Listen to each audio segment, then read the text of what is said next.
Yeah. recommends, Why do you get freaked out? Oh, you mean like in your personal life? Oh, instead of like never saying I, yeah.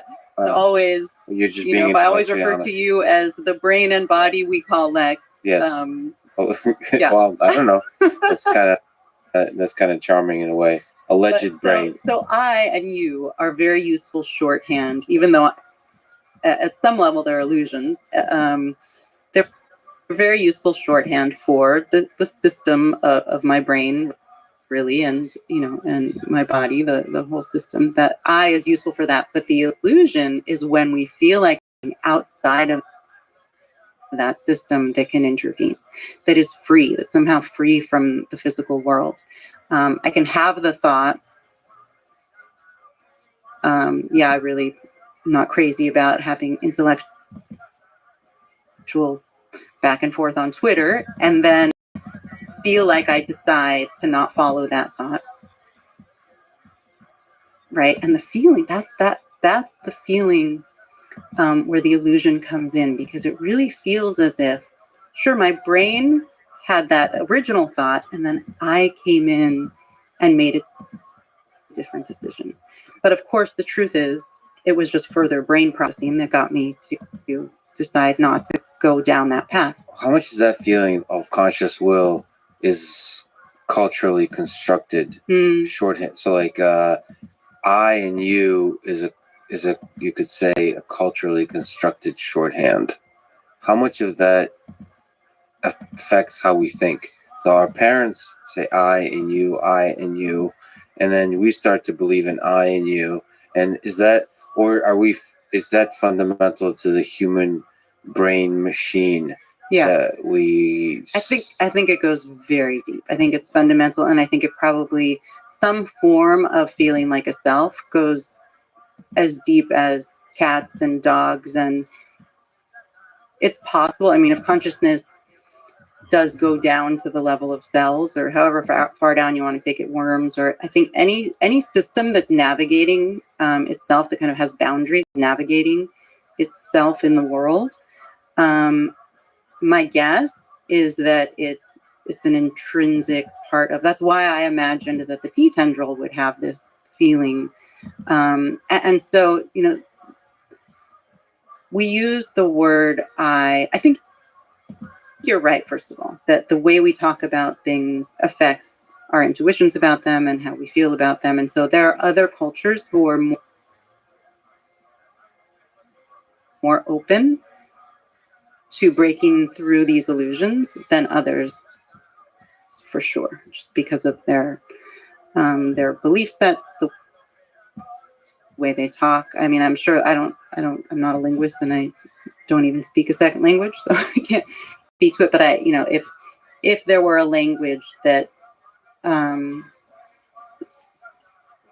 framed who we are differently in everyday language, I mean, in our everyday communication, I would think that would have an effect. Yeah, language does affect things. I mean, just knowing Russian and the history of the Soviet Union in the 20th century, obviously it lived under communism for a long time. So your conception of individualism is different, and that reflects itself in the language. Yeah. You could probably have the similar kind of thing within the language in terms of how we talk about I and we and so on. Yeah. And I'm sure there's like certain countries or maybe even villages with certain dialects that like let go of the individualism that's inherent. Yeah, I mean there must be a range, but I do think that it's pretty deep, and I think there's also a difference between the autobiographical me and then this more fundamental me that we're talking about, that I'm pointing to as the illusion. So in my book, I talk about if someone wakes up with amnesia, if they have brain injury and suddenly have amnesia and can't remember anything about their lives, can't remember their name, don't recognize people they're related to, they would have lost their autobiographical self, but they would still feel like an I. They would still have that basic sense of, I'm a person. I mean, they'd be speaking that way. I don't remember my name. I don't know where I live. you still, it goes very deep, this feeling that I am a single entity that is somehow not completely reliant upon the cause and effect of the physical world. Can I ask you a pothead question? Yeah. Would you would you rather lose all your memories or not be able to make new ones? You get to now. I'm asking you as a human, in terms of happiness and preference. Oh.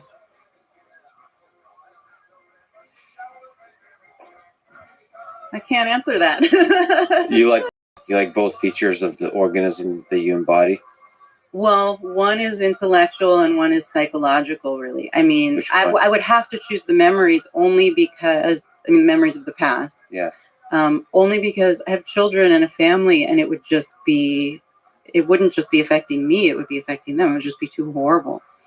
No, but you would make new ones, right? If I lost my memory of the 13 past you think, years would you think you would lose? This is a dark question. Oh, wait, wasn't that the question? Maybe I misunderstood. No, you understood it perfectly, but yeah. You don't, sorry for the dark question, but the people you love in your life, if you lost all your memory of everything, do you think you would still love them? Like, you show up, you don't know. I don't know. It's a roll of the dice. I mean, it would not in the way that I do. Right. Just some deep aspect of love is the history you have together. Oh, absolutely. Well, and this gets to an interesting point, actually, which I think a lot about, which is memory. And we won't go into this yet, but I'll just plant a flag here that memory is, memory is obviously related to time, and time is something that I'm fascinated with. And for this project I'm working on now, I've mostly been speaking to physicists who are interested in consciousness. And it's partly because of this link between memory and time, and, all of these new fascinating theories and thoughts around the different interpretations of quantum mechanics, and looking at, the thing that I've always been looking for is really the fundamental nature of reality, and why my questions about consciousness lead me to wonder if consciousness is a more fundamental aspect of the universe than we previously thought, and certainly I previously thought. And so memory is tied to so many things. I mean, even basic functions in nature. Actually, so the P tendril, as I mentioned, memory comes into play there, and that's so fascinating. And there is no sense of self without memory, even if you're starting from scratch, as you said, with amnesia. If you truly couldn't lay down any new memories, I think then that sense of self would begin to disintegrate, because the sense of self is one of a concrete entity through time. And if each moment, if you really were stuck in the present moment eternally, you'd basically be meditating. And in meditation, this is a very common experience, is losing that sense of self, that sense of free will, that those illusions more easily drop away in meditation. And I would say for most people who meditate long enough, they do drop away. And there's actually an explanation level of the brain as well. The default mode network is circuitry in the brain that neuroscientists don't completely understand, but know is largely responsible for this feeling of being a self. And when that circuit gets quieted down, which it does in meditation and also does with the use of psychedelic drugs, and there are other ways to quiet down the default mode network, people have this experience of losing this illusion of being a self. They no longer feel that they're a self in the way that they usually do. So there's the autobiographical self is connected to the sense of self. Absolutely. Through the memory. Sure. And then you're thinking that the solution to that lies in physics, not just neuroscience. Like, ultimately, consciousness and the experience, the conscious will, is a question of physics. I may have said something misleading because I was connecting too many dots. Half the things I say are misleading. Let us mislead each other. I got excited when memory came up because I love talking about time. So you mentioned a project you're working on a couple of times. What's that about? I think you said Ted is involved. You're interviewing a bunch of people. What's going on? Yeah. What's the topic? So I'm working on an audio documentary about consciousness, and it picks up where my book left off. So all of the questions that were still lingering for me, and research that I still wanted to do, I just started conducting. So I've done about 30 interviews so far, and it's not totally clear what the end result will be. I'm currently collaborating with TED, and I'm having a lot of fun creating a pilot with them. And so we'll see where it goes. But the idea is that it's a narrated documentary. And it's like a series. A series. It'll be So a 10-part series. It's an unclear. Oh, you already know the number of parts. Sorry. In my mind, it's a 10-part series. It may end up being Because you 8 like or the number 11 or 10? 12. I don't know why. Listen, I am very comforted by the number 0 and 1 as well. About 10. I like the confidence of 10. So, and you're not sure what the title, like, well, not the title, but the topic, will there be consciousness or something bigger or something smaller? Yeah, I mean, it's different. so at the end of my book, I kind of get to the place where I've convinced myself, at least, that this question about whether consciousness is fundamental is a legitimate one. And then I just start spending a lot of time thinking about what that would mean, if it's even possible to study scientifically. I mostly talk to physicists, actually, because I really think ultimately this is a question for physics. If consciousness is fundamental, I think it needs to be strongly informed by neuroscience, but if it's part of the fabric of reality, it is a question for physicists. So I speak to different physicists about different interpretations of quantum mechanics, so getting at the fundamentals. So string theory and many worlds. I spoke to Sean Carroll, had a great conversation with Sean Carroll. He's so generous because he clearly doesn't agree with me about many things. But he has a curious mind and he's willing to have these conversations. And I was really interested in understanding many worlds better, and if consciousness is fundamental, what the implications are. So that was where I started, actually, was with many worlds. And then we had conversations about string theory and the holographic principle. I spoke to Lee Smolin and Green and Jan Levin and Carlo Rovelli, actually. Have you had Carlo on? No. Okay. He's great also and fun to talk to because he's just endlessly curious. Yeah. And you're doing audio. It's all audio. Yeah. But it's in the format of a documentary. So I'm narrating it and kind of telling the story of what questions came up for me, what I was interested in exploring, and then, why I talked to each person I talked to. By the way, I highly recommend Sean Carroll's Mindscape podcast, I think it's called. Yeah.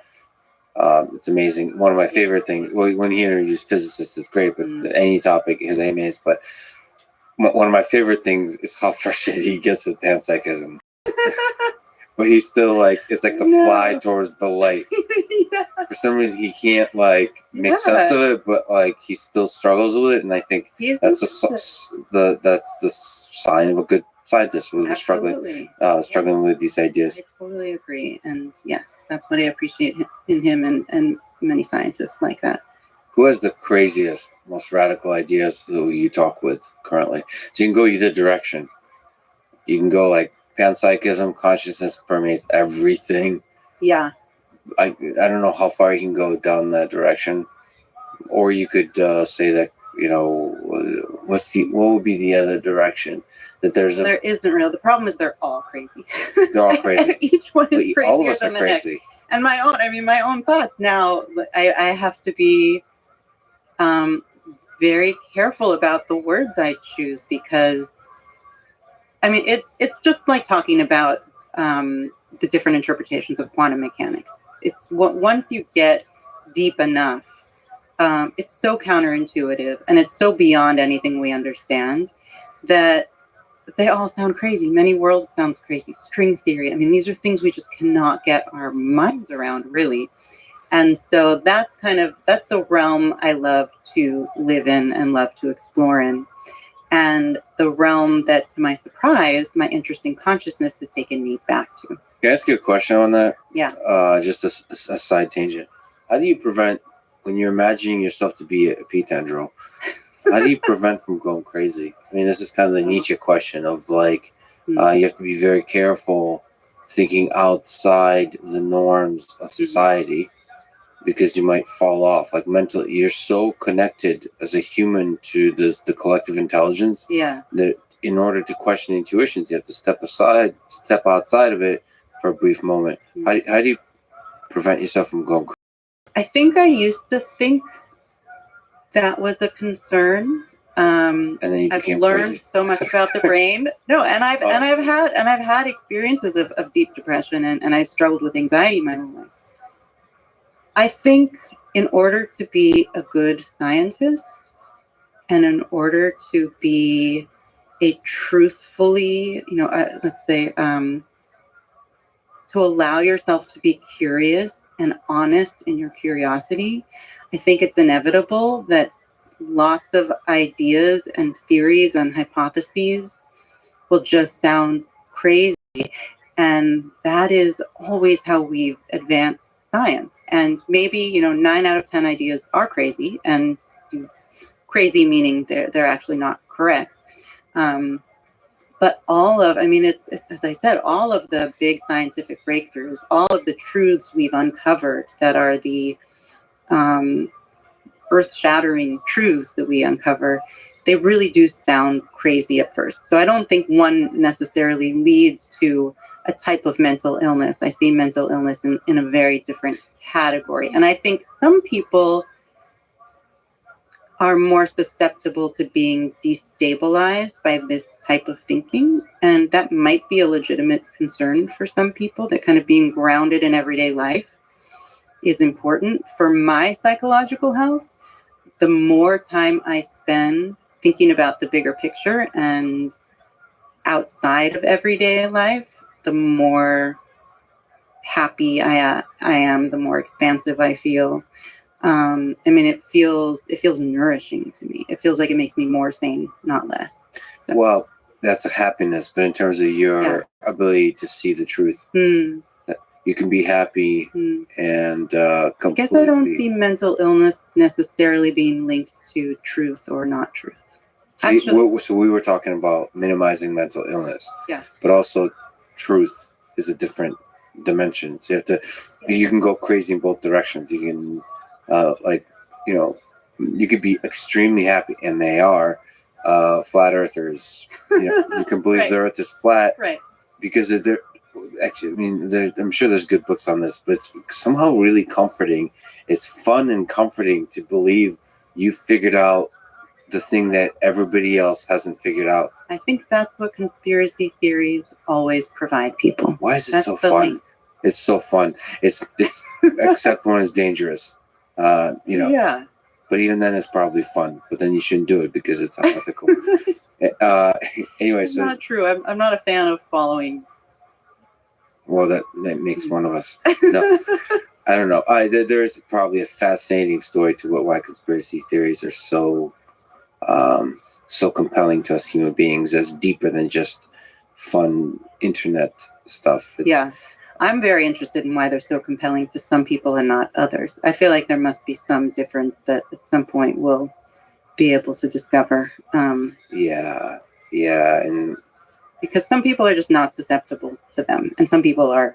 And I wonder really what's the correlation drawn to them. Because I feel like the kind of thinking that allows for you to be open to conspiracy theories is also the kind of thinking that leads to brilliant breakthroughs in science. Sort of willingness to go to crazy land. That's something that seems like crazy land. I see it the opposite way. Really? Yeah. See, you don't see the connection between thinking the Earth is flat and coming up with thinking the Earth is flat is following your intuitions and not being open to counterintuitive ideas. It's a very closed way of viewing things. Saying it's not the way you feel. There's information that tells us there's something else going on, and that type of person will say, no, it's the way it feels to me. No. But wait a minute. There's a mainstream narrative of science that says the Earth is round. Right. And I think a flat earther I admire the very first step of a flat earther. I don't admire the full journey, but the first step is. I think if you're open to evidence, then the evidence clearly takes you in one direction. Right, but you have to ask the question. You have to ask. To me, this is like first principles thinking. Yeah. The Earth looks flat, so I'm gonna look around here, and I like. How crazy is it that the Earth is round and there's a thing called gravity that operates between objects that's related to the mass of the object? Right. That's crazy. Yes, the truth is often crazier than what the situation feels to be. A good step is to question what everyone is saying, and then I know what you mean. To be skeptical about it's the authority. Yeah, factor. but I think that's the authority not in some kind of weird current where everyone questions institutions, but more like the authority of the senior scientists, the junior scientists coming up. Wait a minute, why have we been doing things this way? And that first step, I feel like that rebelliousness or that open-mindedness or maybe like resistance to, or maybe curiosity that is not affected by whatever the mainstream science says today. Yes, I feel like mainstream science has never been mainstream, and it's always a struggle for science to become mainstream. It's part of the reason why I started doing the work I did, actually helping scientists make their work more accessible, is that it's usually not. Yeah. It's usually not. Here's advice for scientists: be more interesting, and much more important, be less arrogant. So arrogance, there's very little money in science, and so everyone is fighting for that money, and they become more and more arrogant and siloed. I don't know why. I will say that the scientists I know, and some of them are very well-known, very famous scientists, are the least arrogant people I've ever met. That scientists in general, their personalities are more open, more humble, more likely to say they just don't know. Because I've been involved a lot in the science writing and how the media portrays. So one of the scientific community's greatest frustration is how their work gets presented in the media. And a lot of the time that is the breakthrough. There's something, and the scientists will be saying, we're not sure. It's going to take 5 years. And no one likes to write a story about something that may or may not be true. They think it's true. They're going to take 5 years testing it. And so the headline will be, neuroscientists discovered, they want this sensational. And so I think the public often gets the false impression that the scientists are arrogant. And I really don't find that to be the case. And I've worked with all kinds of people, artists, and my life path has taken a strange. You've met some incredible people. You work with some incredible people. So let's the crazy topic of free will. I mean, we have to leave this because I can't. Okay. So the plan. All right. Can you try to steel man the case that there's something really special about humans? That there is a fundamental difference between us and the Pitandrel. Humans are clearly very special in the evolution of organisms on Earth. Absolutely, yeah. Could that have been the magic leap? Could consciousness been like the invention of the eukaryotic cell or something like this? Well, then, so I have to get clear on what you're asking. So are you coming from a place of wondering if we are the only conscious mammals? Yes. Do you really think that's a question? Can you make a case for it? Do you really think that's a question? Take one step back. We look out at the universe.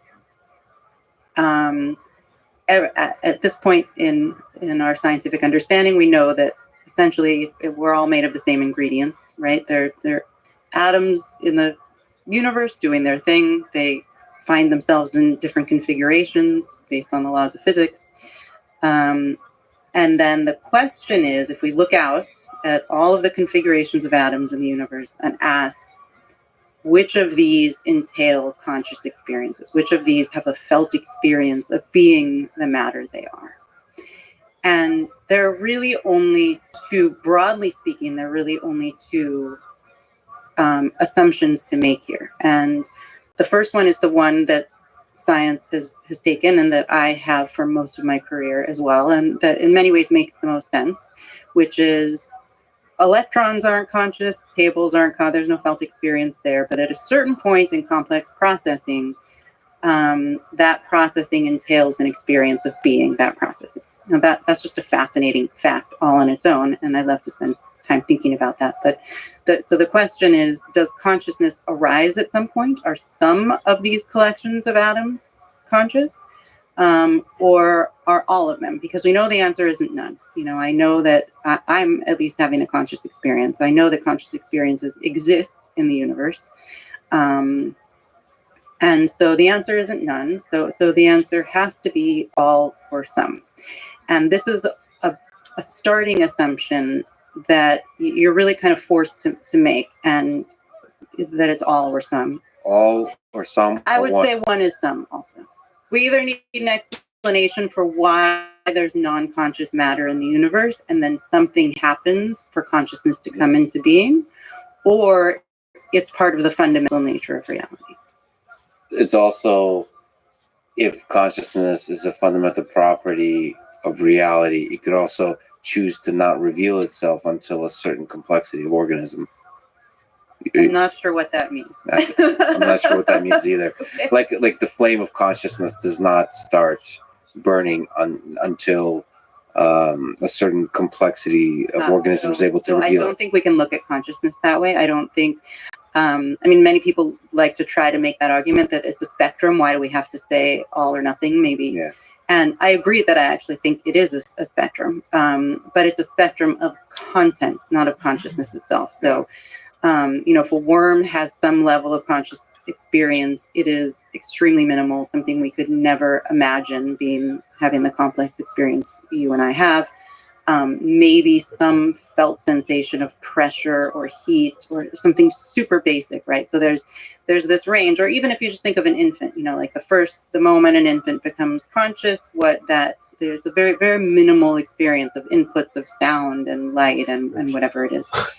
And so there's a spectrum of content. There's a spectrum of how much a system is consciously experiencing, but there's a moment at which you get on the spectrum. And I truly believe that piece of it is binary. So if there's no conscious experience, there is no consciousness. You can't say consciousness is there, it just hasn't lit its flame yet. If consciousness is there, there's an experience there by definition. It has to arise at some point, or it has to always be there. Is it possible to make the case that it arising happens the first time ever with Homo sapiens? I think that is extremely unlikely. What I think is more possible, based on what we understand about the brain, is that it arises in brains or nervous systems. And so then we're talking about flies and bees and all kinds of things that kind of fall out of our intuitions for whether they could be conscious or not. But I think once you talk about more complex brains with many, many more neurons, when you're talking about cats and dogs and dolphins, it's very hard to see how there would be a difference between humans and other mammals in terms of consciousness. Was there a difference in terms of intelligence between humans and other mammals? Sure. No, but like the leap in intelligence. It's hard to say definitively. I mean, it depends on, how you define intelligence and all kinds of things. But obviously, humans are unique and capable of all kinds of things that no other mammals are capable of.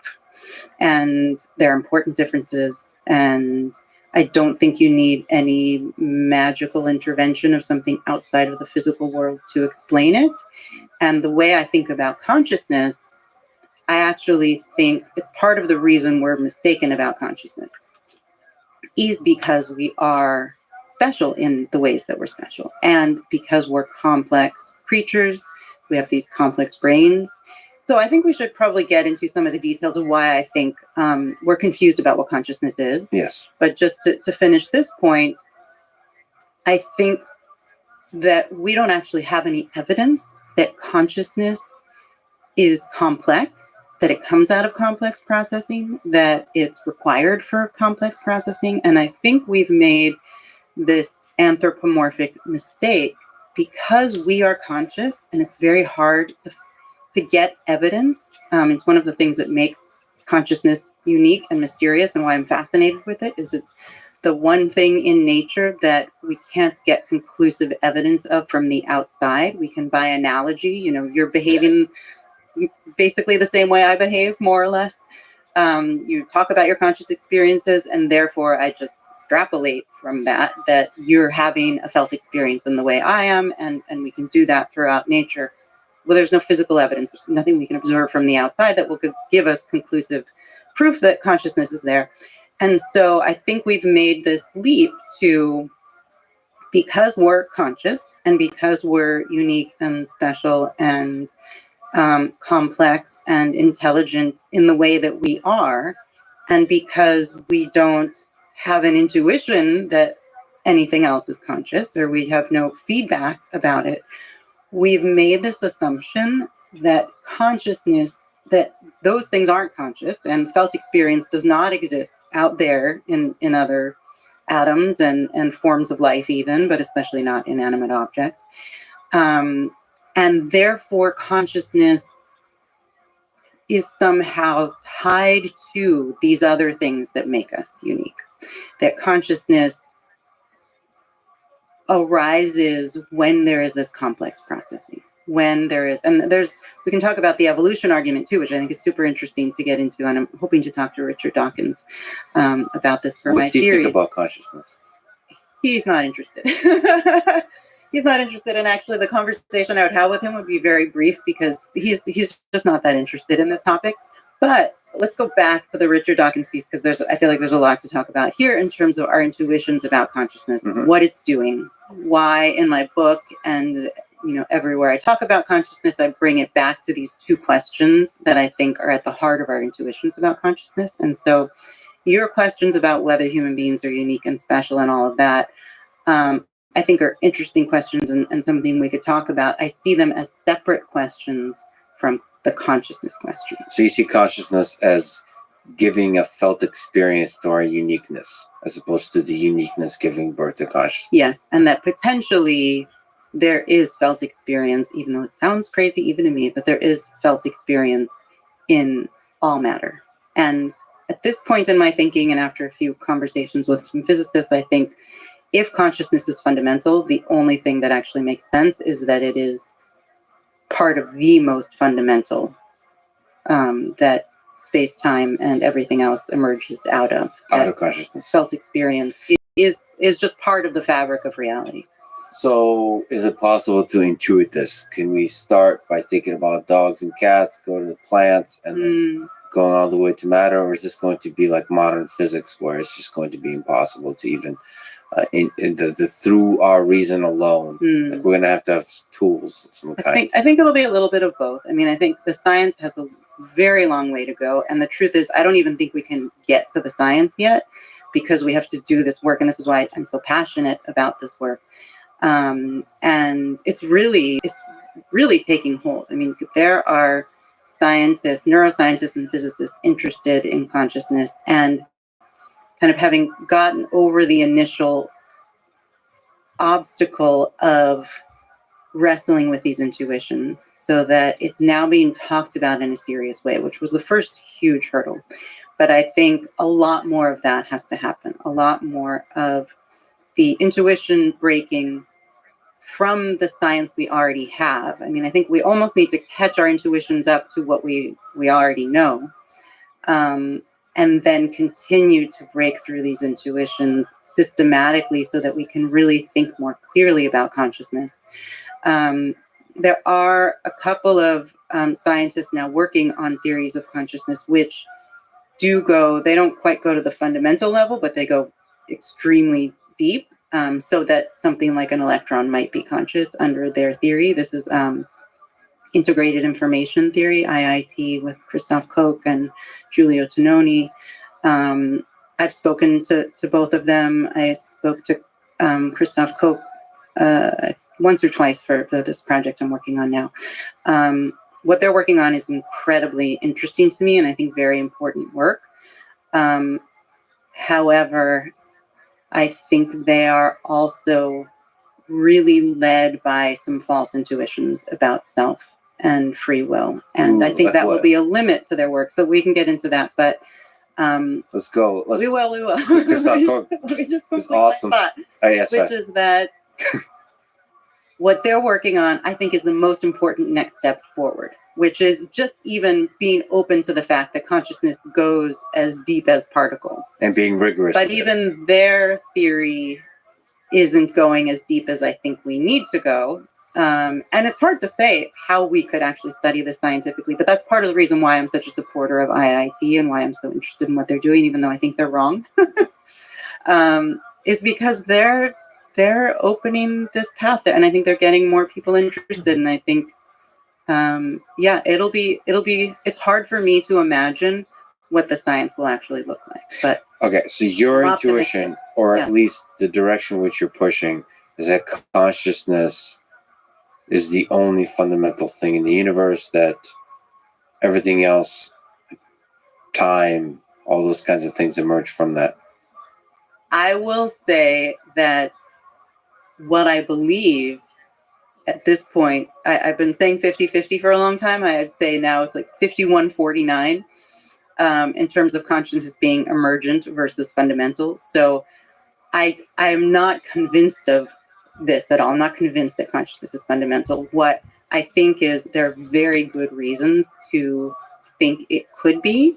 And essentially all of science up to this point has been led by the other assumption, by the first assumption that consciousness arises at some point, namely in brains.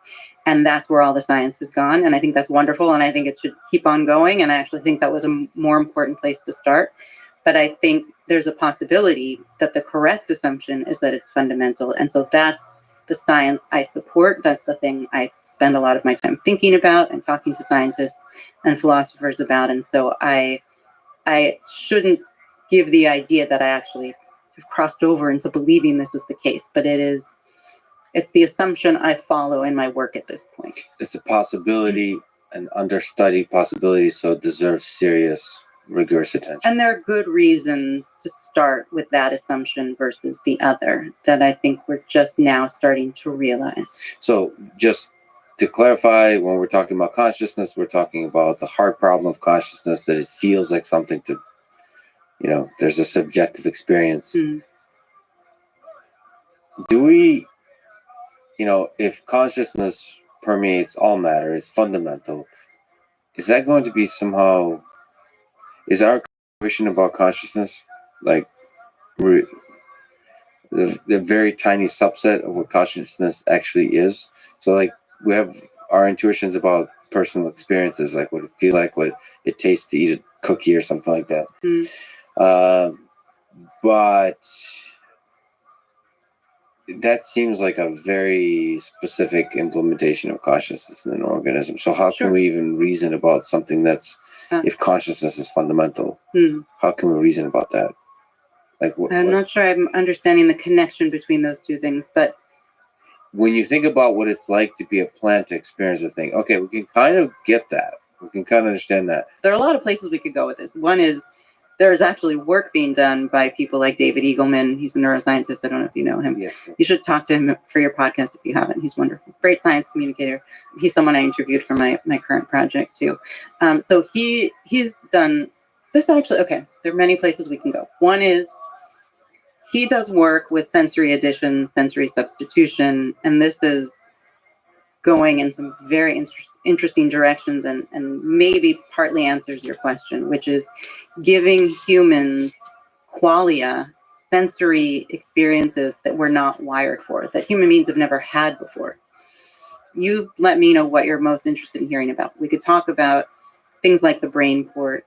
There was actually a study done. I just talked to one of the participants in the study where they were seeing if they could give human beings an experience of magnetic north. So other animals have this this sense that we don't have, where they can feel intuitively the way that our eyes work to give us an intuitive sense of our environment. We don't have to translate the information coming in through our eyes. We just have a map of the external world and we can navigate it.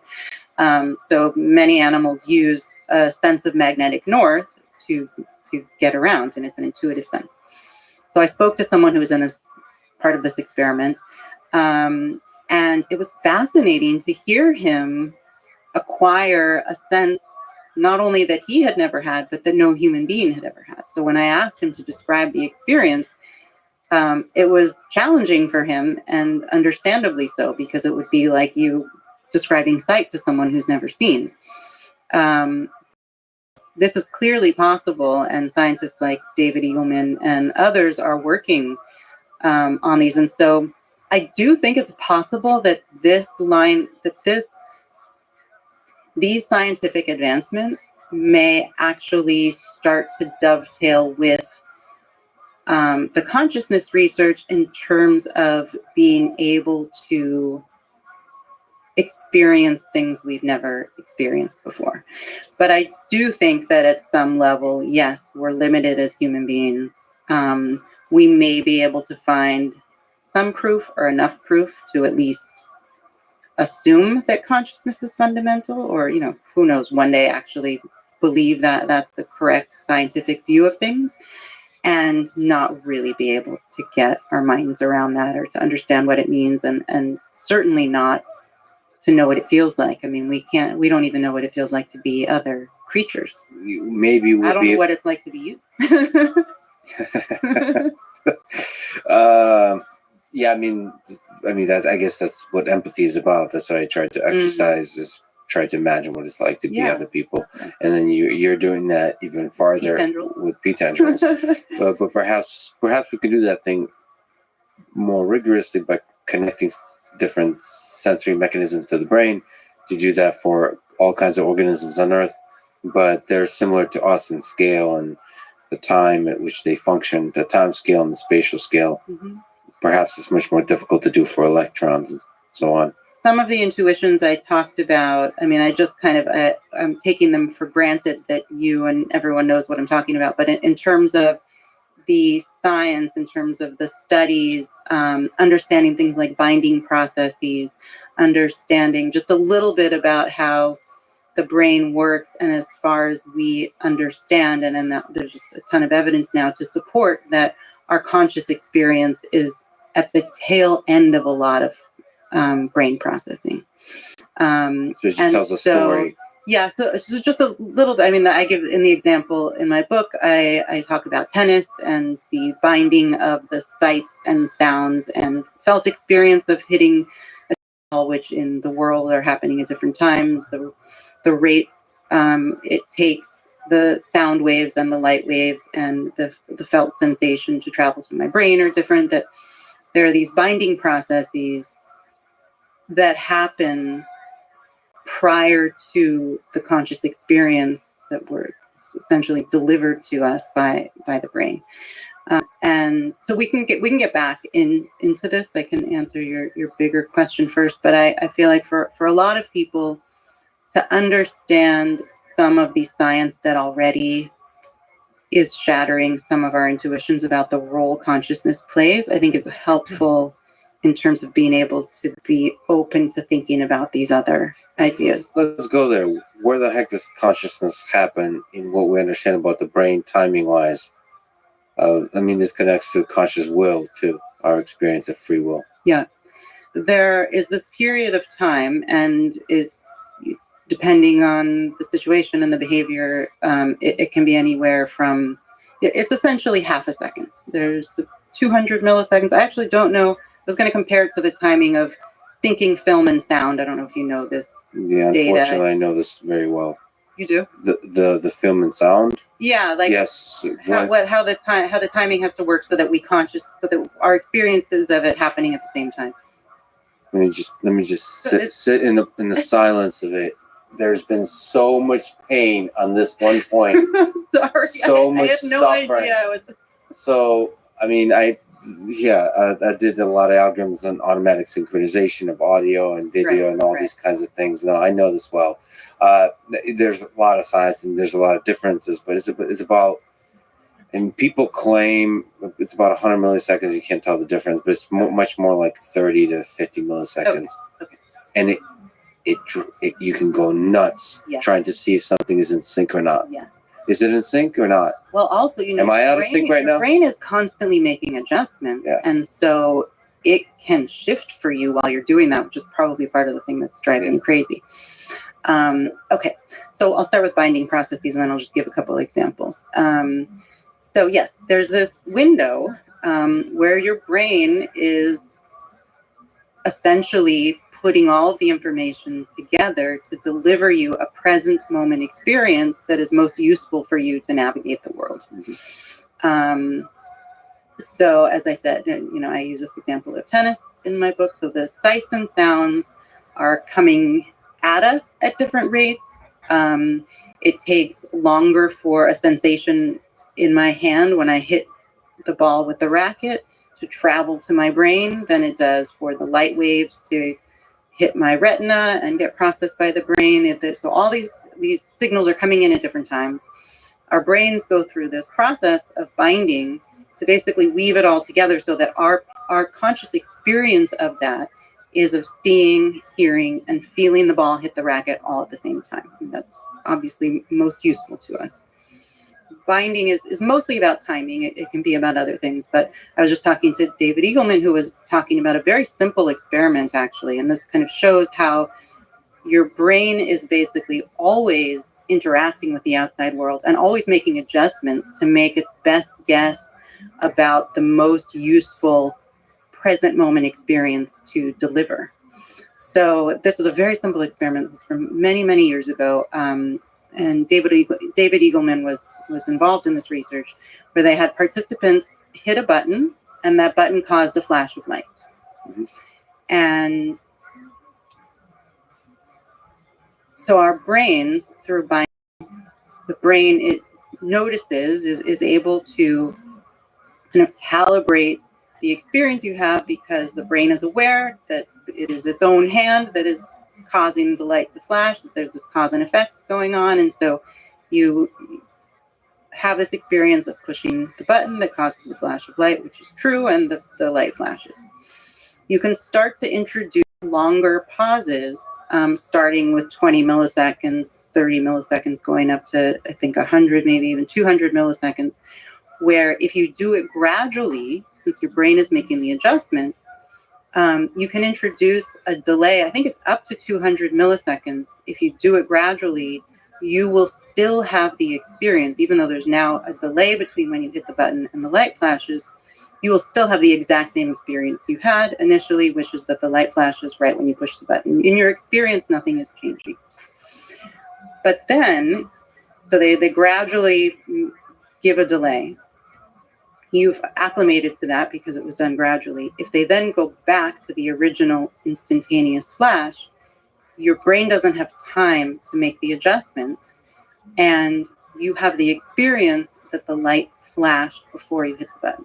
And that is your true experience. It's not like you're confused, but that is, your brain didn't have time to make that adjustment. You think you're in the same environment, you're pushing the button, it makes the light flash. It's kind of calibrating all the time. But then the participants are suddenly saying, oh, wait, that was so weird. The light flashed before I hit the button. And so that's crazy. They built a Rochambeau, rock, paper, scissors computer game that was unbeatable based on this glitch that you can present in binding by training someone. If you introduce a delay slowly enough, then the computer can get the information before it responds, but you still have the experience that you're both throwing out your rock or paper, scissors at the same time. But in actuality, the computer saw your choice before it makes its choice. And it's in this window of milliseconds where you don't notice it. So that starts to help you build up an intuition that this conscious experience is an illusion constructed by the brain, after Conscious will. conscious will. Yeah, and just in general that consciousness is not the thing that we feel it is, which is driving the behavior. That is actually at the tail end of it. And so a lot of decision-making processes, and there are studies that are more controversial, and I don't usually like to cite them, although if you want to talk about them, we can. They're super interesting and intuition shattering. But there are now studies specifically about free will to see if there are markers at the level of the brain that can see what decision you're going to make and when you make that decision. And I think the neuroscience inevitably is just going to get better. And so part of the reason I'm so passionate about this, I mean, there's the science and there's just the curiosity that drives me of wanting to understand how the universe works. But I actually see a lot of the neuroscience presenting us with truths that are going to be difficult for us to accept. And I actually think there are really positive ways to view these truths that we're uncovering. And even though they can be initially kind of jarring and even destabilizing and creepy, I think ultimately there's actually a lot, it can have a positive effect on human psychology and a whole range of things that I and others have experienced, and that I think it's important for us to talk about, because you can't hide from the truth, especially in science, right? Like it will reveal itself. And if this is true, I think not only for better understanding the universe and nature, which is kind of my primary passion, it's important for us to absorb these facts and realize that it doesn't necessarily take away the things from us that we fear. I've heard people say, this is talked about, common point to make or question to ask a scientist: can you still, enjoy chocolate if you're a molecular biologist? And is it a molecular biologist that would be the one who would understand how we experience chocolate? Right. Have the wrong science. Yeah. But anyway, if you're focused on the details of the underlying nature of reality, does that take the joy and the pleasure and, for lack of a better word, spirituality out of our experience as human beings? And I actually think for these illusions like free will and self, the reverse is true. I actually think there are reasons and bases for feeling more connected to each other and to the universe, for spiritual experiences, for even just on a more basic level, for increasing our well-being, just in terms of our psychology, of lowering rates of depression and anxiety. And I actually think these realizations can be extremely helpful to people. Well, it's like realizing that the universe doesn't rotate around Earth. The Earth is not the center of the universe is a really challenging thought. Well, people were worried about how that would affect society. Well, yes, that's like long term, but short term, I bet you the number of people who had an existential crisis as it got integrated into society, that thought is huge. It's like, it's a hard one. And you're saying, but it's also a source of awe. And so many people now use that fact to inspire a positive response, to inspire creativity and curiosity and awe and all of these things that are so useful for human well-being. Where's the source of meaning when you're not the center of the universe, when the you doesn't even exist? That even you doesn't, the sense of self and the sense of decision making is an illusion. The truth is that for the most part, the sense of self is kind of at the core of human suffering, because it feels as if we are separate from the rest of nature. We're separate from each other. We're separate from, the illusion that I referenced of feeling like, we have these thoughts that are brain-based thoughts, but then the I swoops in to make a decision. In some sense, it goes so deep that it's as if the I is separate from the physical world. And that separation plays a part in depression, plays a part in anxiety, even plays a part in addiction. So at the level of the brain, I think, stop me if I'm repeating myself, but we started talking about the default mode network. And so we actually know that when the default mode network is quieted down, when people lose a sense of self in meditation and on psychedelic drugs in therapy, there is a feeling that people describe of an extremely positive feeling of being connected to the rest of nature. And so that's a piece of it that I think if you haven't had the experience, you wouldn't necessarily know that would be a part of it. But truly having that insight that you're not the self you feel you are, immediately your experiences are embedded in the universe, and you are a piece of everything, and you see that everything is interconnected. And so rather than feeling like a lonely I in this bigger universe, there's a sense of being a part of something larger than yourself. And this is intrinsically positive for human beings. And even just in our everyday lives and choices and what we do for work, feeling part of something larger than yourself is the way people describe spiritual experiences, and the way many positive psychological states are framed. And so there's that piece of it. There is something, so one giant hug with the universe, everything in it. But there is some sense in which we attach the search for meaning with the I, with the ego. And it could almost seem like life is meaningless. Our existence, my existence is I think meaningless. you can kind of go there under any worldview, Right. really. Right. Right. And the truth is, we want to find a truth out of that downward spiral, and not a story that we have to tell ourselves that isn't true. Yeah. And the fact is, we have these facts available to us that, with the right framing and the right context, looking at the truth actually provides us with that psychological feeling we're searching for. And I think that's important to point out. I think And humans are fascinatingly good at finding beauty in truth, no matter how painful the truth is. So yes. I totally agree. Yes. But in this case, I think there are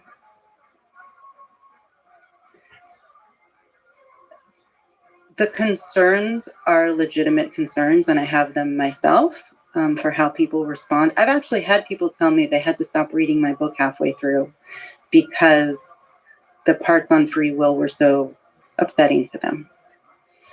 And this is something I think about a lot, because that kind of breaks my heart. Because I see this potential for these realizations bringing levels of well-being that many people don't have access to. I think it's important to talk about them in ways that override what can be an initial fear or kind of spooky quality that can come out of these realizations. So at the end of that journey, there's a clarity and an appreciation of beauty that if you just write it out. By the way, if you want to read Upsetting, I just gotten through the 4 books. If you want to read Upsetting, so my Audible is hilarious. So there's Conscious in it, and then it's your book, and then it has The Rise and Fall of the Third Reich, Bloodlands by Timothy Snyder, probably the most upsetting book I've ever read. If you want to, because it's not just Stalin or Hitler, it's Stalin and Hitler. It's the worst hits, the opposite of the best hits. It's really, really, really well written, really difficult. I read Solzhenitsyn's Gulag Archipelago, and what else? Red Fang, which is Anne Applebaum. Is that her? Yeah.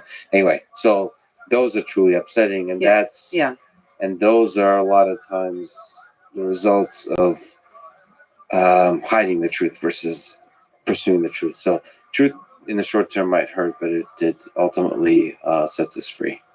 I believe that, and I also think whatever the truth is, we have to find a way to maintain civil society and love and all the things that are important to us. If we can jump around a little bit, can I just ask you on a personal note, because you said you've suffered from depression, and there's a lot of people that seek guidance on this topic because it's such a difficult one.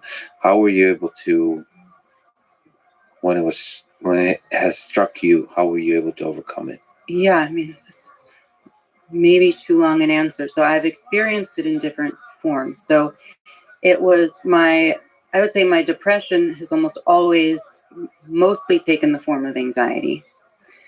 I didn't realize how anxious I was, I think, until I was an adult. So I was always very functional.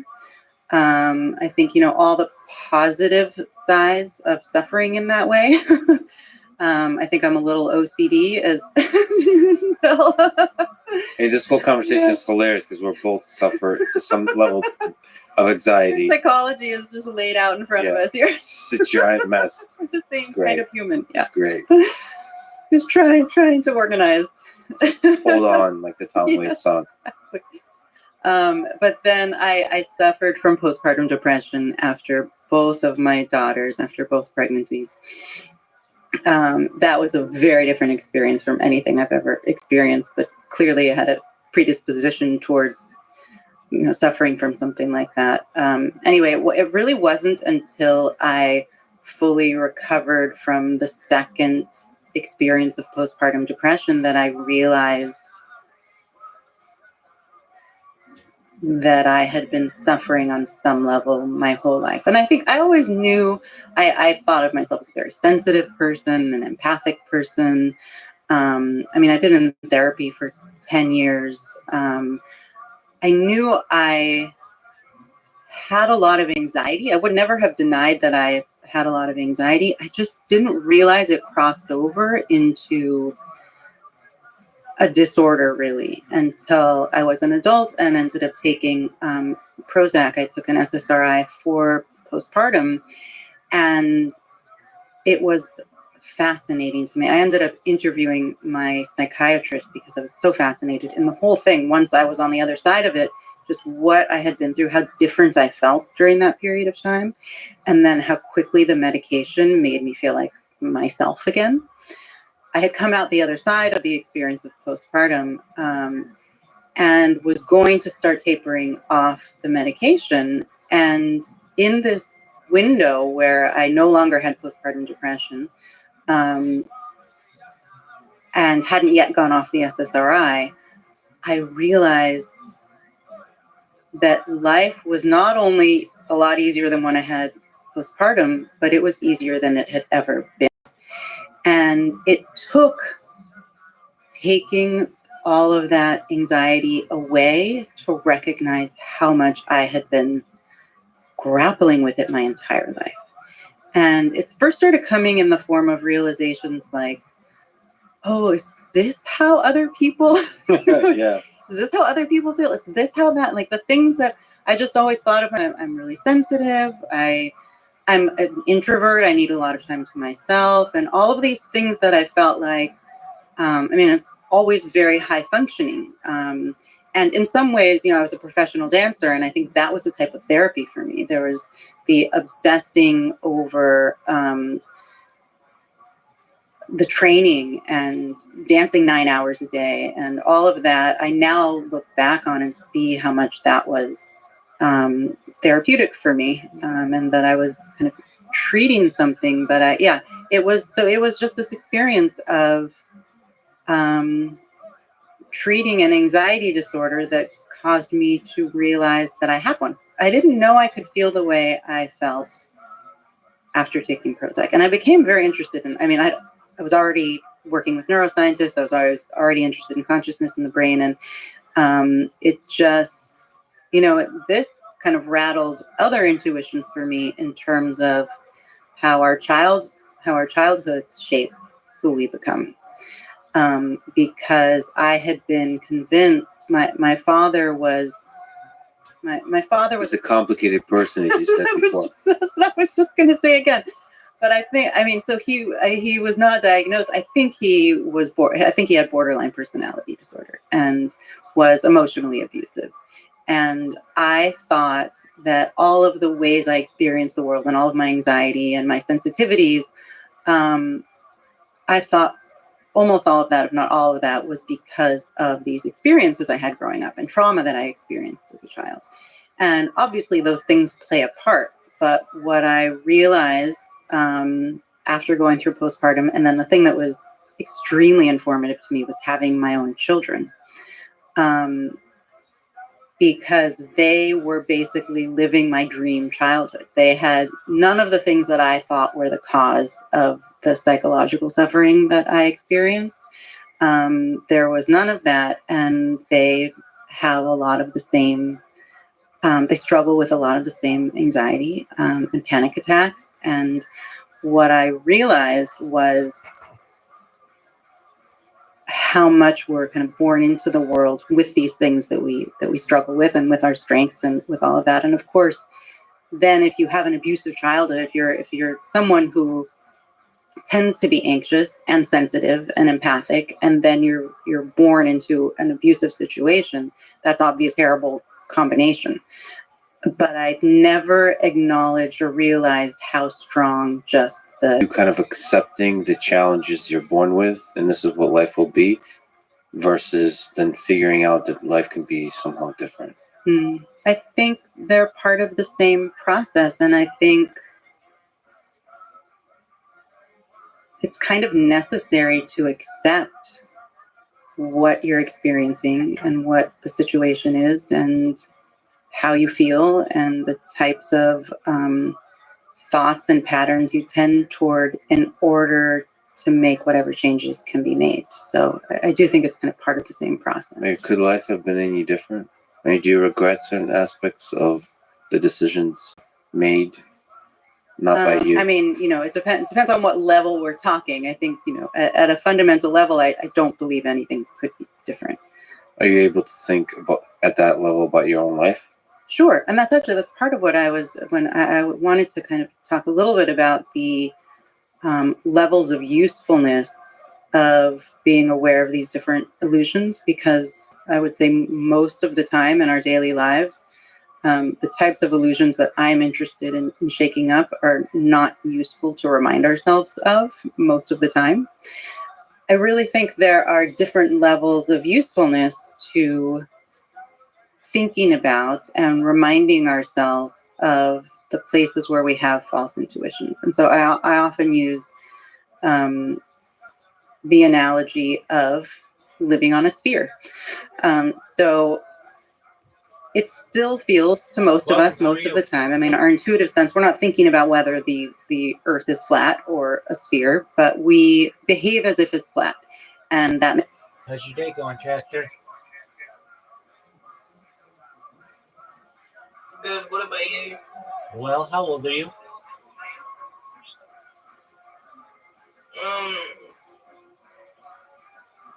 It's taking you too long, buddy. You gotta leave. You gotta be at least 18 to be here.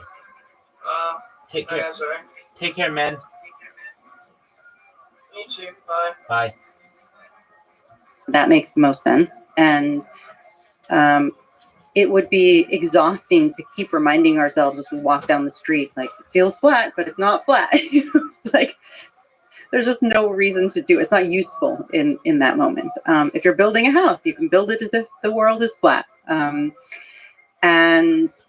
But of course, so there are psychological reasons to bring it into view, and maybe even spiritual reasons to bring it into view. And then there's just like usefulness. So if you're building a rocket to the moon, you better understand the geometry of the earth.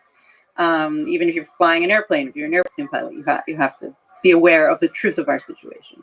And then I think there are other places where it's interesting to remind ourselves. Is where I start out my book.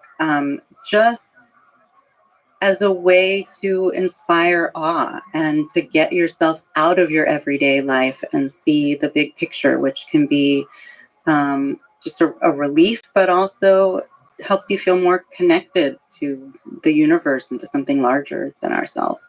And so I see these intuitions, reminding ourselves that these intuitions are illusions in the same way that most of the time they're not useful. They are useful if we want to think about a science of consciousness. They're useful for a whole range of neuroscientific studies. And I think they can be incredibly useful in the same way that lying on the ground and feeling the gravity pushing you against a sphere and realizing you're floating in the middle of outer space. It gives me the same feeling to realize. And so there's so many levels to it, but if I'm thinking about difficult things that I've experienced, different traumas in my life, when I take a step back and kind of get this bird's eye view of kind of the mystery of this unfolding of the universe and the fact that it happened the way it happened, and whether it could have happened another way, there's no going back. That's the way it unfolded. And being able to surrender to that, I think, is very psychologically healthy and prevents us from, I think regret is one of the most toxic loops we can get. So this is a path to acceptance. Oh, absolutely. Yeah. Because free will, I think part of what is the function of the experience of it is learning. I think we can still learn without being under the illusion that we have free will. So for some people, depression can destroy them. So how can you think about avoiding that? Yeah. So I didn't totally answer your question. First is therapy, ways that I have worked through anxiety and depression. So you're an introvert and a deeply intellectual person. Therapy works for you? To a point. It was very helpful. I think talk therapy is one tool and can be helpful for, it depends on the therapist, it depends on the type of therapy, but I found it to be one piece, and probably not the biggest piece, actually. But I think I wish I had discovered medication sooner. That would have made a big difference in my life.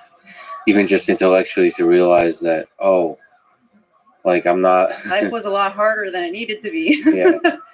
And it wasn't about keeping everything just so. There's another state my brain can be in where I don't have to work so hard to be okay.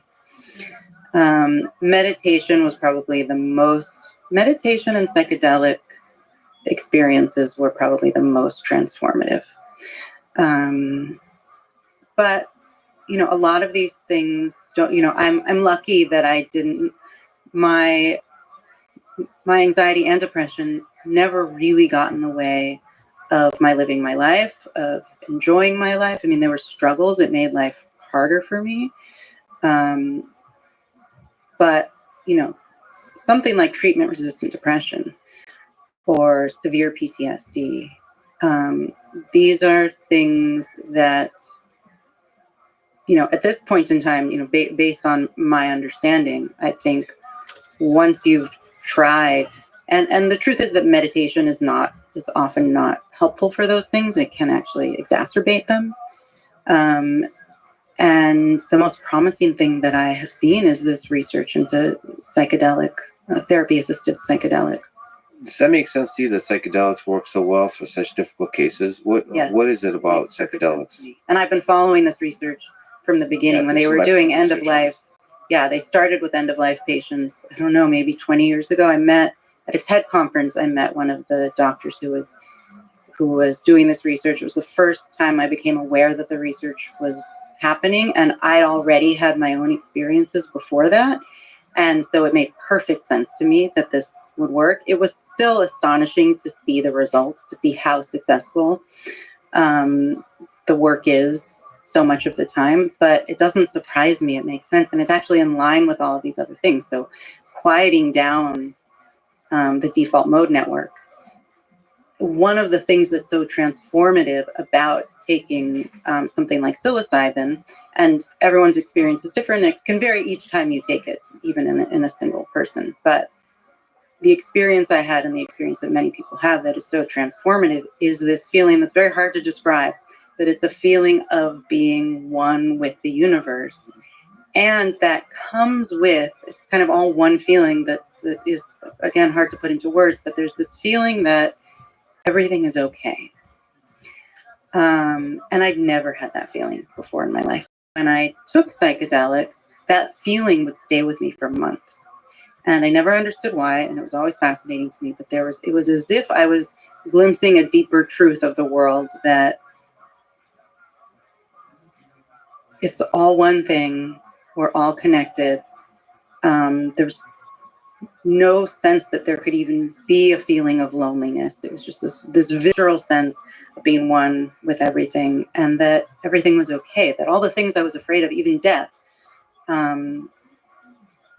that the universe in a sense is an endless recycling. And I don't know, it's hard to describe. But we also know on the other side that depression and anxiety, when people are experiencing those things, the default mode network is more active. And so it's this cycling and this kind of obsessive cycles of thinking about one's self that is a huge part of the suffering in the first place. And so the one thing that's surprising to me about the research is that I may be fudging the data, but it's something like 80% of people who are treated for PTSD after only one session are cured of their PTSD. Yeah, the effect stays for prolonged periods of time. Yeah. That's really interesting. And addiction as well, which is interesting. That's not something I'm like personally familiar with, so that was a surprise to me. But yeah, I mean, it's just wonderful that we... Yeah, it's incredible. I mean, of course, it's also incredible for people who don't suffer to see what psychedelics can do with the mind, which is that kind of appreciation. Well, and I think it's actually important for this work. It's one of the questions I ask everyone I talk to for this series. Many of them, I won't be able to use that audio. Ask for a lot of them. Psychedelics. Yes, and what their experience was, and if that's informed. Actually, initially in the 50s, I want to do more research on this and look into it, but in the 50s, there were some studies that were being done with scientists there were hundreds of scientists they put into the study where they were on the brink of some kind of discovery, where they were stuck. So they had been doing research and they were stuck, and they used psychedelics to come up with an answer to find a path forward. And it was extremely useful for that. Yeah, I mean, it's fascinating. And the nice thing about psychedelics, from my perception, is that they don't currently suffer from the taboo that weed does. That's interesting. I don't think. So, like, for example, there's some kind of cultural construct about a pothead that makes it so that, like Elon got in trouble for smoking weed. Right. He would have gotten in trouble for taking mushrooms, too. I don't know. Really? I don't think so. Oh, that's interesting. I don't think that's so, a surprise to me. Because mushrooms to me seem like a journey. Like, there's a perception that you don't take mushrooms all the time. It's not an addictive substance. It's not a lifestyle.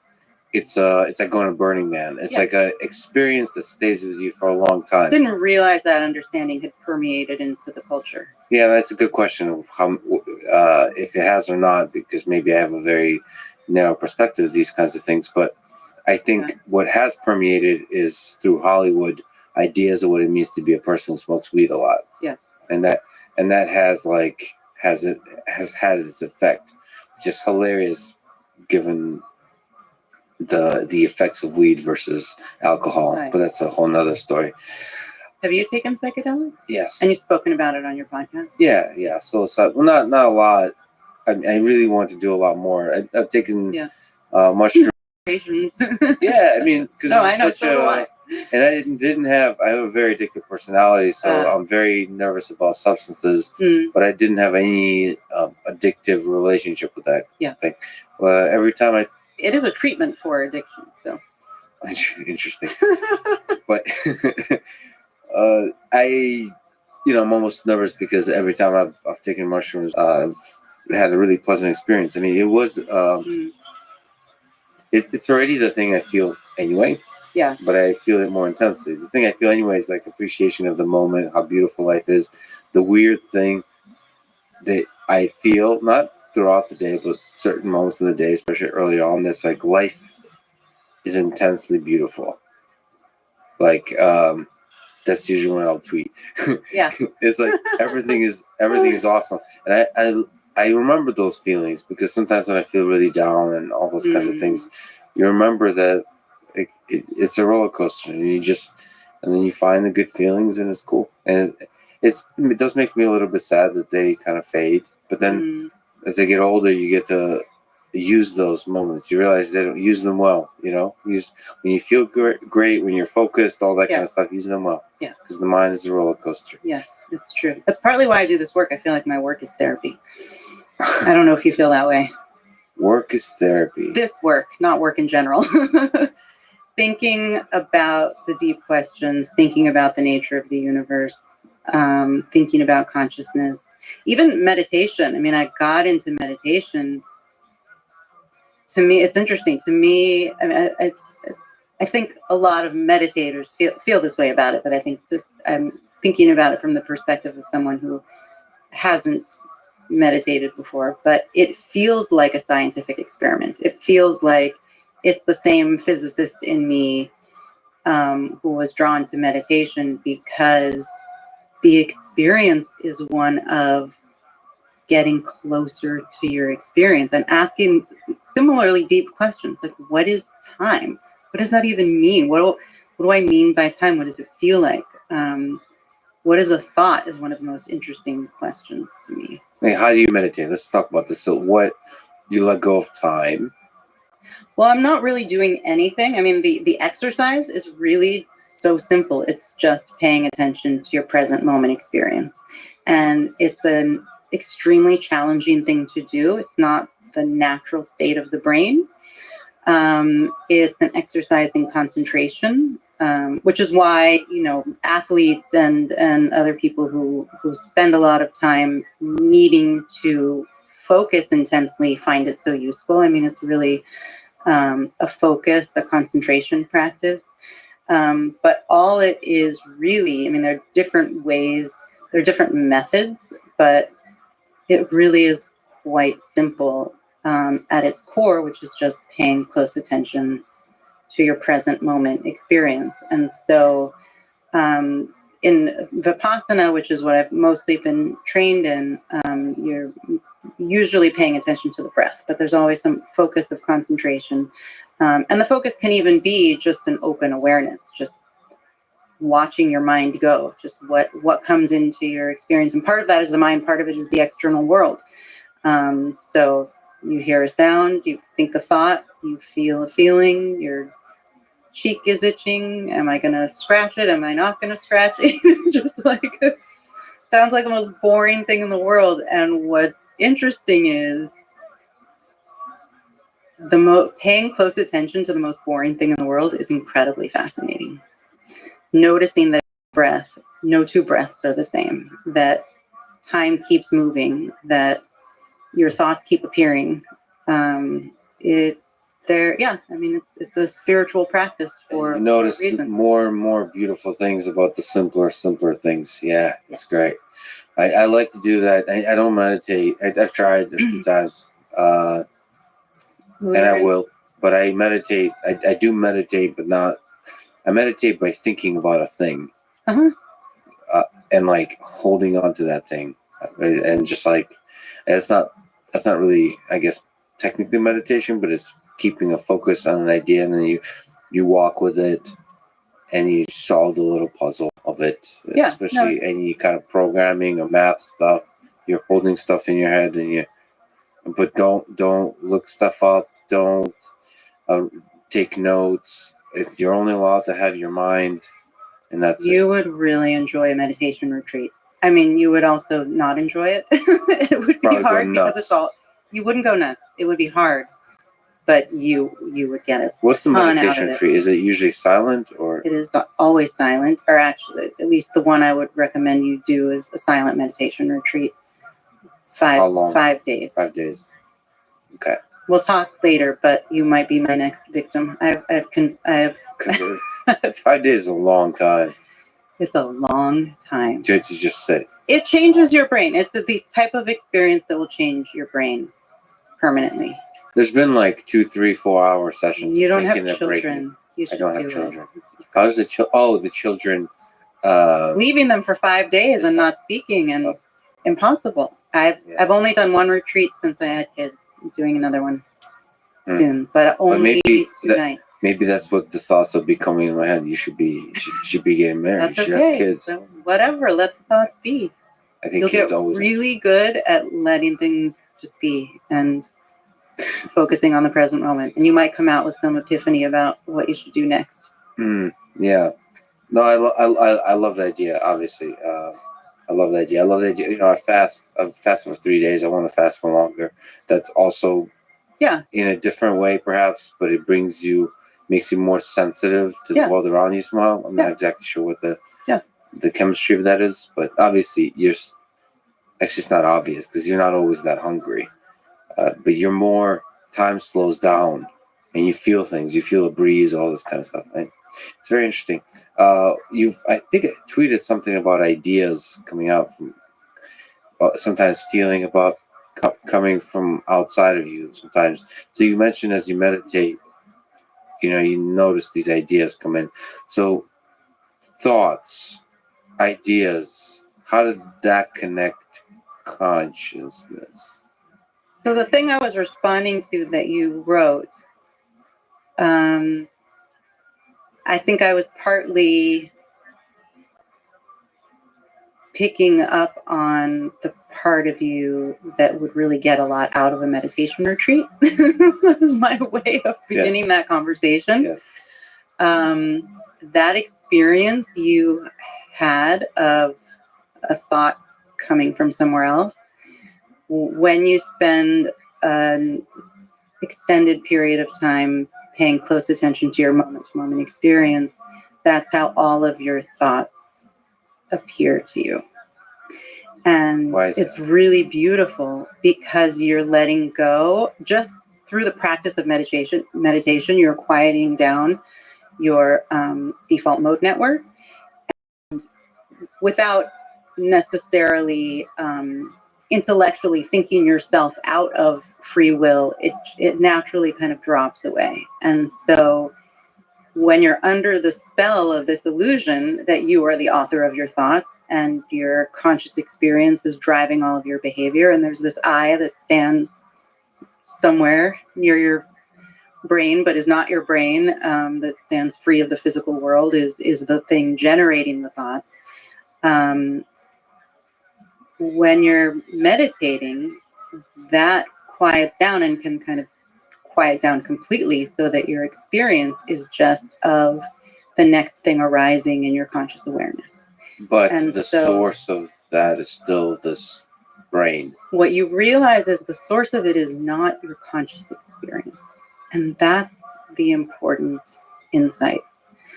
And that's the insight. And so there are many insights you can have in meditation that align with the science, which is what's really fascinating, because it doesn't have to be that way. Like, I can imagine finding meditation to be extremely useful and helping me with anxiety and all the rest, and having all kinds of insights that turn out to not be true. But the interesting thing is that these insights actually turn out to be true. And so that is one of them, is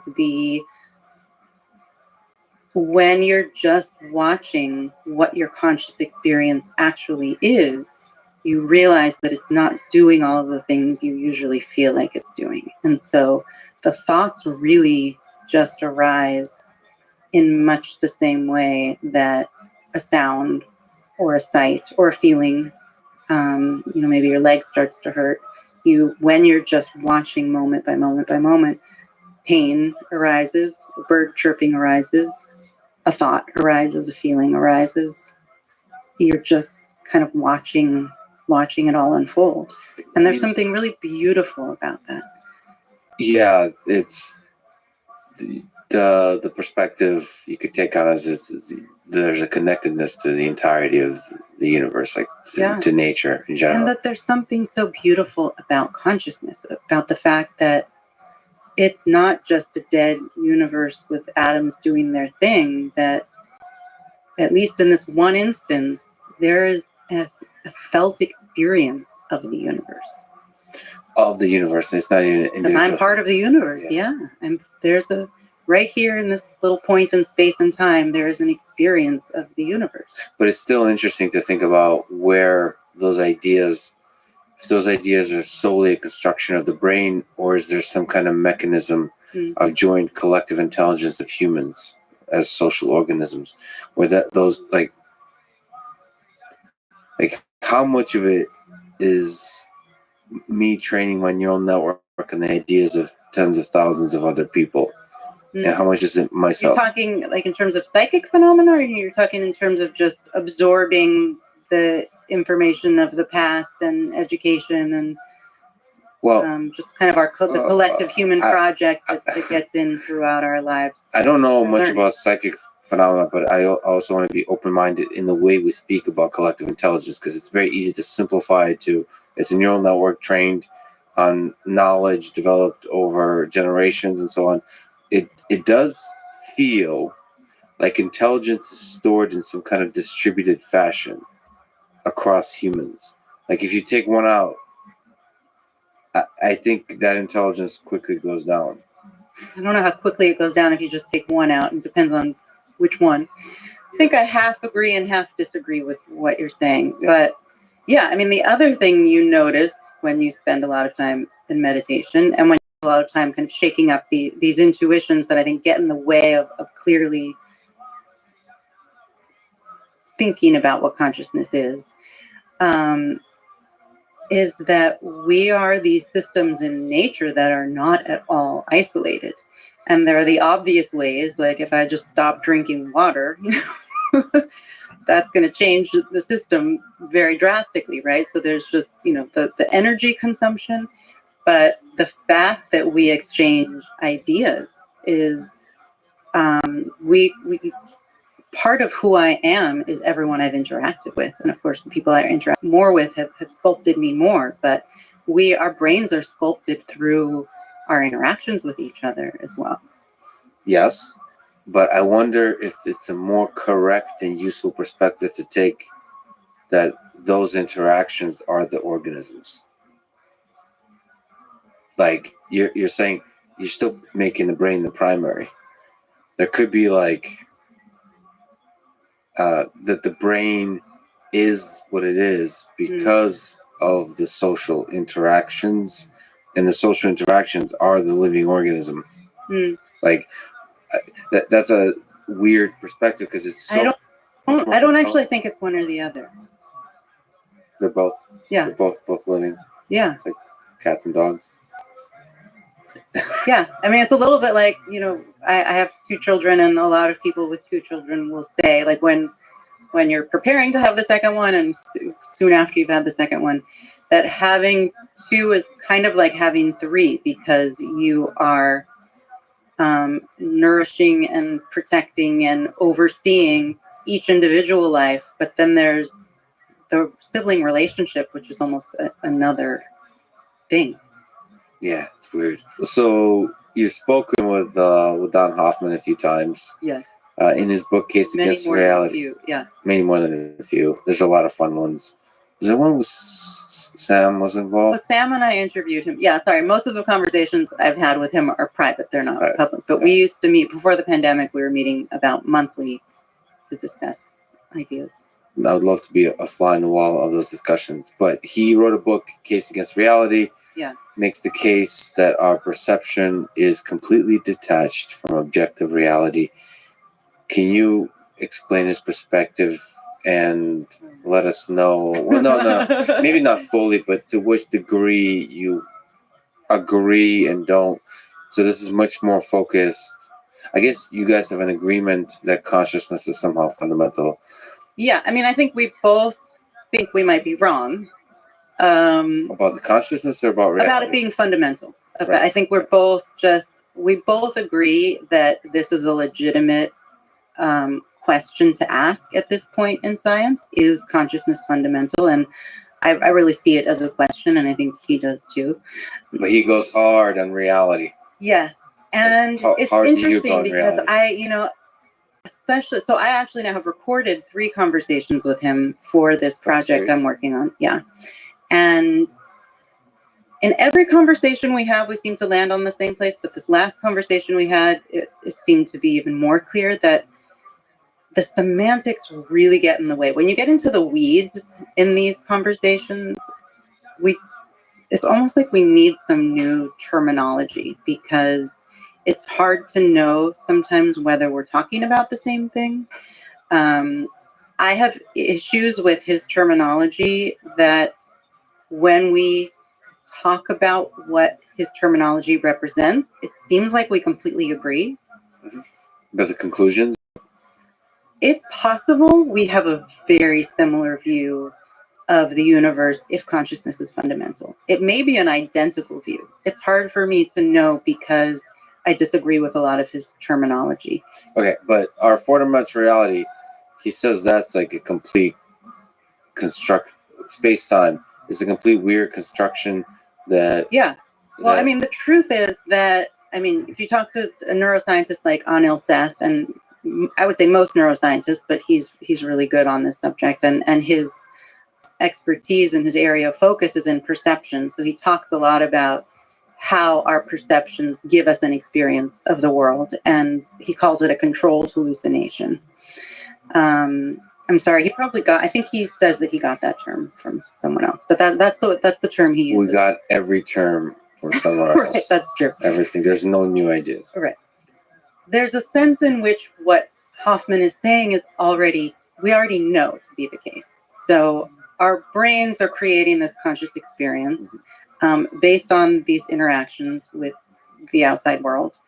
It is in some sense all a controlled hallucination. And someone like Anil Seth, so from the neuroscientific point of view, I actually have a quote here somewhere if you have any interest in hearing the quote. But he's essentially saying everything we experience as a perception, including our experience of time and space. So we still don't really know what our experience of space represents out there in the world. And then, of course, when you talk to physicists about the different interpretations of quantum mechanics, where physics seems to be headed across the board at this point is that space and time are emergent, that they're not part of the fundamental fabric of reality. And so there's some ways in which Don is saying things that... Is he being too poetic about it? Is that the right way to phrase it? Because no, go ahead. He says it's not that our perception is just a controlled hallucination. Well, no, it's not. He's saying something more than that. That's true. Yes. But my point is that a lot of what he's already saying, on some level, science is already there and could agree with. Yeah, but not all the way. Yeah. Because he's saying that the evolutionary process has constructed our brain mechanisms in such a way that we're really far from having access to objective reality. Yeah. Although I think we already know that as well. If any version of string theory is correct, and of course we don't know yet, it's all up for grabs, but the truth is each theory is weirder than the last. If there are 15 dimensions of space, we are just not wired to be able to understand the fundamental reality. But I think we have a consistent abstraction that seems to be reliable. Yeah. Like a blockchain. Yes. And he's not just saying that we really only have this tiny window onto reality. He's saying that window onto reality is giving us a lot of false information. Yeah, it's not false. True. It's not just an abstraction, it's false. Yeah. Because he's saying there's no reason it needs to be true. Like Yeah. there's no, it's not required to be true. Yeah. And in fact, there's through natural selection, it's very possible to imagine, or it's likely to imagine that organisms will evolve in such a way that you're just be lying to yourself completely. And but the question there is, if that's the case, it's a really interesting thing to think about. I think the rigor with which he approaches it is really admirable. I mean, I do think it's scientific, but it's the question for me is, why is it so consistent across all of these organisms? We all seem to see the table, like, and feel and run into the table. What he will agree. So what I would say to that, and when I pose this to him, I really don't want to speak for him, but I'll answer it myself and say that I believe he agrees with what I'm about to say, which is that the things we perceive are connected to the structure of reality. It's just that the structure of reality is made of something completely different than the thing we're experiencing. So imagine if you just go with the holographic principle, loosely, and actually the holographic principle applies to black holes only. So there's ADS, CFT duality, anti-de Sitter space, and conformal field theory. Am I getting all these terms right? The terms are right, but I can't believe we're going there. Well, I mean, this is where I've gone in all of my conversations with physicists, because the idea is, so if we just have the basic principle that reality and all of the information can be contained, or is actually in a two-dimensional space that gets projected. This is something that you don't buy based on look on your face. No. I'm actually freaking out because yes, any theory of modern physics gives inkling that reality is very weird. Right. And so completely different from how we experience. That's one example. Which is so this is an intuition that for whatever reason has always felt true to me. This is the way I thought about things as a child. I've met other people that felt this way when I've had experiences in psychedelics, and this is where I start to sound crazy too. But nope. But everybody else is crazy except us. But that has always seemed right to me, and that's always the thing that I feel like I'm looking for. That it's funny. Recently, I was thinking that it's as if I feel like and this is more how I was thinking of how I felt as a child, but I feel this way a lot as an adult too. That the image is one of a snow globe that I'm confined to this snow globe based on my human perception, and the truth of reality is out there.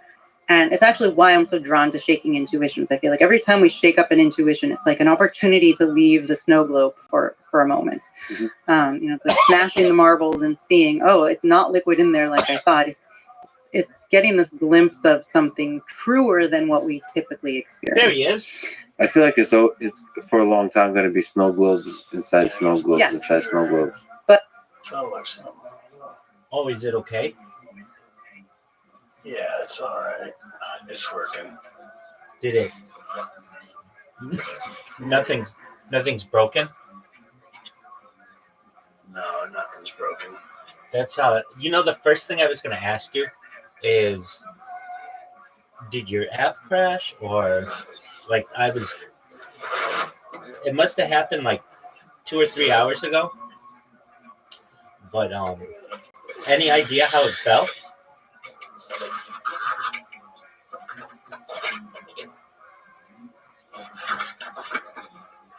Any idea how it fell? Yeah, just me being asleep and it being too close to me. Oh man, I've been there. I fucked up some computers that way. Yeah, I need to be much more fun, much more fun. Well, that's good. You wanted to be close. That's all right. Well, it's still early. I imagine you just go get some more sleep and talk to me when you're ready to go. Yeah, probably. Yeah, enjoyment. I've been enjoying my sleep lately. Dog, that's one of the great things in life. It's free. No one can really take it away from you under general circumstances. It charges your body. I was thinking about this morning, or actually last night. It's like a little time machine. that like it's like, okay, I'm gonna get in this capsule, and when I awake, it's gonna be later. I don't know when, but it's gonna fast forward. So enjoy your little time machine. I think the fast forward is the best part. Yeah, I enjoy it. When it happens to me, first thing I do after saying some quick prayers is check out what's going on online, and there's always new shit. It's like, oh wow, now I got shit to do and people to fuck with and messages to answer, and it's nice. Yeah. All right, Big Dog, will you enjoy your sleep? But the larger point is that, yes, whatever is true about the fundamental nature of reality is not something we're experiencing. However, it is linked and gives us clues to it. So one image I came up with recently, I actually wrote about this. I have an article in Nautilus about time, because as I spend time thinking about what it would mean for consciousness to be fundamental, and at the same time, I'm talking to physicists about different interpretations of quantum mechanics and the fact that the ones I'm talking to believe that space and time are emergent and are not part of the fundamental story. I was thinking about what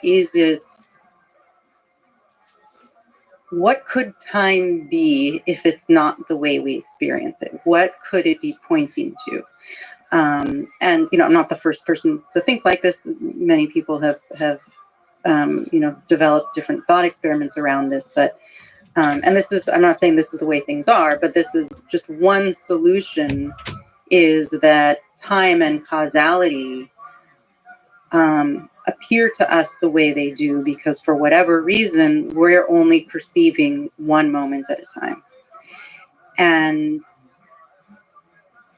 these connections between events that we perceive as time are actually just part of the fabric of reality. There's some structure to reality at a deeper level, where, it's like shining a flashlight on the structure of reality, where for us, for whatever reason, everything else disappears. And the only thing that exists is that single pinprick of light that we happen to be inhabiting or that we can perceive, but that the rest of it is there. And so that even though time would be an illusion and the causality in the way we experience it is an illusion, or it doesn't mean what we think it means, it's still pointing to a deeper structure. There's something that it corresponds to in the fundamental nature of reality. And I've had enough conversations with Don, I think, to know that he would agree with that our perceptions map onto something. It's just not the experience of it that we're having. So to go back to the idea that all of reality could be contained in two dimensions, and there's something about the interaction between different points that cause this holograph, so that it seems like there's a three-dimensional world when in fact that it's a projection of this two-dimensional surface. What we experience as space still references something at the fundamental level. It's that it's not space. And that is something that makes a lot of sense to me. I posted an excerpt. George Musser wrote a great book, Spooky Action at a Distance. Spooky Action at a Distance. And he talks about, he's a great science writer, and he talks about ways to kind of absorb what this would mean, this ADS-CFT duality. And he gives an example of music as an analogy, that two different notes can exist in three dimensions as if the other doesn't exist because of the frequency of the sound waves. And that in another way, you can think of the sound waves existing in different dimensions. I don't know if that's... Yeah, that's really interesting. So I don't speak as well as I write, so you I've speak written beautifully. about this in a way that I think is easier to absorb than the way I just described it. But I think causality is a trickiest one. Yes. Time is a tricky one Yes. to like. Yes. Oh boy. And there are physicists who think that space is emergent, but time is still fundamental. And Lee Smolin is one of those scientists. And it's really interesting to talk to him about this. But yeah. So, but time being emergent is a really tricky one to think about. yes. Also, I wonder if it's possible at which point does the experience of time start becoming a part of the conscious experience of living organisms. So is it something that Yeah. evolved on Earth? Yeah. Only? Or is It's it? also very hard to think about consciousness without time. And that's something that's really interesting for me to think about too. Although, not that this is scientific evidence of anything, but I and many others have had the experience, a timeless, spaceless experience in certain states of meditation and under the And that's influence of still a psychedelics. conscious experience, would you say? Yeah, absolutely. But didn't you say that some aspect of conscious experience is memory? It seems like that too. No. So I said an experience of being a self is due to memory. It seems that consciousness and time are inextricably linked, but I think that may be an illusion also.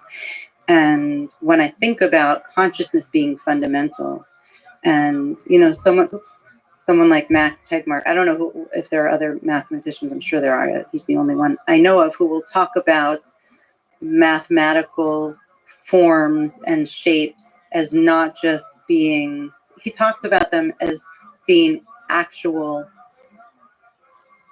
objects in nature that exist, that are not just mathematical structures that we can think about, but any mathematical structure that comes out of the math actually exists in reality. Yeah. And so when I think about consciousness being fundamental, I think about physics and mathematics being a description of the structure of it. And that when mathematicians say things like that, or physicists say things like that, it makes sense if we're talking about a conscious experience of some sort. Yeah, that's really interesting. I mean, first of all, Max is great. Man, this is really interesting to think about, like what is fundamental. Yeah. It's a good exercise to do in general. Yeah. Like to really think through it. I mean, ultimately, it's a very humbling process because we're probably in the very early days of, we can't know currently, right? Right, currently. Maybe permanently, but I remain optimistic. Right. Well, to jump around a little bit, the Google AI engineer, I'm using the terms from the press, it's kind of hilarious. But Why, like, is this a friend of yours? no, it's not. No.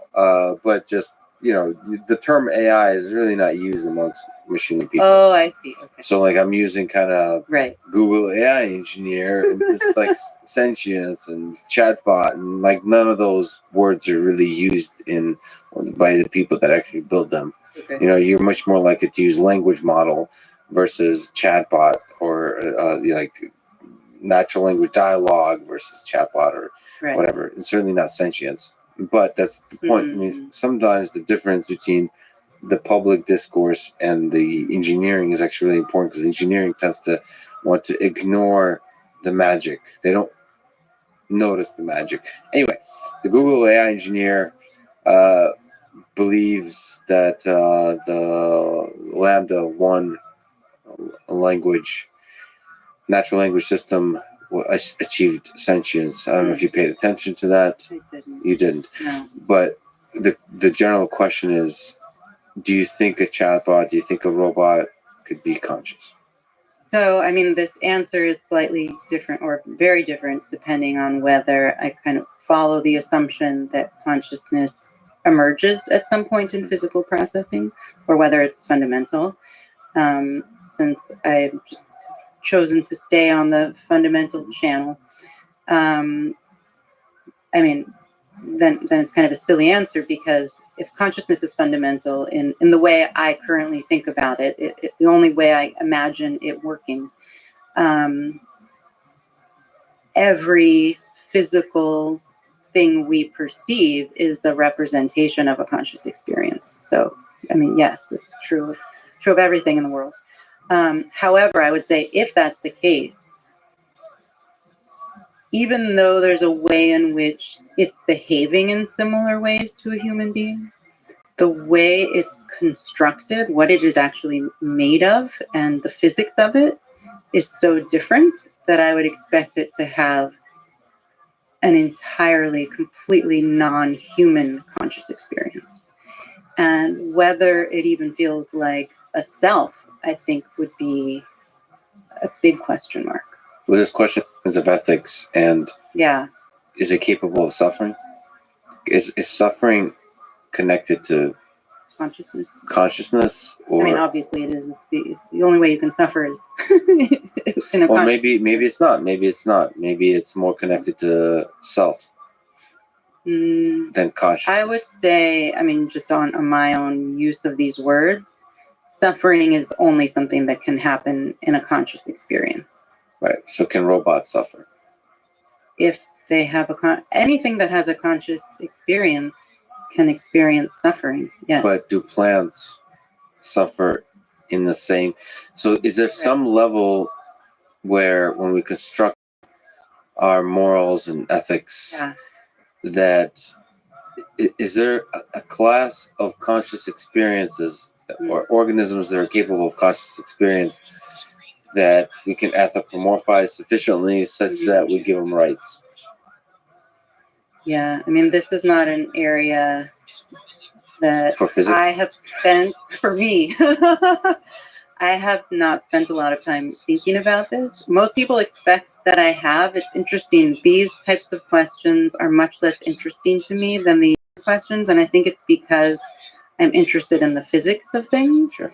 I'm somewhat interested, I'm definitely interested in ethical questions for human beings, but I have spent very little time thinking about the implications for other types of intelligence.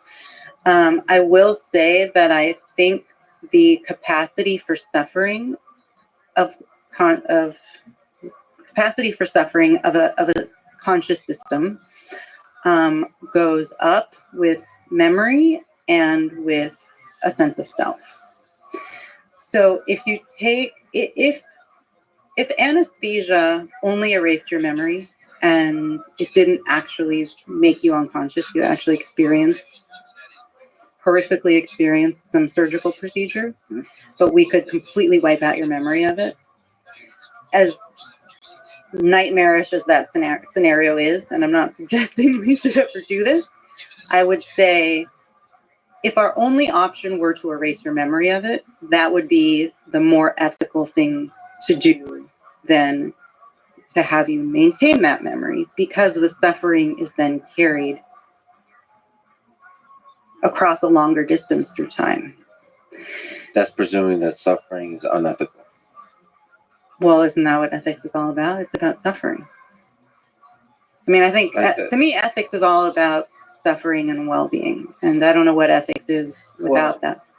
There's different measures of suffering. So having one traumatic event come on in, man. if you erase that one traumatic event, that potentially might have negative on net consequences for the growth of a human. So then it's a different question, but I would say that memory increases suffering globally.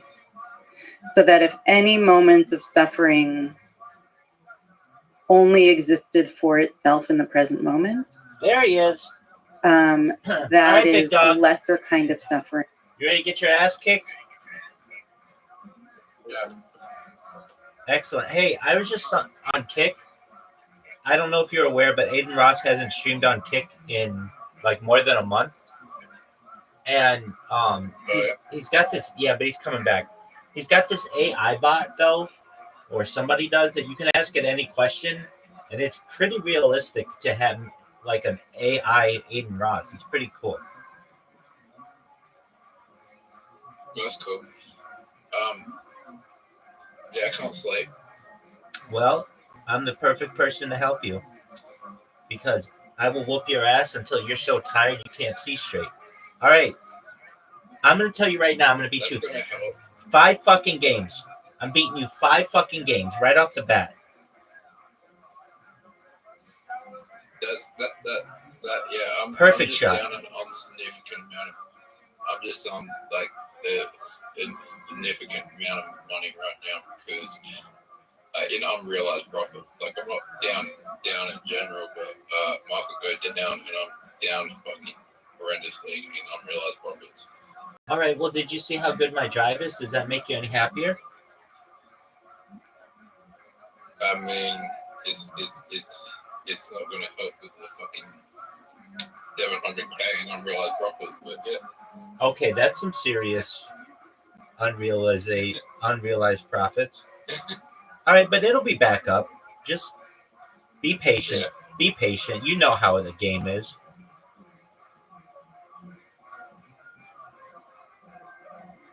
In case you weren't aware, I'm winning 1-0.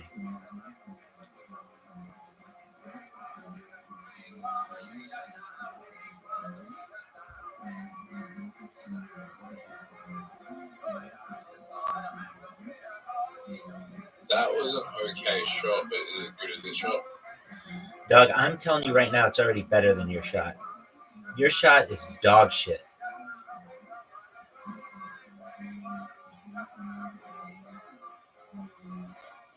Why did I go that way when I could have gone this way? Could have done this way. I don't know. It seems like you would have lost either way, but who knows? I could have tied. That's true. Oh, I like this hole.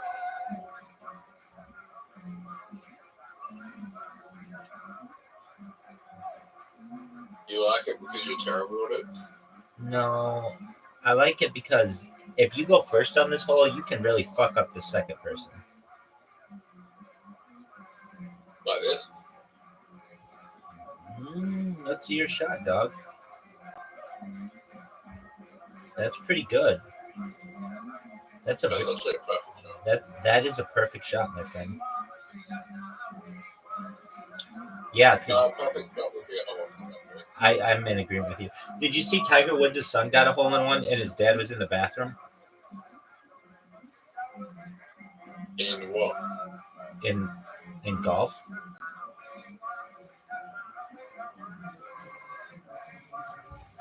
So, you know who Tiger Woods is, right? Yeah. I don't know if his dad was in the bathroom, but the announcer said he was taking a break. But basically, his son had his first ever hole-in-one in tournament play ever, and it was in a tournament in the final round in like a father-son tournament, and apparently Tiger was in the bathroom and missed it. I don't know for sure if he was in the bathroom, but that's what they made it seem like. Dude, a hole-in-one in golf? What, like real golf? Real golf, yeah. Like it was on a par 3. Man, you made a difficult shot, difficult hole. Oh, what a fucking great shot! You really need an amazing shot. I didn't know that it was common for people to get hole-in-ones, but it's not common at all. Real golf. It's very, very rare.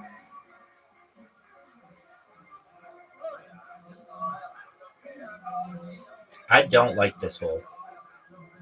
I find it to be very difficult. And everybody always fucks me over. Riser always fucks me over on this hole. Oh, you hit a perfect shot. Not really. I mean, you can't win. So that's what you want to do, though, right there. That's perfect. Oh, that was a perfect shot. Uh-oh. Why would you go the way that's going to help me? Let's see what you've got.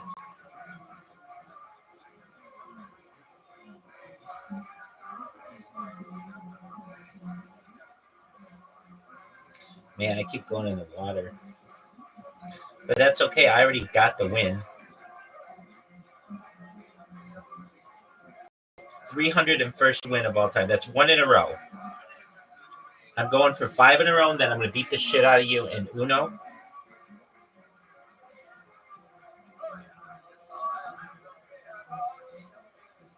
Oh, that was really bad, Zoot. Giving you an opportunity to fucking do really well. Oh, Zoot's gonna take the lead. That was a 2 out of 10. 2 out of 10, dude. That was a 9 out of 10. Oh, I got fucked. Slow down. That's a perfect shot. No. I would. That's an easy shot. I'd rather have your However- shot. Your shot has a backboard. However, it doesn't matter. There you go. Zoot takes his first lead. No matter what you did, here's the thing: no matter what you did, you're gonna lose to me anyway. All right, I hate this fucking hole. Oh, you fucked up. But not really. You kind of put it in the perfect spot to fuck me up. Okay, that was a shit fucking shot, though. I know. Oh, what are you doing? That was a good shot. You're all in my way. Yeah. Okay, I'm not doing terrible. Dude, what the fuck? Oh, I'm gonna Oh, give you a yes. fucking win. Oh, fuck. Oh man, that was a very fortunate win. I'm gonna get the idiot shot and I fucked it off. All right, big dog. You ready for this shot? Not what I wanted to do. But I'll take it. I mean, it could be way worse.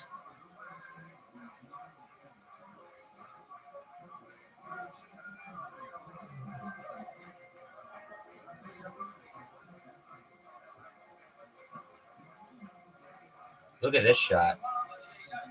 Get there. Get there. Hit my ball, big dog. But yeah,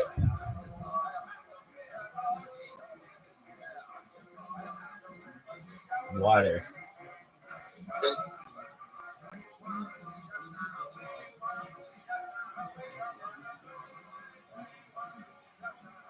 I have a feeling if I let the thing...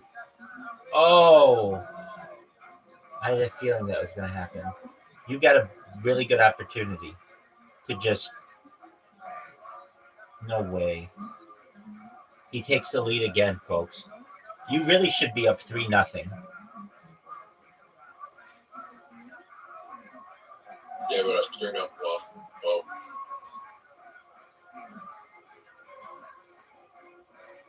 not terrible. Dude, you put the... You're I in a... actually think I'm You're in a great position because I'm going to hit your ball.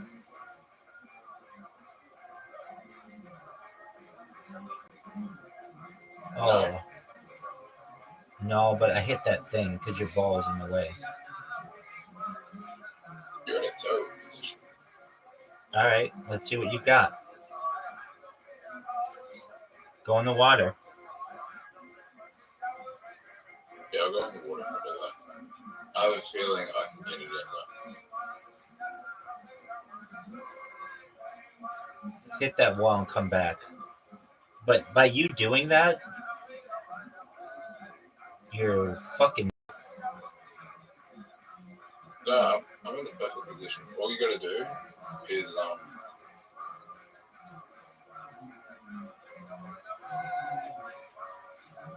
actually I'm in a worse position now. No, you're in a better position.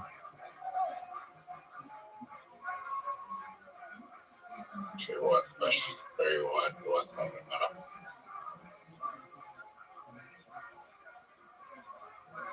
Right, you can get it in the next shot. If you don't get it in the next shot, you fuck up. By the way, Not if I'm in your way.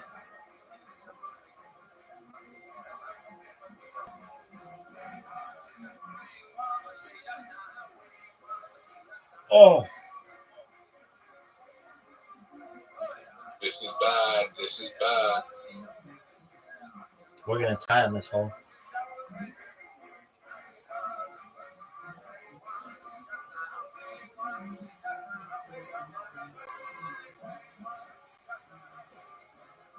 My screen's glitched out.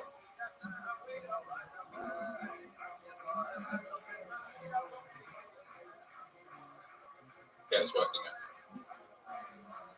I almost got very fortunate. I thought you were going to bet. I almost did. All right, so you can't lose. I can't lose. Can't lose, but I could be in trouble. Yes, perfect.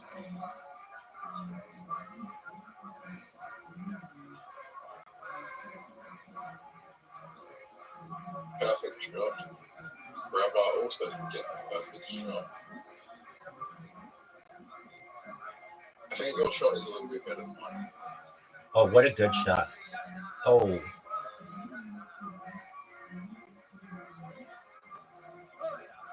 You can get it. Actually, you're in a better position to get it. I don't think it's possible to make it from there in the hole. It is. You seen me do it before. In 2 shots? Yeah, you've seen me do it. The thing. Oh, what a terrible shot. I almost really fucked myself. Oh, yeah, I should just go for the safe. Just go. Nothing. Well,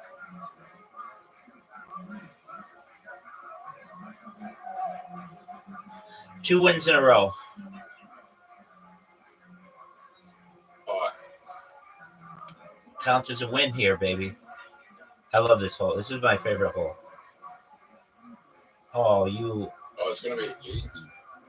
It's gonna be easy to hold.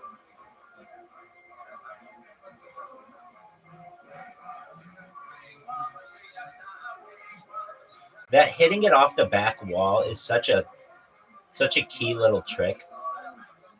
All right, make it, big dog.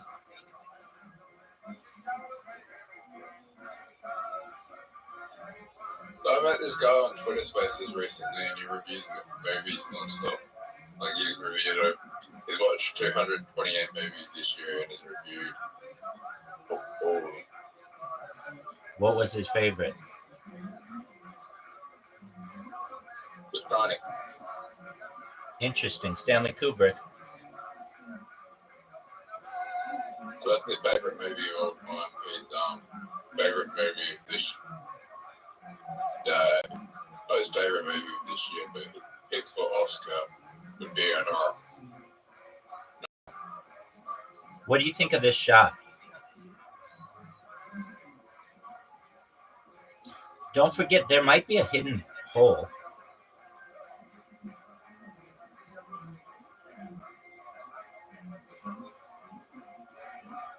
Water. I think that's it. Oh, I fucked up. So I think Wicked is going to get a Best Picture nomination.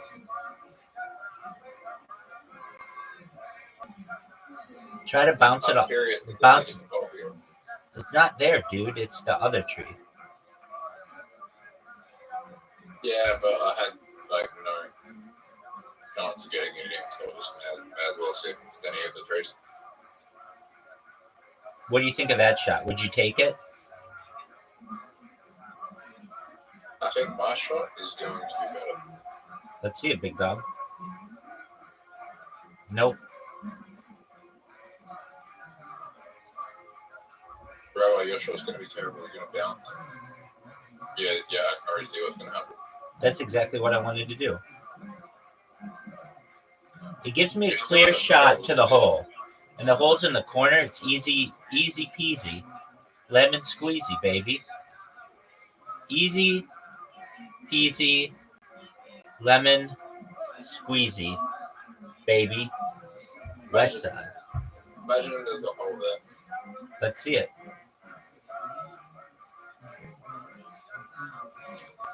I extend my lead. I don't like this hole. I do.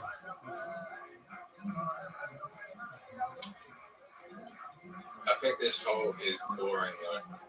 I think it's very easy. That's the problem. I miss those swirly things. Oh, that was a really good shot. Those lollipop things, I miss those things. Come on, you little bitch. Dude, that's not good. What, Yeah, you blocked me. what are you going to do? Play the craziest angle ever.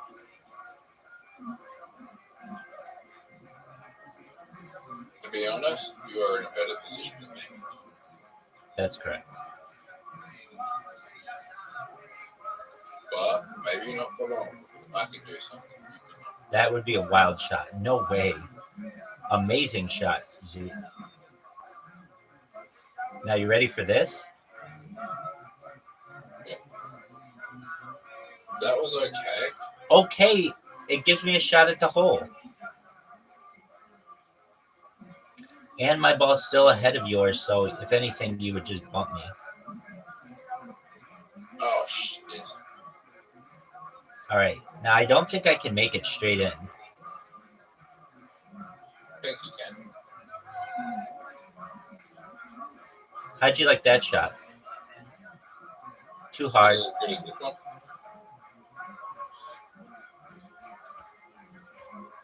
Still undefeated, dog. I wonder if you can do that in like 3 to 4. I'd say 4, maybe 3.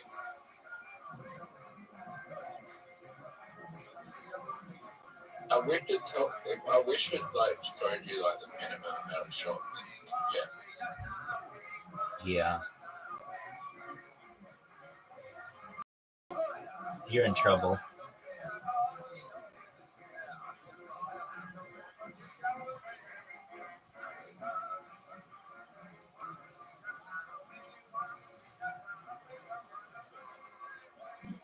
The thing I like about this hole is how like we don't get it off. That's true, and it's difficult.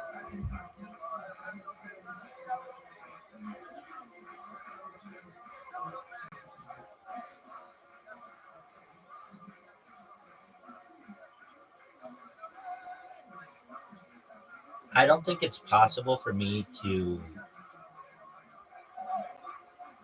make it in a normal way. I think I just have to.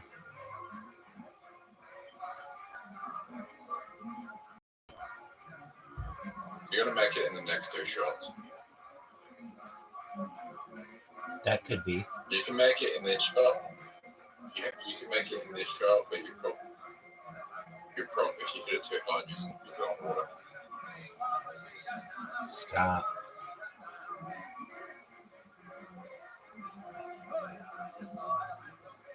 Zoop, we're looking at 3 wins in a row. What are your thoughts on this? It's okay.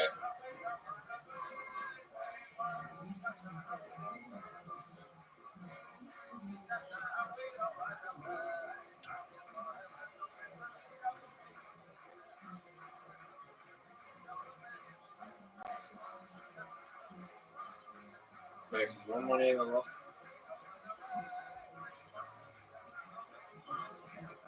Three wins in a row, big dog. All right, here's your hole. You made it in twice in a row at one point. Get in the water. I feel like the ball doesn't go in the water very often on this hole.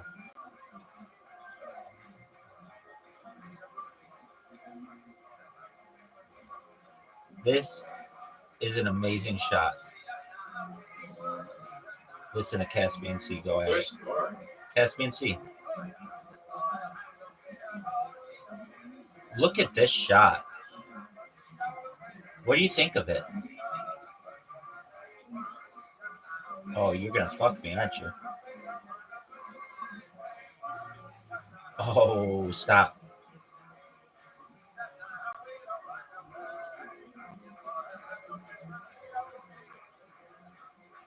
That was a beautiful shot. I take the lead. There's literally nothing I can do. Yeah, you could have made it. I love this hole.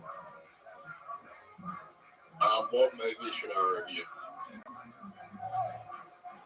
Goodfellas. Been a while since I've seen it, but that's a great movie. I agree. I'd probably give it probably give it a 4 stars when I saw it. 4 out of 5. Yeah, 4 out of 5. Your rating, Maybe 4.5.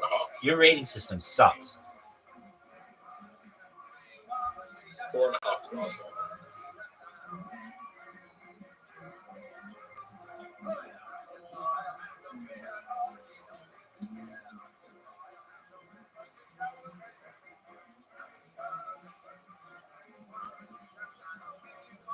Did you see how efficient I was on this hole? And the reason why I'm giving it 4.5 is because I would give it 5 stars, but I can't remember any of the names of the characters. The actual So- characters? Henry Hill. What? Henry Hill. You mean the characters or the actors? Ray Liotta, Character. Robert De Niro, Joe Pesci. I can remember the actors.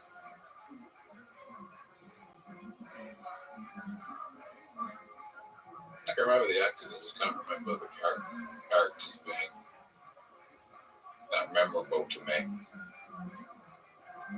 That Sorvino guy, Paul Sorvino. What a shot. Dude, did you just see that?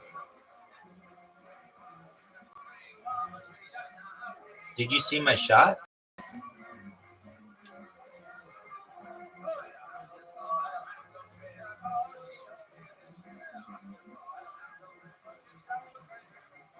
Man, I am just steamrolling your ass right now. It was.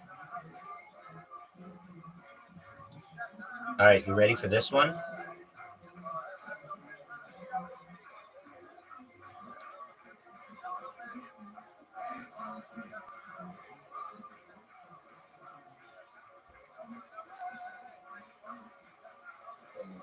You're just going to copy me?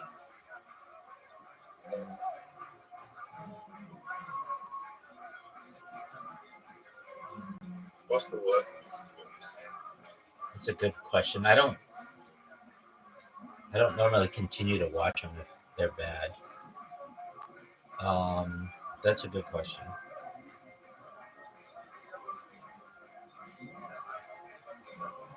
Oh, stop. You have a chance to steal a hole.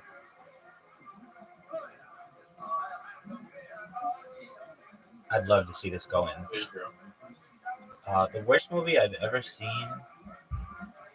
You just made that? Yeah. That was phenomenal, dude.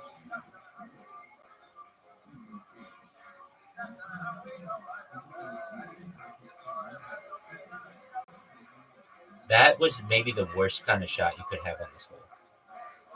What's the worst movie I've ever I seen? think it's not going to be bad. I think mine's going to be worse. Hit my ball in the water. You actually would not mind a water bump on this one, hey? Right. Oh, what an amazing shot if that would have gone in. It would be an amazing shot, like, but the fact is, I do that. I can do that.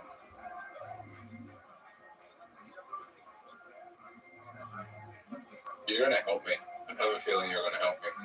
I have a feeling you're going to help me. You have a difficult shot here. No, you got to hit it harder than that. It's setting up the big. I'm in a better position than you are, though. Not now, you're not. There's no way I can win this game anyway. That's correct. Oh, get in there. Perfect shot. And you've wasted your time and your energy and your money. Well, I don't know what money I put into this, but okay.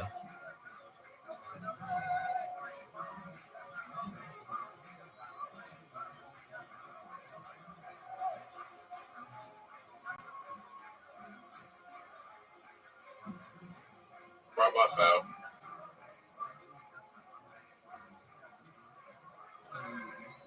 Make it.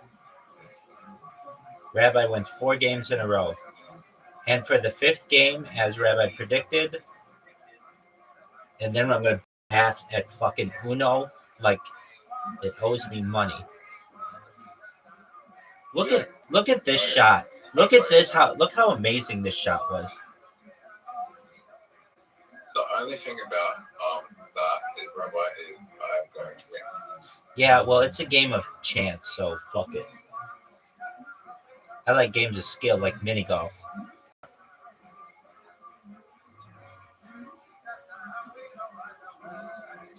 You need an amazing shot here. No way. You deserve to make that. That was a really good shot.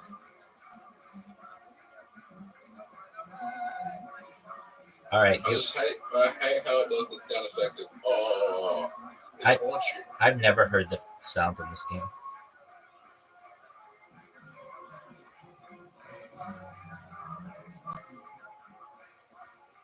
You don't play with sound effects on. I don't.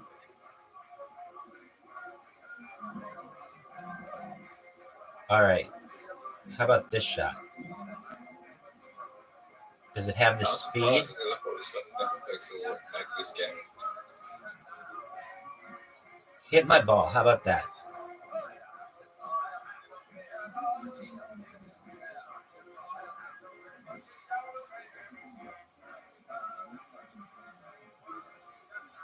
That was a good shot.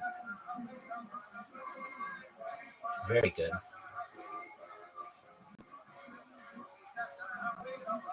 Oh, this is your hole. Look at this shot. Look at the athleticism.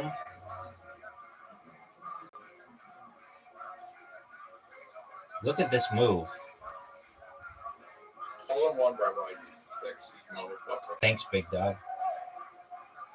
Let's see you make it. I don't know if it's possible for you to make a hole in one. Maybe. But it would. Oh, that stinks.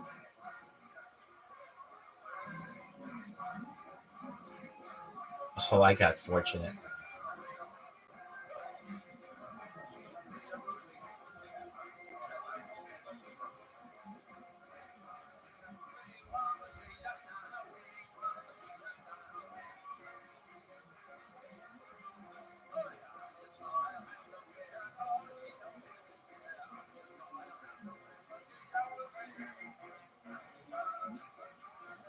All right, here we go, friends.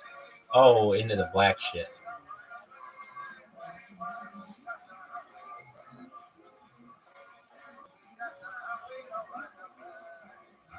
I don't think I can lose.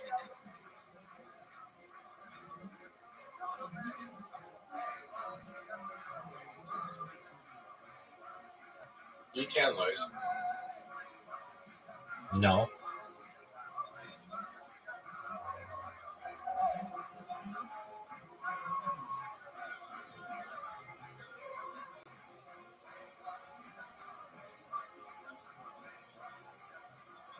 You go in the black.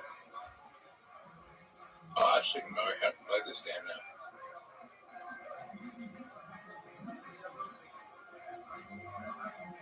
Are you sure about that? Yeah. Look at this shot. You stopped up. I believe you're trying to do this. If you hit that, it's going to go in the black. Meaning the hole. Oh, what a shot. Yeah, I'm right. I can't lose. I suck at this hole. You don't suck at it. You're just not very good. No, I suck at it. Everybody always fucks me up. Okay.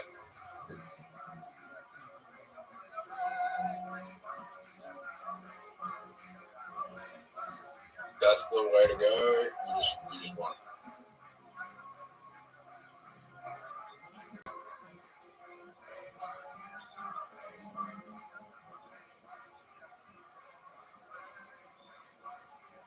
Why are you going that way? Just to be fun. That was where you can go. It's going to get in the same amount of shots.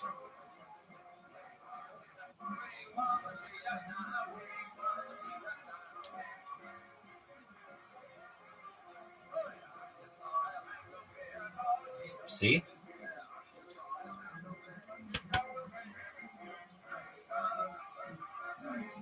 Rabbi won 5 straight games, Let's play. just like I predicted. Right. Uno time. Play Uno.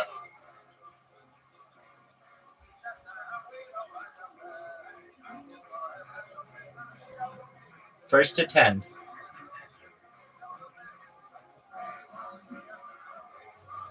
Oh, I fuck. probably have a perfect hand.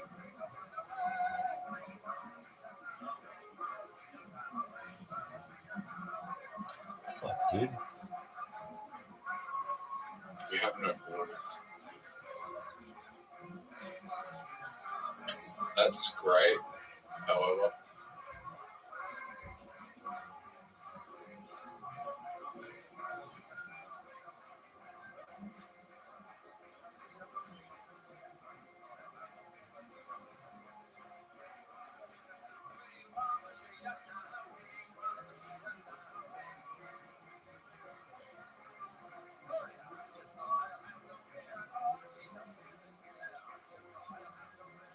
Uh-oh. that's great.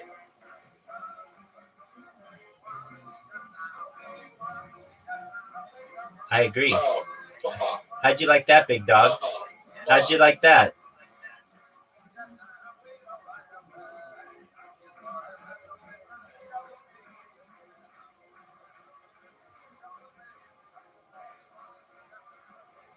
This is not good.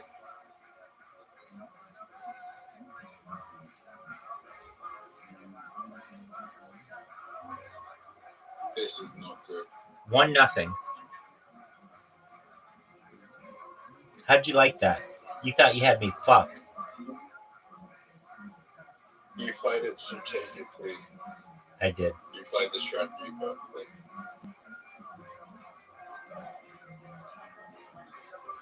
But is there any way I could have, like, anything I could have done to, like, not get fucked?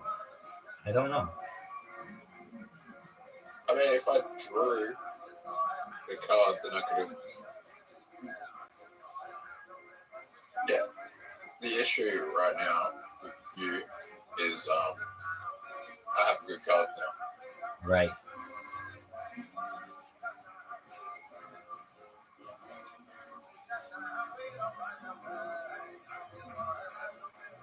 I have a card that I have the unstoppable.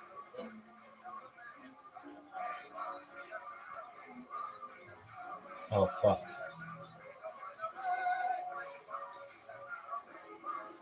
Motherfucker. If you saw my hand right now, you'd laugh how bad it is.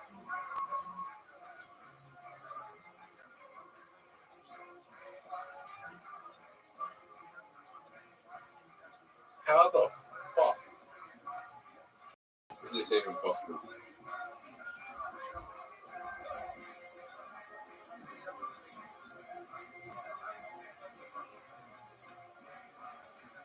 I have a feeling you have a card that's really got fucking insane.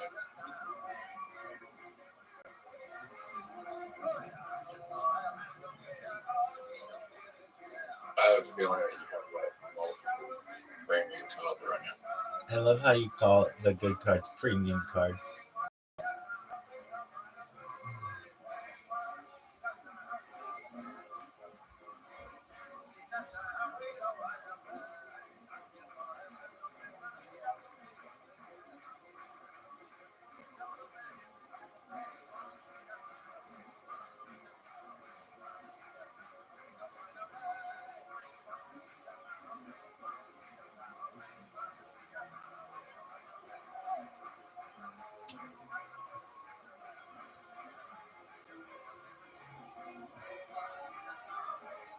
Now you actually know how to play, and now you know the strategy behind this.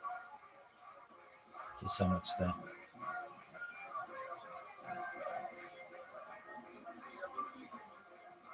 Is that 3 games? 3-0?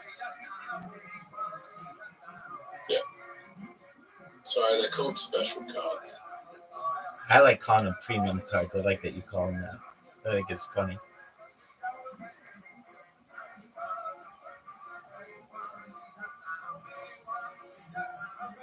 Ah, fuck.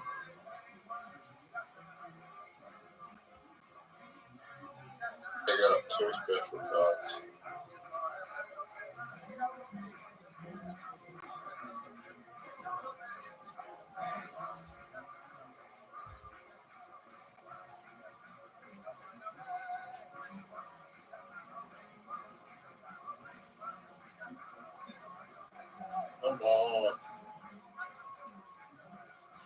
You can change the color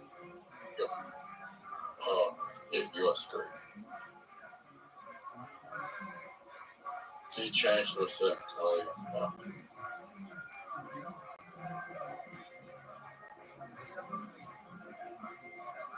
I'll go red, bro.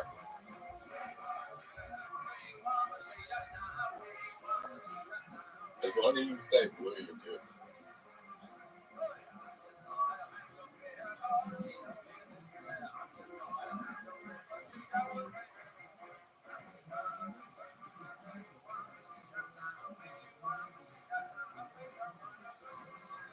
Go back to green. Okay.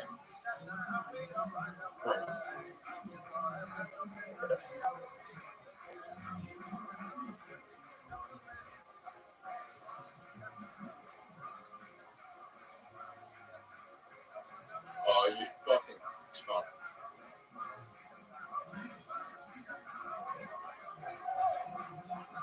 Four games straight. Came out swinging today.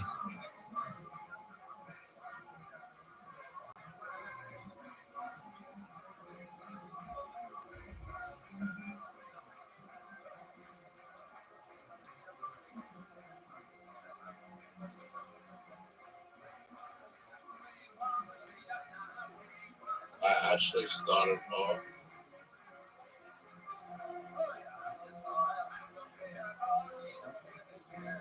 Should I just tell you what? I'll tell you after the game ends.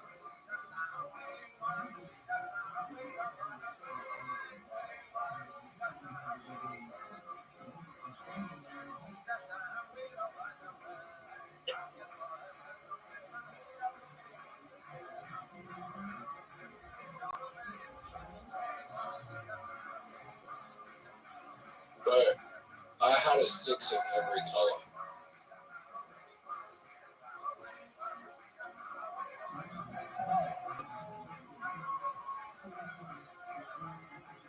Oh, I'm fucked. This is a terrible hand. This is a terrible hand now.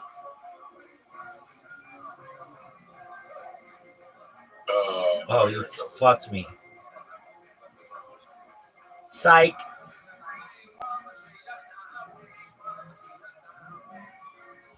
How do you like those 8 cards?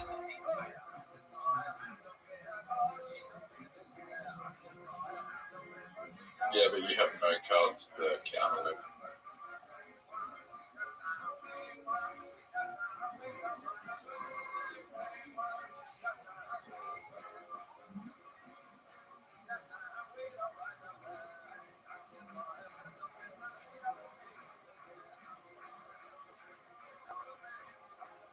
Yeah. Fuck yeah. Skip. On.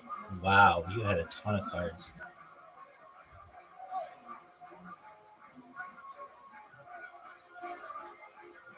Uh-oh. Come back. 4-1.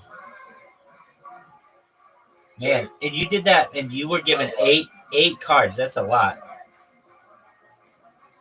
There were moves I made that helped me that you didn't counter again. Like there were times where I could have played a card, but I drew instead.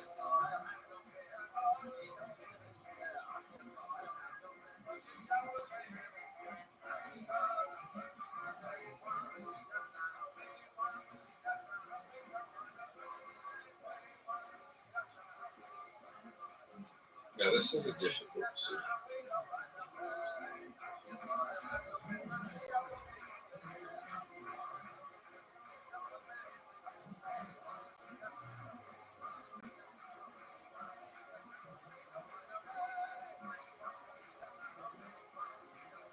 Oh, you would not have done that. I made a mistake.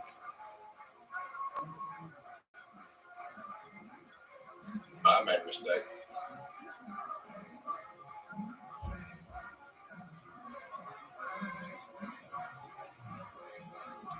4-2. I got lucky at the end. I made a huge mistake, but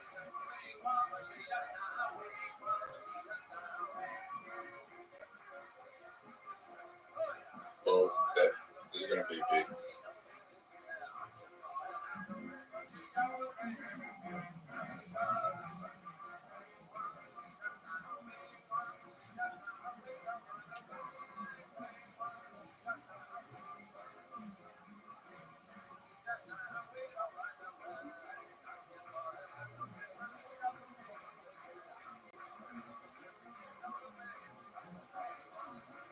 I like trial. What did you just say?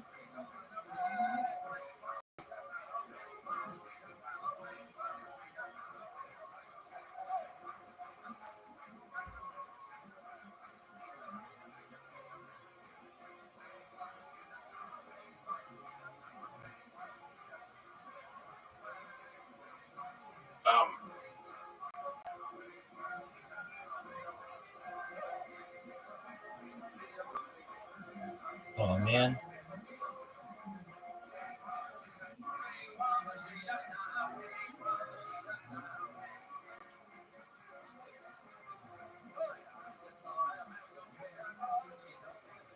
These are just college games.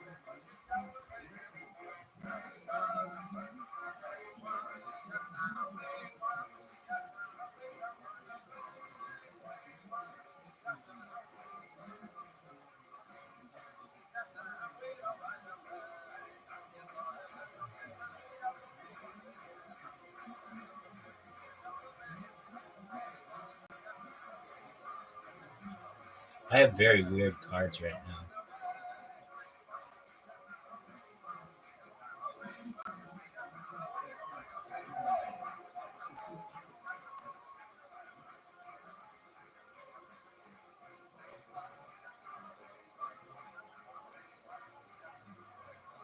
Five, 2.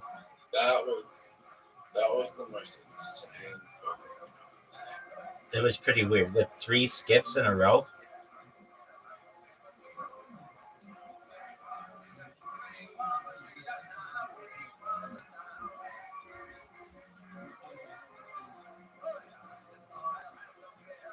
Are you kidding me? Get skips again.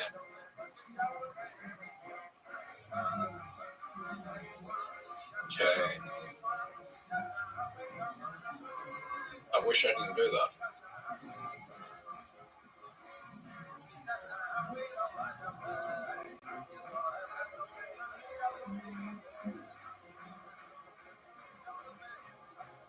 Oh, you're in trouble.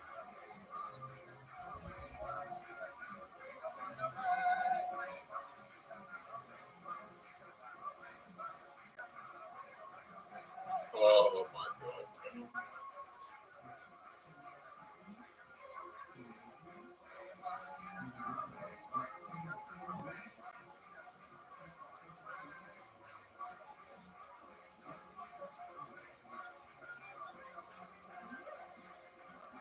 Oh, you're in trouble.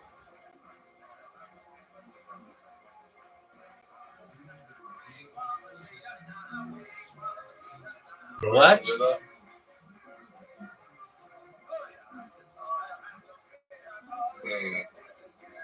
I wonder who's gonna lose. Dang. 5-3. Yeah, It gave me that was a strategy. 14 cards. I've never seen that many. It said 17 in my screen. Okay. Oh, it's forced to go, yeah, because you had Bray already.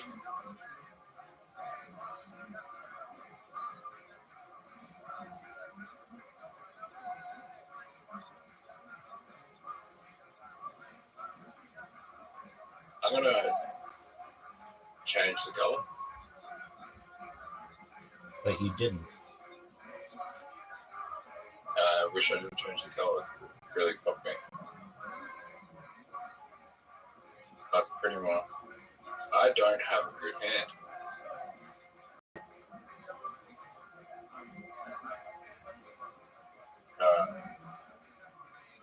I should have stayed on.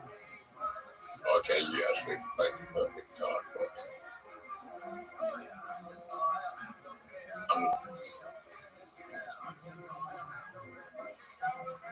I'm in trouble. I have the worst hand imaginable right now. That's even, just makes it even worse.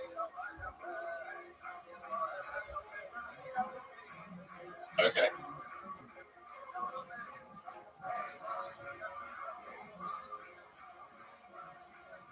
Fuck.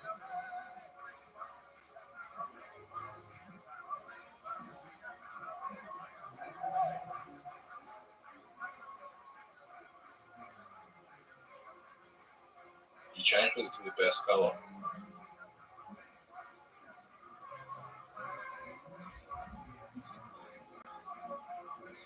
I can't lose.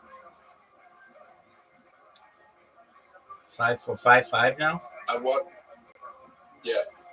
out that card is undefeatable. If you have it on the last hand, if you have it on the last card, it's undefeatable unless the other person also has 12 plus. So I decide I'm not going to play the, if I have a 12 plus, I'm not going to play it to the very end. I'd rather draw.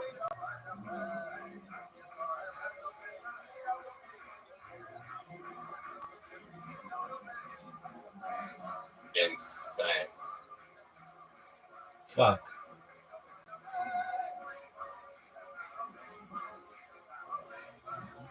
Oh my god.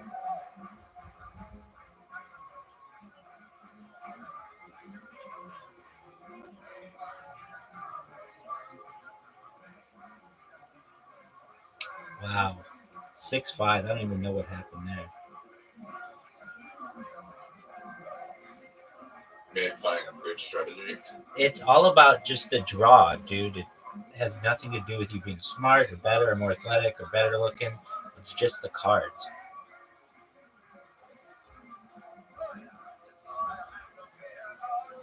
No, you can strategize this.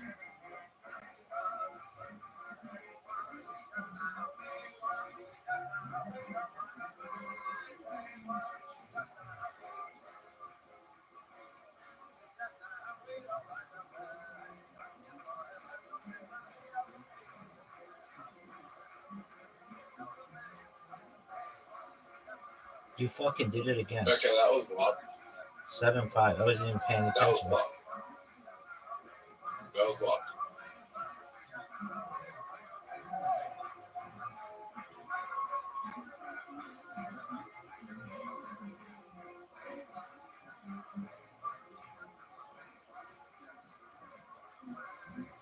You took the 2 cards, even though I know that you have a +4.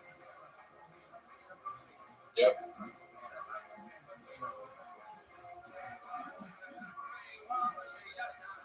How do you know I have a +4? I just do.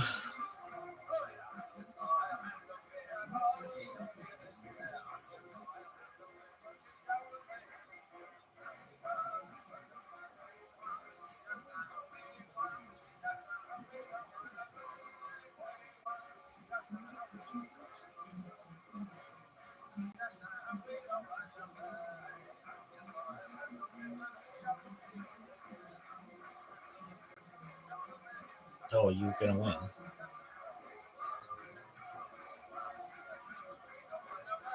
Fuck. Is it You think it was? Is it wise 7? to Is take it the two? 7 5 or Lost 8? it.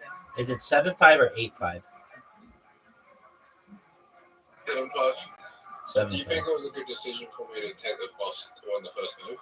Perhaps.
Wow.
Finally, 6, 7.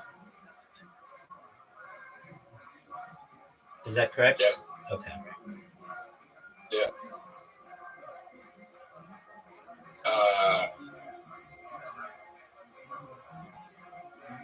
No, that was terrible. That was down I knew you had a +2. I actually thought you were going to play +4, actually.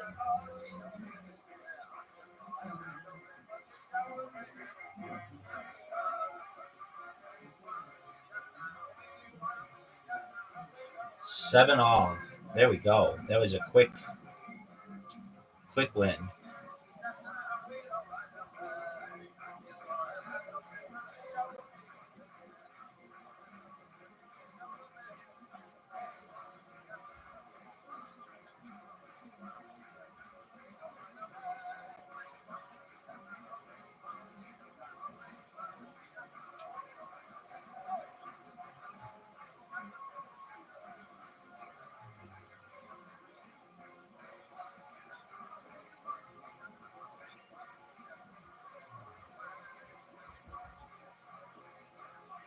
Actually, yeah.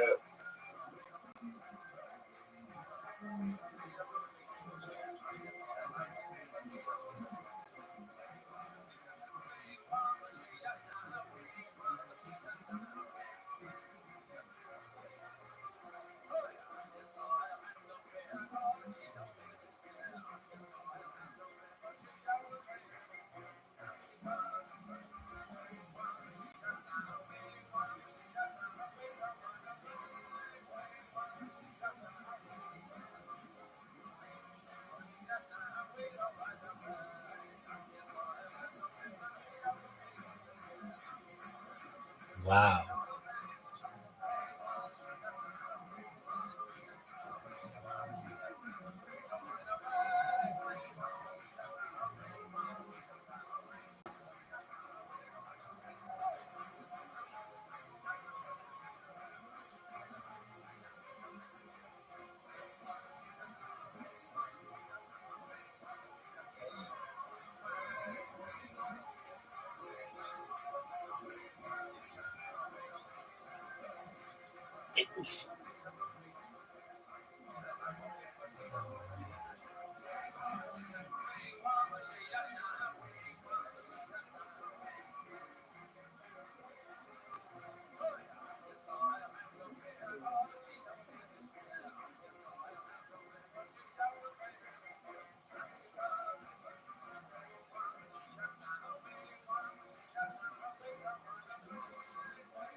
Eight, 7.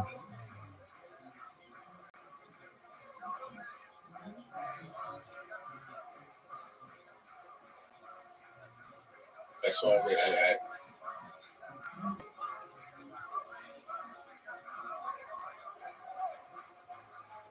Oh, Rabbi? Yeah, big dog.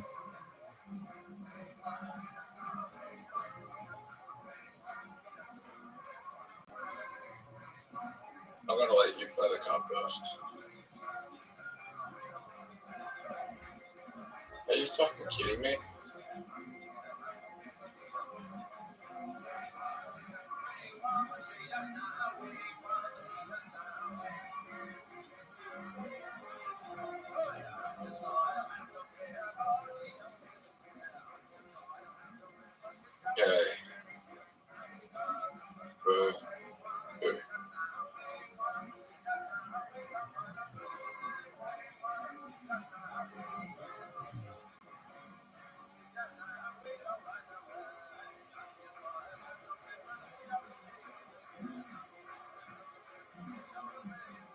What's your best card? right now. This one because I don't have any left. Oh, All right, 9 to 7. Rabbi, I fucked up. I had a +4 there. I could fuck you. Well, you didn't, and I'm glad that you didn't.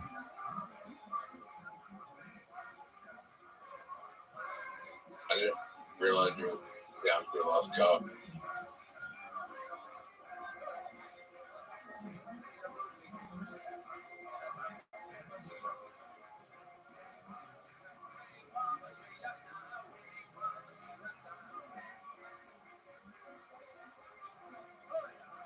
What the fuck? What the?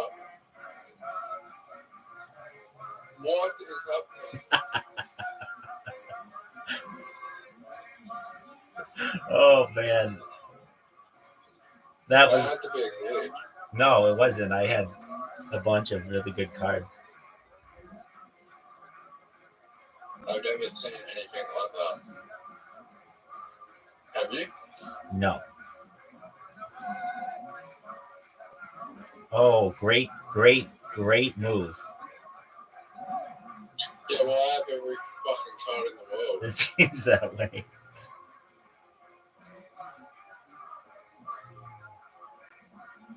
It's not a card I don't have. Okay. I know you don't have blue. Now it's like, fuck up, like, oh, you might have that color. Yeah, it doesn't have that color.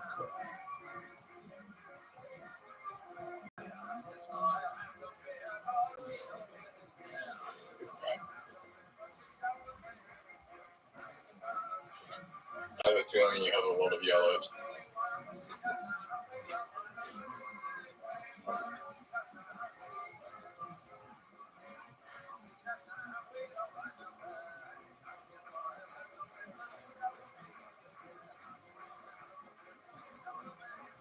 Man, I fucked up.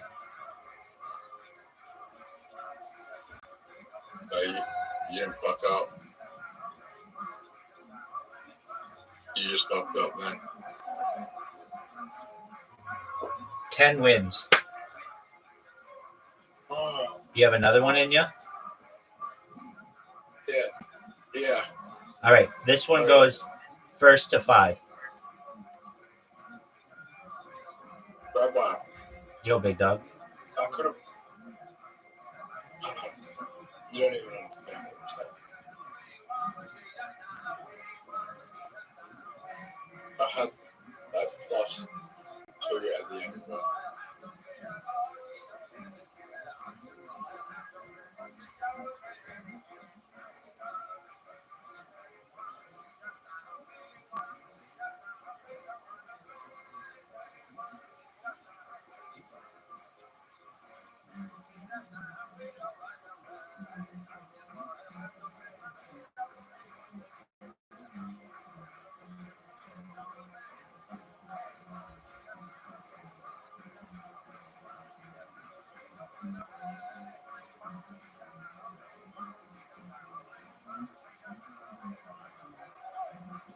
Are you fucking serious? How many cards do you have?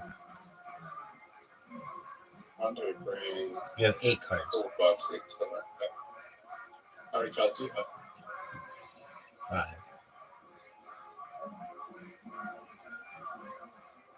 I was sick.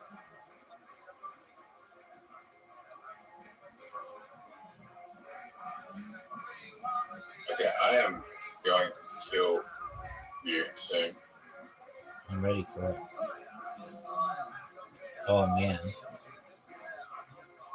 Yeah, you're bugged. fuck that. 1-0.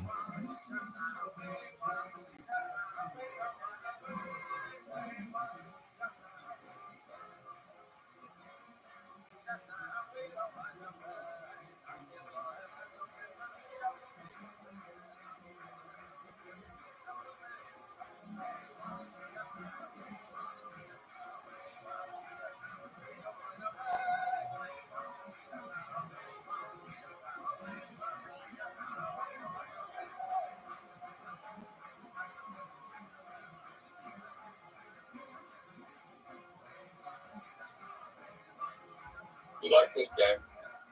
No, because it's not all skill based.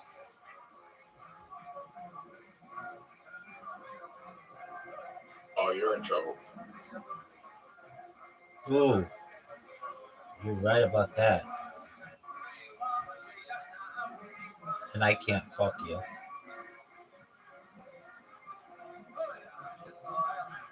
I have every color but blue.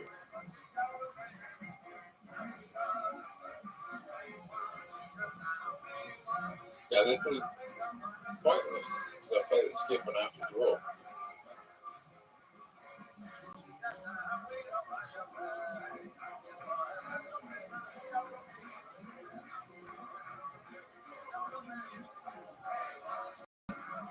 Rabbi, I have every color imaginable. But I have one particular color where I just got a fucking shit ton of cards. Okay, now my hand is just trash. Like, even more trash. You don't have green either? No? Do we have the same colors? Perhaps. Oh, you're in trouble. You're in trouble.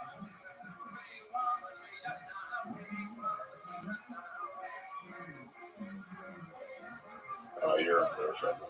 You're in real trouble. Big time. Wow. Oh, I've got everything now.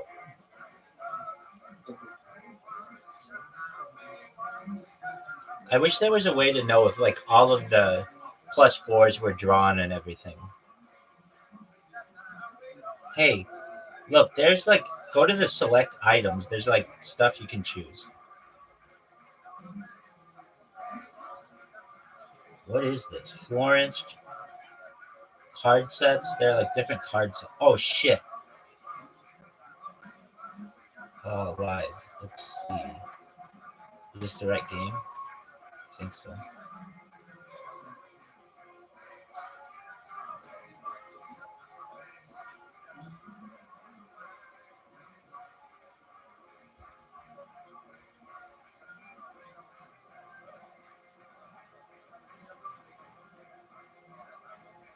Two nothing.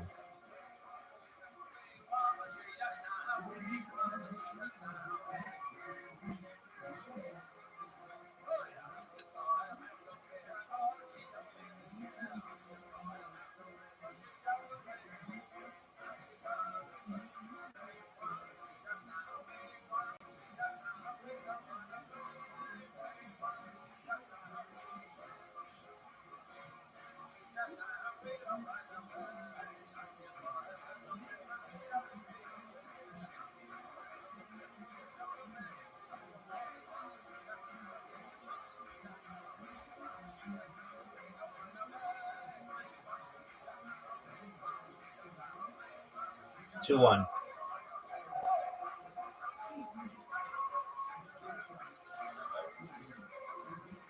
I wish there was just a rematch button instead of having me have to do that every time. Shit cards.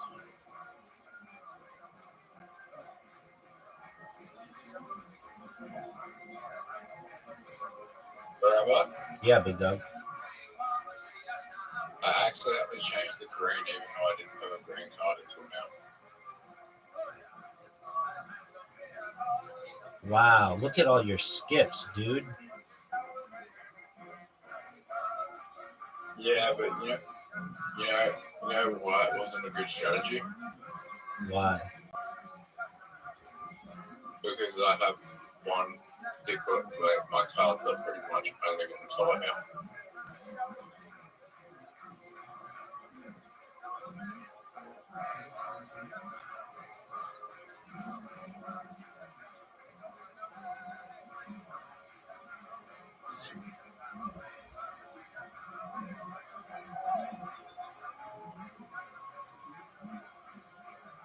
That wasn't a good strategy, but.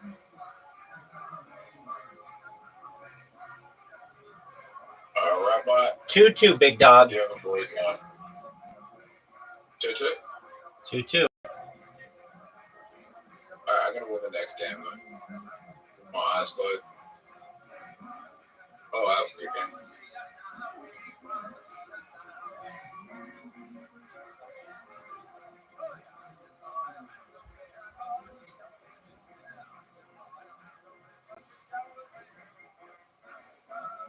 Bro, watch fuck. Fuck.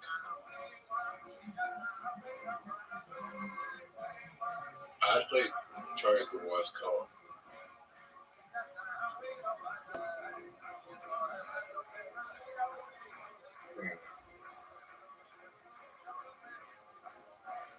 Right back. Yeah, big dog. Fuck.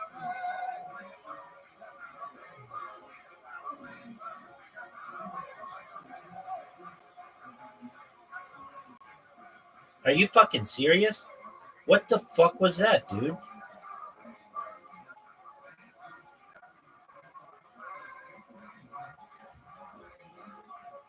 Greatest comeback. Stop. Oh, I fucked it. I fucked it.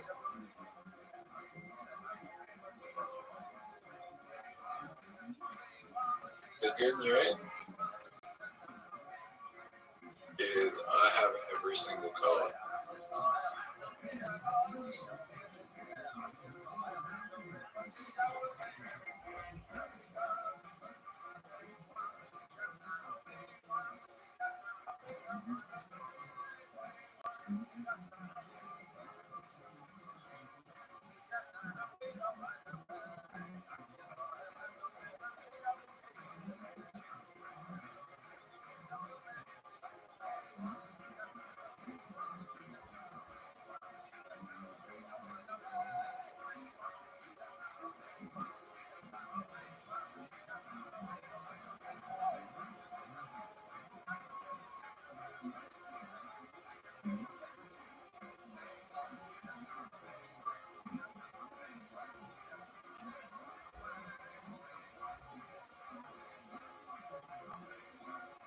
What the fuck was that? You're dead. Fuck. 3-2. They when I say it like I have every single color, you should like memorize what colors I'm playing so then you know what colors I Ain't don't. nobody got time for that. Yeah.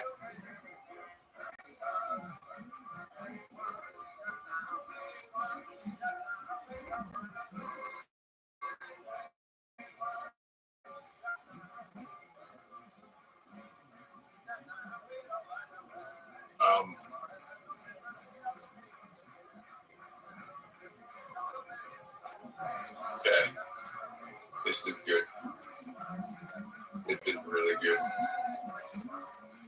This is really good. Fuck.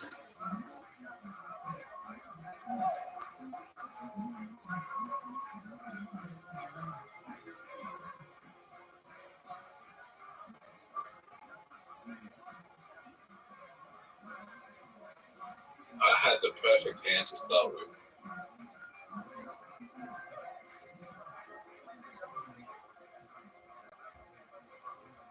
You're just making life easy for me.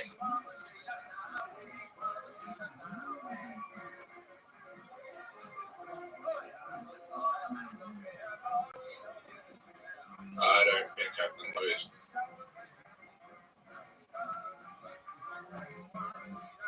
Wow. 4-2.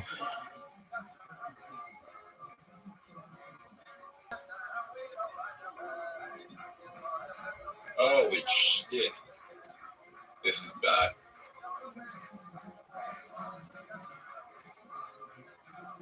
This could end really badly or really good.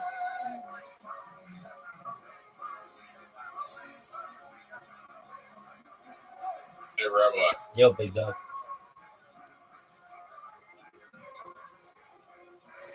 I feel like I made a huge mistake there. You may have. Time will tell.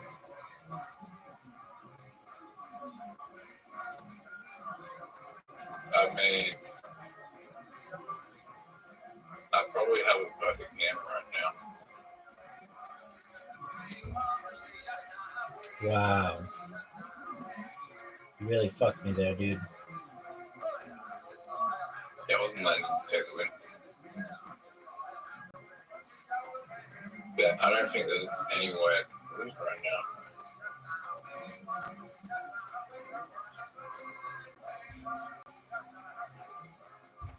Oh, fuck.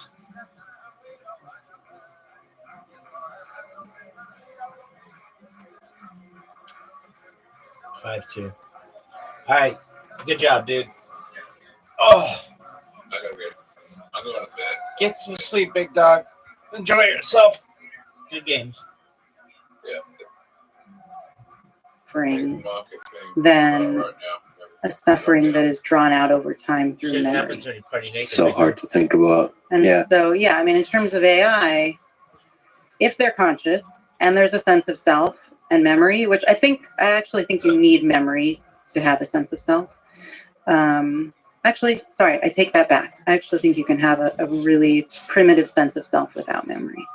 But an AI that is conscious, that has memory and a sense of self, yeah, that's capable of suffering. Absolutely. Well, one of the things, because you said you haven't really looked into this area, because there's so many interesting things to look into, and you're really focused on the physics side. To me, the neuroscience experiments that you mentioned, where there's a difference between the timing of things that kind of reveal there's something here. Yeah. To me, working with robots, I have living robots that are moving around my home in Austin. It's a very good embodied thought experiment. Like, here's the thing that looks like it has a free will. It looks like it has conscious experiences, and then I know how it's programmed, and so like I have to go back and forth, and it's, you know, this is what I do with you lay on the ground looking up at the stars thinking about plants, and I look at like a robot like. Well, you can do this with plants too. I mean, there's some complex enough behavior that looks like free will from a certain angle. And it makes you wonder two things. One, is there consciousness associated with that processing?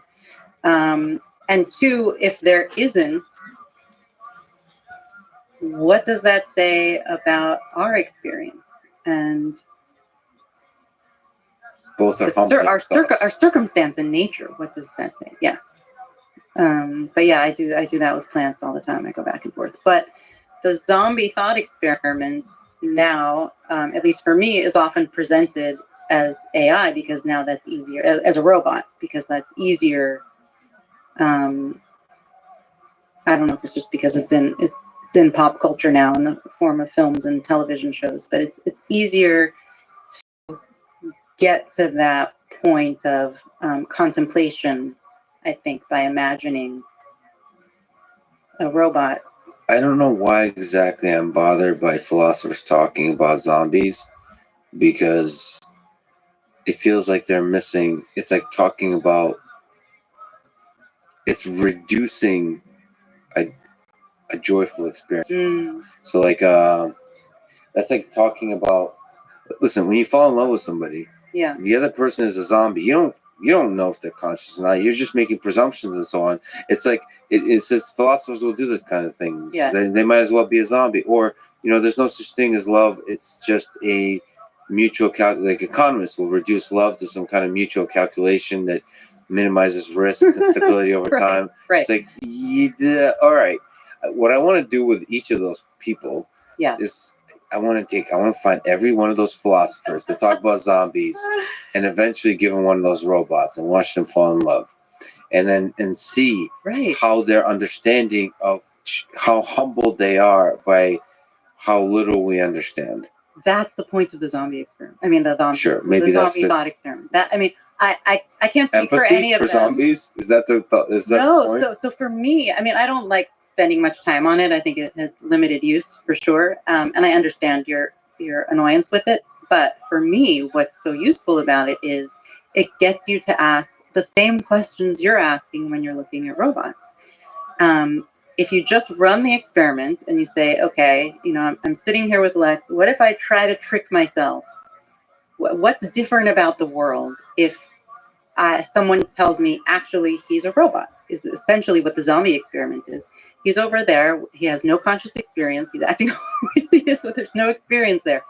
So it gets you to ask some interesting questions. One is, okay, when it seems impossible, I just think, no, that makes no sense. I can't even imagine that.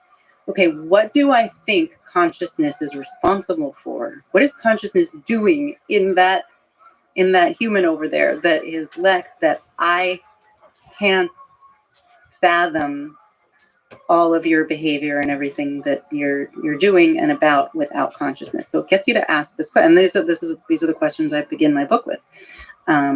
What is consciousness doing? It gets you to ask that question in a deeper way. And then I kind of found this alternate, I don't know if other people have done this, but I found this alternate use for it, which is even more useful to me, which is I'm able to do it sometimes. I'm able to just sit with someone and get my imagination going and imagine there really is no conscious experience there in that person. And what happened for me the first few times I was able to do this is it reminded me exactly of how I feel when I look at complex plant behavior and other behaviors in nature where I assume there's no conscious experience. And to me, it just flips everything. It just flips everything on its head. It just gets you to be open to possibilities that you were closed to before. And I think that's useful. Does it enhance or dissipate your capacity for love of other human beings? What role does love play in the human condition, Annika? So, in so many ways, it's the most important role. I don't think any of these realizations, if anything, I think it enhances it. But I don't think it kind of goes back to the levels of usefulness. Sometimes you want to picture your friends as a plant. It's helpful.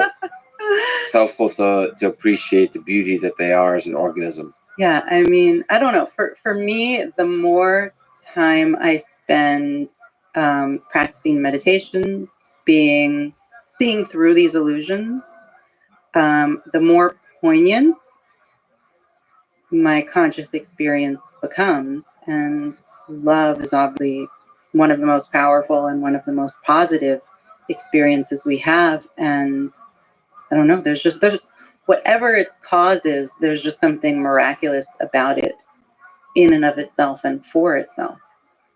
I think romantic love is a beautiful thing. Connection, friendship is a beautiful thing. And it's so interesting how people can grow together, how interact together, disagree together, and make each other better. I like scientific collaborations are like this too. Daniel Kahneman and Tversky. And most people are not able to do that in the scientific realm. They create, the more successful you become, the more solid. It's rare, and you recognize it when you have it. When you have a great collaboration, in science, but also in other areas. In this TED production I'm working on, I just happened to be working with this producer where we had this instant connection, and the chemistry is great, and I have so much fun recording with her. It's so great to have. I usually work alone, and it's been wonderful to have. So it's like a chat. It's like a conversation type of thing. Yeah, she's taking my conversation. We're playing around with it. We're just working on the pilot. So I love how you have no idea how it's going to turn out. This is great. Yeah. Well, I just started working without a clear image of the end result. Although it started with an idea for a film. I don't know. I guess I have a feeling. I was just wondering if I talked about this with you before anywhere, but probably not. No. Yeah, because you and I have never spoken. No, we just met. We just know each other. You mean you didn't see me when I was listening to that podcast of yours and have that thought? You didn't hear that thought? That's. We were mentioning this offline as a small tangent. There's a cool dynamic in how we get to become really close friends without never having met, never having talked one way. Yeah. But it could be one-way friendships that form. It's a beautiful thing. I think, I don't know, that makes me feel like we're all connected. Yeah. And you're almost like plugging into some kind of weird thing. Yeah. In the space of ideas. There's so many things I want to say now, but here's one thing is the way I think about consciousness, if it's fundamental, is analogous to a pot of boiling water, where the water is the consciousness and the bubbles are the conscious experiences. And so it is all one thing. And then there are these shapes that take form. And there's a felt experience, right? It's all felt experience. And so when we're able to let go of this sense of self or this illusion of self, the idea that experiences are happening to something or to someone drops out. And what you get is just experiences arising. So there's the fundamental nature of the universe, which obviously has a structure and obeys laws. But what you get out of that are appearances of different conscious experiences. They're just coming into being, right?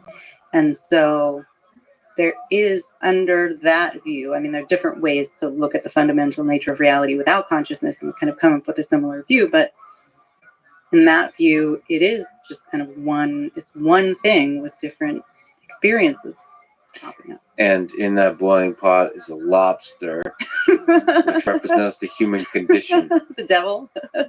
Because life is suffering. I don't know if you've read Foster Wallace considers the lobster. I mean, it's No. the stuff that we do to lobsters is fascinatingly horrible. Oh. But no. I mean, that was my first rejection of many worlds. Just my psychological rejection of it was just imagining the multiplication of all the suffering. I spend a lot of time thinking about, consumed by, and trying not to be overwhelmed by the depth of human suffering. To imagine many worlds with is just infinite suffering. God, yeah. What is it about humans? I think you spent too much time on Twitter. Is focused on the suffering. I mean, there's also the awesomeness. And I think the awesomeness outpowers the suffering over time. That's so nice. I wish I believed that. With memory, as you said, the suffering is multiplied. It's an interesting thought, but with memory, beauty is multiplied as well. So it's like, yes, where I stand with it, and I'm for some reason still optimistic that we can get ourselves to a different place, or the way things have always been for animals and humans, and I think any conscious life form is.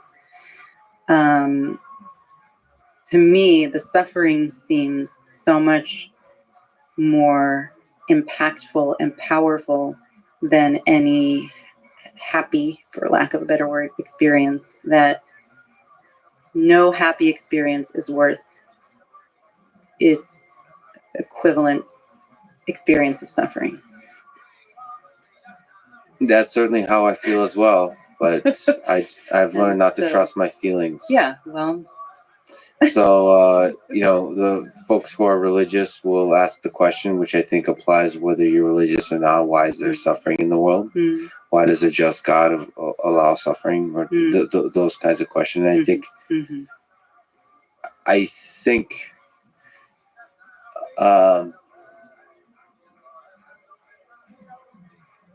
it does seem that suffering is a deep part of human history.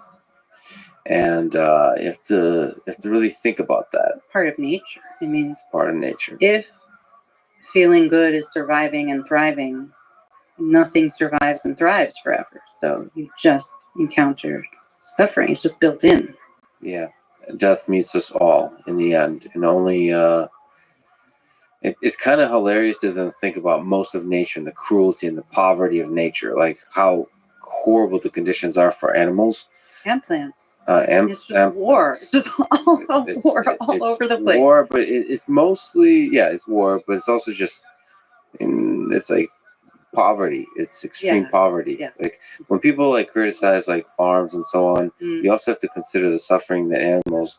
We try to imagine that animals in the woods are all this happy time. No, it's you have to really consider, if you really asked an animal, would they like to sit in a boring zoo and be fed away from the wild and nature and the freedom and so on? I don't know how many would choose the zoo versus nature. Anyway, but what's the meaning of life? Let me ask the question. Why? For me? Yes. There's no you. It's the question for whatever you're plugged into. Is that a question for the body and mind system we call Annika? We'll call Annika and let's see what the meaning of life? Yeah, That's the the why. question? The why. Why? Is there a It's why? interesting. I've never been drawn to the why questions. I'm interested in the what and the how. Life. What is this place? What are we doing? How are we here? How is this taking place? But I mean, if I had to answer, I guess I don't think there is a why really. It's funny, the quote, the thought that comes to mind is really like a kind of a cheesy quote that I'm sure is printed on a bunch of mugs and t-shirts, but it's Thich Nhat Hanh. I'm going to get it wrong, but it's something like, we're here to awaken from our illusion of separateness. And I don't really see that as an answer to the why question, although that's how it's framed in his quote. It's, we are here for that purpose. I think if there is a purpose worth being here for, that's kind of the ultimate, I think. Let me ask you for advice. You had a complex and a beautiful journey through life. You're exceptionally successful. What advice would you give to young folks in high school or in college about how to live a life like yours, or how to live a life they can be proud of, or have a career they can be proud of? How to pave a path and journey they can be happy with and be proud of. I haven't really had this conversation with my kids. I mean, we have lots of deep conversations, and they're all kind of pertaining to each moment or whatever they're facing. I think career is difficult because in so many ways I just feel like I'm lucky that I ended up being able to do for a living the thing I love to do. But there's no such thing as luck. Yeah. With the free will. Luck is an illusion. There's no such thing as luck when you believe in free will, right? Right. It's true. They're all illusions. I really in retrospect, started working on my book 30 years ago and had no idea that I was working on a book. And this kind of ties into my advice, which is I think it's really important to follow your passion and to find things that you love and that you find inspiring and motivating and exciting, whether they relate to your career or not. And I think many times, if you persist just for the pure passion of the thing itself, it finds a way into your everyday life. The career manifests itself. I mean, out of whatever that's what's happened to me, and it's, I've had such an unconventional path. It's very hard for me to give advice based on that path, but I do believe that it's extraordinarily important to keep your passions alive, to keep your curiosity alive, to keep your wonder at life alive, however you do that. And it doesn't necessarily have to be in your career. And I think for a lot of people, their career enables them the time and the space to experience other things that, maybe wouldn't be as enjoyable if they were at their career. Yeah, I mean, in general, a dogged pursuit of the stuff you love will create something beautiful. And if it's an unconventional path, those are the best kind. Those are the most beautiful kind. And it created, in this case, I think you're a beautiful person, Annika, a beautiful mom. Thank you so much for doing everything you do and for sharing it with the world. And thank you so much for talking with me today. That was awesome. Good to finally meet you. Great to finally meet you. Thanks for listening to this conversation with Annika Harris. To support this podcast, please check out our sponsors in the description. And now, let me leave you with some words from Mahatma Gandhi. I will not let anyone walk through my mind with their dirty feet. Thank you for listening, and hope to see you next time.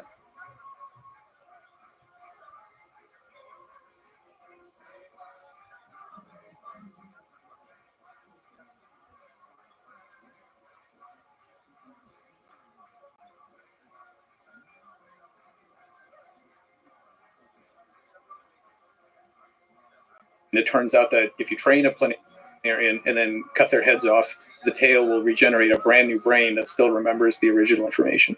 I think planaria hold the answer to pretty much every deep question of life. For one thing, they're similar to our ancestors, so they have true symmetry. They have a true brain. They're not like earthworms. They're much more advanced life form. They have lots of different internal organs, but they're these little. They're about maybe 2 centimeters in the centimeter to 2 in size. And they have a head and a tail. And the first thing is planaria are immortal, so they do not age. There's no such thing as an old planarian. So that right there tells you that these theories of thermodynamic limitations on lifespan are wrong. It's not that over time everything degrades. No, planaria can keep it going for probably how long have they been around? 400 million years, right? So these are the planaria in our lab are actually in physical continuity with planaria that were here 400 million years ago. The following is a conversation with Michael Levin, one of the most fascinating and brilliant biologists I've ever talked to.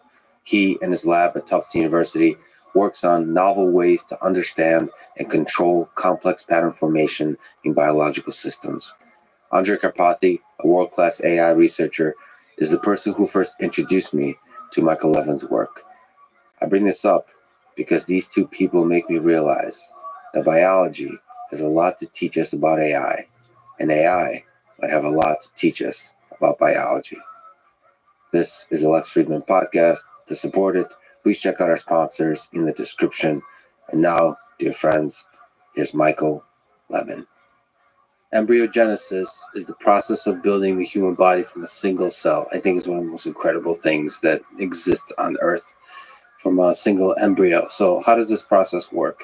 Yeah, it is an incredible process. I think it's maybe the most magical process there is. And I think one of the most fundamentally interesting things about it is that it shows that each of us takes the journey from so-called just physics to mind, right? Because we all start life as a single quiescent, unfertilized oocyte, and it's basically a bag of chemicals. And you look at that and you say, okay, this is chemistry and physics. And then 9 months and some years later, you have an organism with high-level cognition and preferences and an inner life and so on. And what embryogenesis tells us is that transformation from physics to mind is gradual. It's smooth. There is no special place where a lightning bolt says, boom, now you've gone from physics to true cognition. That doesn't happen. And so we can see in this process that the whole mystery, the biggest mystery of the universe, basically, how you get mind from matter. From just physics, in quotes. Yeah. So where's the magic into the thing? How do we get from information encoded in DNA and make physical reality out of that information? So one of the things that I think is really important if we're going to bring in DNA into this picture is to think about the fact that what DNA encodes is the hardware of life. DNA contains the instructions for the kind of micro level hardware that every cell gets to play with. So all the proteins, all the signaling factors, the ion channels, all the cool little pieces of hardware that cells have, that's what's in the DNA. The rest of it is in so-called generic laws, and these are laws of mathematics. These are laws of computation. These are laws of all kinds of interesting things that are not directly in the DNA. And that process, I think the reason I always put just physics in quotes is because I don't think there is such a thing as just physics. I think that thinking about these things in binary categories, like this is physics, this is true cognition, this is as if, it's only faking, these kinds of things, I think that's what gets us in trouble. I think that we really have to understand that it's a continuum. We have to work up the scaling, the laws of scaling, and we can certainly talk about that. There's a lot of really interesting thoughts to be had there. So the physics is deeply integrated with the information. So the DNA doesn't exist on its own. The DNA is integrated as, in some sense, in response to the laws of physics at every scale, the laws of the environment it exists in. Yeah, the environment and also the laws of the universe. I mean, the thing about the DNA is that it's once evolution discovers a certain kind of machine, that if the physical implementation is appropriate, it's sort of and this is hard to talk about because we don't have a good vocabulary for this yet, but it's a very kind of a Platonic notion that if the machine is there, it pulls down interesting things that you do not have to evolve from scratch because the laws of physics give it to you for free. So just as a really stupid example, if you're trying to evolve a particular triangle, You can evolve the first angle and you evolve the second angle, but you don't need to evolve the third. You know what it is already. Now, why do you know? That's a gift for free from geometry in a particular space. You know what that angle has to be. And if you evolve an ion channel, which is ion channels are basically transistors, right? They're voltage gated current conductances. If you evolve that ion channel, you immediately get to use things like truth tables. You get logic functions. You don't have to evolve the logic function. You don't have to evolve a truth table. It doesn't have to be in the DNA. You get it for free. Right? And the fact that if you have NAND gates, you can build anything you want, you get that for free. All you have to evolve is that first step, that first little machine that enables you to couple to those laws. And there's laws of adhesion and many other things. And this is all that interplay between the hardware that's set up by the genetics and the software that's made, right? The physiological software that basically does all the computation and the cognition and everything else is the real interplay between the information in the DNA and the laws of physics, of computation, and so on. So is it fair to say, just like this idea that the laws of mathematics are discovered, they're latent within the fabric of the universe, in that same way the laws of biology are kind of discovered? Yeah, I think that's absolutely, and it's probably not a popular view, but I think that's right on the money. Yeah. Well, I think that's a really deep idea. Then embryogenesis is the process of revealing, of embodying, of manifesting these laws.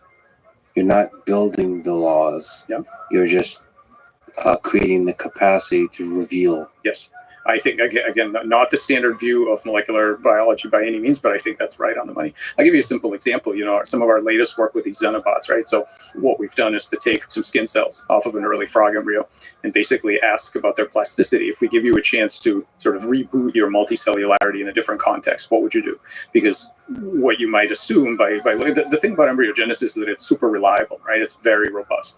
And that really obscures some of its most interesting features. We get used to it. We get used to the fact that acorns make oak trees and frog eggs make frogs. And we say, well, what else is it going to make? That's what it makes. That's a standard story. But the reality is, and so you look at these skin cells and you say, well, what do they know how to do? Well, they know how to be a passive, boring, two-dimensional outer layer, keeping the bacteria from getting into the embryo. That's what they know how to do. Well, it turns out that if you take these skin cells and you remove the rest of the embryo, so you remove all of the rest of the cells, and you say, well, you're by yourself now, what do you want to do? So what they do is they form this little this multi-little creature that runs around the dish. They have all kinds of incredible capacities. They navigate through mazes. They have various behaviors that they do both independently and together. They have basically they implement von Neumann's dream of self-replication, because if you sprinkle a bunch of loose cells into the dish, what they do is they run around, they collect those cells into little piles, they sort of mush them together until those little piles become the next generation of xenobots. So you've got this machine that builds copies of itself from loose material in its environment. None of this are things that you would have expected from the frog genome. In fact, there's wild type. The genome was wild type. There's nothing wrong with it. Nothing has been added. No nanomaterials. No genomic editing. Nothing. And so what we have done there is engineer by subtraction. What you've done is you've removed the other cells that normally basically bully these cells into being skin cells, and you find out that what they really want to do is to be this. They want their default behavior is to be a xenobot, but in vivo, in the embryo, they get told to be skinned by these other cell types. And so now here comes this really interesting question that you just posed. When you ask where does the form of the tadpole and the frog come from, the standard answer is, well, it's selection. So over millions of years, right, it's been shaped to produce the specific body that's fit for froggy environments. Where does the shape of the xenobot come from? There's never been any xenobots. There's never been selection to be a good xenobot. These cells find themselves in the new environment. In 48 hours, they figure out how to be an entirely different proto-organism with new capacities like kinematic self-replication. That's not how frogs or tadpoles replicate. We've made it impossible for them to replicate their normal way. Within a couple of days, these guys find a new way of doing it that's not done anywhere else in the biosphere. Well, actually, let's step back and define what are xenobots. So a xenobot is a self-assembling little proto-organism. It's also a biological robot. Those things are not distinct. It's a member of both classes. How much is it biology? How much is it robot? At this point, most of it is biology, because what we're doing is we're discovering natural behaviors of the cells and also of the cell collectives. Now, one of the really important parts of this was that we're working together with Josh Bongard's group at University of Vermont. They're computer scientists, do AI, And they've basically been able to use a simulated evolution approach to ask, how can we manipulate these cells, give them signals, not rewire their DNA, so not hardware, but experience and signals. So can we remove some cells? Can we add some cells? Can we poke them in different ways to get them to do other things? So in the future, there's going to be, we're now, and this is future unpublished work, but we're doing all sorts of interesting ways to reprogram them to new behaviors. But before you can start to reprogram these things, you have to understand what their innate capacities are. Okay, so that means engineering, programming. You're engineering them in the future, and in some sense, the definition of a robot is something you in part engineer.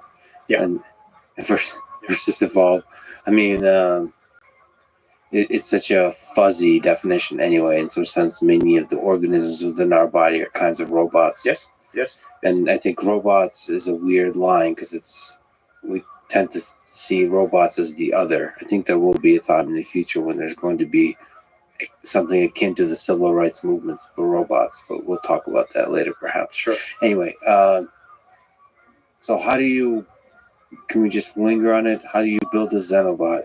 What are we talking about here? From when does it start and how does it become the glorious Xenobot? Yeah. So just to take one step back, one of the things that a lot of people get stuck on is they say, well, engineering requires new DNA circuits, or it requires new nanomaterials. What the thing is, we're now moving from old school engineering, which used passive materials, right? That things like, wood, metal, things like this, that basically the only thing you could depend on is that they were going to keep their shape. That's it. They don't do anything else. It's on you as an engineer to make them do everything they're going to do. And then there were active materials and now computational materials. This is a whole new era. These are agential materials. This is you're now collaborating with your substrate because your material has an agenda. These cells have, billions of years of evolution. They have goals. They have not just going to sit where you put them. That's hilarious that you have to talk your material into keeping it shape. That's it. That is exactly right. That is exactly right. That is stay there. Right.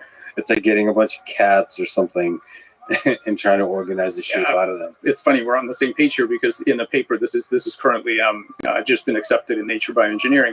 One of the figures I have is building a tower out of Legos versus dogs, right? Yeah. So think about the difference, right? If you build out of Legos, you have full control over where it's going to go. But if somebody knocks it over, it's game over. With the dogs, you cannot just come and stack them. They're not going to stay that way. But the good news is that if you train them, then somebody knocks it over, they'll get right back up. So it's all right. So as an engineer, what you really want to know is what can I depend on this thing to do, right? That's really, a lot of people have definitions of robots as far as what they're made of or how they got here, design versus evolve, whatever. I don't think any of that is useful. I think as an engineer, what you want to know is how much can I depend on this thing to do when I'm not around to micromanage it? What level of dependency can I give this thing? How much agency does it have? Which then tells you what techniques do you use. So do you use micromanagement, like you put everything where it goes? Do you train it? Do you give it signals? Do you try to convince it to do things, right? How much, how intelligent is your substrate? And so now we're moving into this area where you're working with agential materials. That's a collaboration. That's not old style engineering. What's the word you're using? Agential? Agential. Yeah. What's that mean? Agency. It comes from the word agency. So basically the material has agency, meaning that it has some level of, obviously not human level, but some level of preferences, goals, memories, ability to remember things, to compute into the future, meaning anticipate.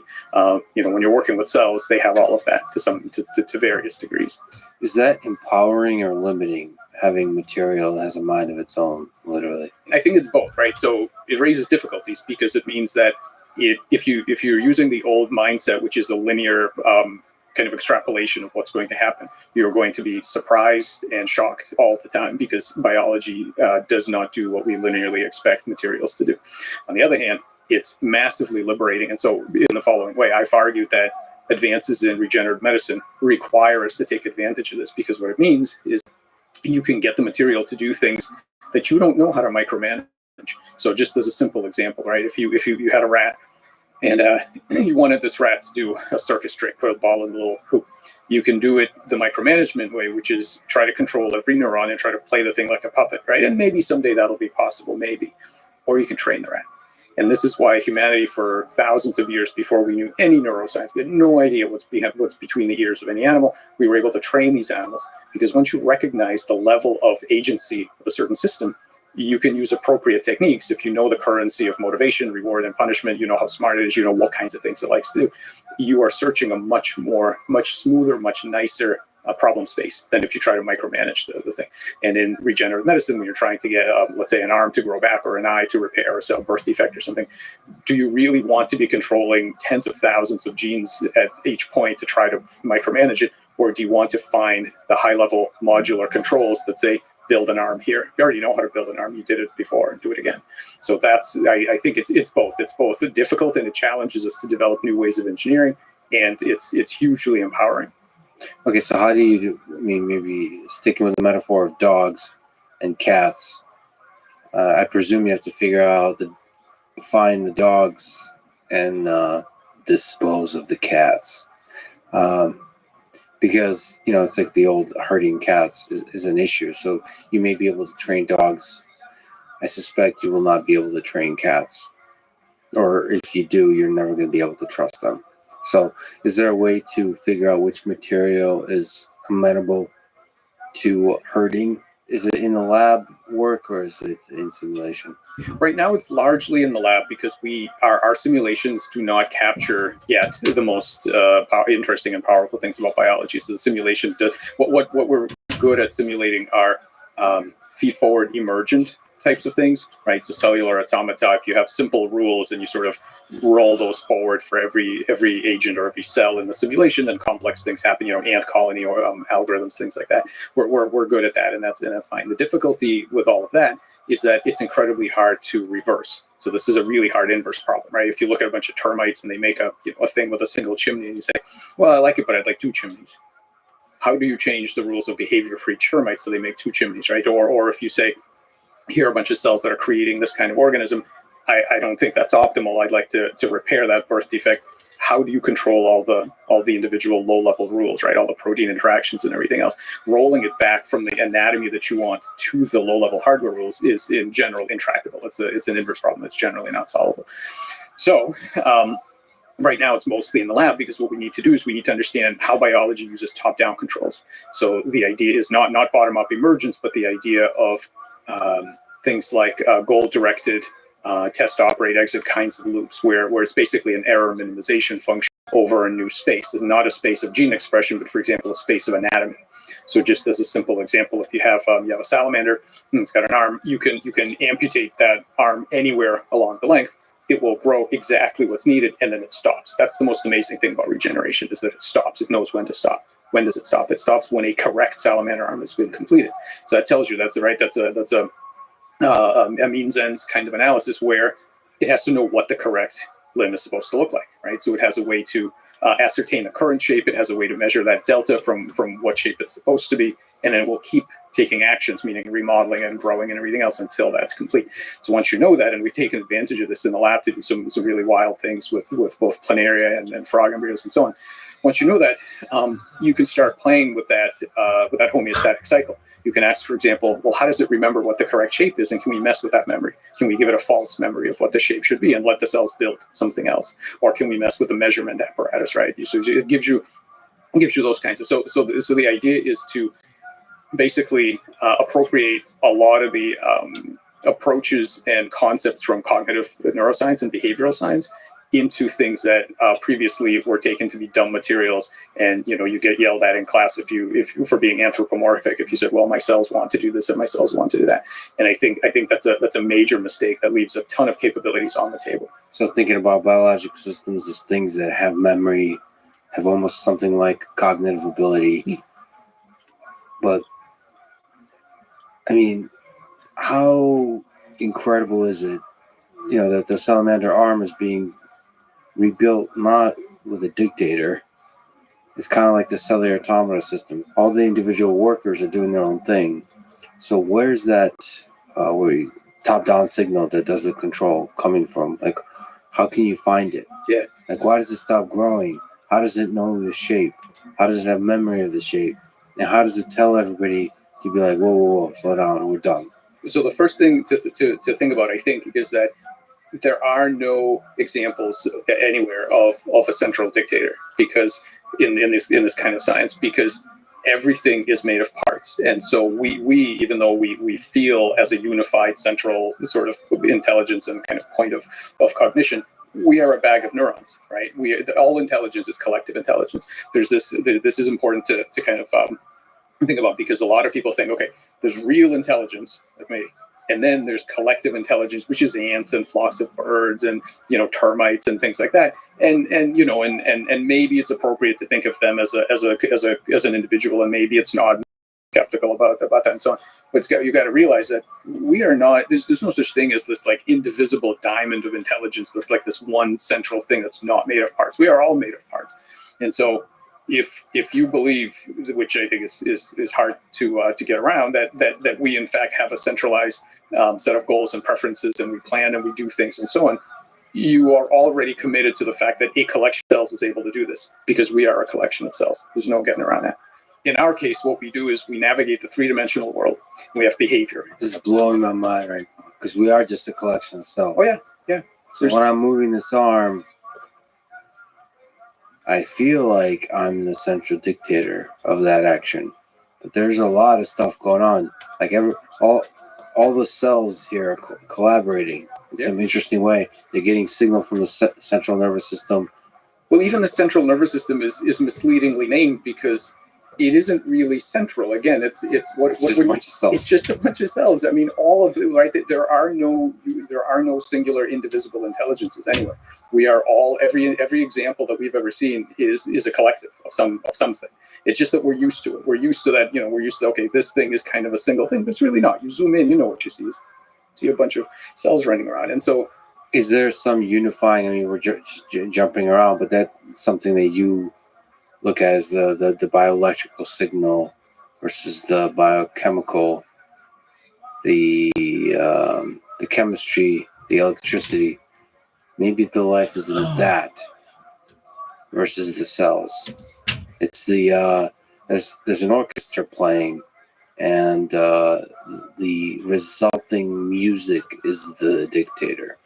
That's not bad. That's Dennis Noble's kind of view of things. He has two really good books where he talks about this musical analogy, right? So I think that's I like it. I like it. Is it wrong though? I don't think it's wrong. I don't think it's wrong. I think the important thing about it is that we have to come to grips with the fact that a true proper cognitive intelligence can still be made of parts. Those things are, and in fact, it has to be. And I think it's a real shame, but I see this all the time. When you have a collective like this, whether it be a group of robots or a collection of cells or neurons, or whatever, as soon as we gain some insight into how it works, right? Meaning that, oh, I see. In order to take this action, here's the information that got processed via this chemical mechanism or whatever. Immediately, people say, "Oh, well, then that's not real cognition. That's just physics." And I think this is fundamentally flawed, because if you zoom into anything, what are you going to see? Of course, you're just going to see physics. What else could be underneath, right? That's not going to be fairy dust. It's going to be physics and chemistry. But that doesn't take away from the magic of the fact that there are certain ways to arrange that physics and chemistry, and in particular the bioelectricity, which I like a lot, to give you an emergent collective with goals and preferences and memories and anticipations that do not belong to any of the subunits. So I think what we're getting into here, and we can talk about how this happens during embryogenesis and so on, what we're getting into is the origin of of a self, with a capital S. So we are selves. There are many other kinds of selves, and we can tell some really interesting stories about where selves come from and how they become unified. Yeah, is this the first, or at least humans tend to think that this is the level at which the self with a capital S is first born. But and we really don't want to see human civilization or Earth itself as one living organism. Yeah, that's very uncomfortable to us. It is. Yeah, but where's the self born? We have to grow up past that. So what I like to do is, I'll tell you two quick stories about that. I like to roll backwards. So as opposed to, so if you start and you say, okay, here's a paramecium, and you see it, it's a single cell organism. You see it doing various things. And people say, okay, I'm sure there's some chemical story to be told about how it's doing it, so that's not true cognition, right? And people will argue about that. I like to work it backwards. I say let's agree that you and I, as we sit here, are examples of true cognition, if anything. Because if there's anything that's true cognition, we are examples of it. Now let's just roll back slowly, right? So you roll back to the time when you were a small child and you're doing whatever, and then just sort of day by day you roll back, and eventually you become more or less that paramecium, and then you're sort of even below that, right? As an unfertilized oocyte. So no one has, to my knowledge, no one has come up with any convincing discrete step at which my cognitive powers disappear, right? It just doesn't, the biology doesn't offer any specific steps. It's incredibly smooth and slow and continuous. And so I think this idea that it just sort of magically shows up at one point, and then humans have true selves that don't exist elsewhere. I think it runs against everything we know about evolution, everything we know about developmental biology. These are all slow continua. And the other really important story I want to tell is where embryos come from. So think about this for a second. Amniote embryos, so this is humans, birds, and so on, mammals and birds, and so on. Imagine a flat disk of cells. So there's maybe 50,000 cells. And in that, so when you get an egg from a fertilized, let's say you buy a fertilized egg from a farm, right? That egg will have about 50,000 cells in a flat disk. It looks like a little tiny little frisbee. And in that flat disk, what will happen is there'll be one set of cells will become special, and it will tell all the other cells, I'm going to be the head. You guys don't be the head. And so it'll amplify symmetry breaking amplification. You get one embryo. There's some neural tissue and some other stuff forms. Now you say, okay, I had one egg and one embryo, and there you go. What else could it be? Well, the reality is, and I did all of this as a grad student. If you take a little needle and you make a scratch in that blastoderm, in that disc, such that the cells can't talk to each other for a while, it heals up, but for a while they can't talk to each other. What'll happen is that both regions will decide that they can be the embryo, and there will be two of them. And then when they heal up, they become conjoined twins. And you can make two, you can make three, you can make lots. So the question of how many cells are in there cannot be answered until it's actually played all the way through. It isn't necessarily that there's just one. There can be many. So what you have is you have this medium, this undifferentiated. I'm sure there's a psychological version of this somewhere that I don't know the proper terminology, but you have this like ocean of potentiality. You have these thousands of cells, and some number of individuals are going to be formed out of it. Usually one, sometimes zero, sometimes several, and they form out of these cells because a region of these cells organizes into a collective that will have goals that individual cells don't have. For example, make a limb, make an eye. How many eyes? Well, exactly 2. So individual cells don't know what an eye is. They don't know how many eyes you're supposed to have, but the collective does. The collective has goals and memories and anticipations that the individual cells don't. And that the establishment of that boundary with its own ability to maintain, to pursue certain goals, that's the origin of selfhood. But is that goal in there somewhere? Were they always destined? Like, are they discovering that goal? Like, where the hell did evolution discover this when you went from the prokaryotes to eukaryotic cells? And then they started making groups, and when you make a certain group, you make it sound, and it's such a tricky thing to try to understand. You make it sound like the cells didn't get together and came up with a goal. But the very act of them getting together revealed the goal that was always there. There was always that potential for that goal. So the first thing to say is that there are way more questions here than certainties. Okay, so Yes, everything I'm telling you is cutting edge developing, stuff. So it's not as if any of us know the answer to this. But here's my opinion on this. I think I don't think that evolution produces solutions to specific problems. In other words, specific environments. Like, here's a frog that can live well in a froggy environment. I think what evolution produces is problem-solving machines, and that will solve problems in different spaces. So not just three-dimensional space. This goes back to what we were talking about before. The brain is evolutionarily a late development. It's a system that is able to pursue goals in three-dimensional space by giving commands to muscles. Where did that system come from? That system evolved from a much more ancient, evolutionarily much more ancient system, where collections of cells instructions for cell behaviors, meaning cells move, to divide, to die, to change into different cell types, to navigate morphospace, the space of anatomies, the space of all possible anatomies. And before that, cells were navigating transcriptional space, which is the space of all possible gene expressions. And before that, metabolic space. So what evolution has done, I think, is produced hardware that is very good at navigating different spaces using a bag of tricks, right? Which I'm sure many of them we can steal for autonomous vehicles and robotics and various things. And what happens is that they navigate these spaces without a whole lot of commitment to what the space is. In fact, they don't know what the space is, right? We are all brains in a vat, so to speak. Every cell does not know, right? Every cell is some other cell's external environment, right? So where does that border between you and the outside world? You don't really know where that is, right? Every collection of cells has to figure that out from scratch. And the fact that evolution requires all of these things to figure out what they are, what effectors they have, what sensors they have, where does it make sense to draw a boundary between me and the outside world? The fact that you have to build all that from scratch, this autopoiesis, is what defines the border of a self. Now, biology uses like a multi-scale competency architecture, meaning that every level has goals. So molecular networks have goals, cells have goals, tissues, organs, colonies, and it's the interplay of all of those that enable biology to solve problems in new ways. For example, in xenobots and various other things. This is, it's exactly as you said. In many ways, the cells are discovering new ways of being. But at the same time, evolution certainly shapes all this. So evolution is very good at this agential bioengineering, right? When evolution is discovering a new way of being an animal or a plant or something, sometimes it's by changing the hardware, changing the protein structure and so on. But much of the time, it's not by changing the hardware, it's by changing the signals that the cells give to each other.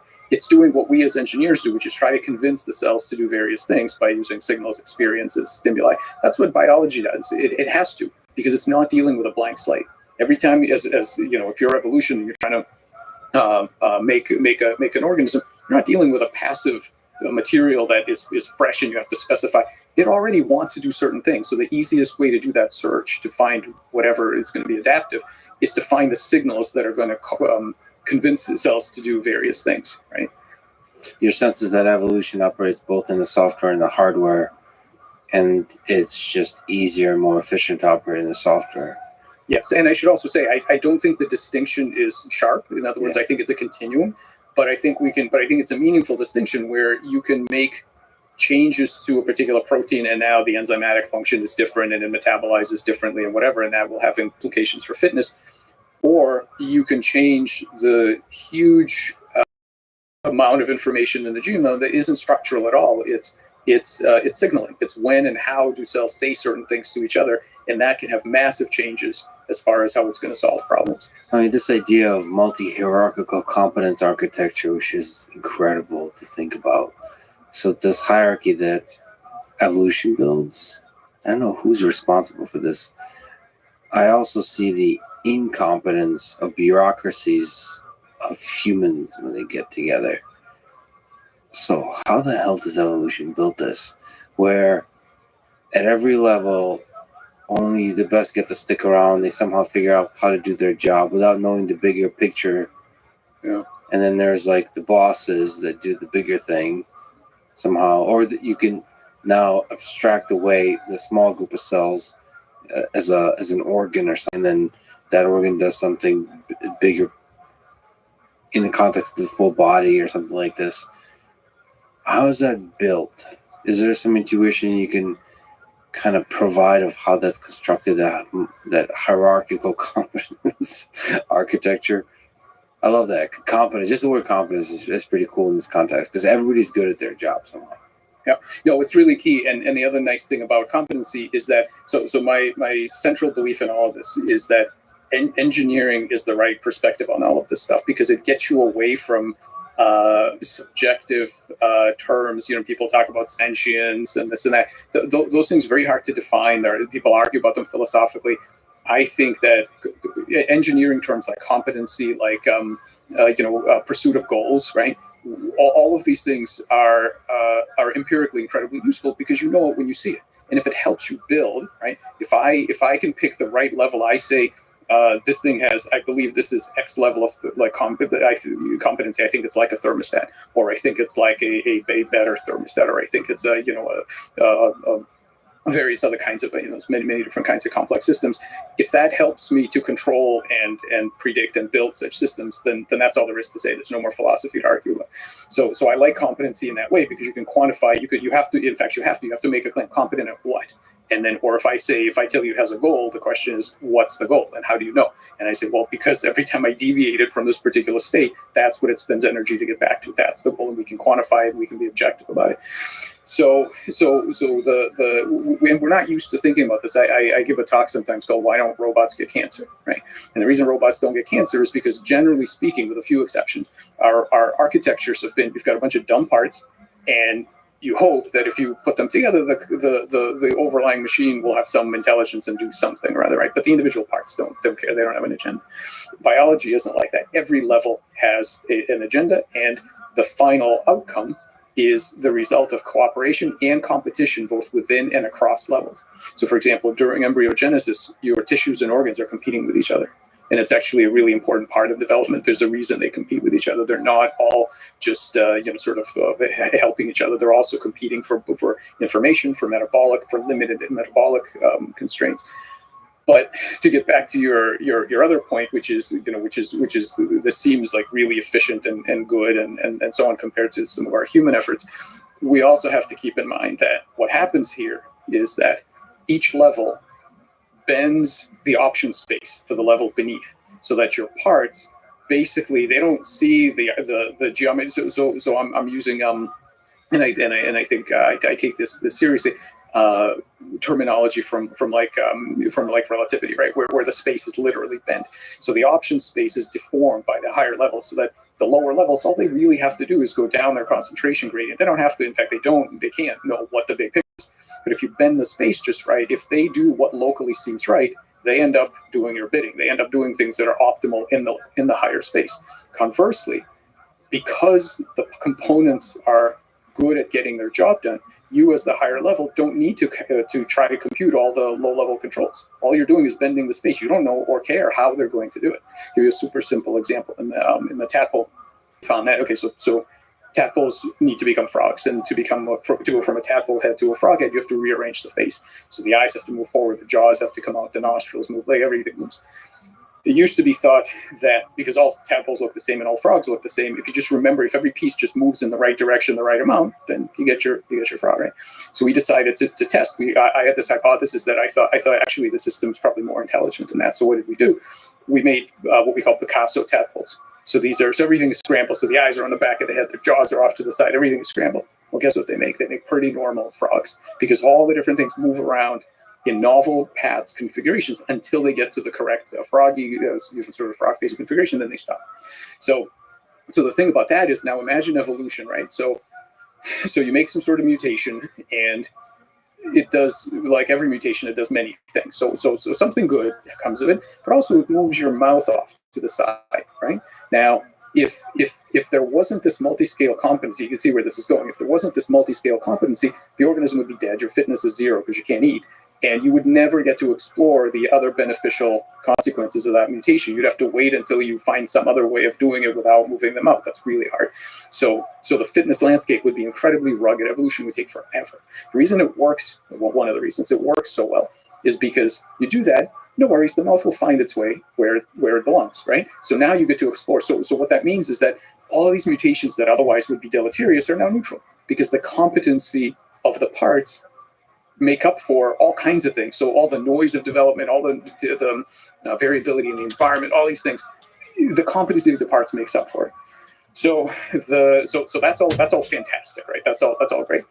The only other thing to remember when we compare this to human efforts is this: every component has its own goals in various spaces, usually with very little regard for the welfare of the other levels. So as a simple example, you as a complex system, you will go out and you will do, jujitsu or whatever. You'll have you go rock climbing, you scrape a bunch of cells off your hands, and then you're happy as a system, right? You come back and you've accomplished some goals and you're really happy. Those cells are dead. They're gone, right? Did you think about those cells? Not really, right? You had some bruising out. Selfish SOB. Right? That's it. And so that's the thing to remember, is that And we know this from history, is that just being a collective isn't enough, because what the goals of that collective will be relative to the welfare of the individual parts is a massively open The question. ends justify the means. I'm There you telling you, Stalin was onto something. No, So that's the danger. but we can exactly. That's the danger of for us humans. We have to construct ethical systems under which we don't take seriously the full mechanism of biology and apply it to the way the world functions, which is an interesting line we've drawn. The world that built us is the one we reject in some sense when we construct human societies. The idea that this country was founded on, that all men are created equal, that's such a fascinating idea. It's like you're fighting against nature. You're saying, well, there's something bigger here than a hierarchical competency architecture. But there's so many interesting things you said. So from an algorithmic perspective, the act of bending the option space, that's really profound. Because if you look at the way AI systems are built today, there's a big system, like I said, with robots, and it has a goal. And it gets better and better at optimizing that goal, at accomplishing that goal.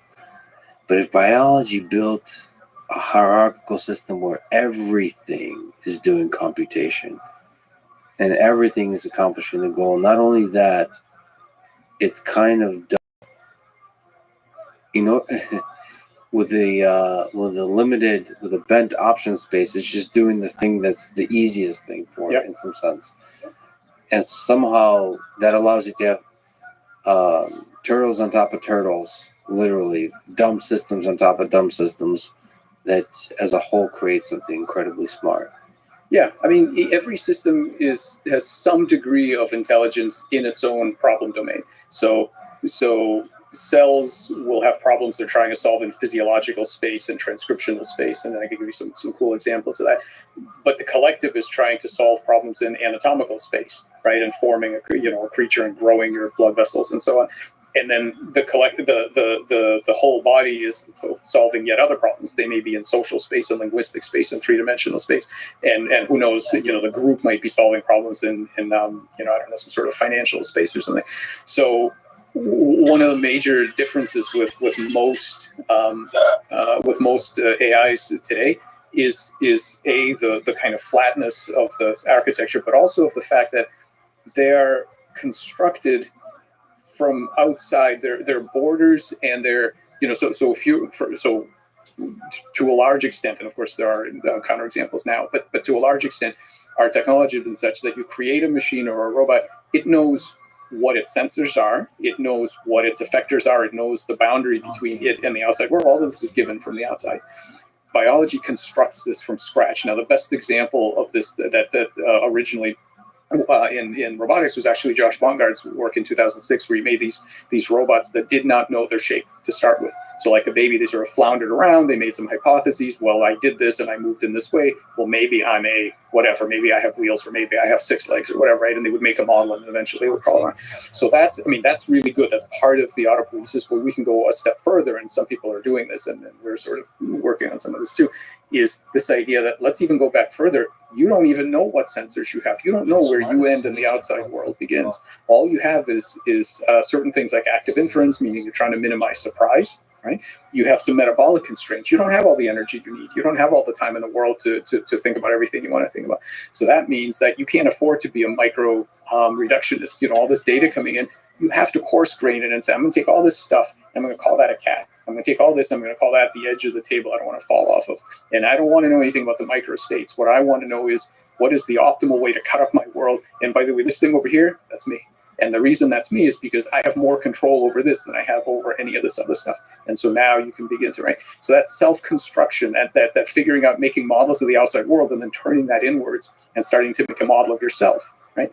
Which immediately starts to get into issues of agency and control, because in order to, if you are under metabolic constraints, meaning you don't have the energy, right, that all the energy in the world, you have to be efficient. that immediately forces you to start telling stories about coarse-grained agents that do things, right? You don't have the energy to, like Laplace's demon, calculate every possible state that's going to happen. You have to coarse grain, and you have to say that is the kind of creature that does things, either things that I avoid or things that I will go towards. That's a mate or food.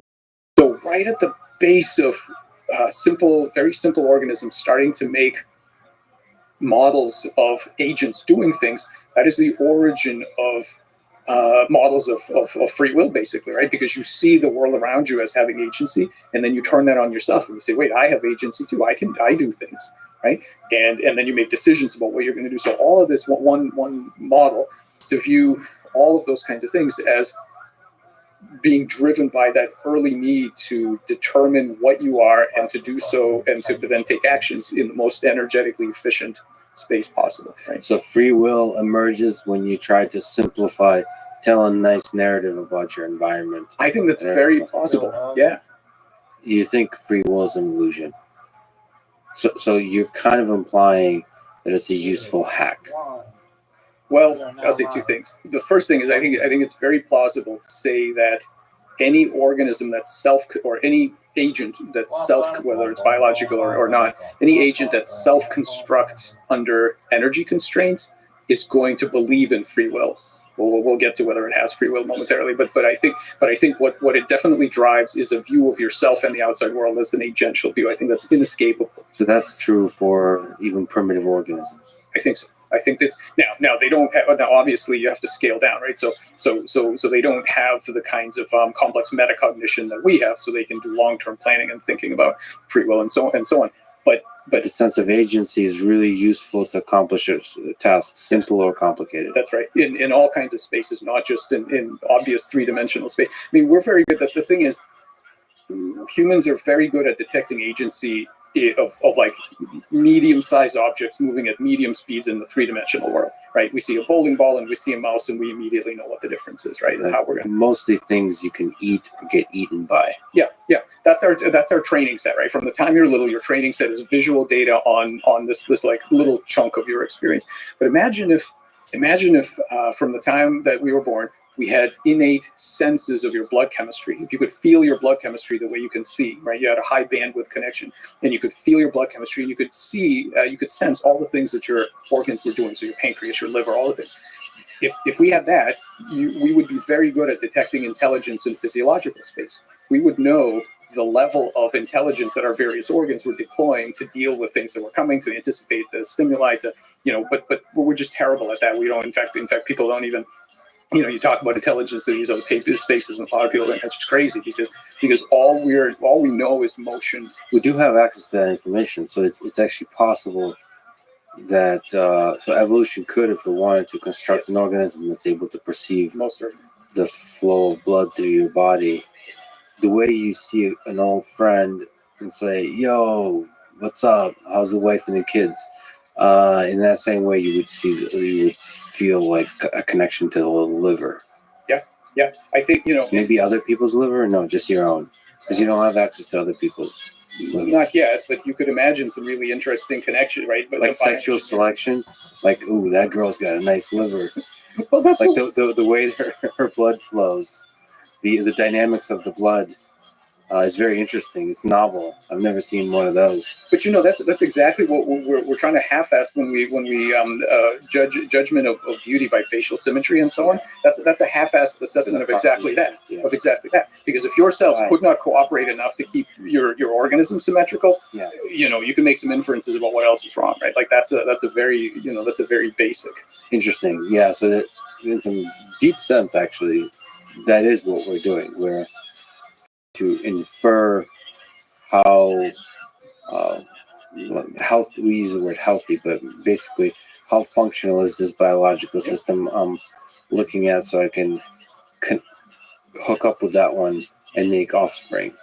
Yeah. Well, what kind of hardware might their genomics give me that might be useful in the future? I wonder why evolution didn't give us higher resolution signal.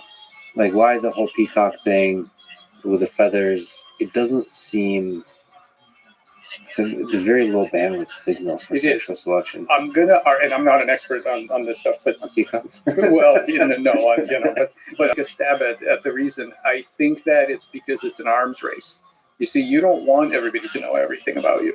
So I think that as much as, and in fact, there's another interesting part of this arms race, which is, if you think about this, the most adaptive, evolvable system is one that has the most level of top-down control, right? If it's really easy to say to a bunch of cells, make another finger, versus, okay, here's 10,000 gene expression changes that you need to do to change a finger, right?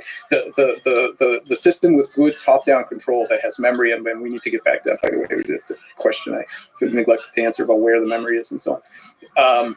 A system that uses all of that is really highly evolvable, and that's fantastic. But guess what? It's also highly subject to hijacking by parasites, by cheaters of various kinds, by conspecifics. Like we found that, and then that goes back to the story of the pattern memory. In these planaria, there's a bacterium that lives on this planaria. That bacterium has an input into how many heads the worm is going to have, because it hijacks that control system, and it's able to make a chemical that basically interfaces with the system that calculates how many heads you're supposed to have, and they can make them have 2 heads. And so you can imagine that if you are so you want to be understandable for your own parts to understand each other, but you don't want to be too understandable because you'll be too easily controllable. And so I think that my guess is that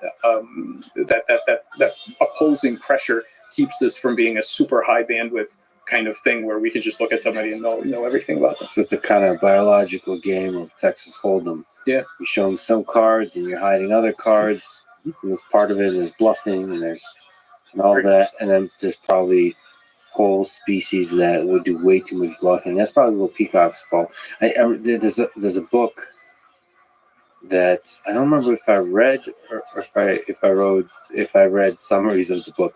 It's about the evolution of beauty in birds. Where's that from? Is that a book, or does Richard Dawkins talk about it? But basically, there's some species start to like over-select for beauty. Not over-select, they just some reason select for beauty. There is a case to be made. Actually, now I'm starting to remember. I think Darwin himself made a case that you can select based on beauty alone. So that beauty, there's a point where beauty doesn't represent some underlying biological truth. You start to select for beauty itself. And I think the deep question is there some evolutionary value to beauty? But it's an interesting kind of thought that this can we deviate completely from the deep biological truth to actually appreciate some kind of the summarization in itself. Let me get back to memory, because this is a really interesting idea.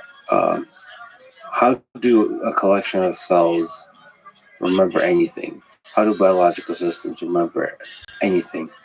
How is that akin to the kind of memory we think of humans as having within our big cognitive engine? Yeah. One of the ways to start thinking about bioelectricity is to ask ourselves, where did neurons and all these cool tricks that the brain uses to run these amazing problem-solving abilities on and basically an electrical network, right? Where did that come from? It didn't just evolve, appear out of nowhere. It must have evolved from something. And what it evolved from was a much more ancient ability of cells to form networks to solve other kinds of problems. For example, to navigate morphospace, to control the body's shape. And so all of the components of neurons, so ion channels, neurotransmitter machinery, electrical synapses, all this stuff is way older than brains, way older than neurons, in fact, older than multicellularity. And so it was already there. Even bacterial biofilms, there's some beautiful work from UCSD on brain-like dynamics and bacterial biofilms. So evolution figured out very early on that electrical networks are amazing at having memories, at integrating information across distance, at different kinds of optimization tasks, image recognition and so on, long before there were brains. Can you actually step back when we return to it? What is bioelectricity? What is biochemistry? What are electrical networks? I think a lot of the biology community focuses on the chemicals as the signaling mechanisms that make the whole thing work. You have, I think, to a large degree, uniquely, maybe you can correct me on that, have focused on the bioelectricity, which is using electricity for signaling. there's also probably mechanical, Sure. like knocking on the door. So what's the difference, and what's an electrical network? So I want to make sure and kind of give credit where credit is due. So as far back as 1903 and probably late 1800s already, people were thinking about the importance of electrical phenomena in life. So I'm for sure not the first person to stress the importance of electricity. There were waves of research in the 30s, in the 40s, and then again in the kind of 70s, 80s, and 90s of sort of the pioneers of bioelectricity who did some amazing work on all this. I think what we've done that's new is to step away from this idea that, and I'll describe what the bioelectricity is step away from the idea that, well, here's another piece of physics that you need to keep track of to understand physiology and development, and to really start looking at this as saying, no, this is a privileged computational layer that gives you access to the actual cognition of the tissue, of basal cognition. So merging that developmental biophysics with ideas in cognition of computation and so on. I think that's what we've done that's new. But people have been talking about bioelectricity for a really long time, and so I'll define that. So what happens is that if you have a single cell has a membrane. In that membrane are proteins called ion channels, and those proteins allow charged molecules, potassium, sodium chloride, to go in and out under certain circumstances. And when there's an imbalance of those ions, there becomes a voltage gradient across that membrane. And so all living cells try to hold a particular kind of voltage difference across the membrane, and they spend a lot of energy to do so. When you so that's a single cell. When you have multiple cells, the cells sitting next to each other, they can communicate their voltage state to each other via a number of different ways, but one of them is this thing called a gap junction, which is basically like a little submarine hatch that just kind of docks, right? And the ions from one side can flow to the other side and vice versa. So isn't it incredible that this evolved? Isn't that wild? Because that didn't exist. Correct. This had to be evolved, and It had to be invented. That's right. Somebody invented electricity in the ocean. When did this get invented? Yeah. So I mean, it is incredible. The guy who discovered gap junctions, Werner Lowenstein, I visited him. He was really old. Human being. He discovered them. Because who really discovered them lived probably 4 billion years ago. Good point. So you're give credit where credit is due. He rediscovered gap junctions. But when I visited him in Woods Hole maybe 20 years ago now, he told me that he was writing, and unfortunately he passed away, and I think this book never got written. He was writing a book on gap junctions and consciousness, and I think it would have been an incredible book because gap junctions are magic. I'll explain why in a minute. What happens is that, just imagine, the thing about both these ion channels and these gap junctions is that many themselves voltage sensitive. So that's a voltage sensitive current conductance. That's a transistor. And as soon as you've invented one, immediately you now get access to, from this Platonic space of mathematical truths, you get access to all of the cool things that transistors do. So now when you have a network of cells, not only do they talk to each other, but they can send messages to each other, and the differences of voltage can propagate. Now, to neuroscientists, this is old hat because you see this in the brain, right? There's action potentials, the electricity. They have these awesome movies where you can take a zebra, like a transparent animal like a zebrafish. You can literally look down and you can see all the firings as the fish is like making decisions about what to eat and things like this, right? It's amazing. Well, your whole body's doing that all the time, just much slower. So there are very few things that neurons do that all the cells in your body don't do. They all do very similar things, just on a much slower time scale. And whereas your brain is thinking about how to solve problems in three-dimensional space, the cells in an embryo are thinking about how to solve problems in anatomical space. They're trying to have memories like, hey, how many fingers are we supposed to have? Well, how many do we have now? What do we do to get from here to there? That's the kind of problems they're thinking about. And the reason that gap junctions are magic is, imagine, right, from the earliest time. Here are two cells. This cell, how can they communicate? Well, the simple version is this cell could send a chemical signal. It floats over and it hits a receptor on this cell, right? Because it comes from outside, this cell can very easily tell that came from outside. It's whatever information is coming. That's not my information. That information is coming from the outside. So I can trust it. I can ignore it. I can do various things with it, whatever. But I know it comes from the outside. Now imagine instead that you have two cells with a gap junction between them. Something happens. Let's say this cell gets poked. There's a calcium spike. The calcium spike or whatever small molecule signal propagates through the gap junction to this cell. There's no ownership metadata on that signal. This cell does not know now that it came from outside, because it looks exactly like its own memories would have looked like of whatever had happened, right? So gap junctions, to some extent, wipe ownership information on data, which means that if you and I are sharing memories and we can't quite tell who the memories belong to, that's the beginning of a mind meld. That's the beginning of a scale up of cognition from here's me and here's you to no, now there's just us. So they enforce a collective intelligence. That's right. Gap junctions. That's right. It helps. It's the beginning. It's not the whole story by any means, but it's the start. Where's state stored of the system? So Is it in part in the gap junctions themselves? Is it in the cells? there are many, many layers to this, as always in biology. So there are chemical networks. So, for example, gene regulatory networks, right, which are basically any kind of chemical pathway where different chemicals activate and repress each other.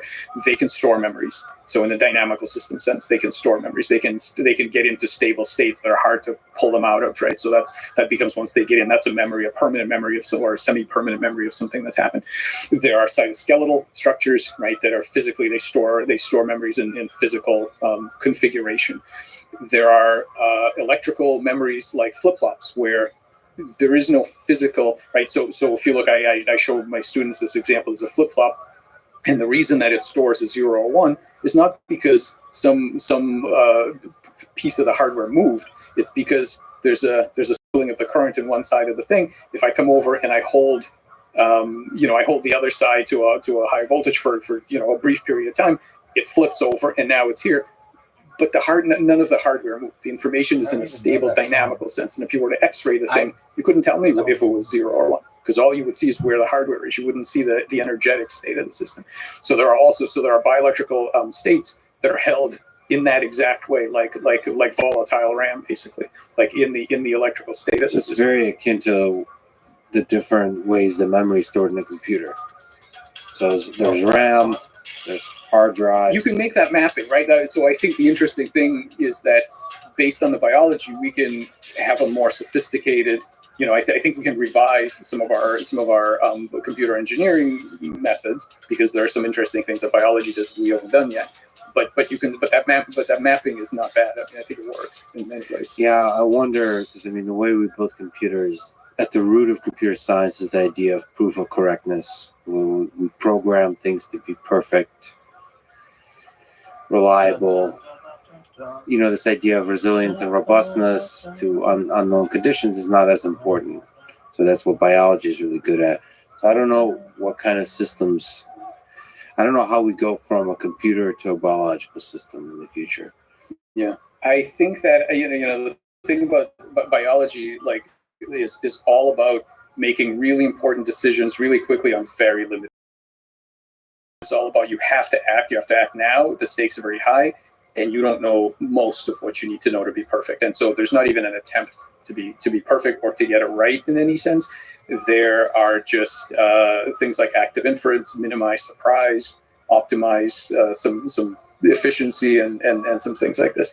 That guides the whole business. I mentioned to you offline that somebody who's a fan of your work is Andrej Karpathy, and he's amongst many things also writes occasionally a great blog. He came up with this idea, I don't know if he coined the term, but of software 2.0, where the programming is done in the space of configuring these artificial neural networks. Is there some sense in which that would be the future of programming for us humans, where we're less doing like Python-like programming and more, how would that look like? But basically doing the hyperparameters of something akin to a biological system and watching it go and adjusting it and creating some kind of feedback loop within the system so it corrects itself. Yeah. And then we watch it over time accomplish the goals we wanted to accomplish. Is that kind of the dream of the the dogs that you described in the Nature paper. Yeah, I mean that's what you just painted is a very good description of our efforts at regenerative medicine as a kind of somatic psychiatry. So the idea is that you're not you're not trying to micromanage. I mean, think about the limitations of a lot of the medicines today. We try to interact down at the level of pathways, right? So we're trying to micromanage it. What's the problem? Well, one problem is that for almost every medicine other than antibiotics, once you stop it, the problem comes right back. You haven't fixed anything. You were addressing symptoms. You weren't actually curing anything, again, except for antibiotics. That's one problem. The other problem is you have massive amount of side effects because you were trying to interact at the lowest level. It's right. It's like I'm gonna try to program this computer by changing the melting point of copper. Like maybe you can do things that way, but my God, it's hard to program at the hardware level. So what I think we're starting to understand is that, and by the way, this goes back to what you were saying before about that we could have access to our internal state, right? So people who practice that kind of stuff, right? So yoga and biofeedback and those are all the people that uniformly will say things like, well, the body has an intelligence and this and that, right? Like those two sets overlap perfectly because that's exactly right. Because once you start thinking about it that way, you realize that the better locus of control is not always at the lowest level. This is why we don't all program with a soldering iron, right? We take advantage of the high level intelligences that are there, which means trying to figure out, okay, which of your tissues can learn, what can they learn? Why is it that certain drugs stop working after you take them for a while with its habituation, right? And so can we understand habituation, sensitization, associative learning, these kinds of things in chemical pathways? We're going to have a completely different way, I think. We're going to have a completely different way of using drugs and of medicine in general when we start focusing on the goal states and on the intelligence of our subsystems, as opposed to treating everything as if the only path was micromanagement from chemistry upwards. Well, can you speak to this idea of somatic psychiatry? What are somatic cells? How do they form networks that use bioelectricity to have memory and all those kinds of things? Yeah. What are somatic cells? Like basics here. The somatic cells just means the cells of your body. Soma just means body, right? So somatic cells are just this. I'm not even specifically making a distinction between somatic cells and stem cells or anything like that. I mean, basically all the cells in your body, not just neurons, but all the cells in your body. They form electrical networks during embryogenesis, during regeneration. What those networks are doing, in part, is processing information about what our current shape is and what the goal shape is. Now, how do I know this? Because I can give you a couple of examples. One example is when we started studying this, we said, okay, here's a planarian. A planarian is a flatworm. It has one head and one tail normally. And the several amazing things about planaria, but basically they kind of, I think planaria hold the answer to pretty much every deep question of life. For one thing, they're similar to our ancestors, so they have true symmetry. They have a true brain. They're not like earthworms. They're much more advanced life form. They have lots of different internal organs, but they're these little. They're about maybe 2 centimeters in the centimeter to 2 in size. They have a head and a tail. And the first thing is planaria are immortal, so they do not age. There's no such thing as an old planarian. So that right there tells you that these theories of thermodynamic limitations on lifespan are wrong. It's not that over time everything degrades. No, planaria can keep it going for probably how long have they been around? 400 million years, right? So these are the planaria in our lab are actually in physical continuity with planaria that were here 400 million years ago. So there's planaria that have lived that long, essentially. What does he mean, physical continuity? Because what they do is they split in half. The way they reproduce is they split in half. So the planaria, the back end grabs the petri dish, the front end takes off, and they rip themselves in half. But isn't it some sense we're like you are a physical continuation? Yes, except that we go through a bottleneck of one cell, which is the egg. They do not. I mean, they can. There's certain planaria that got it. So we go through a very ruthless compression process, and they don't. Yes, like an autoencoder, which is sort of squashed down to one cell and then back out. These guys just tear themselves in half, and then so the other amazing thing about them is they regenerate. So you can cut them into pieces. The record is, I think, 276 or something like that by Thomas Hunt Morgan, and each piece regrows a perfect little worm. They know exactly. Every piece knows exactly what's missing, what needs to happen. In fact, if you chop it in half, as the other half, the original tissue shrinks so that when the new tiny head shows up, they're proportional. So it keeps a perfect proportion. If you starve them, they shrink. If you feed them again, they expand. Their anatomical control is just insane. Somebody cut them into over 200 pieces. Yeah. Thomas Hunt Morgan. Yeah. Hashtag science. Yep, amazing. Yeah, and maybe more. I mean, they didn't have antibiotics, and I bet he lost some due to infection. I bet it's actually more than that. I bet you could do more than that. Humans can't do that. Because Well, yes. I mean, again, true, except maybe that you can at the embryonic level. Well, that's the thing, right? So I tell when I talk about this, I say just remember that as amazing as it is to grow a whole planarian from a tiny fragment, half of the human population can grow a full body from one cell, right? So development is really, you can look at development as a just an example of regeneration. Yeah, to think we'll talk about regenerative medicine, but there's some sense it would be like a worm in like 500 years, where I can just go regrow a hand. Yep, with given time, it takes time to grow large things, but For now, yeah, I think so. I you think could probably why not accelerate? Oh, biology takes its time. I'm not going to say anything is impossible, but I don't know of a way to accelerate these processes. I think it's possible. I think we are going to be regenerative, but I don't know of a way to make it fast. I could just think people from a few centuries from now be like, well, they used to have to wait a week for the hand to regrow. It's like when the microwave was invented. You can toast your what's that called when you put a cheese on a toast? It's delicious is all I know. I'm blanking. Anywho. All right, so planaria. Why were we talking about the magical planaria that they have the mystery of life? Yeah, so the reason we're talking about planaria is not only are they immortal, okay, not only do they regenerate every part of their body, they generally don't get cancer, right? So, which we can talk about why that's important. They're smart. They can learn things, so you can train them. And it turns out that if you train a planarian and then cut their heads off, the tail will regenerate a brand new brain that still remembers the original information. Do they have a biological network going on, or no? Yes. So their somatic cells are forming a network, and that's what you mean by a true brain. What's the requirement for a true brain?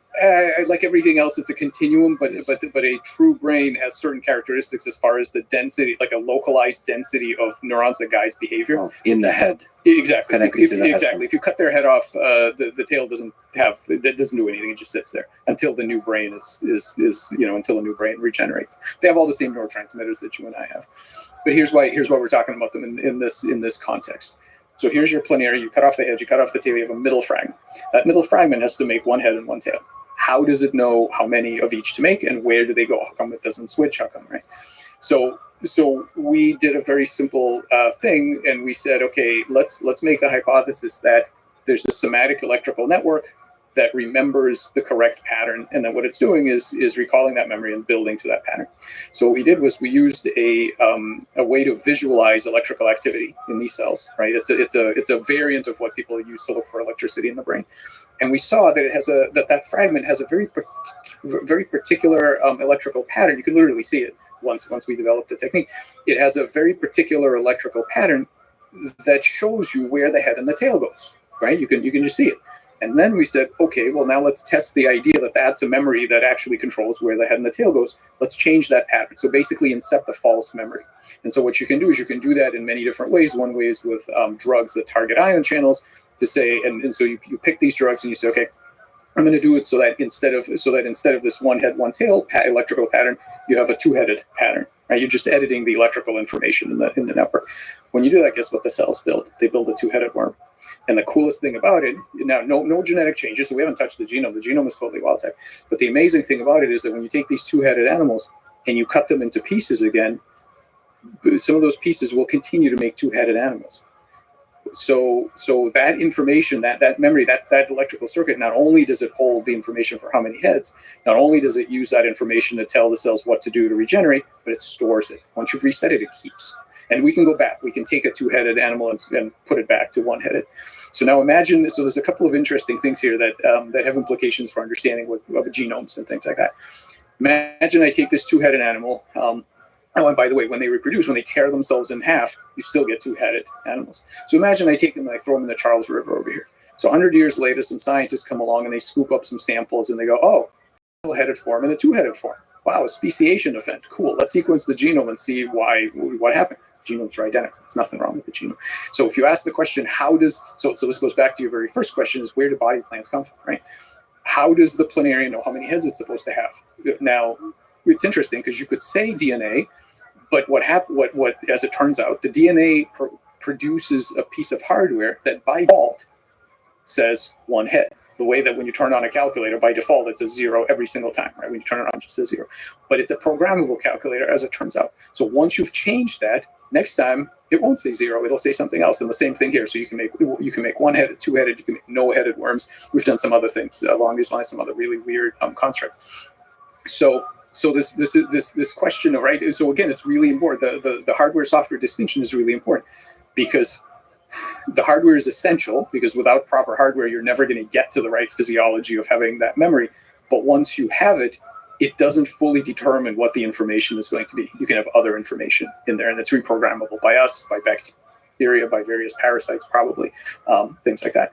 The other amazing thing about these planarias, think about this. Most animals, when we get a mutation in our bodies, our children don't inherit it, right? So you could run around for 50, 60 years getting mutations. Your children don't have those mutations because we go through the egg stage. Planaria tear themselves in half, and that's how they reproduce. So for 400 million years, they keep every mutation that they've had that doesn't kill the cell that it's in.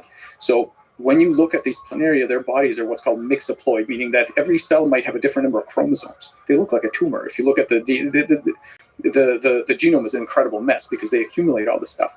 And yet, their body structure they are the best regenerators on the planet. Their anatomy is rock solid, even though their genome is all kinds of crap. So this is kind of a scandal, right? That, when we learn that, what are genomes? Well, genomes determine your body. Okay, why does the animal with the worst genome have the best anatomical control, the most cancer resistant, the most regenerative? Right? Really, we're just beginning to start to understand this relationship between the genomically determined hardware and by the way, just as of a couple of months ago, I think I now somewhat understand why this is, but it's really a major puzzle. I mean, that really throws a wrench into the whole nature versus nurture, because you usually associate electricity with the nurture and the hardware with the nature. Yeah. And there's just this weird integrated mess that propagates through generations. Yeah, it's much more fluid. It's much more complex. You can imagine what's happening here is just imagine the evolution of an animal like this. That multi-scale, this goes back to this multi-scale competency, right? Imagine that you have you have an animal that where its tissues have some degree of multi-scale competency. So, for example, if like we saw in the tadpole, if you put an eye on its tail, they can still see out of that eye, right? There's incredible plasticity. So, if you have an animal and it comes up for selection and the fitness is quite good, evolution doesn't know whether the fitness is good because the genome was awesome or because the genome was kind of junky, but the competency made up for it, right? And things kind of ended up good. So what that means is that the more competency you have, the harder it is for selection to pick the best genomes. It hides information, right? And so that means that so what happens? Evolution starts all the hard work is being done to increase the competency because it's harder and harder to see the genomes. And so I think in planaria, what happened is that there's this runaway phenomenon where all the effort went into the algorithm, such that we know you got a crappy genome. We can't clean up the genome. We can't keep track of it. So what's going to happen is what survives are the algorithms that can create a great worm, no matter what the genome is. So everything went into the algorithm, and which of course then reduces the pressure on keeping a clean genome. So this idea of and different animals have this to different levels, but this idea of putting energy into an algorithm that does not overtrain on priors, right? It can't assume. I think biology is this way in general. Evolution doesn't take the past too seriously because it makes these basically problem-solving machines as opposed to like exactly what, to deal with exactly what happened last time. Yeah, problem-solving versus memory recall. Mm-hmm. So little memory, but a lot of problem-solving. I think so. In many cases, yeah. Problem-solving.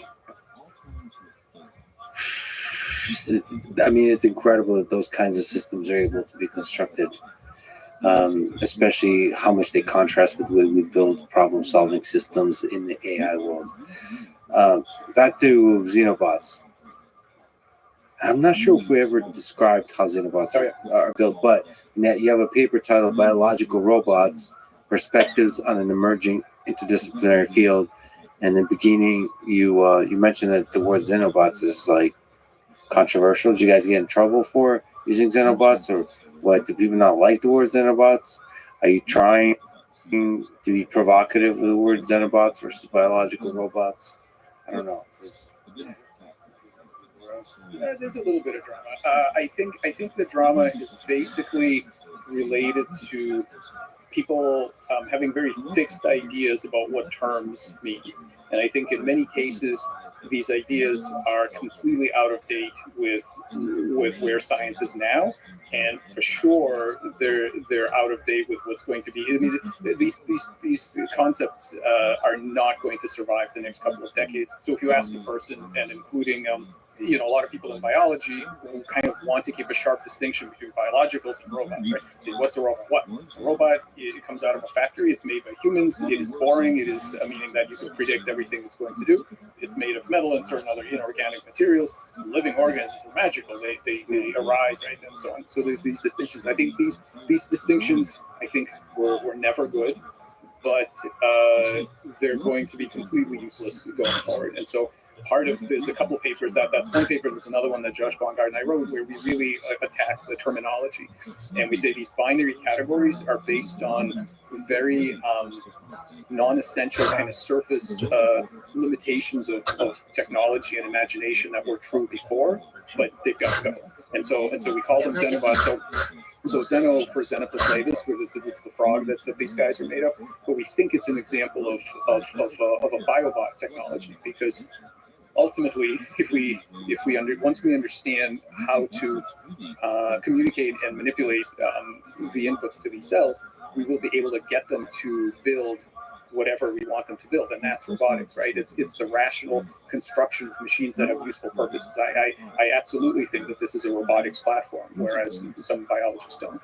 But it's built in a way that all the different components are doing their own computation. So in a way that we've been talking about. So you're trying to do top-down control, not That's biological exactly system. And in the future, all of this will merge together, because of course at some point we're going to throw in synthetic biology circuits, right? New transcriptional circuits to get them to do new things. Of course, we'll throw some of that in, but we specifically stayed away from all of that because in the first few papers, and there's some more coming down the pipe that are I think going to be pretty dynamite.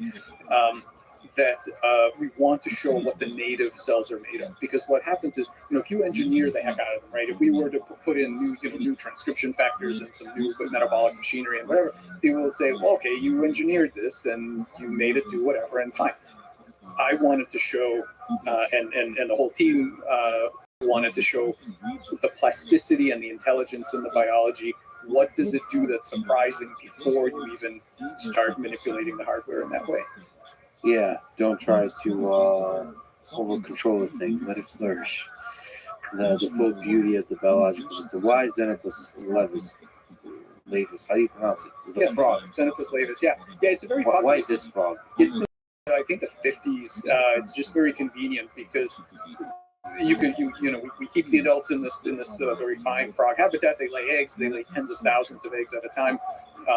The eggs develop right in front of your eyes. It's the most magical thing you can see, because normally, if you were to deal with mice or rabbits or whatever, you don't see the early stages, right? Because everything's inside the mother. Everything's in a petri dish at room temperature. So you have an egg, it's fertilized, and you can just watch it divide, and all the organs form. You can just see it. And at that point, the community has developed lots of different tools for understanding what's going on, and also for manipulating, right? So people use it for for understanding birth defects and neurobiology, cancer immunology also. So you get the whole embryogenesis in the petri dish. That's so cool to watch. Is there videos of this? Oh yeah. There's amazing videos online. I mean, mammalian embryos are super cool too. For example, monozygotic twins are what happens when you cut a mammalian embryo in half. You don't get two half bodies; you get two perfectly normal bodies, because it's a regeneration event, right? Development is just the kind of regeneration, really. And why this particular frog?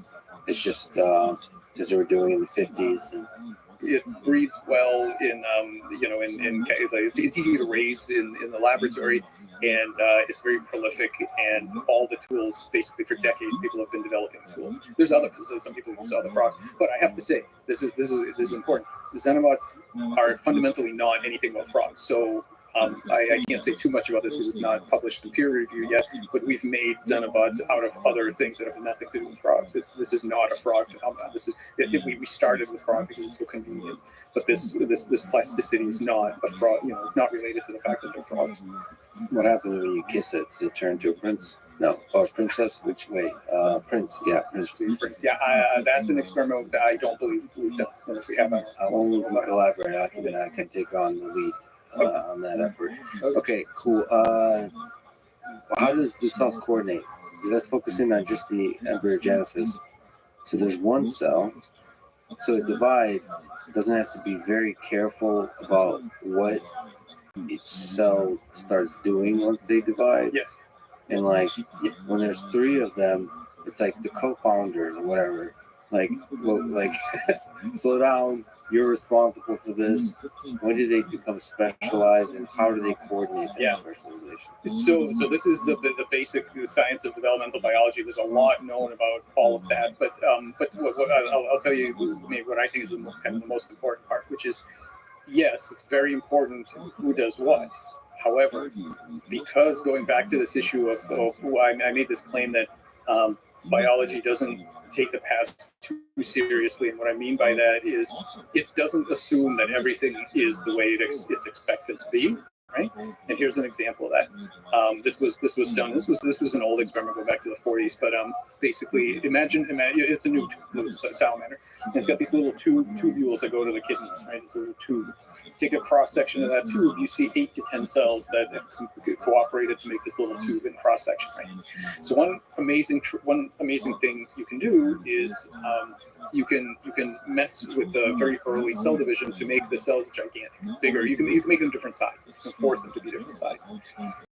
If you make the cells different sizes, the whole newt is still the same size. So if you take a cross section through that tubule, instead of 8 to 10 cells, you might have 4 or 5. You might have 3, until you make the cell so enormous that one single cell wraps around itself and gives you that same large scale structure by a completely different molecular mechanism. So now instead of cell to cell tubule, instead of that, it's one cell using the cytoskeleton to bend itself around. So think about what that means. In the service of a large-scale, they talk about top-down control, right? In the service of a large-scale anatomical feature, different molecular mechanisms get called out. So now, think about this. You're a newt cell. You're trying to make an embryo. If you had a fixed idea of who was supposed to do what, you'd be screwed because now your cells are gigantic. Nothing would work. There's an incredible tolerance for changes in the size of the parts, and the amount of DNA in those parts, all sorts of stuff. The life is highly interoperable. You can put electrodes in there and put weird nanomaterials. It still works. This is that problem-solving action, right? It's able to do what it needs to do even when circumstances change. That is, the hallmark of intelligence, right? William James defined intelligence as the ability to get to the same goal by different means. That's this. You get to the same goal by completely different means. And so why am I bringing this up? Is just to say that, yeah, it's important for the cells to do the right stuff, but they have incredible tolerances for things not being what you expect and to still get their job done. So if you're, all of these things are not hardwired. There are organisms that might be hardwired. For example, the nematode C. elegans. In that organism, every cell is numbered, meaning that every C. elegans has exactly the same number of cells as every other C. elegans. They're all in the same place. They all divide. There's literally a map of how it works. In that sort of system, it's much more cookie cutter. But most organisms are incredibly plastic in that way. Is there something particularly magical to you about the whole developmental biology process? Is there something you could say? Because you just said it. They're very good at accomplishing the goal of the job they need to do, the competency thing, but you get a freaking organism from one cell. It's like, it's very hard to intuit that whole process. To even think about reverse engineering that process. Right, it's very hard to the point where I sometimes ask my students to do this thought experiment. Imagine you were shrunk down to the scale of a single cell, and you were in the middle of an embryo and you were looking around at what's going on. The cells running around, some cells are dying. Every time you look, it's kind of a different number of cells for most organisms, and so I think that if you didn't know what embryonic development was, you would have no clue that what you're seeing is always going to make the same thing. Never mind knowing what that is. Never mind being able to say, even with full genomic information, being able to say what the hell are they building. We have no way to do that. But just even to guess that, wow, the outcome of all this activity is it's always going to build the same thing. The imperative to create the final you as you are now is there. So so if you start from the same embryo, you create a very similar organism. Yeah, except for cases like the Xenobots, when you give them a different environment, they come up with a different way to be adaptive in that environment. But overall, I mean, so I think to kind of summarize it, I think what evolution is really good at is creating hardware that has a very stable baseline mode, meaning that left to its own devices, it's very good at doing the same thing. But it has a bunch of problem-solving capacity such that if any assumptions don't hold, if your cells are a weird size, or you get the wrong number of cells, or there's somebody stuck an electrode halfway through the body, whatever, it will still get most of what it needs to do. You've talked about the magic and the power of biology here. If you look at the human brain, how special is the brain in this context? You're kind of minimizing the importance of the brain, or lessening its. We think of all the special computation happens in the brain. Everything else is like the help. You're kind of saying that the whole thing is doing. But nevertheless, how special is the human brain in this full context of biology? Yeah, I mean, look, there's no getting away from the fact that the human brain allows us to do things that we could not do without it. You could say the same thing about the liver. Yeah, no, this is true, and so my goal is not. You're right. My goal is You're not. just being polite to the brain right now. Well, If look, you're a politician, like, listen, everybody has a role. Yeah, it's a very important role. that's right. We have to acknowledge the importance of the brain. There are more than enough people who are cheerleading the brain, right? So I don't feel like nothing I say is going to reduce people's excitement about the human brain, and so I emphasize other things. I don't think it gets too much credit. I think other things don't get enough credit. I think the brain is the human brain is incredible and special and all that. I think other things need more credit, and I also think that this, and I'm sort of this way about everything. I don't like binary categories for almost anything. I like a continuum, and the thing about the human brain is that it, by accepting that as some kind of an important category or essential thing, we end up with all kinds of weird pseudo problems and conundrums. So, for example, when we talk about it, if you want to talk about ethics and other things like that, and what this idea that surely if we look out into the universe, surely we don't believe that this human brain is the only way to be sentient, right? Surely we don't, to have high level cognition. I can't even wrap my mind around this idea that is the only way to do it. No doubt there are other architectures made of completely different principles that achieve the same thing.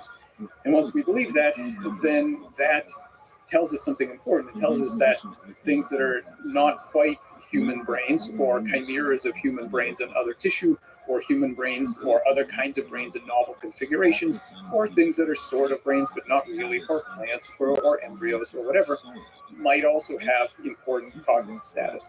So that's the only thing. I think we have to be really careful about treating the human brain as if it was some kind of like sharp binary category. You are or you aren't. I don't believe that exists. So when we look out at all the beautiful variety of semi-biological architectures out there in the universe, how many intelligent alien civilizations do you think are out there? Boy, I have no expertise in that whatsoever. You haven't met any? I have met the ones we've made. I think that. I mean, exactly. In some sense, with synthetic biology, are you not creating aliens? I absolutely think so, because look, all of life, all standard model systems are an N of 1 course of evolution on Earth, right?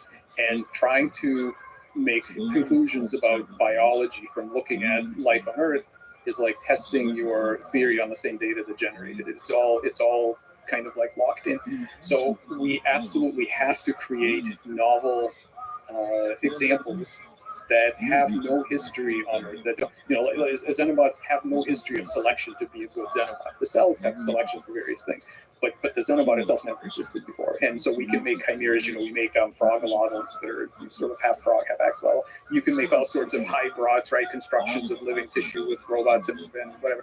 We need to be making these things until we find actual aliens, because otherwise we're just looking at an N of one set of examples, all kinds of frozen accidents of evolution and so on. We need to go beyond that to really understand biology. But we're still, even when you're doing synthetic biology, you're locked in to the basic components of the way biology is done on this earth. Yeah, right. yeah. And also the basic constraints of the environment. Even the environments are constructed in the lab are tied up to the environment. I mean, what do you? Okay, let's say there is. I mean, what I think is there's a nearly infinite number of intelligent civilizations, living or dead, out there. If you pick one out of the box, what do you think it would look like? So, when you think about synthetic biology or creating synthetic organisms, how hard is it to create something that's very different?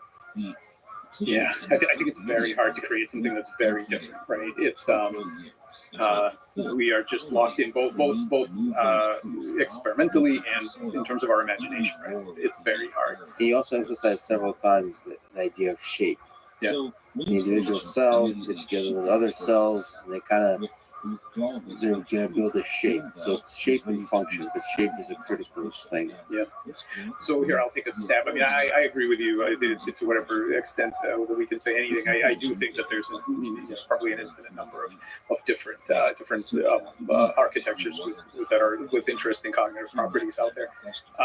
What can we say about them? I think that the only things that are going, I don't think we can rely on any of the typical stuff, carbon based, and none of it. Like, I think all of that is just, us being having a lack of imagination. But I think the things that are going to be universal, if anything, are things, for example, driven by resource limitation. The fact that you are fighting a hostile world and you have to draw a boundary between yourself and the world somewhere. The fact that that boundary is not given to you by anybody, you have to assume it, estimate it yourself. And the fact that you have to coarse grain your experience, and the fact that you're going to try to minimize surprise, and the fact that these are the things that I think are fundamental about biology. None of the facts about the genetic code, or even the fact that we have genes, or the biochemistry, but I don't think any of those things are fundamental. But it's going to be a lot more about the information and about the creation of the self. The fact that, so in my framework, cells are demarcated by the scale of the goals that they can pursue. So from little tiny local goals to massive, planetary scale goals for certain humans, and everything in between. So you can draw this cognitive light cone that determines the scale of the goals you could possibly pursue.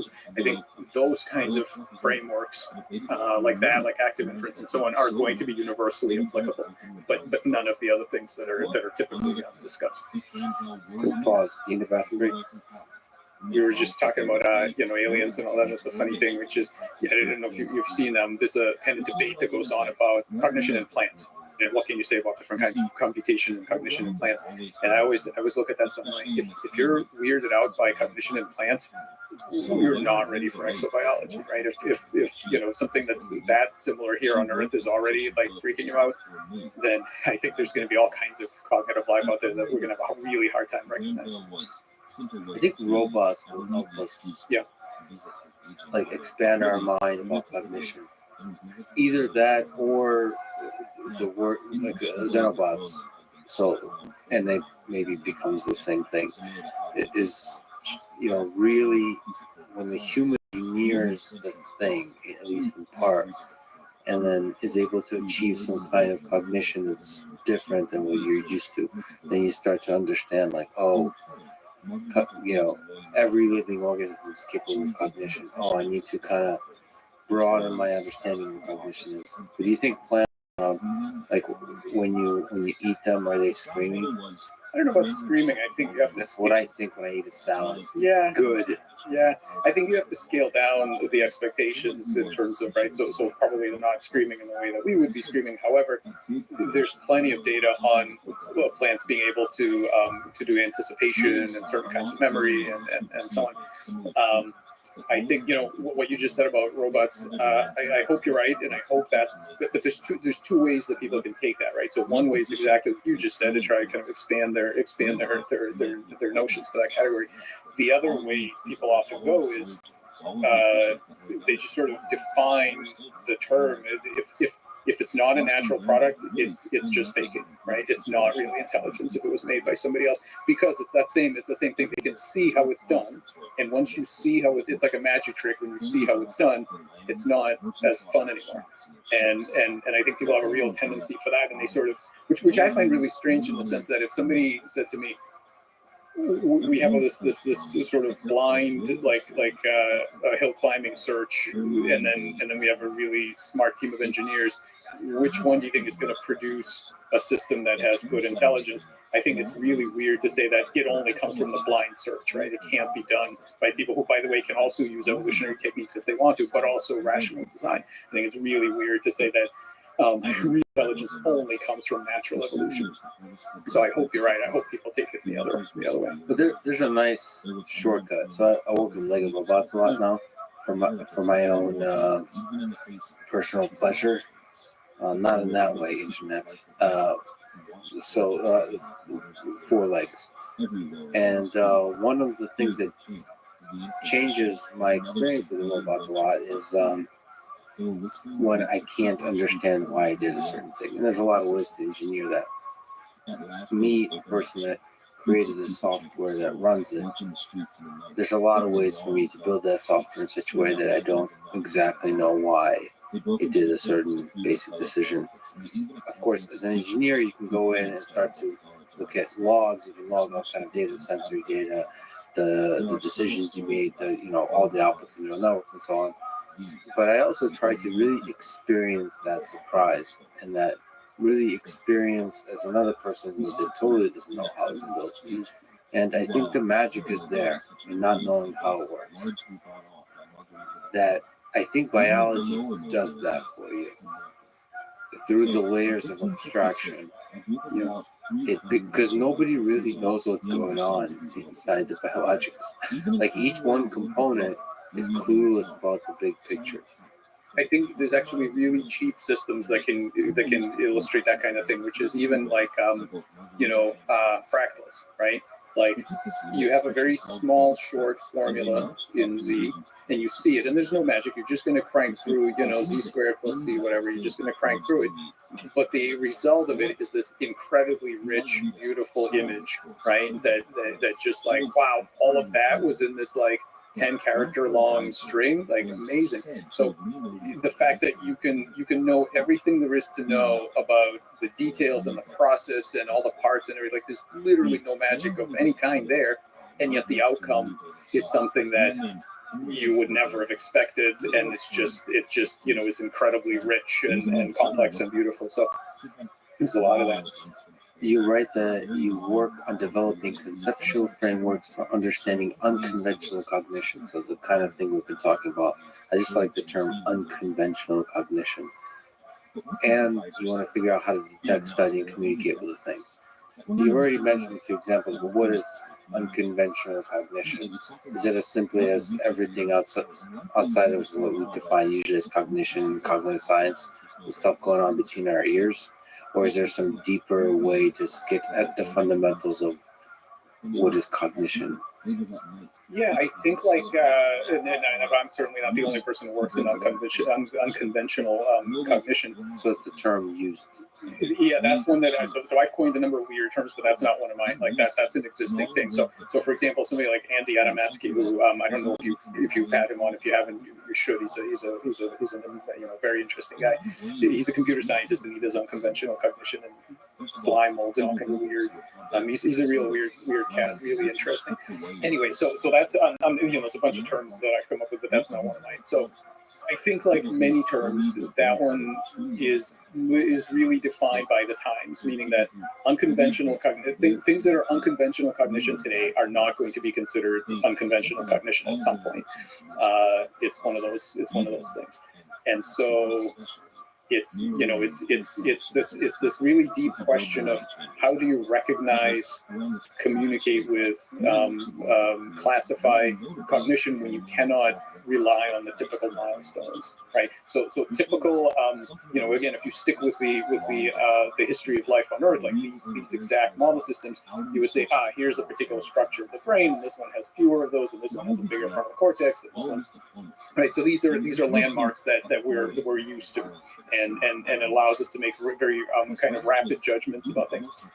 But if you can't rely on that, either because you're looking at a synthetic thing or an engineered thing or an alien thing, then what do you do, right? How do you? And so that's what I'm really interested in. I'm interested in mind in all of its possible implementations, not just the obvious ones that we know from looking at brains. Whenever I think about something like unconventional cognition, I think about cellular automata. I'm just captivated by the beauty of the thing. The fact that from simple little objects you can create such beautiful complexity that very quickly you forget about the individual objects and you see the things that it creates as its own organisms. That blows my mind every time. Like, honestly, I could full time just eat mushrooms and watch cellular automata. Don't even have to do mushrooms. Just cellular automata. It feels like, from an engineering perspective, I love when a very simple system captures something really powerful, because then you can study that system to understand something fundamental about complexity, about life on Earth. Anyway, how do I communicate with the thing? If a cellular automata can do cognition, if a plant can do cognition, if a xenobot can do cognition, how do I whisper in its ear and get an answer back to? How do I have a conversation? Yeah. Well, how do I have a xenobot on the podcast? It's a really interesting line of investigation that opens up. I mean, we've thought about this. So you need a few things. You need to understand the space in which they live. So not just the physical modality, like can they see light, can they feel vibration? I mean, that's important, of course, because that's how you deliver your message. But not just the ideas for a communication medium, not just the physical medium, but what is saliency, right? So what are these things? What are important to this? What's important to this system? And systems have all kinds of different levels of sophistication of what you could expect to get back. And I think what's really important, I call this the spectrum of persuadability, which is this idea that when you're looking at a system, you can't assume where on the spectrum it is. You have to do experiments. And so for example, if you look at a gene regulatory network, which is a bunch of nodes that turn each other on and off at various rates, you might look at that and you say, "Wow, there's no magic here." I mean, clearly this thing is as deterministic as it gets. It's a piece of hardware. The only way we're going to be able to control it is by rewiring it, which is the way molecular biology works, right? We can add nodes, remove nodes, whatever. Well, so we've done simulations and shown that biological, and now we're doing this in the lab. The biological networks like that have associative memory. So they can actually learn. They can learn from experience. They have habituation. They have sensitization. They have associative memory, which you wouldn't have known if you assume that they have to be on the left side of that spectrum. So when you're going to communicate with something, and we've even Charles Abramson and I have written a paper on behaviorist approaches to synthetic organisms, meaning that if you're given something, you have no idea what it is or what it can do. How do you figure out what its psychology is, what its level is, what does it? And so we literally lay out a set of protocols, starting with the simplest things and then moving up to more complex things, where you can make no assumptions about what this thing can do. Right? Just you have to start, and we'll find out. So when you're gonna, so here's a simple. I mean, here's one way to communicate with something. If you can train it, That's a way of communicating. So if you can figure out what the currency of reward, of positive and negative reinforcement is, right? And you can get it to do something it wasn't doing before based on experiences you've given it, you have taught it one thing. You have communicated one thing, that such and such an action is good, so some other action is not good. That's like a basic atom of a primitive atom of communication. What about, in some sense, if it gets you to do something you haven't done before, is it answering back? Yeah, most certainly. And then I've seen cartoons. Maybe Gary Larson or somebody had a cartoon of these rats in the maze, and the one rat assists to the other. Look at this. Every time I walk over here, he starts scribbling in that on this clipboard that he has. It's awesome. If we step outside ourselves and really measure how much, like if I actually measure how much I've changed because of my interaction with certain cellular automata, then you really have to take that into consideration about like, well, these things are changing you too. I know you know how it works and so on, but you're being changed by the thing. Absolutely. I think I read, I don't know any details, but I think I read something about how wheat and other things have domesticated humans in terms of, right, but by their properties change the way that the human behavior and societal structures. In that sense, cats are running the world because they took over the.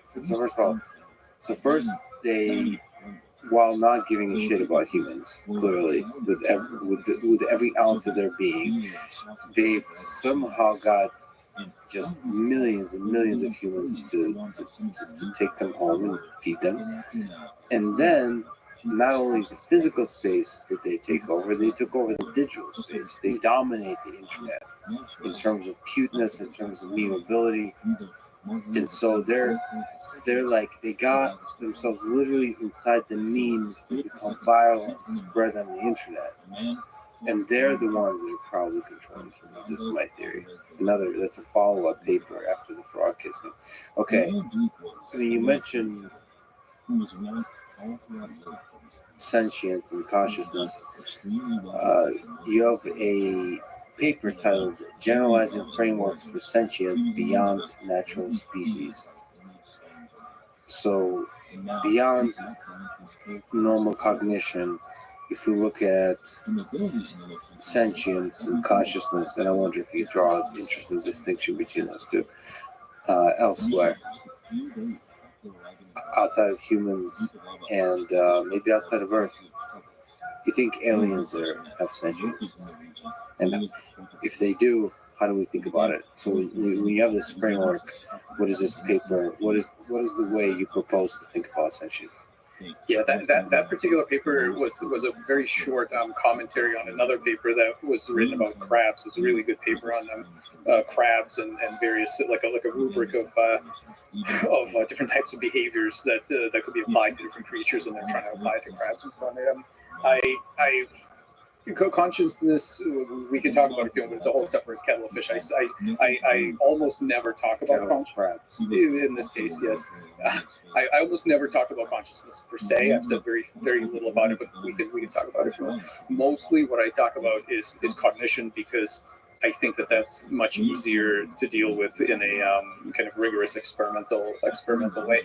I think that all of these terms have sentience and so on, have different definitions, and I think that people can, as long as they specify what they mean ahead of time, I think people can define them in various ways. The only thing that I really kind of insist on is that the right way to think about all this stuff is from an engineering perspective. What does it help me to control, predict, and does it help me do my next experiment? So that's not a universal perspective. So some people have philosophical kind of underpinnings, and those are primary. And if anything runs against that, then it must automatically be wrong. So some people will say, I don't care what else? If your theory says to me that thermostats have little tiny goals, I'm out. So that's it. I just like that's my philosophical,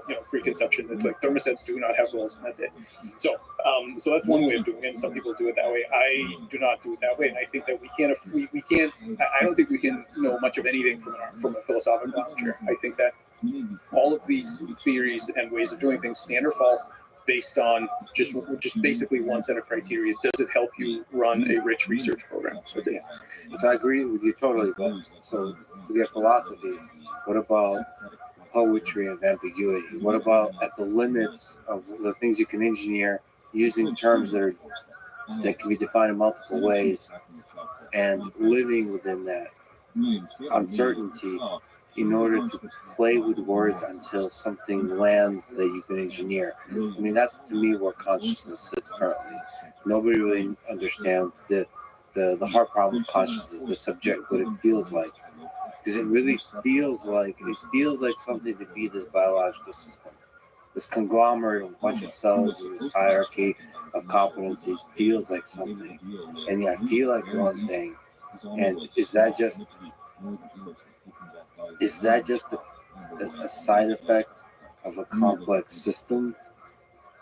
Or is there something more that humans have? Or is there something more that any biological system has? Some kind of magic, some kind of, not just a sense of agency, but a real sense with a capital letter S of agency. Yeah. That's a deep question.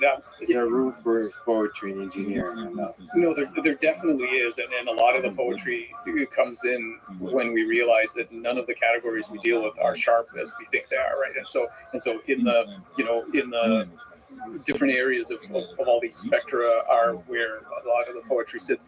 I have many new theories about things, but I in fact do not have a good theory about consciousness that I plan to try out. So And you almost don't see it as useful for your current work. I think it will come. I have some thoughts about it, but I don't feel like they're going to move the needle yet on that. Do you want to ground it in engineering always? So, Well, I mean, I don't. So if we really tackle consciousness per se in terms of the hard problem, that isn't necessarily going to be groundable in engineering, right? That aspect of cognition is, but actual consciousness per se, first person perspective, I'm not sure that that's groundable in engineering. And I think specifically what's different about it is that there's a couple things. So let's here we go. I'll say a couple things about consciousness. One thing is that what makes it different is that for every other aspect of science, when we think about having a correct or a good theory of it, we have some idea of what format that theory makes predictions in. So whether those be numbers or whatever, we have some idea. We may not know the answer, we may not have the theory, but we know that when we get the theory, here's what it's going to output, and then we'll know if it's right or wrong. For actual consciousness, not behavior, not neural correlates, but actual first-person consciousness, if we had a correct theory of consciousness, or even a good one, what the hell what format would it make predictions in? Right? Because all the ones that we know about have basically boiled down to observable behaviors. So the only thing I can think of when I think about that is it'll be poetry, or it'll be something to if I ask you, okay, you've got a great theory of consciousness, and here's this creature, maybe it's a natural, maybe it's an engineer, or whatever. And I want you to tell me what your theory says about this being's what it's like to be this being. The only thing I can imagine you giving me is some piece of art, poem, or something that once I've taken it in, I share. I now have a similar state as whatever. That's about as good as I can come up with. well, it's possible that once you have a good understanding of consciousness, it would be mapped to some things that are more measurable. So, for example, it's possible that a conscious being is one that's able to suffer. So you start to look at pain and suffering. You can start to connect it closer to things that you can measure that in terms of how they reflect themselves in behavior and problem solving and creation and attainment of goals, for example, which I think suffering is one of the, life is suffering. It's one of the big aspects of the human condition. And so if consciousness is somehow maybe at least a catalyst for suffering, you could start to get like echoes of it. You start to see like the actual effects of consciousness on behavior. It's not just about subjective experience. It's like it's really deeply integrated in the problem solving, decision making of a system, something like this. But also it's possible that we realize this is not a philosophical statement. Philosophers can write their books. I welcome it. I take the Turing test really seriously. I don't know why people really don't like it when a robot convinces you that it's intelligent. I think that's a really incredible accomplishment. And there's some deep sense in which that is intelligence. If it looks like it's intelligent, it is intelligent. And I think there's some deep aspect of a system that appears to be conscious. In some deep sense, it is conscious. At least for me, we have to consider that possibility. And a system that appears to be conscious is an engineering challenge. Yeah, I don't disagree with any of that. I mean, especially intelligence, I think, is a publicly observable thing. I mean, science fiction has dealt with this for a century or much more, maybe. This idea that when you are confronted with something that just doesn't meet any of your typical assumptions, so you can't look in the skull and say, oh, well, there's that frontal cortex, so then I guess we're good, right? If it's so this thing lands on your front lawn and this, with the little door opens and something trembles out and it's sort of like, kind of shiny and aluminum looking, and it hands you this, poem that it wrote while it was on, flying over, and how happy it is to meet you. Like, what's going to be your criteria, right, for whether you get to take it apart and see what makes it tick, or whether you have to, be nice to it and whatever, right? Like all the criteria that we have now, and that people are using, and as you said, a lot of people are down on the Turing test and things like this. But what else have we got? Because measuring the cortex size isn't gonna cut it, right, in the broader scheme of things. So I think this is it's a wide open problem that we our solution to the problem of other minds, it's very simplistic, right? We give each other credit for having minds just because we sort of on an anatomical level are pretty similar, and so it's good enough. But how far is that going to go? So I think that's really primitive. So I think it's a major unsolved problem. It's a really challenging direction of thought to the human race that you talked about, like embodied minds. If you start to think that other things other than humans have minds, that's really challenging. Because all men are created equal starts being like, all right, well, we should probably treat not just cows with respect, but like plants, and not just plants, but some kind of organized conglomerates of cells in a petri dish. In fact, some of the work we're doing, like you're doing, and the whole community of science is doing with biology, people might be like, we were really mean to viruses. Yeah. I mean, the thing is, you're right, and I certainly get phone calls about people complaining about frog skin and so on. But I think we have to separate the sort of deep philosophical aspects versus what actually happens. So what actually happens on Earth is that people with exactly the same anatomical structure kill each other, on a daily basis, right? So I think it's clear that simply knowing that something else is equally or maybe more cognitive or conscious than you are is not a guarantee of kind behavior. That much we know.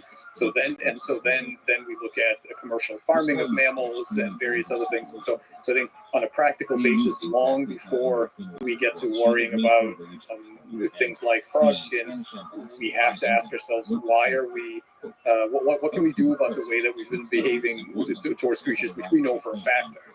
because of our similarities are basically just like us. That's kind of a whole other social thing. But fundamentally, of course, you're absolutely right in that we are also, think about this, we are on this planet in some way incredibly lucky, just dumb luck, that we really only have one dominant species. It didn't have to work out that way. So you could easily imagine that there could be a planet somewhere with more than one equally or maybe near equally intelligent species. And then, but then they may not look anything like each other, right? So there may be multiple ecosystems where there are things of similar to human-like intelligence, and then you'd have all kinds of issues about, how do you relate to them when they're physically not like you at all, but yet in terms of behavior and culture and whatever, it's pretty obvious that they've got as much on the ball as you have. Or maybe imagine that there was another group of beings that was like on average 40 IQ points lower, right? Like we're pretty lucky in many ways. We don't really have, even though we sort of we still act badly in many ways. But the fact is, all humans are more or less in the same range. But it didn't have to work out that way. Well, but I think that's part of the way life works on Earth, or maybe human civilization works, is it seems like we want ourselves to be quite similar, and then within that, where everybody's about the same relatively IQ, intelligence, problem-solving capabilities, even physical characteristics, but then we'll find some aspect of that that's different, and that seems to be like, I mean, it's really dark to say, but there seems to be not even a bug, but like a feature of the early development of human civilization. You pick the other, your tribe versus the other tribe, and it's a kind of evolution in the space of memes, the space of ideas, I think. And you war with each other. So we're very good at finding the other, even when the characteristics are really the same. And that's I don't know what that. I mean, I'm sure so many of these things echo in the biological world. Yeah. There's a fun experiment that I did. That my son actually came up with this. So we did a biology unit together. We used to homeschool, so we did this a couple of years ago. We did this thing where, imagine you get this slime mold, right, Physarum polycephalum, and it grows on a petri dish of agar, and it sort of spreads out, and it's a single cell prototype, but it's like this giant thing. And so you put down a piece of oat, and it wants to go get the oat, and it sort of grows towards the oat. So what you do is you take a razor blade, and you just separate the piece of the whole culture that's growing towards the oat. You just kind of separate it. And so now, think about the interesting decision-making calculus for that little piece. I can go get the oat, and therefore I won't have to share those nutrients with this giant mass over there. So the nutrients per unit volume is going to be amazing. I should go eat the oat. But if I first rejoin, because Physarum, once you cut it, has the ability to join back up. If I first rejoin, then that whole calculus becomes impossible, because there is no more me anymore. There's just we, and then we will go eat this thing, right? So this interesting, this you can imagine a kind of game theory where the number of agents isn't fixed, and that it's not just cooperate or defect, but it's actually merge and whatever, right? So that computation, how did that decision making? Yeah, so that, right, so it's really interesting, and so empirically what we found is that it tends to merge first. It tends to merge first, and then the whole thing goes. But it's really interesting that calculus. Do we even have? I mean, I'm not an expert in the economic game theory and all that, but maybe there's a calculus, some sort of hyperbolic discounting or something. But maybe this idea that the actions you take not only change your payoff, but they change who or what you are, and that you may not, you could take an action after which you don't exist anymore, or you are radically changed, or you are merged with somebody else. Like that's, as far as I know, that's a whole, we're still missing a formalism for even knowing how to model that. Do you see evolution, by the way, as a process that applies here on Earth, or is it where did evolution come from? Yeah. So this thing that from the very origin of life that took us to today, what the heck is that? I think evolution is inevitable in the sense that if you combine and basically, I think one of the most useful things that was done in early computing was in the 60s. It started was evolutionary computation and just showing how simple it is that if you have imperfect heredity and competition together, those two things with three things, right? So heredity, imperfect heredity, and competition or selection, those three things, and that's it. Now you're off to the races, right? And so that can be, it's not just on Earth because it can be done in the computer, it can be done in chemical systems, it can be done in Lee Smolin says it works on cosmic scales. So I think that that kind of thing is incredibly pervasive and general. It's a general feature of life. It's interesting to think about. The standard thought about this is that it's blind, right? Meaning that the intelligence of the process is zero. It's stumbling around. And I think that back in the day when the options were it's dumb like machines or it's smart like humans, then of course the scientists went in this direction because nobody wanted creations. So they said, okay, it's got to be like completely blind. I'm not actually sure, right? Because I think that everything is a continuum. And I think that it doesn't have to be smart with foresight like us, but it doesn't have to be completely blind either. I think there may be aspects of it, and in particular, this kind of multi-scale competency might give it a little bit of look ahead, maybe, or a little bit of problem solving sort of baked in. But that's going to be completely different in different systems. But I do think it's general. I don't think it's just on Earth. I think it's a very fundamental thing. And it does seem to have a kind of direction it's taking us that's somehow perhaps is defined by the environment itself. It feels like we're headed towards something. Like we're playing out a script that was just like a single cell defines the entire organism. It feels like from the origin of Earth itself, it's playing out a kind of script. Yeah, you can't really go any other way. I mean, so this is very controversial, and I don't know the answer, but people have argued that this is called sort of rewinding the tape of life, right? And some people have argued. I think Conway Morris maybe has argued that it is that there's a deep attractor, for example, to the human kind of structure, and that if you were to rewind it again, you'd basically get more or less the same thing. And then other people have argued that no, it's incredibly sensitive to frozen accidents, and that once certain stochastic decisions are made downstream, everything is going to be different. I don't know. We're very bad at predicting attractors in the space of complex systems, generally speaking, right? We don't know. So maybe evolution on Earth has these deep attractors that no matter what has happened, it pretty much would likely to end up there, or maybe not. I don't know. What's a really difficult idea to imagine that if you ran Earth a million times, 500,000 times, you would get Hitler. Yeah. We don't like to think like that. We think like, because at least maybe in America, you like to think that individual decisions can change the world. And if individual decisions can change the world, then surely any perturbation results in a totally different trajectory. Or maybe there's in this competency hierarchy, it's a self-correcting system that just ultimately, there's a bunch of chaos that ultimately is leading towards something like a super intelligent artificial intelligence system that answers 42. I mean, there might be a kind of imperative for life that it's headed to. And we're too focused on our day-to-day life, getting coffee and snacks and having sex and getting a promotion at work, not to see the big imperative of life on Earth that's headed towards something. Yeah, maybe. It's difficult. I think one of the things that's important about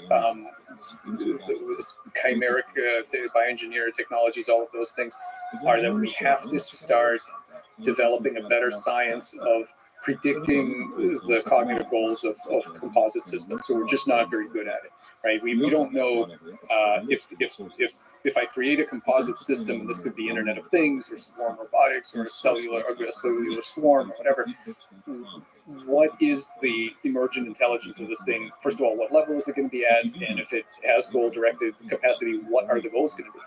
Like, we are just not very good at predicting that yet. And I think that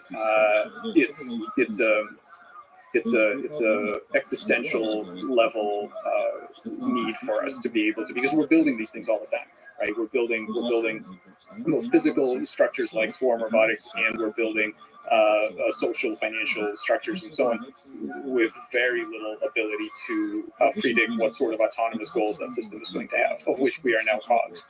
And so, right, so learning to predict and control those things is going to be critical. So if you're right, and there is some kind of a tractor to evolution, it would be nice to know what that is, and then to make a rational decision of whether we're going to go along or we're going to pop out of it, or try to pop out of it. Because there's no guarantee. I mean, that's the other, kind of important thing. A lot of people, I get a lot of complaints from people who email me and say, what you're doing, it isn't natural, And I'll say, look, natural, that'd be nice if somebody was making sure that natural was matched up to our values, but no one's doing that. Evolution optimizes for biomass. That's it. Nobody's optimizing. It's not optimizing for your happiness. It's not thinking necessarily. It's optimizing for intelligence or fairness or any of that stuff. I'm gonna find that person that emailed you, beat them up, take their place, steal everything they own, and say, now this is natural. This is natural. Yeah, exactly. Because it comes from an old world view where you could assume that whatever is natural, but that's probably for the best. And I think we're long out of that Garden of Eden kind of view. So I think we can do better. I think we have to, right? Natural just isn't great for a lot of life forms. What are some cool synthetic organisms that you think about, you dream about? When you think about embodied mind, what do you imagine? What do you hope to build? Yeah, on a practical level, what I really hope to do is to gain enough of an understanding of the embodied intelligence of the organs and tissues, such that we can achieve a radically different regenerative medicine. So that we can say, basically, and I think about it as, in terms of like, okay, what's the goal, kind of end game for this whole thing? To me, the end game is something that you would call an anatomical compiler. So the idea is you would sit down in front of the computer and you would draw the body or the organ that you wanted. Not molecular details, but like, this is what I want. I want a six-legged, frog with a propeller on top, or I want a heart that looks like this, or I want a leg that looks like this. And what it would do, if we knew what we were doing, is put out, it could convert that anatomical description into a set of stimuli that would have to be given to cells to convince them to build exactly that thing, right? I probably won't live to see it, but I think it's achievable. And I think with that, if we can have that, then that is basically the solution to all of medicine except for infectious disease. So birth defects, right? Traumatic injury, cancer, aging, degenerative disease. If we knew how to tell cells what to build, all of those things go away.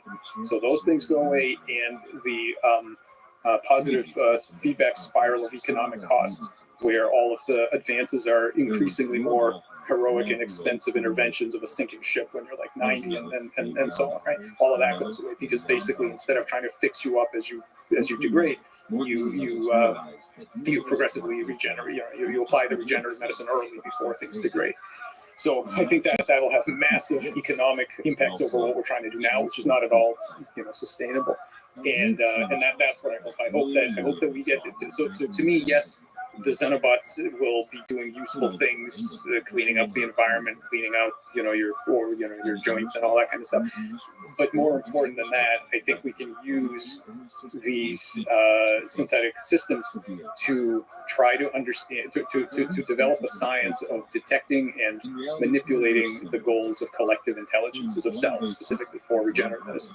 And then sort of beyond that, if we think further beyond that, what I hope is that, kind of like what you said, all of this drives a reconsideration of how we formulate ethical norms.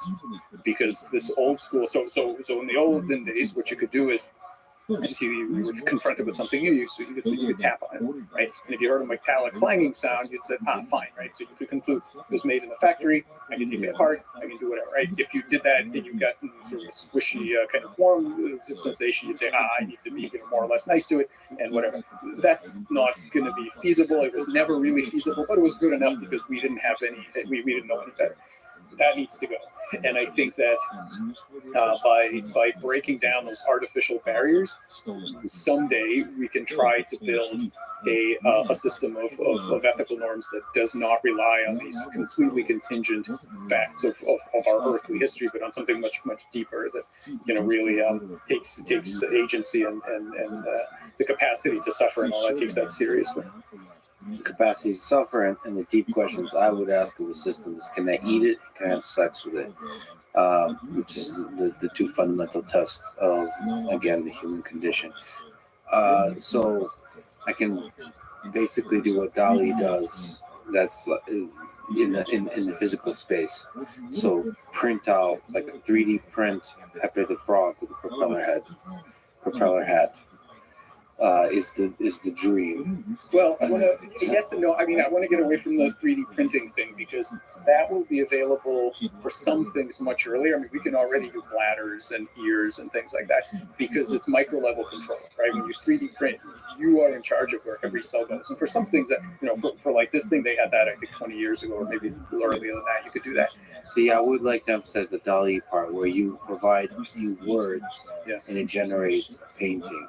So here you say, I want a frog with these features, and then it would go direct a complex biological system to construct something like that. Yeah, the main magic would be, I mean, I think from looking at DALL-E and so on, it looks like the first part is kind of solved now, where you go from the word to the image. Like that seems more or less solved. The next step is really hard. This is what keeps things like CRISPR and genomic editing and so on. That's what limits all the impacts for regenerative medicine. Because going back to, okay, this is the knee joint that I want, or this is the eye that I want. Now, what genes do I edit to make that happen, right? Going back in that direction is really hard. So instead of that, it's going to be, okay, I understand how to motivate cells to build particular structures. Can I rewrite the memory of what they think they're supposed to be building such that then I can, take my hands off the wheel and let them do their thing? So some of that is experiment, but some of that maybe AI can help too. Oh, yeah. Just like with protein folding, that's exactly the problem with the protein folding.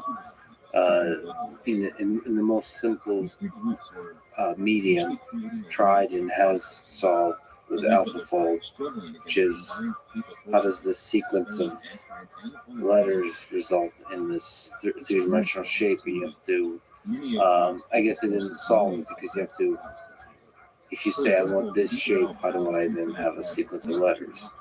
Yeah, the reverse engineering step is really tricky. It is. I think we're doing some of this now is to use AI to try and build actionable models of the intelligence of the cellular collectives. So try to help us gain models that we've had some success in this. So we did something like this for repairing birth defects in the brain in frog. We've done some of this for normalizing melanoma. Where you can really start to use AI to make models of how would I impact this thing if I wanted to, given all the complexities, right, and given all the controls that it knows how to do. So when you say regenerative medicine, so we talked about creating biological organisms, but if you regrow a hand, that information is already there. Right, the biological system has that information. So, how does regenerative medicine work today? How do you hope it works? What's the hope there? How do you make it happen? Well, today there's a set of popular approaches. So one is 3D printing. So the idea is I'm going to make scaffolds of the thing that I want. I'm going to seed it with cells, and then there it is, right? So kind of direct, and then that works for certain things. You can make a bladder or an ear. The other idea is some sort of stem cell transplant. And the idea is if we put in stem cells with appropriate factors, we can get them to generate certain kinds of neurons for certain diseases and so on. All of those things are good for relatively simple structures, But when you want an eye or a hand or something else, I think, and this maybe an unpopular opinion, I think the only hope we have in any reasonable kind of time frame is to understand how the thing was motivated to get made in the first place.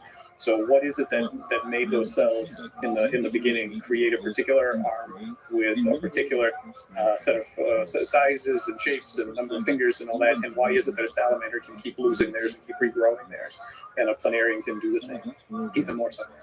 To me, kind of ultimate regenerative medicine was when you can tell the cells to build whatever it is you need them to build, right? And so that we can all be like planaria, basically. Do you have to start at the very beginning, or can you do a shortcut? Because if you're my hand, you already got the whole organism. Yeah. So here's what we've done, right? So we've more or less solved that in frogs. So frogs, unlike salamanders, do not regenerate their legs as adults, and so we've shown that with a very kind of simple intervention. So what we do is there's two things. You need to have a signal that tells the cells what to do, and then you need some way of delivering it. So this is work together with David Kaplan, and I should do a disclosure here. We have a company called Morphoceuticals and spin-off, where we're trying to address limb regeneration. We've solved it in the frog, and we're now in trials in mice. So now we're in mammals now. I can't say anything about how it's going, but the frog thing is solved. So what you do is after you have a little frog Luke Skywalker that we grow in. Yeah, basically, yeah. So what you do is we did with legs instead of forearms, and what you do is after amputation, normally they don't regenerate. You put on a wearable bioreactor, so it's this thing that goes on, and Dave Kaplan's lab makes these things. And inside, it's a very controlled environment. There's a silk gel that carries some drugs, for example, ion channel drugs. And what you're doing is you're saying to these cells, you should regrow what normally goes here. So that whole thing is on for 24 hours. And you take it off, you don't touch the leg again. This is really important because what we're not looking for is a set of micromanagement, printing or controlling the cells. We want to trigger. We want to interact with it early on and then not touch it again because we don't know how to make a frog leg. The frog knows how to make a frog leg. So 24 hours. 18 months of leg growth after that without us touching it again. And after 18 months, you get a pretty good leg. That kind of shows this proof of concept that early on when the cells, right after injury, when they're first making a decision about what they're going to do, you can impact them once they've decided to make a leg. They don't need you after that. They can do their own thing. So that's an approach that we're now taking. What about cancer suppression? That's something you mentioned earlier. How can all of these ideas help with cancer suppression? So let's go back to the beginning and ask what cancer is. So I think asking why there's cancer is the wrong question. I think the right question is why is there ever anything but cancer? So in the normal state, you have a bunch of cells that are all cooperating towards a large scale goal. If that process of cooperation breaks down, and you've got a cell that is isolated from that electrical network that lets you remember what the big goal is, you revert back to your unicellular lifestyle. As far as, think about that border between self and world, right? Normally, when all these cells are connected by gap junctions to an electrical network, they are all one self, right? Meaning that their goals, they have these large tissue level goals and so on. As soon as a cell is disconnected from that, the self is tiny, right? And so at that point, a lot of people model cancer cells as being more selfish and all that. They're not more selfish, they're equally selfish. It's just that their self is smaller. Normally the self is huge. Now they got tiny little cells. Now, what are the goals of tiny little cells? Well, proliferate, right, and migrate to wherever life is good, and that's metastasis. That's proliferation and metastasis. So one thing we found, and people have noticed years ago, that when cells convert to cancer, the first thing they see is they close the gap junctions.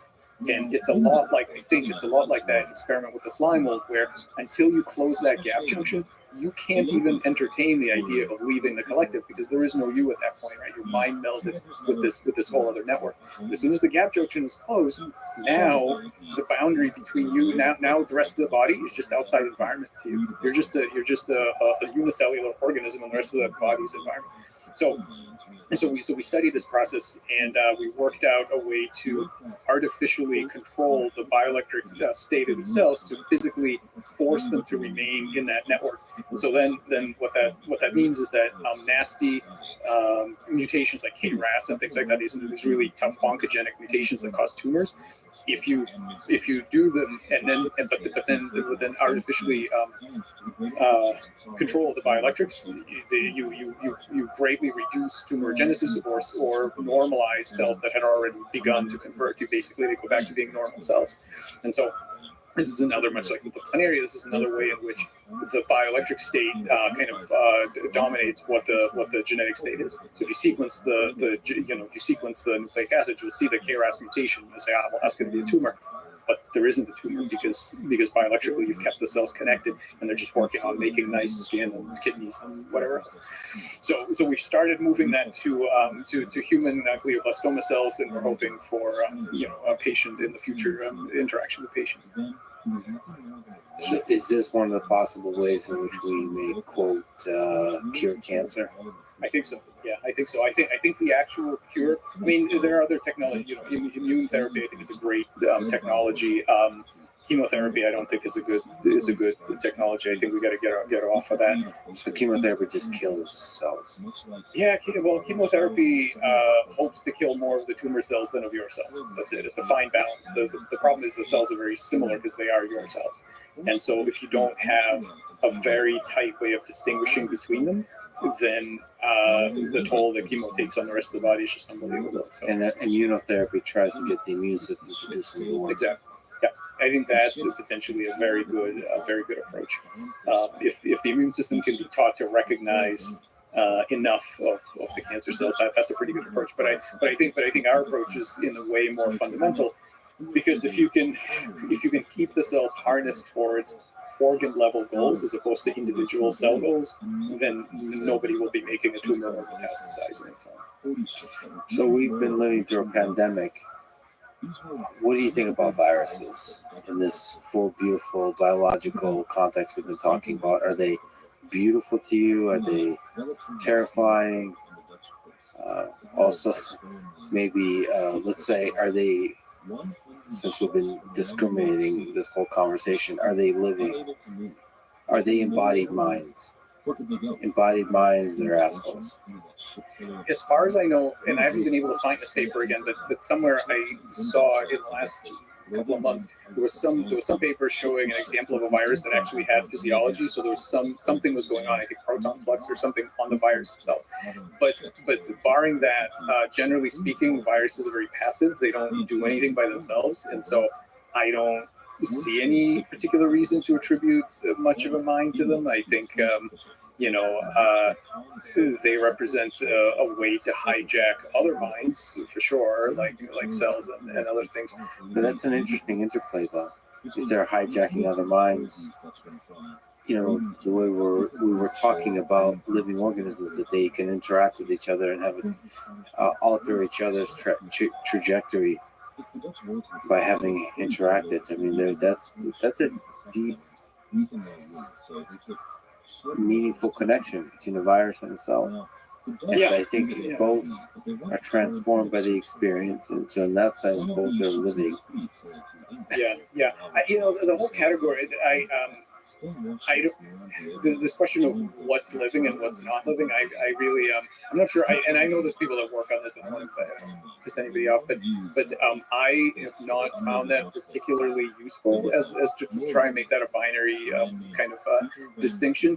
I think level of cognition is very interesting as a continuum, but living and non-living, I really know what to do with that. I don't know what you do next after making that distinction. That's why I make the very binary distinction. Can I have sex with it or not? Can I eat it or not? Those are actionable, right? Yeah.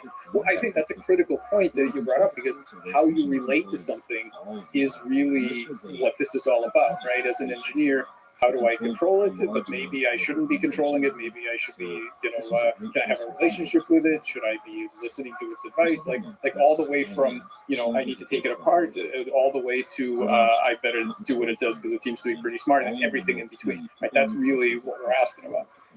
Yeah, we need to understand our relationship to it. We're searching for that relationship, even in the most trivial senses. You came up with a lot of interesting terms. We've mentioned some of them. Agential material, that's a really interesting one. That's a really interesting one for the future of computation and artificial intelligence and computer science and all of that. There's also, let me go through some of them if they spark some interesting thought for you. There's teleophobia, the unwarranted fear of erring on the side of too much agency when considering a new system. Yeah, obviously that's the opposite. I mean, being afraid of maybe anthropomorphizing the thing. This will get some people ticked off, I think, but I don't think. I think the whole notion of anthropomorphizing is a holdover from a pre-scientific age where humans were magic and everything else wasn't magic, and you were anthropomorphizing when you dared suggest that something else has some features of humans. And I think we need to be way beyond that. And this issue of anthropomorphizing, I think, is it's a cheap charge. I don't think it holds any water at all, other than when somebody makes a cognitive claim. I think all cognitive claims are engineering claims, really. So when somebody says this thing knows, or this thing hopes, or this thing wants, or this thing predicts, all you can say is fabulous. Give me the engineering protocol that you've derived using that hypothesis, and we will see if this thing helps us or not, and then we can make a rational decision. I also like Anatomical Compiler, a future system representing the long-term endgame of the science of morphogenesis that reminds us how far away from true understanding we are. Someday you will be able to sit in front of an anatomical computer, specify the shape of the animal or plant that you want, and it will convert that shape specification to a set of stimuli that will have to be given to cells to build exactly that shape. No matter how weird it ends up being, you have total control. Just imagine the possibility for memes in physical space. One of the glorious accomplishments of human civilizations is memes in digital space. Now, this could create memes in physical space. I am both excited and terrified by that possibility. Cognitive light cone, I think we also talked about. The outer boundary in space and time of the largest goal a given system can work towards. Is this kind of like shaping the set of options? It's a little different than options. It's really focused on. So back in this I first came up with this back in 2018. I want to say there was a conference, a Templeton conference, where they challenged us to come up with frameworks. I think actually it's the diverse intelligence community that Summer Institute. Yeah, they have a summer institute, but The logo, the bee with some circuits. yeah, it's got different life forms, and so the whole program is called Diverse Intelligence, and they challenged us to come up with a framework that was suitable for analyzing different kinds of intelligence together, right? Because the kinds of things you do to a human are not good with an octopus, not good with a plant, and so on. So I started thinking about this, and I asked myself, what do all cognitive agents, no matter what their provenance, no matter what their architecture is, what do cognitive agents have in common? And it seems to me that what they have in common is some degree of competency to pursue a goal. And so what you can do then is you can draw. And so what I ended up drawing was this thing that it's kind of like a backwards Minkowski cone diagram, where all of space is collapsed into one axis, and then here, and then time is this axis. And then what you can do is you can draw for any creature.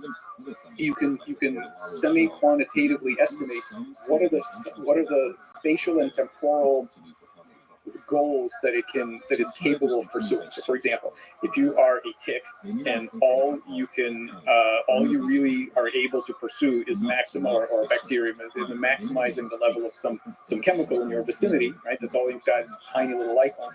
Then you're a simple system like a tick or a bacteria. If you are something like a dog, well, you've got some ability to care about some spatial region, some temporal. You can remember a little bit backwards. You can predict a little bit forward, but you're never ever going to care about what happens in the next town over 4 weeks from now. It's just as far as we know, it's just impossible for that kind of architecture. If you're a human, you might be working towards world peace long after you're dead, right? So you might have a planetary scale goal that's enormous, right? And then there may be other greater intelligences somewhere that can care in the linear range about numbers of creatures that, some sort of Buddha-like character that can like care about everybody's welfare, like really care the way that we can't. And so that it's not a mapping of what you can sense, how far you can sense, right? It's not a mapping of how far you can act. It's a mapping of how big are the goals you are capable of envisioning and working towards. And I think that enables you to put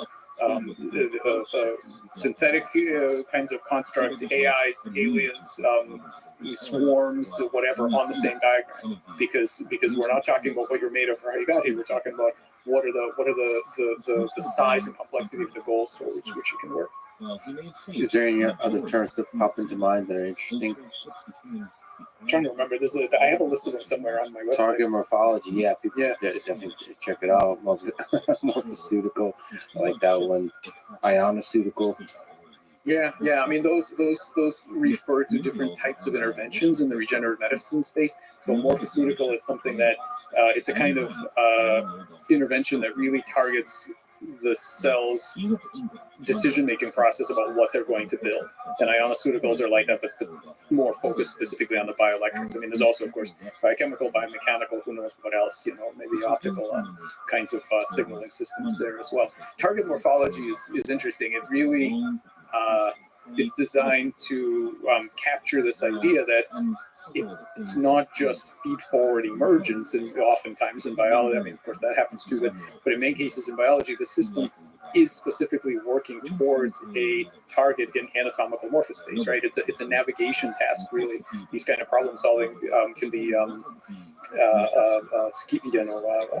formalized as navigation tasks, and that they're really going towards a particular region. How do you know? Because you deviate them and then go back.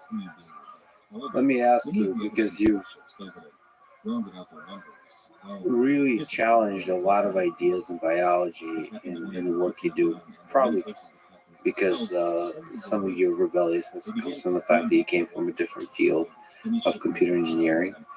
But could you give advice to young people today in high school or college that are trying to pave their life story, whether it's in science or elsewhere, how they can have a career they can be proud of or a life they can be proud of?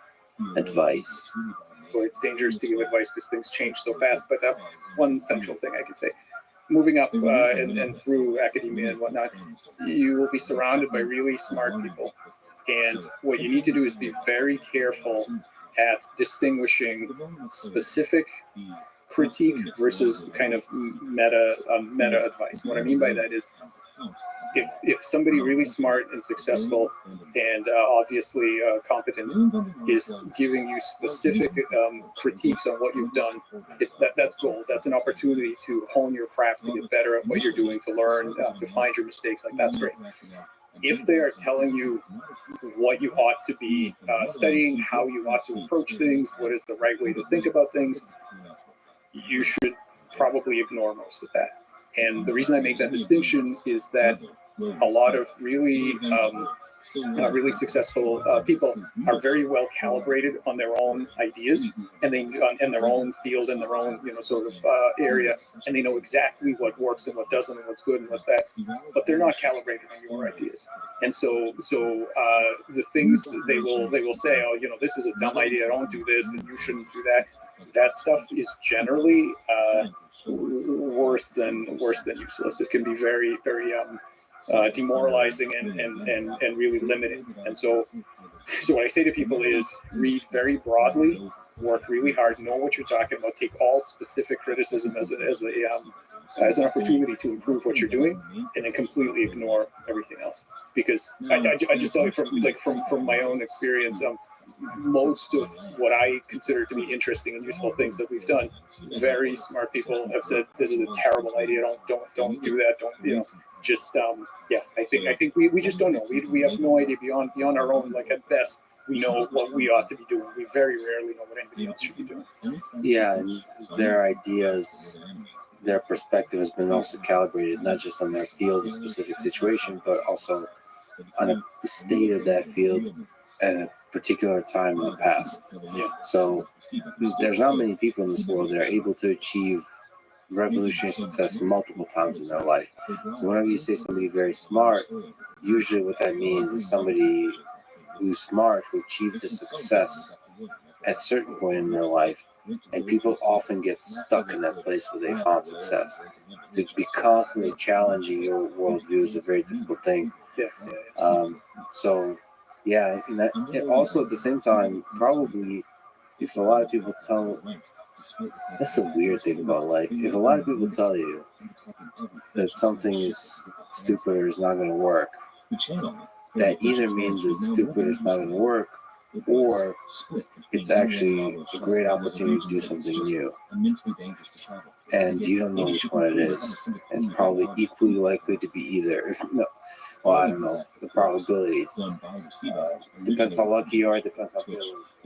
You don't know, and so you can't take that as advice. That's actual data. Yeah, you have to, and this is kind of hard and fuzzy. It's hard to describe and fuzzy, but I'm a firm believer that you have to build up your own intuition.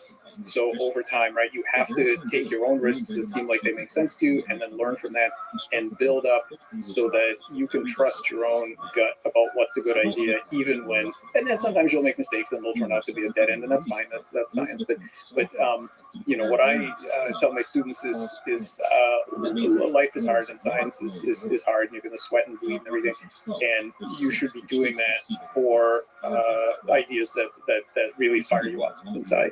And really don't let kind of the common denominator of standardized approaches to things slow you down. So you mentioned Planaria being in some sense immortal. What's the role of death in life? What's the role of death in this whole process we have? Is it you look at biological systems, is death an important feature? Especially as you climb up the hierarchy of competency? Boy, that's an interesting question. I think that it's certainly a factor that promotes change and turnover and an opportunity to do something different the next time. For a larger scale system. So apoptosis, it's really interesting. I mean, death is really interesting in a number of ways. One is, like, you could think about, like, what was the first thing to die? That's an interesting question. What was the first creature that you could say actually died? It's a tough thing because we don't have a great definition for it. So if you bring a cabbage home and you put it in your fridge, at what point are you going to say it's died, right? And so that's, it's kind of hard to know. There's also there's one paper in which I talk about this idea that, I mean, think about this and imagine that you have a creature that's aquatic. Let's say it's a frog or something, or a tadpole, and the animal dies in the pond. It dies for whatever reason. Most of the cells are still alive. So you could imagine that if, when it died, there was some sort of breakdown of the connectivity between the cells, a bunch of cells crawled up, they could have a life as amoebas. Some of them could join together and become a xenobot and tootle around, right? So we know from Planaria that there are cells that don't obey the Hayflick limit and just sort of live forever. So you could imagine an organism that when the organism dies, it doesn't disappear. Rather, the individual cells that are still alive crawl off and have a completely different kind of lifestyle and maybe come back together as something else, or maybe they don't. So all of this, I'm sure, is happening somewhere on some planet. So death, in any case, I mean, we already kind of knew this because the molecules, we know that when something dies, the molecules go through the ecosystem, but even the cells don't necessarily die at that point. They might have another life in a different way. You can think about something like HeLa, right? The HeLa cell line, that's had this incredible life. There are way more HeLa cells now than there ever been than there were when she was alive. It seems like as the organisms become more and more complex, like if you look at the mammals, their relationship with death becomes more and more complex. So the survival imperative starts becoming interesting. And humans are arguably the first species that have invented the fear of death, the understanding that you're going to die, let's put it this way.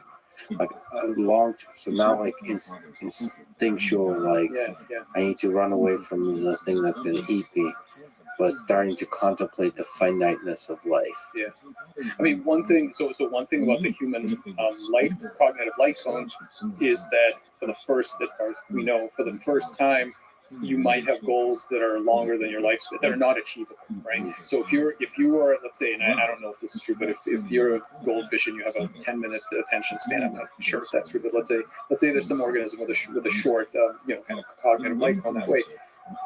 All of your goals are potentially achievable because you're probably going to live the next 10 minutes. So whatever goals you have, they are totally achievable. If you're a human, you could have all kinds of goals that are guaranteed not achievable because they just take too long. Like guaranteed, you're not going to achieve it. Yeah. So I wonder if is that like a perennial sort of thorn in our psychology that drives some psychoses or whatever. I have no idea. Another interesting thing about that, actually, and I've been thinking about this a lot in the last couple of weeks, is this notion of giving up. So you would think that evolutionarily the most adaptive way of being is that you go you fight as long as you physically can, and then when you can't, you can't. And there's this photograph, there's videos you can find of insects that are crawling around where this like most of it is already gone and it's still sort of crawling, like Terminator style, right? Like as long as you physically can, you keep going. Mammals don't do that. So a lot of mammals, including rats, have this thing where when they think it's a hopeless situation, they literally give up and die when physically they could have kept going. I mean, humans certainly do this, and there's some like really unpleasant experiments that this guy, I forget his name, did with drowning rats, where where rats normally drown after a couple of minutes, but if you teach them that if you just tread water for a couple of minutes, you'll get rescued, they can tread water for like an hour. And so they literally just give up and die. And so evolutionarily, that doesn't seem like a good strategy at all. Evolutionarily, why would you, what's the benefit ever of giving up? You just do what you can, and one time out of 1,000, you'll actually get rescued, right? But this issue of actually giving up suggests some very interesting metacognitive controls where you've now got to the point where survival actually isn't the top drive. And that for whatever, there are other considerations that are taken over. And I think that's uniquely a mammalian thing, but I don't know. Yeah, the Camus, the existentialist question of why live, just the fact that humans commit suicide is a really fascinating question from an evolutionary perspective. And what was the first, and that's the other thing, what is the simplest system, whether evolved or natural or whatever, that is able to do that, right? Like you can think, what other animals are actually able to do that? I'm not sure. Maybe you could see animals over time, for some reason, lowering the value of survive at all costs gradually until other objectives might become more important. Maybe. I don't know how evolutionarily how that gets off the ground. That just seems like that would have such a strong pressure against it. Just imagine a population with a lower if you were a mutant in a population that had less of a survival imperative, would your genes outperform the others? Is there such a thing as population selection? Because maybe suicide is a way for organisms to decide themselves that they're not fit for the environment.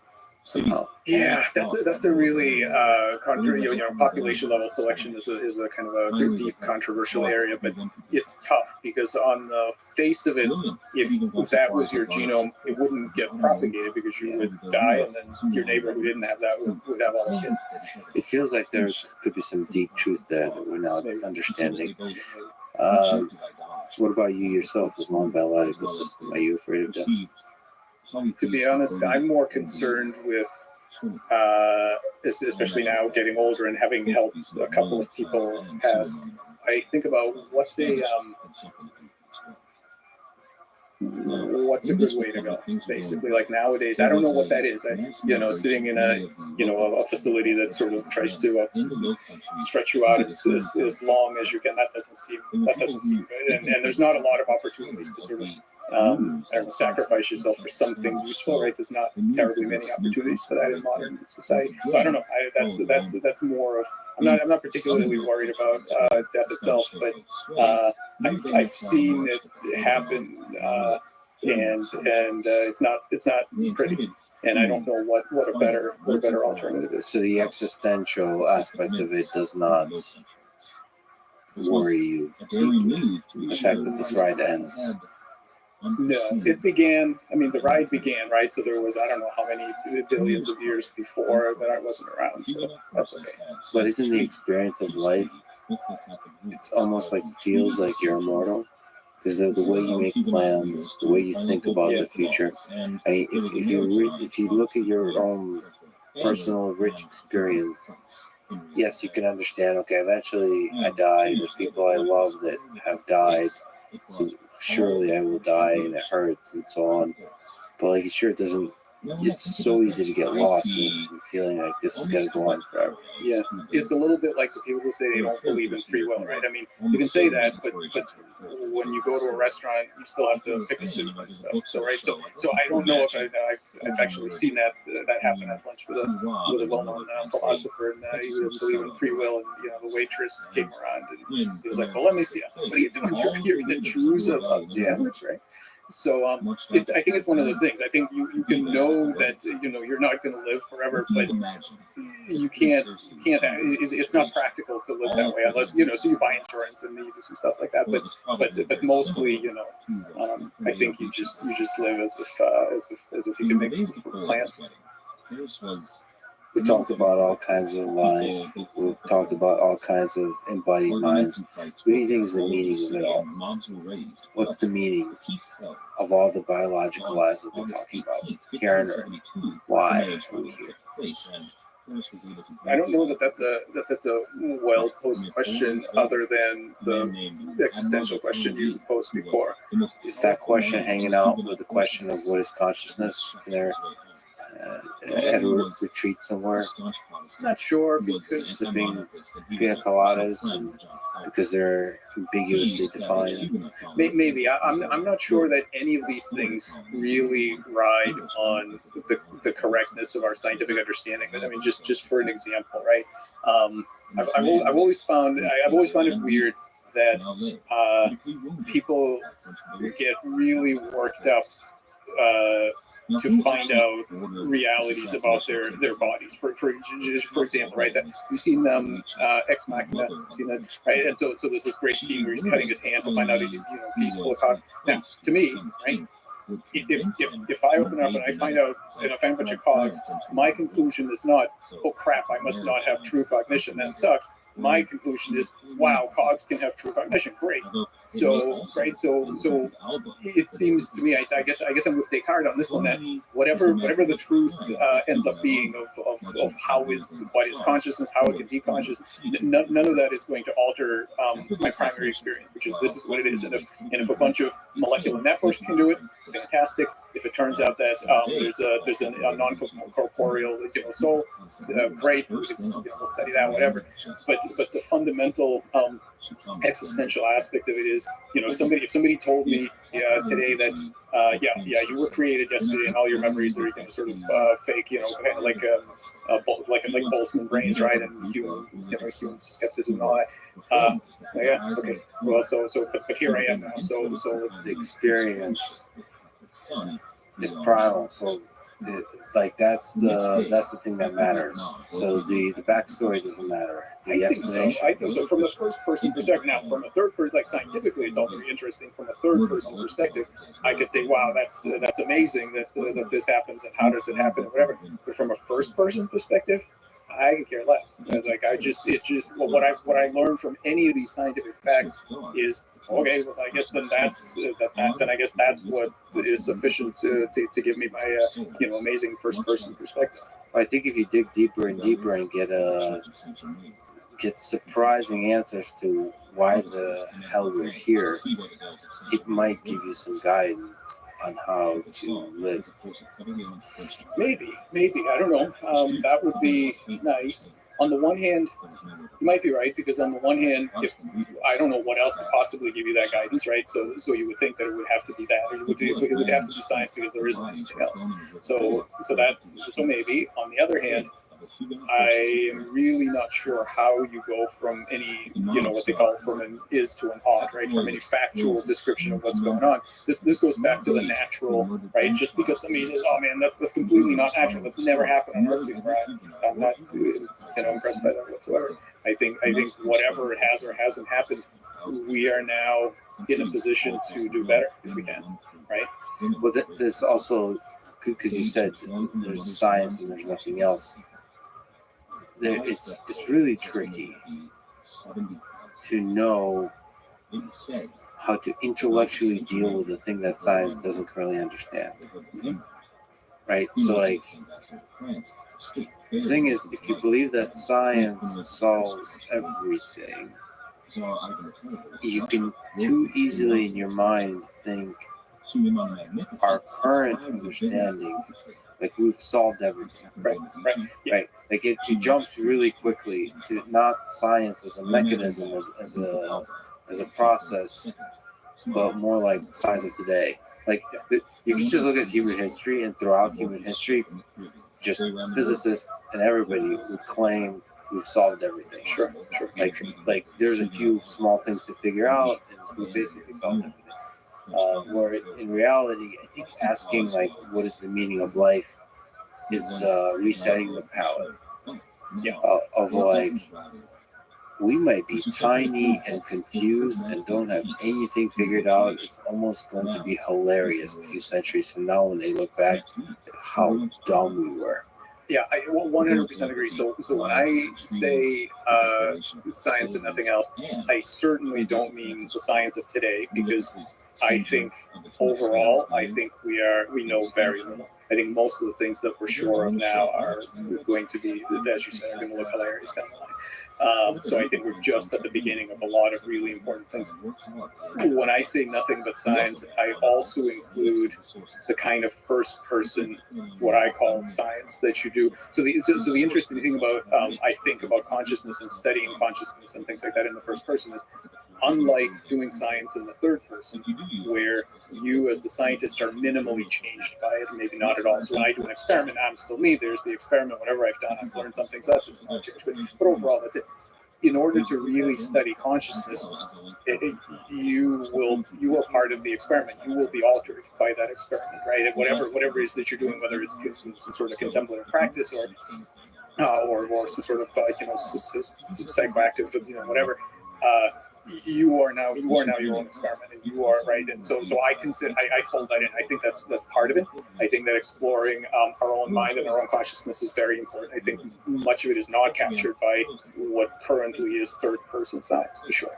But ultimately, I include all of that in science with a capital S, in terms of like a rational investigation, both first and third person aspects of our world.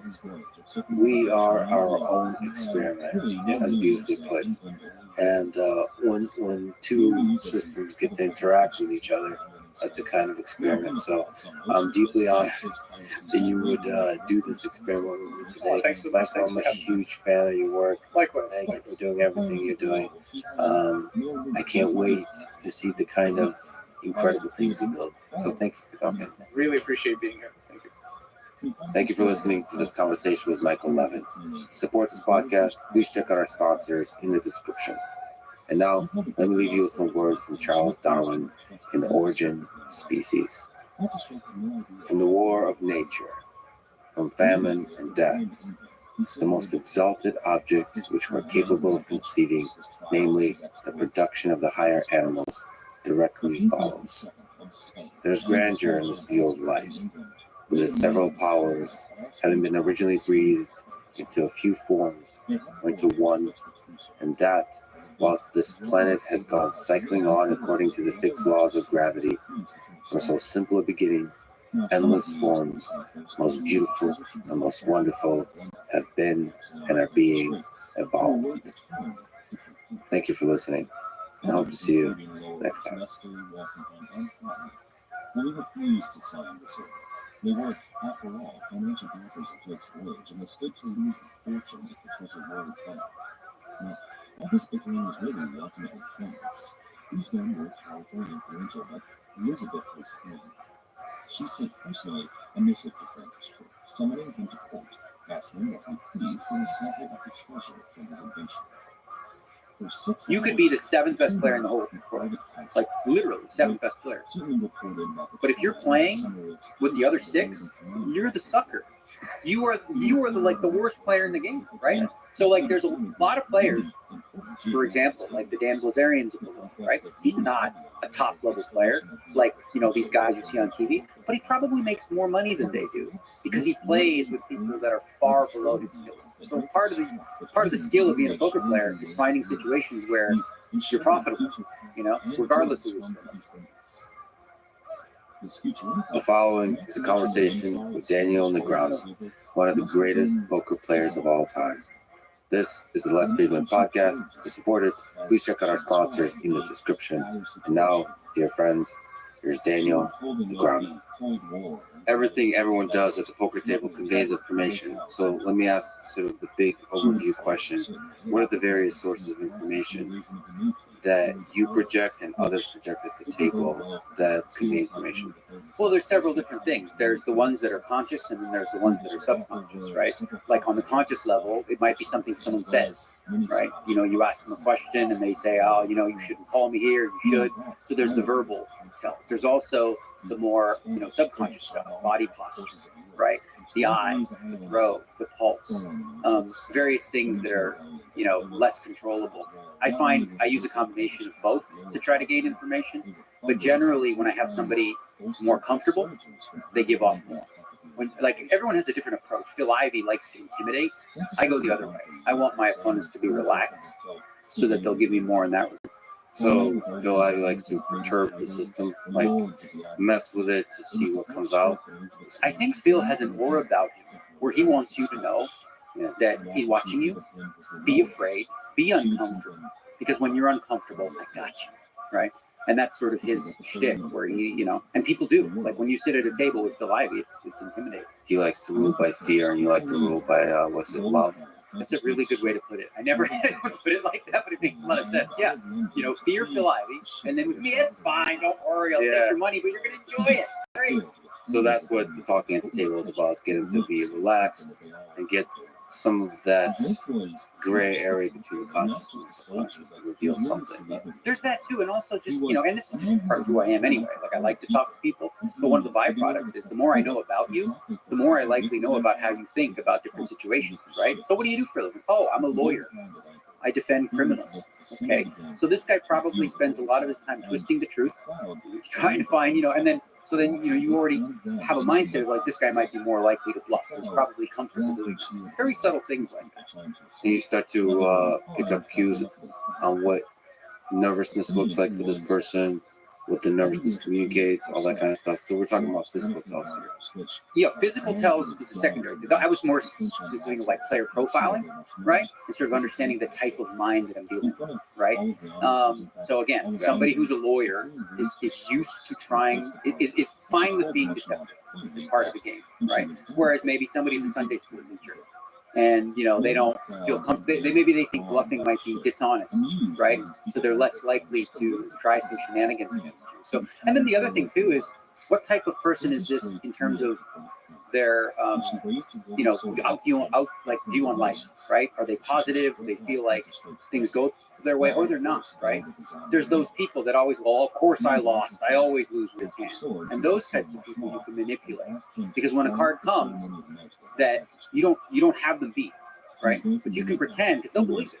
Like, of course you beat me. So you bet all your chips against them, knowing that you can scare them because they already feel like they're going to lose. The inherent, like the cynicism. Exactly. Cynicism is easier to play against because you can convince them that their cards suck. Yeah, when somebody believes that they're a loser or they're unlucky, right, and that bad things happen to them always and they never catch a break, well, you know, you can just help them make it true. What do you think about the rounders, Teddy KGP, when he does the Oreo tell? Do players at the high level communicate that kind of stuff? Do you think it's realistic to be able to have a tell like this that's partially subconscious? So first of all, I love Brian Puppelman, who made the film. And I think what they were going for is something obvious to the general visual, right? Like, it's very clear. You know, he eats the cookie, he doesn't eat the cookie. It means one or the other. At the highest levels, something that, you know, blatant, you're not going to find. You're going to find a lot more subtle things, maybe with posture or timing or, you know, different things like that. But at the lower levels, you might see you know, with a lot of people, when they're in a hand and they bet, whether they drink water, in the hand is going to tell you something, generally speaking. It's such an intimate part of the human experience that I feel like if you have food, you're going to reveal something about yourself through the way you eat. I feel like that's a dangerous thing to have at the table. Well, the thing is, generally speaking, people don't eat food in the middle of the hand. Like, they're not going to bet and then just like grab a burger, right?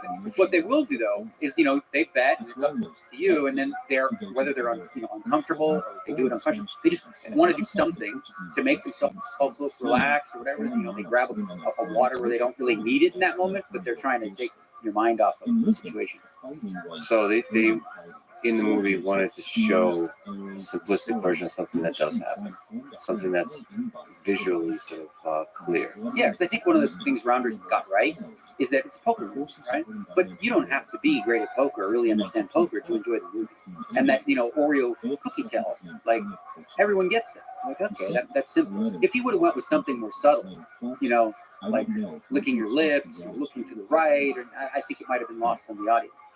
And they didn't actually explicitly say that was a tell, I don't think. I thought they did everything to let you know, right? With the music and the slow motion, and he's staring at it. Yeah, but they didn't actually say, this is an obvious tell. Like Matt Damon's character. At the very end of it, after he says, "How the fuck did you lay that down, the monster?" Right? And he's like, "You're not hungry?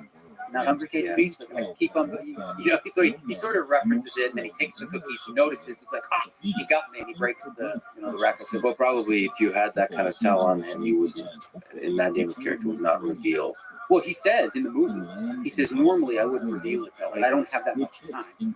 Like, I've got to rattle it some way. So that was one way to do that. How hard is it to do that in the KGB accent? To lay down a monster in those situations. In general, how hard is it to lay down a really strong hand, just psychologically? Yeah, no, I think it's incredibly difficult for the vast majority of people. Part of what makes professionals really, really good is recognizing a situation that's very, very dangerous, and they need to, jump ship. Like, what happens to a lot of players is you get married to a hand. Let's say you have pocket aces, which is the best possible hand, right? But the board runs out where it's 7, 8, 9, and then there's a jack, and then there's a 6. It's like, you have a great hand to start, but you don't anymore. So one of the difficult things for the average player is, once they put money in, cutting their losses and saying, okay, let's move on to the next hand. It's a very, very difficult thing for a lot of people. At every stage of, like, pre-flop, that's all the way through, be able to just make a decision at that moment. So essentially not being attached. Okay, I've already put in $40,000 in this pot, and this guy's bet another 20. Well, I got to get my 40 back, right? Except, in some cases you have to reassess individually this situation and realize, all right, well, this is a bad investment, so I got to cut my losses. By the way, I should mention that you have an incredible YouTube channel where you explain a lot of stuff. You do a podcast. You do a lot of really awesome stuff. My probably favorite thing that you've done is your masterclass.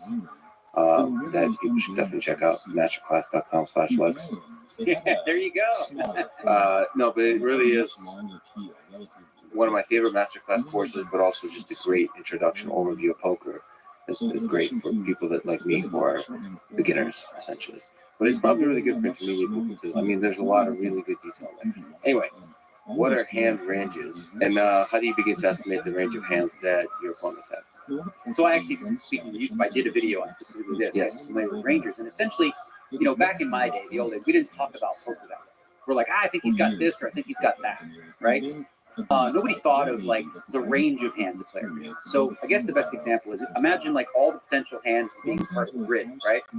So the first player to act, they could have any one of those hands, right? Anyone randomly dealt, right?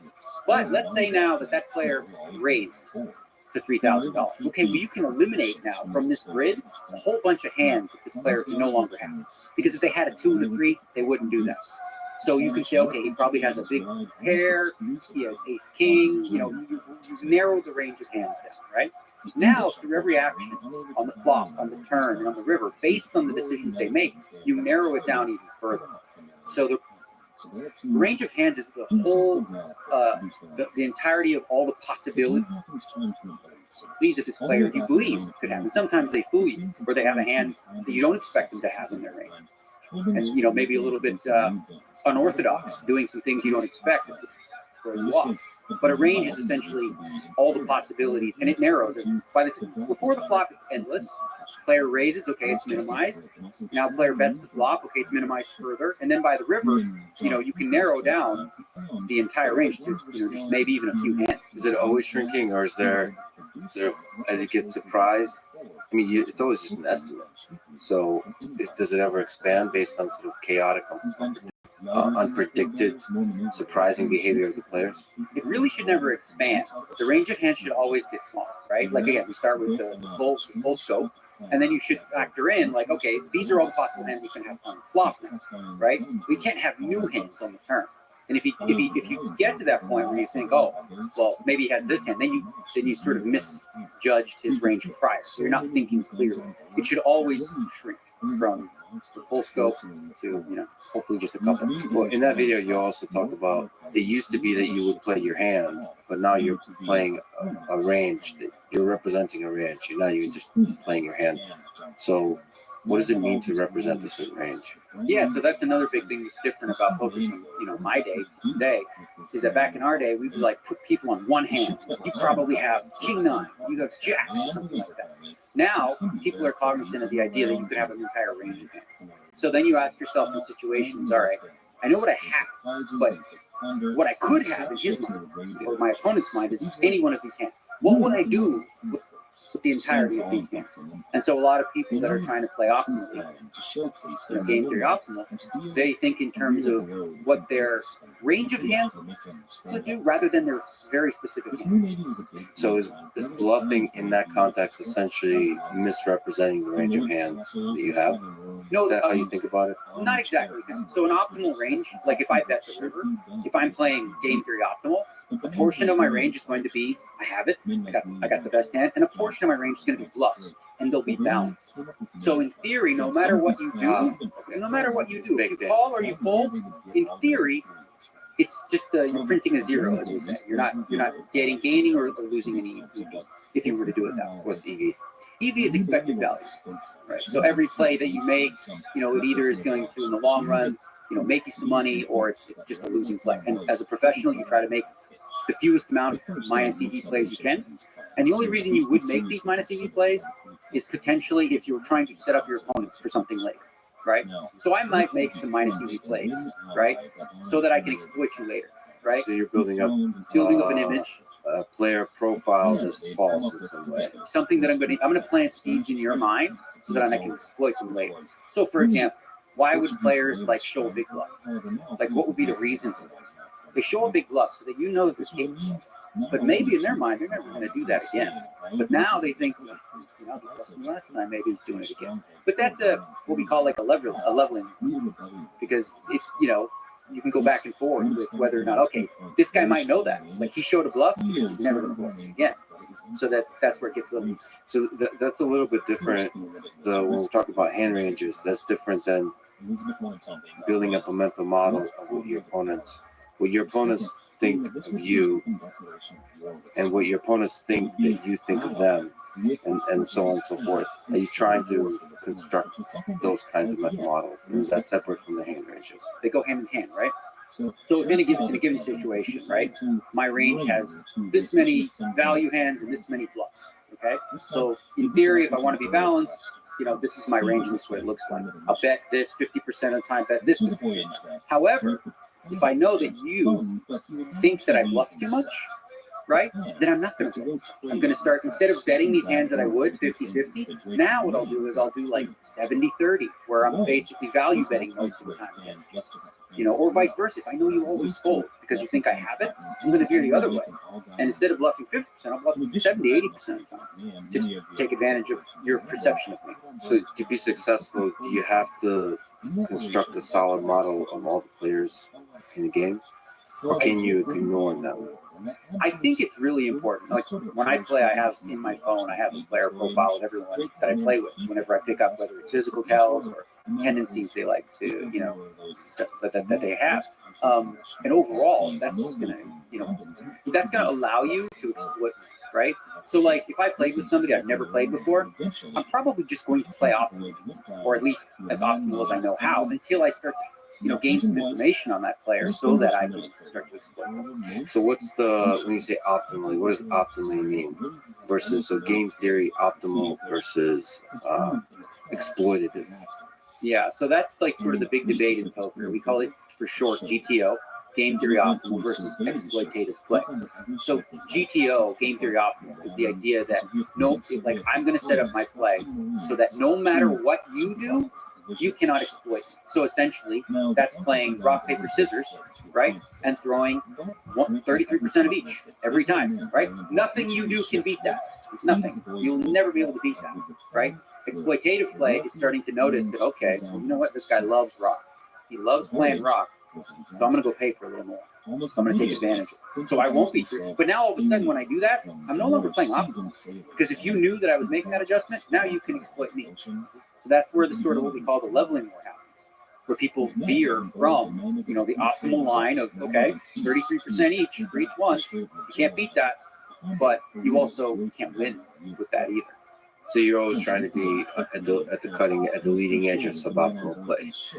You're going back and forth. And listen, at the highest levels, like online, that these guys play, like they're trying to play pretty close to like game theory optimal. Because it's very difficult to do, first of all. No human being will ever be able to compute at the level that computers can. It's just never going to happen.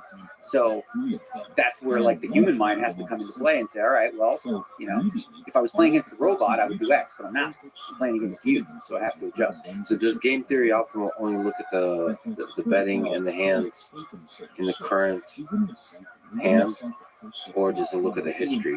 So if you were to play optimally, would you need to look at the history of the individual players, or just every hand is taken afresh? See, that's why I love playing exploitatively for the most part, because with GTO, anything that's happened in the past has no bearing on this situation. It's simply based on what is the optimal play in a vacuum in this spot. Whereas exploitatively, okay, this guy bluffs way too much in these spots. So now I can make an adjustment and call more, based on past information. GTO doesn't take into account history at all. So like in a tournament, how quickly can you construct a player profile that you've never played before? Depends on the level of the buy-in, really, right? So the higher the buy-in, generally speaking, you can assume if they're professionals, that they're going to have pretty similar profiles, because, everyone's playing, if you're playing this game well, it looks similar, right?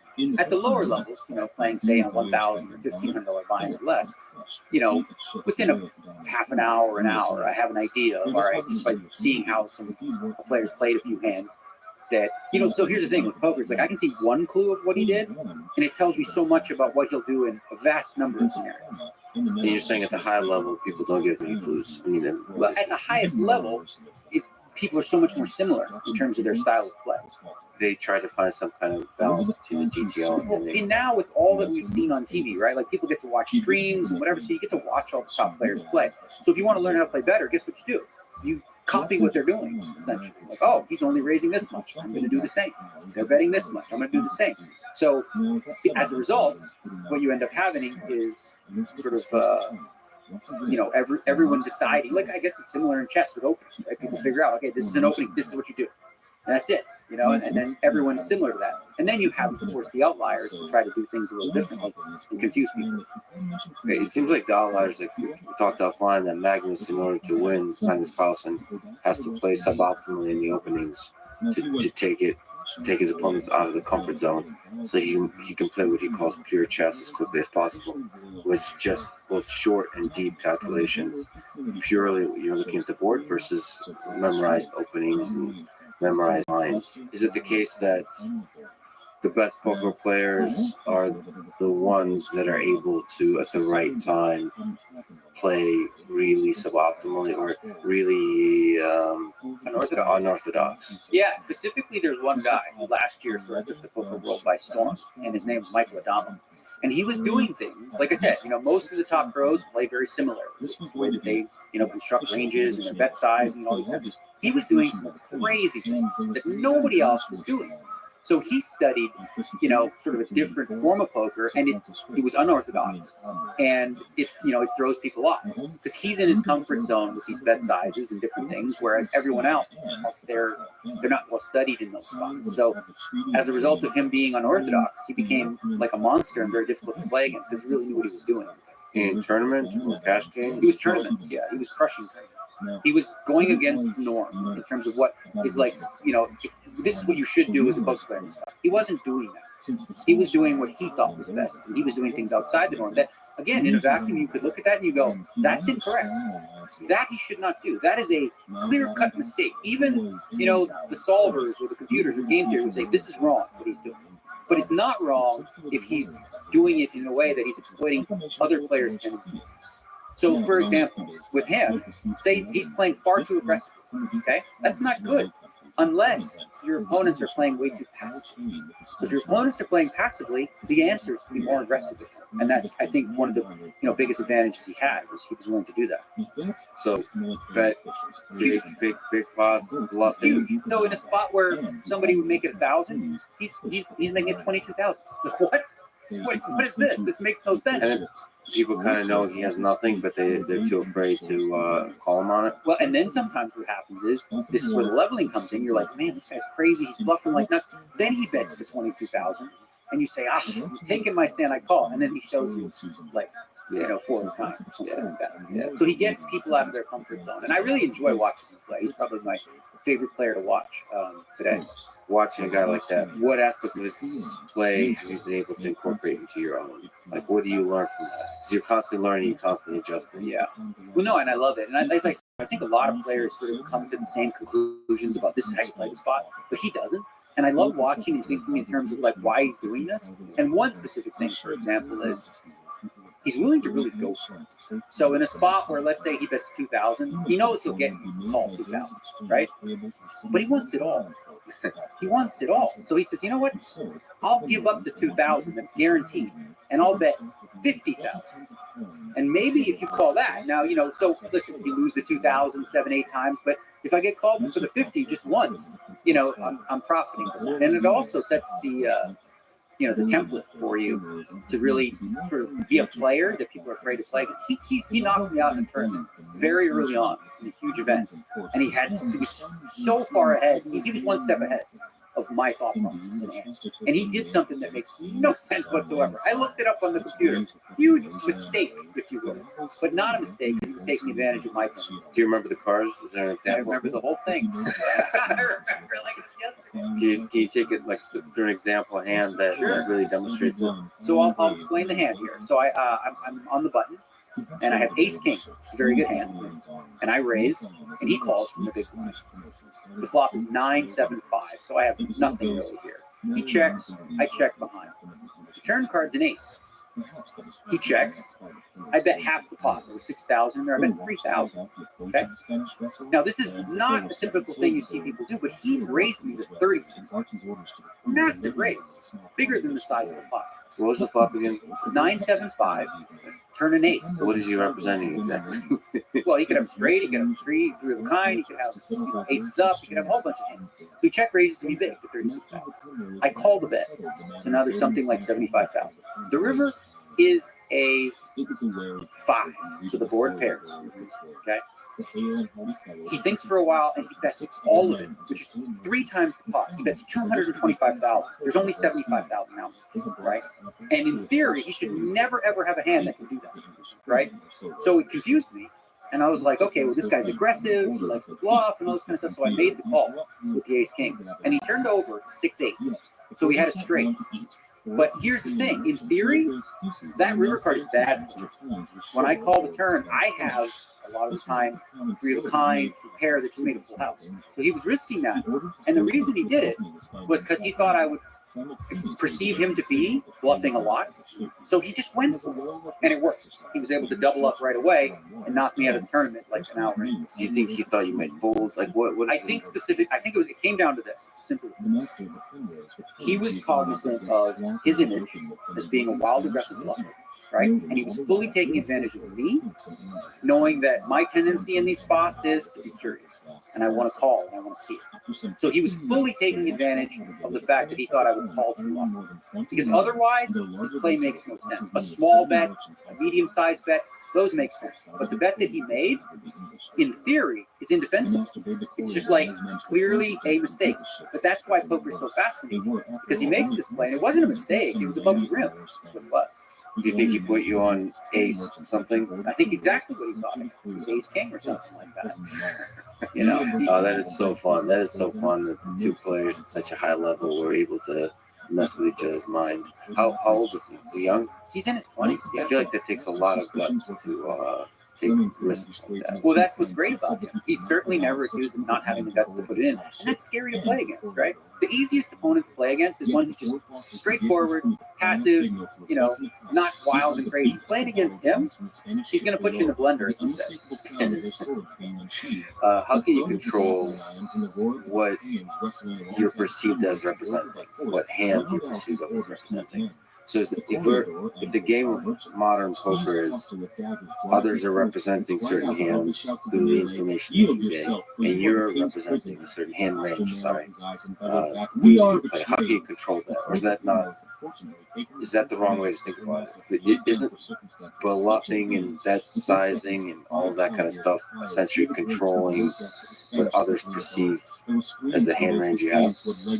Ultimately, in terms of like controlling people's perception of you, you can't fully control it, but you can do things to sway, right? As I said earlier, showing bluffs and things like that. You know, leads your opponent to think maybe you do this more often than you're supposed to. But in terms of like controlling, you know, what your opponent can think about your hands in certain spots, I don't really think it equates them. Because, like, you know, I think what people do when they're playing a hand is they think in terms of, all right, what does my range look like here? Okay, my range has value. So you look at, you know, the actual hand you have, secondary. So you say, okay, I could have this, I could have this, I actually have this, right? But I could have all these hands. So my opponent, if he's thinking on a high level, he knows I could have all these and I have this. So what do I do with this? Right, in the bigger scope. I guess I'm trying to understand, if you're betting, isn't a bet pre-flop?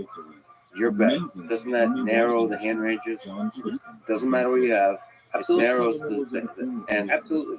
And if you bet big, combined with the perception of you at the table, doesn't that represent the hand range?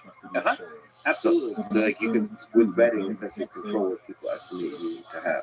Sure. So that makes it. So yeah. So that's true. So for example, one of the most extreme examples is we have there's spots where there's a bet that's considered polarized, right? So let's say there's 1,000 in the pot and you bet 10,000, crazy big, right? That's saying one of two things. I either have the absolute best possible hand or absolutely nothing. Because any of the hands in the middle, I wouldn't do that with. So I'm essentially telling you when I bet that, I'm like, I either got it or, you know, I don't have a mediocre hand like just a pair of nines or a pair of tens. I have a royal flush or I have 9 humps. So with my bet sizing, I can control how my opponent's perceiving what my range is going to be. So for example, you know, similarly, if I bet small, right?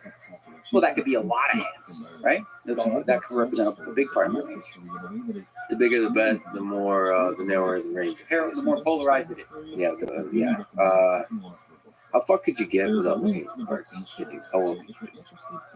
It depends on who I'm playing with, right? So if I was playing in a tournament with mediocre or weak players, I think I could probably do pretty well. But even like world class, I don't think we have much chance. Really. I mean, the question is trying to get at like how important is it the actual hands you have versus the hands you're representing. Right. So that's the question of essentially if you're not looking at your hand pre-flop, you're basically giving up a fundamental advantage, right? Where you're going to be playing way suboptimally in terms of your hand selection, right? Because you don't look at your hand. You might have a 2 and a 3. That's not good. But now you're playing it. So you've invested whatever, $2,000-3,000 with absolute garbage. And it's very difficult to climb that hill, right? So it's much better to actually look at your cards and go, okay, I'll throw in 2 and 3 and I'll play the ace king. Speaking of garbage, you said that 10-7 is your favorite poker hand to play. Is that still the case? And what aspect of it is that you enjoy? Yeah, so it's one of those viewer discretion is advised. Like 10-7, I've just noticed throughout my life, it's a tendency thing that I've been lucky with it. So that's just sort of, but it's not like I'm going to look at 10-7 and go, oh, wow, I'm going to call it all in or anything like that. I'll play it in situations where it makes sense, but, it's rare because it's not a very good hand. But is there some aspect of belief in the magic of this hand manifests quality of play? Or There is that a should little- be, but so here's the thing. Poker players, some have said it's unlucky to be superstitious, Yeah. but we're all a little bit superstitious. A little bit, and so I don't know, maybe it is a case where when I have 10-7, I feel somehow energetically that, I'm more likely to catch something, which may actually make me more apt to be aggressive and confident in the hand. But you really shouldn't let yourself do that. Like, you're not supposed to fall in love with any specific hand. Yeah, but uncertainty is ruthless. So, the fact that it's a game of statistics, it can be too painful for the human psychology. So maybe you have to hold on to certain superstitions because there's a cold absurdity to the fact that you can play extremely well and still lose. Actually this year you played what is it 50 days of World Series of Poker, and it seems like, at least from the perspective of me looking at it through the internet, it seems like there's a lot of hands like 70-30, 80-20, all-in hands that you were not going your way. That can sort of break you mentally. Absolutely. Yeah, one of the hardest things, especially about playing, because cash games and tournaments are different. One of the most difficult things about being a tournament player is resilience, because more often than not, so if there's a tournament with 1,000 people, to win the tournament, you have to get all of the chips. That means there's one winner and 999 losers. It's very rare that you actually win all the chips. So you're essentially at some point in every tournament you play going to deal with really bad luck and disappointment. And sometimes those streaks can have you question yourself and be introspective about, okay, so I think I'm 47 now. I think I've gotten better as time went on between distinguishing, okay, am I losing right now because of bad luck? Or is it fundamentally decisions I'm making are not very good, right? And that's one of the hardest things for anyone who plays poker to get to, right? Why am I losing? Am I losing because my opponent's being better, I'm not playing well, or am I losing just because of luck? And because there's so much variance in poker, a lot of players can be confused on both sides of the coin. One guy's winning and he thinks he's great. He's really not. Wait till the cards break even, as we say. I think there's a lot of parallels to life as well. If you get screwed over and over, it's hard to know if you're doing something wrong or if it's just bad luck. I think they did a study. I remember there was a study. It was supposed to be related to gambling, but it was mice, and they put them in a little maze, and they go down these 3 tubes, and they go down this one tube, and there'd be cheese, right? And then they go down again, cheese. 3 times in a row, there was cheese there, right? The next time, there was an electric shock, not cheese. The rat went, went to get zapped. He got zapped. Okay. He came back. He kept going back to get zapped until he died. He kept going because he found cheese there. He has won there. So he continued to go chase that win, despite it being, now all of a sudden not worthwhile till they died. And essentially what they said was that is essentially how they compared it to the gambling ring and how people think about gambling. You're chasing the wins. You learn too much. You sort of overgeneralize the lessons learned from the times you've won. So beginner's luck can be detrimental. If you have some early luck and you believe that this is just the way it's supposed to be forever, it can put you in a delusional state where you feel like I'm just great.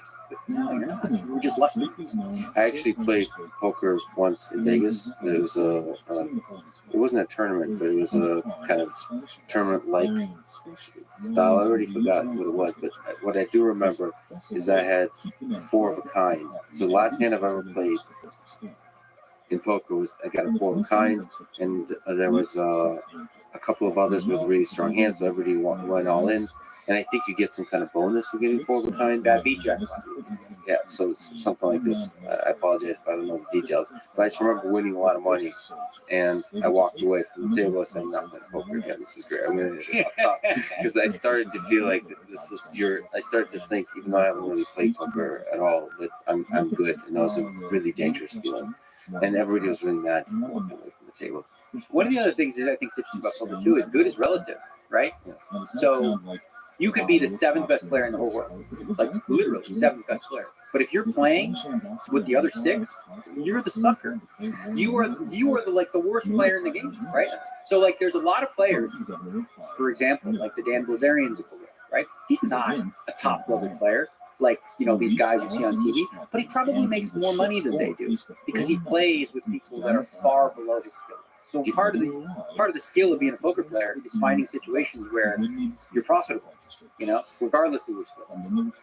Another connection to life. Do you think Dan Bilzerian is telling the truth about having made, $50-100 million? Just a huge amount of money playing poker. Considering what I know about the private games and the types of players who play in these private games, the stakes that they play, I absolutely believe, Dan has made, I don't know how many millions, but whether it's 50, whatever, but it wouldn't surprise me that if you play in these games within a year, or you find the right businessman who has way too much Bitcoin money, and in one night you take him for 20 million, I absolutely could see it. I don't see any reason why. Listen, where he got his money initially, that's up to interpretation from his father, whatever. But has he made a bunch of money playing poker?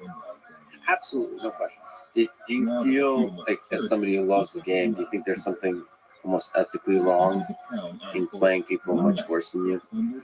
So yeah, that's a good question because, part of the reason I played poker and wanted to become professional was like I wanted to make my mother proud, right? And I don't think she would be proud of me taking like Grandma Betty's like last $5, and down the street, sending her broke and taking the pension check. So I play at the high stakes against people who can afford it. They know who I am. I'm not a hustler. I'm not pretending I'm bad at poker to squeeze in. Like I was thinking about this just yesterday because I played the game that if I played that sort of role where a lot of guys do, pros that sort of play down their skill levels, pretend they're just one of the guys, these guys can make $20-30 million in a year, legitimately.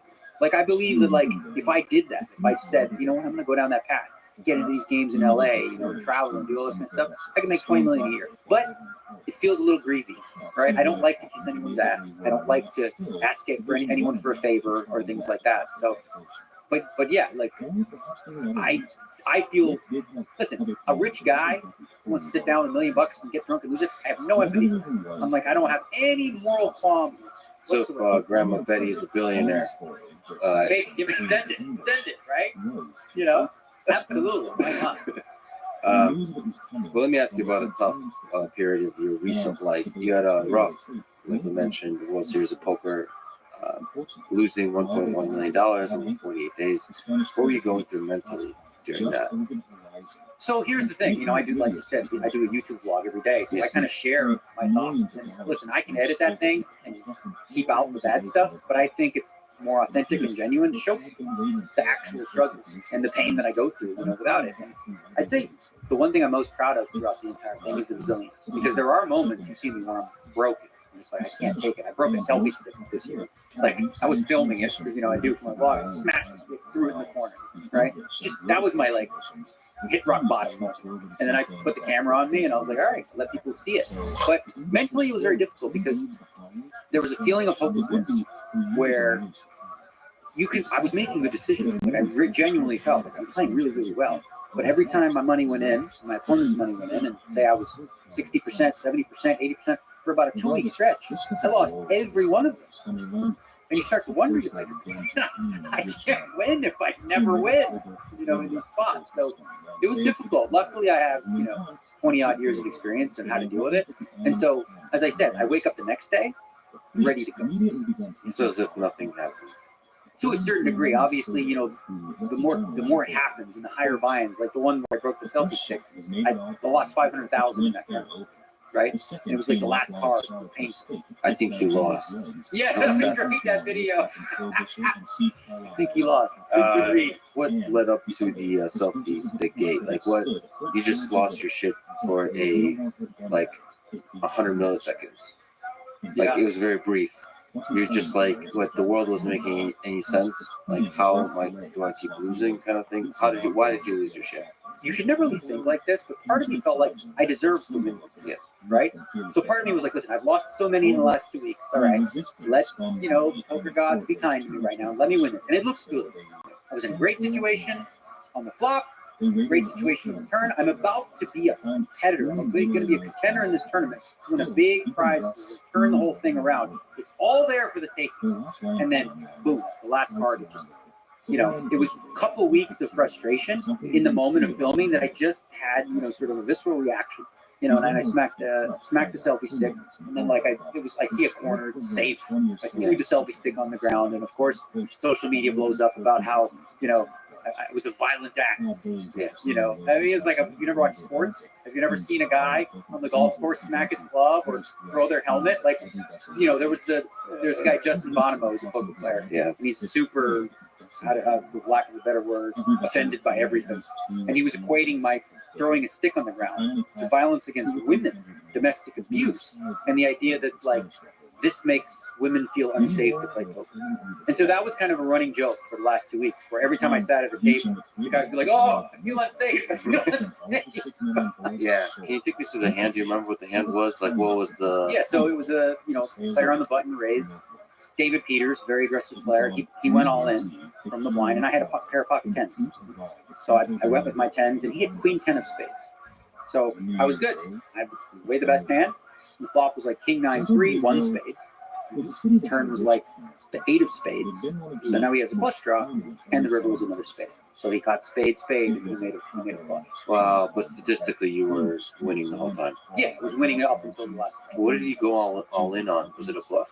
He made what's considered like a pretty standard play in modern poker, where a guy raised and he was just trying to pick up what was there, and he ran into a hand in the big blind, and he got lucky. So what was throughout the strategy, preparation, the strategy of play? So you're playing so many days. Are you trying to ignore the results and stick to a particular strategy? Yes, for the most part, what I'm trying to do is I formulate a strategy for the whole 7 weeks because there's a varying degree of buy-ins too. Like you have small ones, like 1,500, then you got like 250,000 more buy-ins. So I map out the 7 weeks, and I'll give a little bit of mental energy to the 1,500, which means I'll be on my phone. I don't care as much about this one, but the 250K, fully engaged, fully focused, up against obviously the higher the buy-in, super top competition, and as far as strategy goes, focusing on each day, playing the best I can, not the result. Because if you focus on the result, you're focusing in the wrong place. Your focus should be on the decisions you actually make, right? And if you're making good decisions consistently, you have to continue to do that. The frustrating part is this: with poker, unlike chess, making the best possible decision doesn't mean you win. Often you lose. You don't in chess. Well, Magnus Carlsen's also talked about that. There's some non-deterministic thing about chess too, given the limited cognitive capacity of the human mind. So he says that the World Championship should have 20, 30, 40, 50 games, not the few that they have. It's too low of a sample. So in that sense, the high stakes poker tournaments are very too low sample. Sure, yeah. But when you think of the World Series of Poker, so as you said, I lost about 1 million, right? In one tournament, that was 500,000. So then, like a few others here, high buy-in tournaments. So the sample or the amount was, 40, 50 total tournaments with, high variance. And if you don't run well or do well in the highest buy-in, you're going to have a losing sum. So you did a podcast on the mental game a few years ago, and that's just something you really care about. So what aspects of the mental game in poker is the most difficult to master? I think the most difficult thing for people is self-awareness, right? And resilience. Self-awareness to know, okay, so, again, am I not doing as well as I could be because of luck? Or is there things that I can learn? And I always look for mistakes as opportunities. I really do. When I make a mistake in a poker game, right? Call it a breakdown or whatever. That's where breakthroughs happen. I'm like, oh, you know what I could have done here? I could have done this, and that would have been really good, and I'm going to do that going forward. So I think with anything, when you start out playing golf, your goal is to just hit the ball, right? Then you try to hit it in the air. Then you're trying to hit it straight. Then you're trying to hit it on the green. Then you're trying to hit it close to the green, to the point where the pros get, where they're so finite. They're trying to hit it 63 yards and spin it back 3 yards. It's imperfect. They don't hit the perfect shot, because the perfect shot for them is it goes in. but they try and make the mistakes smaller and smaller and smaller. Poker's the same. We all make mistakes consistently. The goal is to minimize, especially the big ones. What was the lowest point for you psychologically in poker in general? Actually, maybe it was this year, maybe it was in general. Do you remember there was times in your life, speaking of resilience, that were extremely difficult to you mentally? Yeah, so early on, as basically as a teenager, I was playing Toronto, and then in my early 20s, I'm like, I'm going to Vegas, right? And I thought I was the best. I'm like 21 years old, I'm like, check me out, right? Show up with $3,000, 24 hours later, money's gone. And I remember the moment vividly. It was at the Binions Horseshoe. It was about 3 a.m. I was playing with 7 other people. I lost my last chips. I went to the bathroom, washed up, got out. They all left. And it was like a moment where I realized, like, okay, in Toronto, I was the big fish. But here, they were playing because of me. I was the star. I remembered every one of their faces. And then I remember not having enough money to get back to the budget suites where I was staying. So I walked. And, I walked. And in that moment, I was thinking about, like, is this something that I'll be able to do? Am I good enough? What am I going to do now? I'm in Vegas. I don't know anybody, and I have no money, right? So that was certainly like what felt like a low point, walking back behind Paradise and Twain, which is not a great part of town. Where did you find the strength to answer yes to that question, that you can still do good? I think this has been sort of a pattern in my life where, like, in the evening after it happens, like, I don't have that feeling of hope or, resilience, if you will. I'm allowing myself to experience despair, which is exactly where I'm at. But then a good night's sleep, wake up the next morning, and just within me, I have that inner confidence to say, you know what? Fuck it. Get back on the hobby horse, find a way, make it work, right? But I do believe it's really therapeutic and worthwhile to allow yourself to feel and vent. So many people today, the Instagram culture world, I call it, it's like they want to act like they're perfect. Nothing bothers them. Bullshit, right? You're pissed off. It's okay to show it. Emotion's fine. We all have it. There's no reason you have to suppress it. Obviously, you don't want to have guys throwing selfie sticks around the room every time you respond, right? Yeah. But a You little gotta make everybody feel unsafe. Yeah, exactly. That happens. Yeah. So you're saying there's a culture of saying, stay positive, all this kind of stuff. But when you feel despair, don't resist it. Write it out. Because it doesn't go away, right? That feeling, you think you put it away in the pit of your stomach, and you think, it's gone. It's not. It's still there. Let yourself go. Yeah. It's all right. There's nothing wrong with being a little bit emotional, because once you've experienced it, you let it out. Now you can look back. Yeah, and I feel like as long as your brain chemistry can support it, you can usually learn a good lesson from it. Like, you become strong, you become more resilient through it. It's really interesting, and a good night's sleep can really help. Absolutely, yeah. So through 2022, and in general, what does a perfect day in the life of Daniel Negreanu look like when you're, like, on a day when you have to play big game, big tournament game, and so on? So, like, what time do you wake up? What do you eat for breakfast? So my life is twofold. Like, one when I'm playing hardcore, and one when I'm not. And they look very different, right? I'll give you a quick glimpse of, like, when I'm not. Up at 10, breakfast, in the gym at noon, post-workout, meal, coffee, walk, like, I try to get, that's what I do for cardio, it's very, like, homebodied. I don't leave the house. It's very, like, boring and mundane, right? Long distance walk. So, like, what do you do when you're walking? You're thinking about stuff? Well, no, honestly, I just walk on the treadmill. I try to get 15,000 steps a day, and I just walk for basically like an hour while I watch a show or I'm on the computer or something like that. I'm on the treadmill. Why walking, not running? Well, I think walking, I do a little bit of running, but hardly any. I don't enjoy it. Like, I just like walking, and frankly, for fat loss, which is usually what I'm doing after big poker tournaments, is getting back in shape. Then walking is ideal for it, right? So essentially, it's like the tale of two worlds. During the World Series of Poker, all my sort of structured life thrown out the window. There's no walking. There's very little walking. There's very little working out. There's very little anything. I go into the World Series, like this year I went in around 157, and I expected to gain about 10 pounds during the World Series. Not good, was muscle. But that's about what I did, 165. And then I spend the next month trying to, lose it. But during the World Series, when I'm playing, the most important thing, without question, that I have to focus on, and this is why I stopped focusing on working out all this stuff, is sleep. If I'm not rested, I'm useless. If I only get 5-6 hours and I have to go back the next day and play 14 hours, chances of me being at my best, very, very slim. So sleep is a priority. What's the perfect amount of sleep for you on those days? 8? So 8 hours is my go-to every night. During the World Series of Poker, it's just not possible. Because of the way that it's structured, sometimes the tournaments end at 2:15 a.m. I get home about 3 o'clock. Takes me 30 minutes, 40 minutes to get to sleep. So now let's say I'm in bed by 4. Well, the tournament's at, 2. So I have to get up and whatever. So it's very difficult to get exactly 8 a lot of the time, and also get back there in time. Is there any hacks to quiet the mind? Because you're going on a pretty intense roller coaster mentally when you're playing. Is there any tricks to get into sleep? Given I've been very lucky. Like, I'm blessed. I don't know if it's because of diet or what, but I've always been a very good sleeper. You just shut off. I get to sleep and I sleep like a baby, And I also naturally, like during the World Series, sometimes what will happen is, let's say I get knocked out of one event at 4 p.m.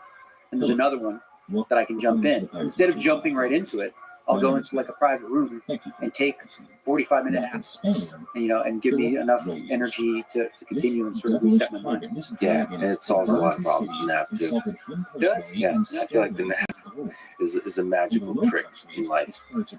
What else, diet-wise? What do you, your mind's going, pretty intensely all day?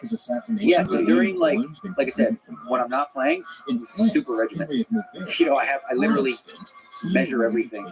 I count calories, I count macros, I follow it to a T. Pretty balanced diet, or are you? I'm a vegan. Vegan, So it's, vegan diet. Like, what balance in terms of carbs? yeah. No, I eat a healthy amount. I'm doing probably 150 grams of protein, like 60 grams of fat, 50, and then I about. try to measure it all out. I do, yeah. I created a meal plan. So what I did for myself is, because I'm really anal nerd, I made a spreadsheet with like a day's food. I have 6 different ones. So I just follow it. Like it actually makes my life so much easier when I don't have to think about what I'm gonna eat for lunch or what I'm gonna eat for dinner. I already know what I'm gonna eat. I already wrote it down, and it doesn't get boring because I'm switching it up every day, every 6 days, and occasionally I'll splurge and do something different. During the World Series of Poker, I eat whatever the fuck I want to eat. Like at 2 a.m., I don't crave like broccoli carrot salad. Like I want chocolate, candy, and chips. So I'll just do So you listen to the cravings. Yeah, I realize like Surprising, because like you're so regimented. Yeah, Outside of that, it's really difficult. Like I've done it before where I played the World Series of Poker, and I made it a point to work out every day. But what that did was it sacrificed sleep.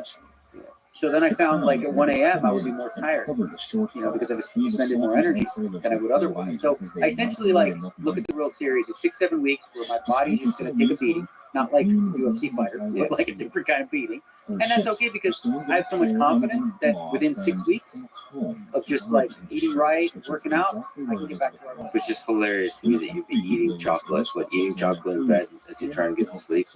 Is this Like literally a bag of like chips or chocolate, like on my way home and before bed, whatever.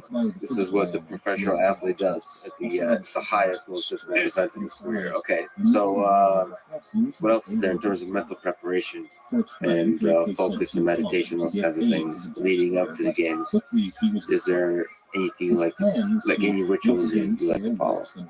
So yeah, I have dabbled in the past with like meditation and different things like that, and I know that there's health benefits to it, and I understand that a lot of people get a lot from it, and I've done it for a good amount of time, like long periods of time. I found that for me, I think it was predominantly placebo. Like it really wasn't doing anything for me. That I felt like it felt like I was doing something, but I didn't see any specific results from it. So I don't really do that too much. One thing that I will do for me is reading up. Is there's so much footage now that I'll make it a point to like watch my opponents, and then with like my phone, I'll take notes and I'll keep track of different things that I'm seeing. And that sort of, and then what I'll do is I'll formulate a game plan. Like I'm playing the Poker Masters coming up in about a week, and I'll look to see the tendencies of what my opponents are doing, and then I'll come up with like some things that I'm going to do, some tricks of the trade, not game theory optimal stuff that I think, oh, they're making mistakes here, but I can do it. And then I look to do that in different ways. And always look, throw curveballs. How hard is that process? Do you enjoy it, or is it like really hard work to analyze the players, to try to understand what are the different holes, what are the different mistakes, what are the strengths to avoid, that kind of stuff? I think the only thing that makes it harder is when you're young, right? You're in your 20s and you're trying to make your nest egg. You're trying to make your retirement. You're hungry, right? You're like Clubber Lang, the gym. You're hungry.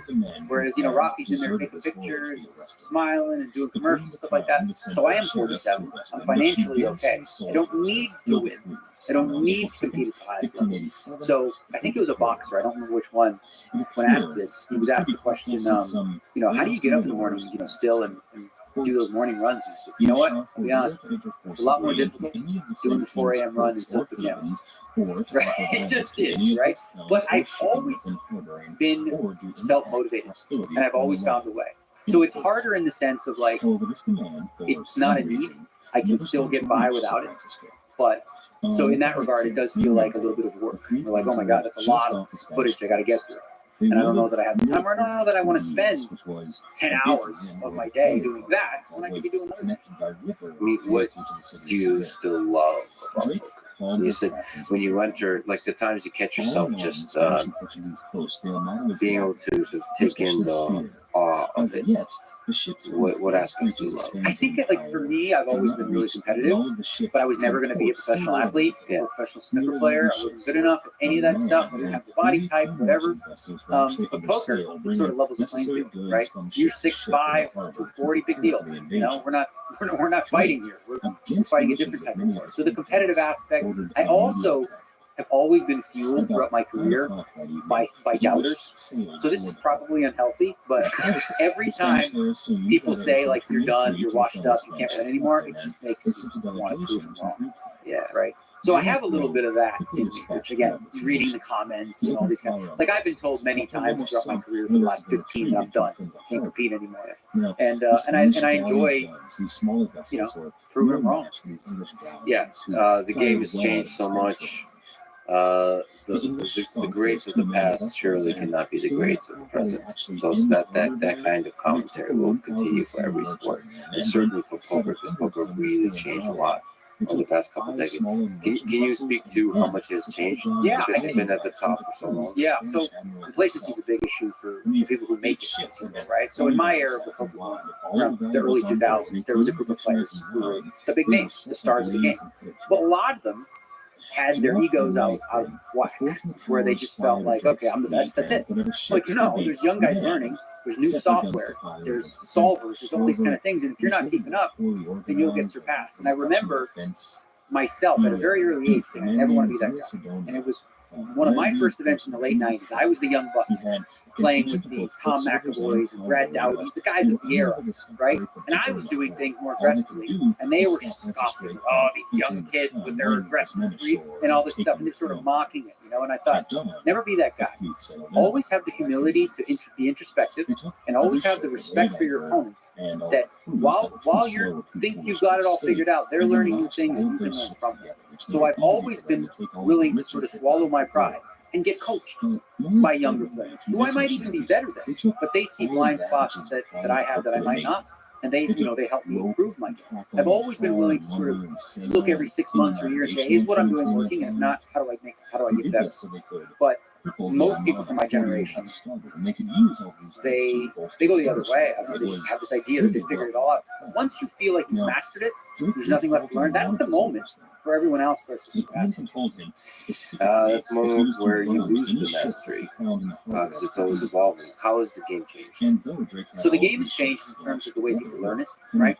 When I started out, the only way to learn how to play poker was to sit your ass on the chair and play. And in person. Yes, in person. Play. Maybe you jot down hands on a notepad. We didn't even have cell phones back then, right? Write notes. I actually brought a notepad. And then, analyze it, sort of try to figure it out that way, and think about, maybe talking to friends and different players. Like when I grew up, there was John Jawanda, Alan Cunningham, and Phil Ivey. We would sort of create like a little bit of a mastermind. Well, how would you play this game? That was the extent of it, right? We never had the correct answers. We always had theories about what might be right. Not until about 5-6 years ago, where everything changed. Where, artificial intelligence created solvers that specifically say, okay, this is the optimal play. This is the game theory optimal play. So now, it introduced poker to a whole new group of personalities. In my day, it was people that were dregs of society. They didn't fit in. Not college goers with a degree. These are people who were street hustlers, playing pool, they found poker, they had these unique lives, right? But now, because poker can be studied, much like you study, university or college, you had, for example, the German contingent, who was literally analyzing data, and coming up with strategies based on this. And it's like, what? And the old guys, gotta play by feel or whatever. And they're learning. So I guess the way you describe it is like in the old days, it required a skill and talent, a card sense, right? That was the only way to become good. And today, that's not the case. Good study habits, a good work ethic in that regard can make you a really good player, even if you aren't all that talented or gifted. Having a good work ethic is a talent, right? Not necessarily card sense, but if you're able to put in the work and study from these solvers, you essentially have the perfect study tool now that we didn't have in my day. So what do the solvers give you? Do you start to memorize the optimal play for every single hand? You try your best. So again, solvers are imperfect as well in terms of the way that humans utilize them, right? Because you can give solvers a certain number of inputs in terms of what you want to solve, but a solver can think on many levels. So, for example, the way that a typical player would do a solve is to say, okay, what does the solver think is the best play here? Bet 1/3 pot, bet 2/3 pot, or bet 1.5. Okay, you give it 3 parameters. It comes out with an output, and it tells you what you should do with all the different hands you have. However, that's a simplified version of what a solver really is. Because a solver might decide that 7 times the pot, 10%. But when you're putting in a solve, you can only put in specific parameters. So that's why, frankly, that's typically the number 1/3, 2/3, and 1.5 times pot is what people often do. So they sort of have a vague idea of what a solver is. But again, imperfect in terms of the implementation of it, right? And memorizing all the variables, like that King Jack offsuit with the King of Diamonds is 13%. No human brain can do that. So what you do is you bucket it. Like you bucket it into, say, instead of 10,000 variables, you have 10 buckets. You say, okay, with these hands we do roughly this, we do roughly this, and you try your best to stay within those lines. But again, what I love about live poker partly is that nobody will ever be able to master game theory, mimic a solver. But you also have to incorporate your position, where you are, and obviously what cards you have, but also the size of your stack, how much money you have, and also whether you have the ability or desire to buy in, all those kinds of things. So you have to calculate all of that, right? So the solver will do that, right? And essentially, you don't put your hand. It tells you, you'll look at the grid and be like, all right, this is my hand. It tells you what it is, but it tells you what you do with any hand, right? Yeah. It gives you the full output. And that actually gives you a better idea, because you're ultimately, like you said, playing a range of hands, not a hand. And the solvers do things that are really interesting. You've seen AlphaGo, I would imagine. Really, right? I thought. And I thought what was interesting is there was, accepted theory from all the top Go players. This is what you do. But the AI was doing things way different, and they're like, this has really, it wasn't. So, for example, a solver may say this, right? Let's say you bet on the end, and you bet a lot, and a solver may say you should fold here with a pair of kings and a queen kicker, which is, a pair of kings, but call with a pair of 4s and an ace. So it's essentially telling you that you should fold to this hand that's much better than this. So it begs the question, why? Because what solvers do is they use the information of your own cards to formulate all the possible hands your opponent can have. So if your opponent is, so basically if you had the king queen, it may say, All for lack of a possible better preparations for nerdy defense term, are it very blocks expedient potential to be bluffing made. hands that your opponent I can dare note a most So, right into let's say if your honor of the opponent great bluffed the forces queen we jack, cleared the King of but Spain you have a path in queen. the Straits. So there are less Prepare combinations. England of queen jack. strongly, and So most it will I find a see better it, bluff stop catcher, them if now you will. and stop them So that's forever. what's really Look not well intuitive to for poker. successes. Poker players usually think like, well, my hand is pretty good, I got a call. But that's not how a solver would think. A solver uses, combinatrix and, And sometimes it's tough to get the good why answers you did for why a solver thinks something's better. Maybe in poker it's a little bit easier, but in the case of Go and chess, it's not always obvious why, because it's not going to explain stuff to you. But I think one of the best ways to learn poker is when you see a solver output and it tells you one of these things, try to figure out why.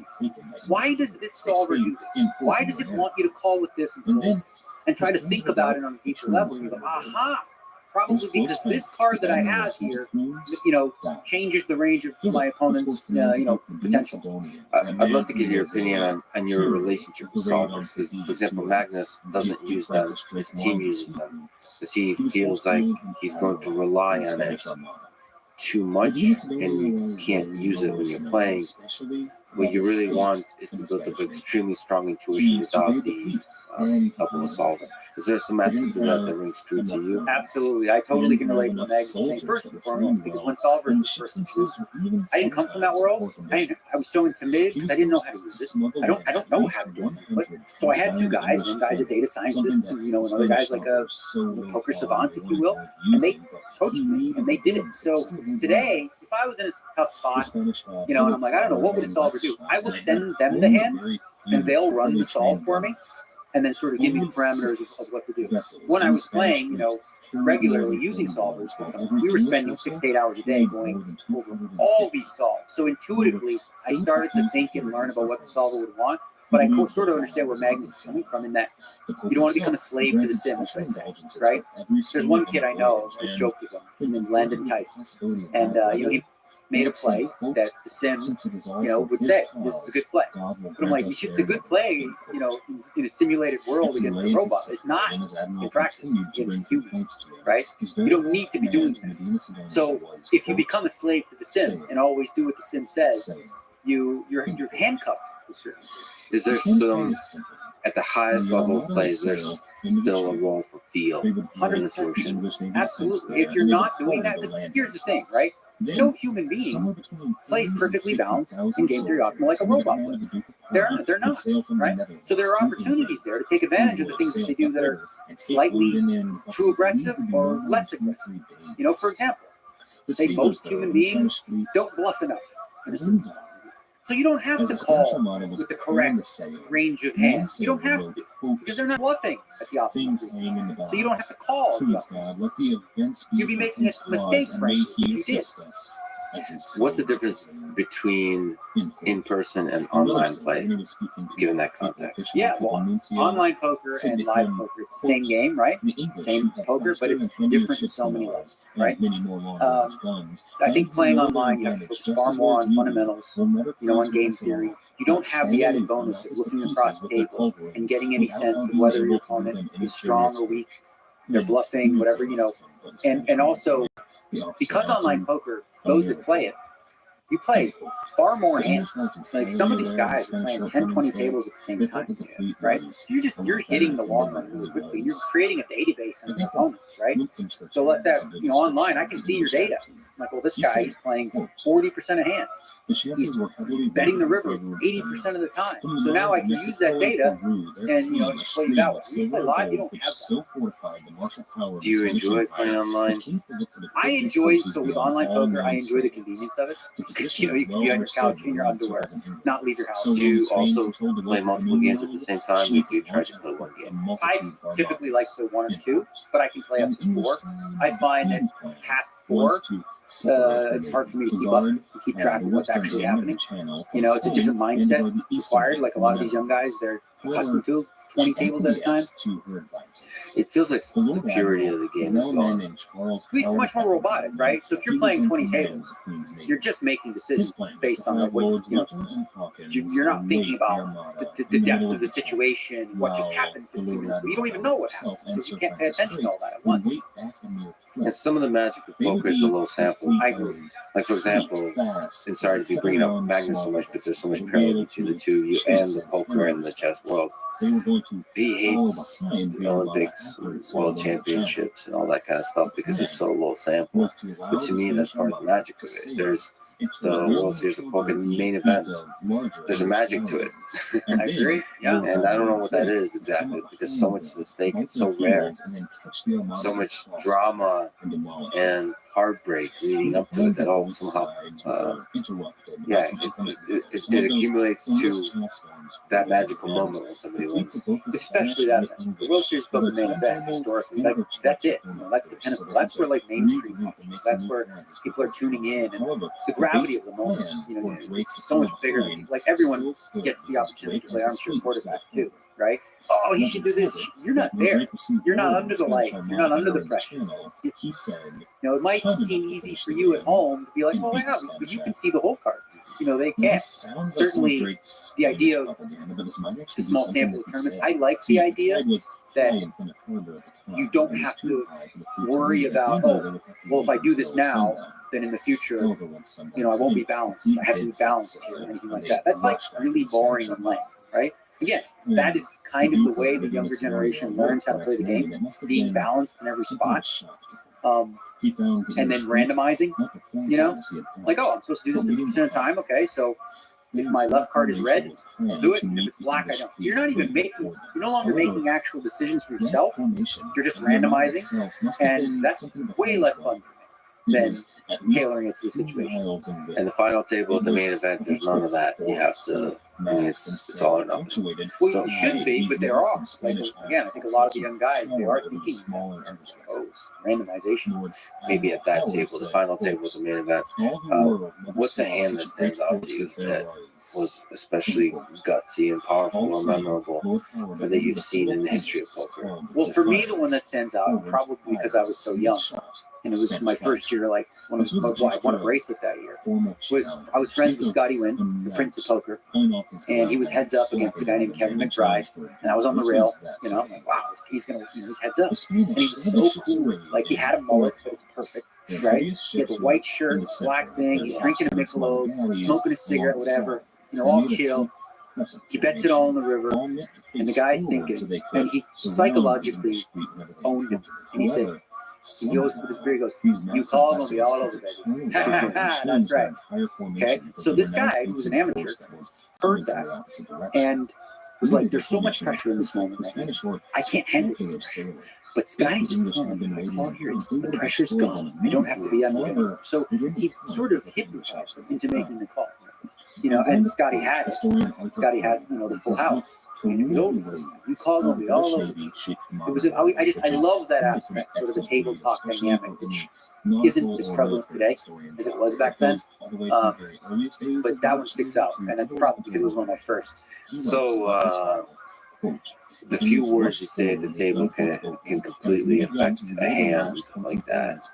That's scary. It was just so cool, you know, like just how he was so calm. I think that too added more pressure. And I think, like, again, part of it is, even back then, it was 1998, there's still a big rail of people. There's lights, there's, you know, there's filming and all this kind of stuff. It's a lot of pressure for a guy who's never been in this environment. And now I'm telling you, it will be over soon. It will all be over soon. Just call it's finished. Something about that accent. Now you're a master at tabletop as well. Do you just kind of go with your gut and you flow with it, or is there a deliberate strategy with this sometimes? Like, there's usually some sort of strategy that I think about, what I want to say and whatnot, but a lot of the time I just go with it, you know. And the more you talk, the more information you get. Yeah, but in some cases, against really good players, you just give them away, right? Like if I'm playing against Bill Ivey, I'm not engaging because he can read through it. He can sense based on what I'm saying, you know, the clues and where I'm trying to take him, and he reads through. He sees the tree through the forest, or whatever you want to call it, the forest through the trees, and you know. So then I would just be like allowing myself to do it. Is some of it just for fun? Because at the end of the day, if if you're having fun, you might be at the top of your game. I've been thinking about this a lot lately, actually. It's funny you bring this up because I've been thinking about when I'm at my best. And I think I'm at my best when I am comfortable like that, right? I'm not so stiff.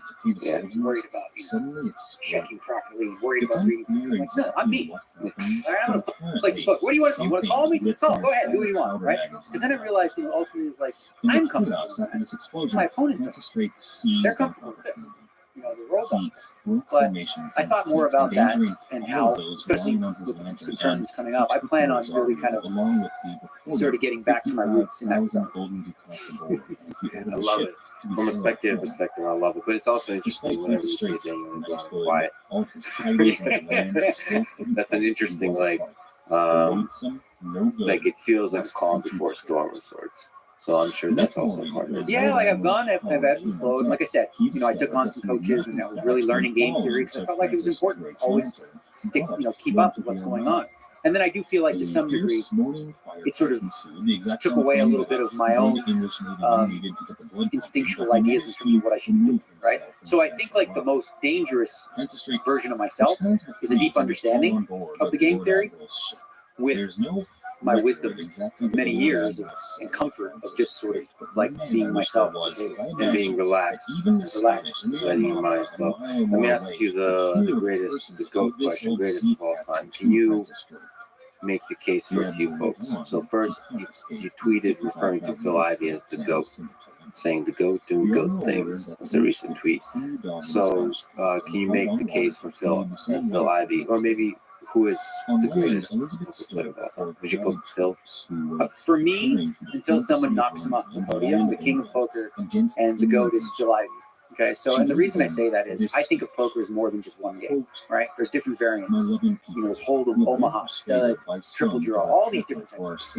And Phil, in every arena, has been dominant. Whether it was tournament poker, dominated. Mixed game, high stakes poker in Bobby's room, dominated. Online poker against all the wizards, dominated.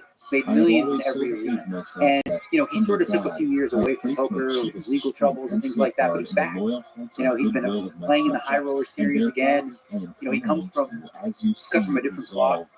But he has a tenacity and a focus that's unparalleled.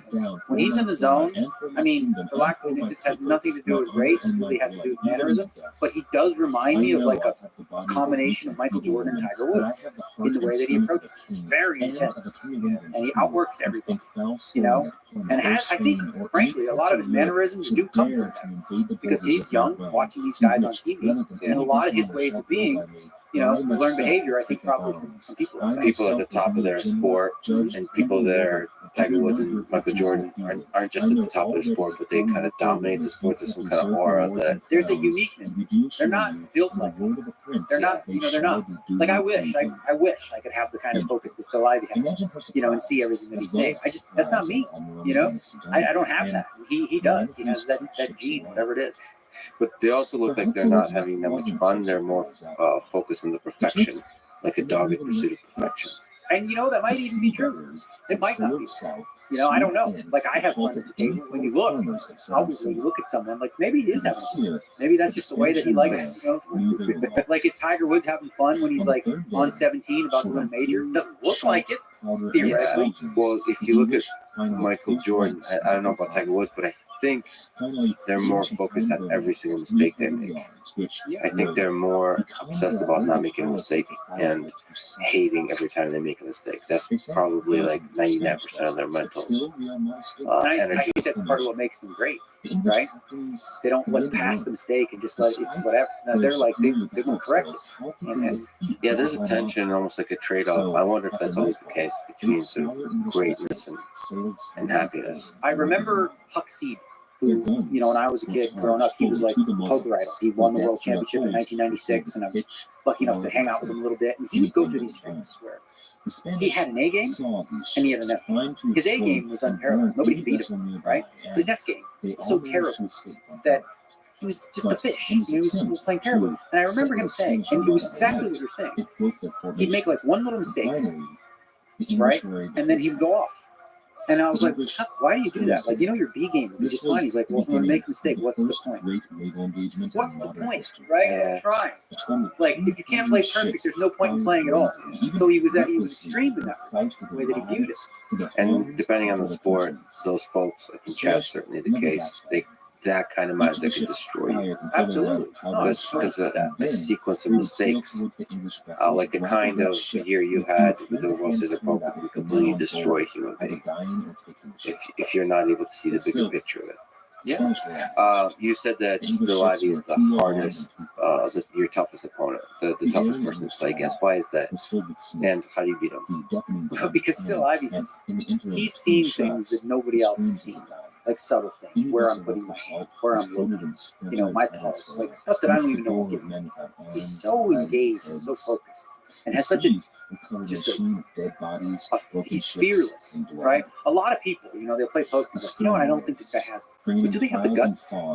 Do they have the cojones, if you will, to actually do anything about it? Right? And stand up to this person? He does. You know? I forgot the hand that you tweeted about the goat doing goat things. It wasn't even that big of a goat hand. It was pretty. There's hands where, like, there was a famous one in Australia where the flop was like Jack at 9, and Phil check raised the flop with 6-7, nothing, just absolutely nothing. And the guy re-raised it, right? And Phil just knew. He went home with nothing. The guy called. He's done. He's cooked. But he was so tuned in that this guy's not strong. He just, you know, he did things like that. It's tough to play against a guy like that. So, he gets great reads and is able to execute on them. Has the guts to execute on them. He's got experience. He's got work ethic. He also, I think, one thing I'm underselling too is the strategic mind, right? Like, I believe that, you know, like I said, the new age player, they learn how to play through a very systematic approach. Okay, let's look at the data. Make up a game right now. 3 cards, we each get 3 cards. Jacks are wild, 6s are, you know, 6 of hearts is wild, right? Just make up that game. Phil will figure it out intuitively, very, very quickly, right? Without having the answers for him, right? So that's like the difference between the players of my generation. We had to figure this stuff out on our own. Today, I want to know the answer. I go ask the computer, and the computer tells me. So I really believe, like, if you created a game from scratch, that Phil Ivey would be my horse that I want to play. So he's in some sense in tune with some deeper thing. He has what we used to call card sense. Can you try to make the case for some others like Doyle Brunson, Phil Hellmuth, Daniel Negreanu, and maybe one of the modern guys like Justin Bonomo or something? Sure. Oh, so let's start with Doyle. Okay. Like, what Doyle has going for him above and beyond is twofold, really. Longevity. He's aging in his late 80s. And last time I played with him, I'm like, how is he getting better? Like, I really felt like he was playing better than he had, you know, in the previous year.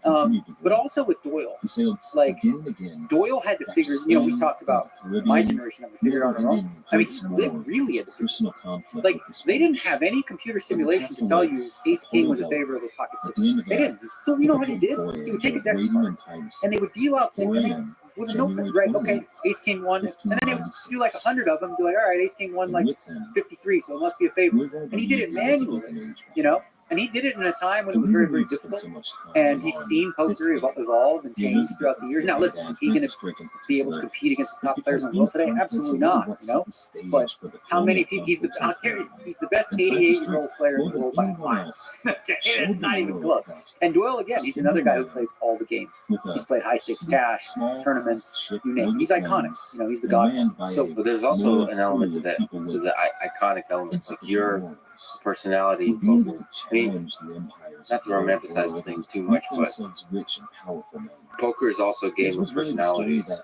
I mean, it's part of the greatness is like the uniqueness of the human being. Yeah, I think also, yeah, I mean, if, like, looking at it from that perspective in terms of like GOAT, like GOAT in terms of what you represent. Yeah. The cowboy, the godfather, you know, he's been around, you know, he's played in the 60s and stuff like that. It's just something like incredibly cool. Like, I often think about if I go back in time and like visit, you know, an era, I'd love to go like Vegas in the 70s. Just like, I already, like, I can think of what it would smell like, probably not ideal, cigarettes, and, you know, the leather jackets, and just the vibe of what it must have been like with the mobsters and things like that. You know, he's lived through all that.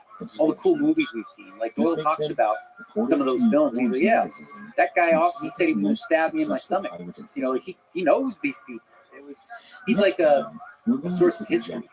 Yeah, when poker was a game for the mob and the degenerates and all that kind of stuff before it transitioned into professional sport, professional game. Yeah, so he was there through the whole thing. He's been there through the whole transition. He's seen it all. Yeah, and then to the online world. So, what about? If you're enjoying the show, why not check out our website? I can't even say without smiling. Phil Hellmuth. Okay, so Phil, here's the thing. Over there, you can find He songs takes it and very memos, personal when I such say as it. maps and works of art. And he doesn't hear the compliments. He only hears the negativity. Because Phil wants to be considered the greatest of all time. Hashtag positive. He wants to be the greatest of all time. But I'm like, Phil, here's the fact. You have the best, absolute greatest resume at the World Series of Poker of anyone in the world. Is that If you not do enough? use that service, Right? That's what you have. You have that, right? Now, do I think you're the best no limit hold'em player in the world today? No. Do I think that, you can play high stakes mixed games with the best players in the world today and win? No, right? So he wouldn't get as much slack on this topic if he wasn't so boastful and demanding. Like, you never hear Phil Ivey say, "I'm the best in the world." Like, his peers do, right? But Phil wants to make the claim, and I simply say, I beg to differ, right? I beg to differ. Like, I don't think you are the best player in the world. If we can linger on the compliments so you can hear it, what makes him so good? Because it seems like a lot of times his play is not optimal. Yeah, definitely has his own brand and style of play, right? He does not adhere to. He's never used a solver in his life. He doesn't know. He's not in that world, right? Phil has a lot of faith and a lot of confidence in what he does, and that it will be successful. And I think there's something to be said about that, right? He doesn't ever lack in belief that he can win, and he finds a way to do it his way. And frankly, a lot of what he does is very effective against specific types of players who are intimidated by him, whether it's his resume or his demeanor or his attitude sometimes, right? Like, if you're an average player and then, you beat Phil in a hand, you're going to hear it.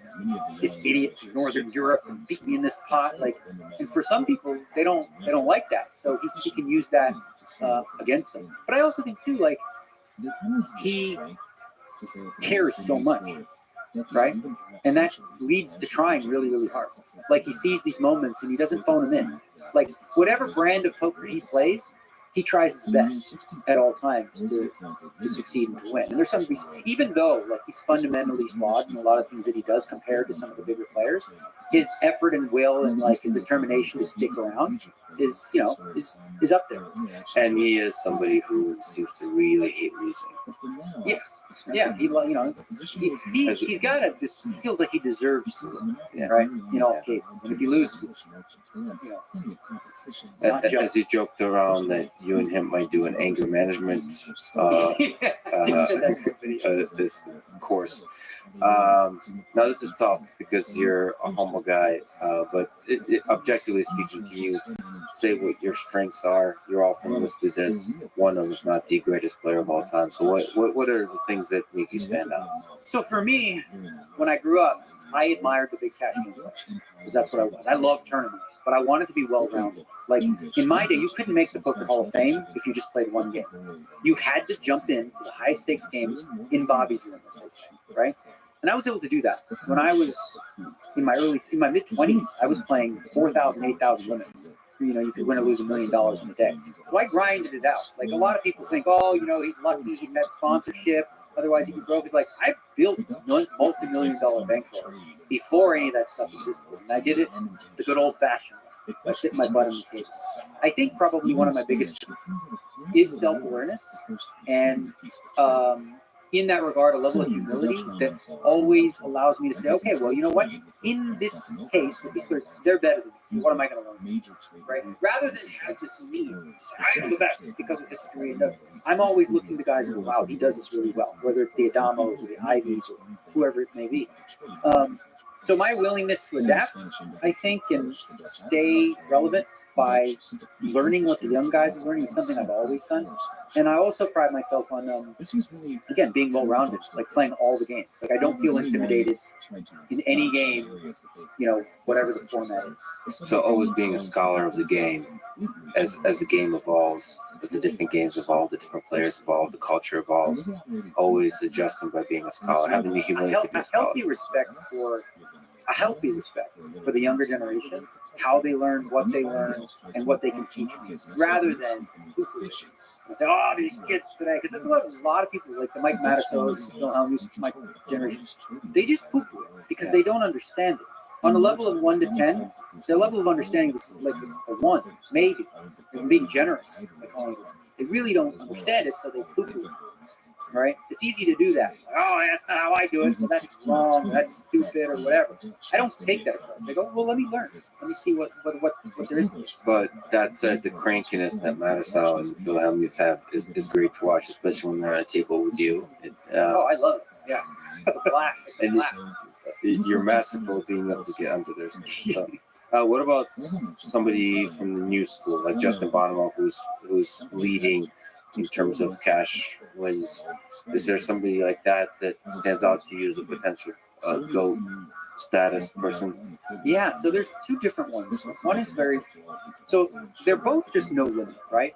So again, when I think of poker, I think of, a variety of games, but there's so many of the young guys that specialize. Michael Adamo is one that I've mentioned several times, and I love the way that he approaches the game. Another one that's highly respected because of his online prowess. He's people have looked and how close he is to game theory, and they say he's about as perfect as you get. There's a kid named Linus Love online, Linus Linger. So he just came second recently, I believe, in the Triton, huge Triton. So he's primarily online. Yeah, he's an online cash player for the most part. He plays some online, and he's again, and I respect the peers that I play with who say, yeah, he's tough as nails. There's another kid too. Russian kid named Timofey Kuznetsov, and he plays all the games, and he's well respected, in that regard. Same with a guy like Jungleman, Dan Cates, who's a unique person. And this guy showed up, won the Poker Players Championship back-to-back years in a Randy Macho Man Savage costume, and he was doing Macho Man the entire time. Oh yeah, take all the chips like I did last year, but small. And he was in character for the entirety of it. It's just unique. But I respect for a lot of those guys. Is it gonna take time to figure out who stands the test of time? That's the thing, right? So a lot of these kids, like there was a guy who beat me heads up in the $1 million one drop. I got 8.7. He won $15 million. A kid named Dan Coleman. He was seen as the next big thing in poker, right? He made his money. Just wasn't for him. So he's moved on, to doing what he's doing, skiing in the Alps, whatever. We have nobody seen from 5-6 years. So that can happen, right? Because there is a lot of burnout. I think it was actually Gotham Chess who mentioned something about how difficult it is to I think it's true in poker. When you get really, really good at something, to get this much better takes so much work, and a lot of people don't necessarily want to put in that kind of work in order to do that. That's just even staying at the same level takes a huge amount of work. Yeah, so if you want to get better at chess, you're already really, really good. You're trying to get a little bit better. You have to study in a ridiculous amount, and again, that's. Once you've already had, I think the toughest thing for anybody, once you've tasted success and you've already achieved it, staying hungry, staying on the top. Reaching the top is much easier than it is to stay there. Over years, what's your training regimen in poker in terms of how you keep improving? So you say you study games, but that's mostly leading up to a particular tournament. But is there kind of behind the scenes daily activity trying to do that kind of over time keeps you sharp? So for me, now that I'm 47, I feel like the predominant aspect of my poker game is going to be, in terms of my success, is going to be my mental state, right? So I find it's really, really important for me now at this age to have balance. So when I'm not playing poker and I'm out of it, poker's not even on my radar. You're able to remove it from your mind. Doing my fantasy hockey, play a little chess, play some golf, watch some hockey, whatever the case may be, outside of the game.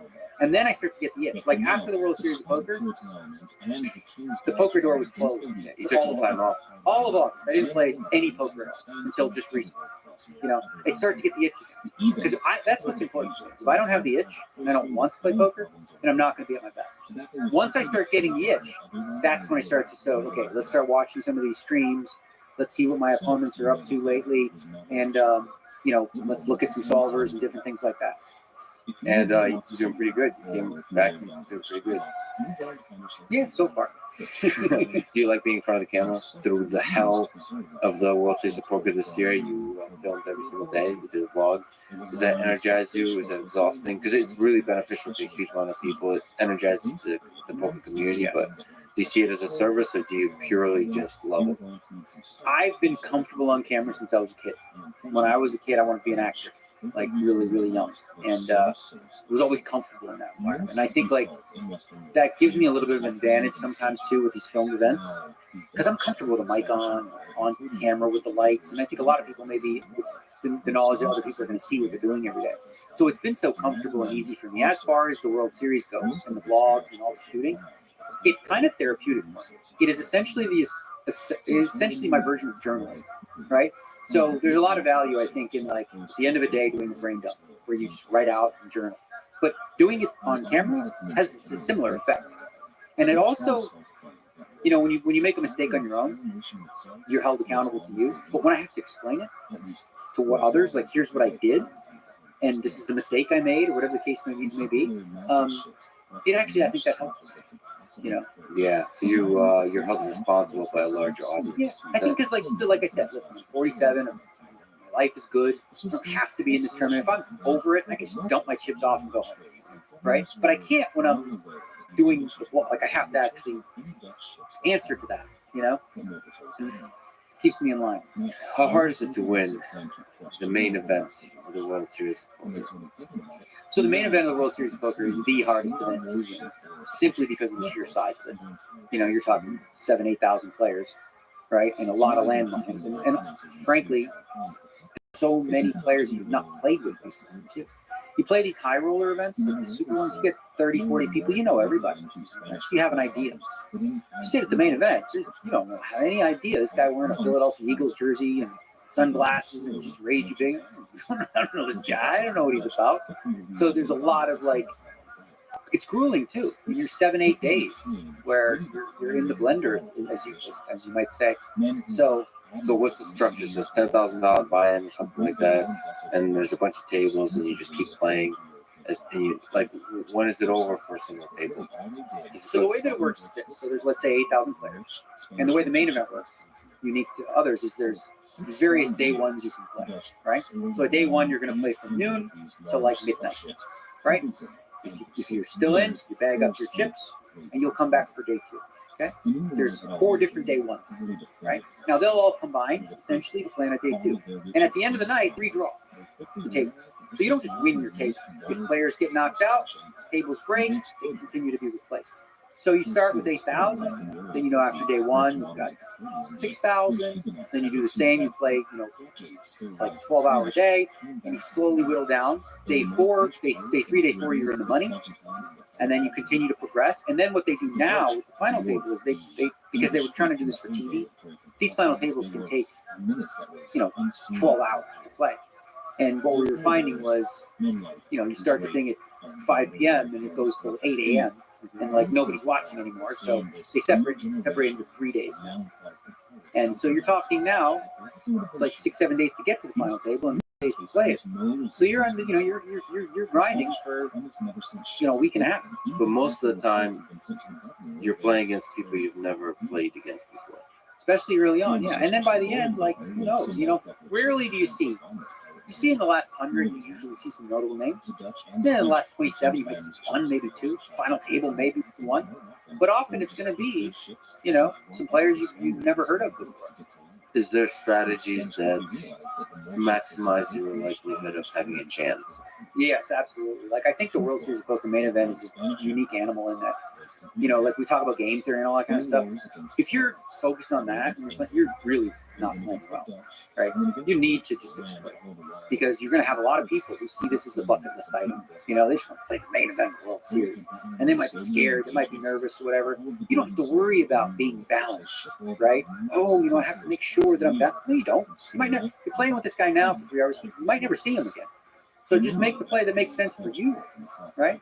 So yeah, you're gonna. I approach that event very differently than I would like playing against the high roller players that I play with. Does that mean more aggressive, essentially? Less, actually. So when you play against really good players, you have to take small plus EV scenarios where you push the envelope and you're playing really aggressive. You're bluffing off your stats. You got to do this. You got to focus a little bit more on being balanced, because otherwise, you know, you're not going to beat these games.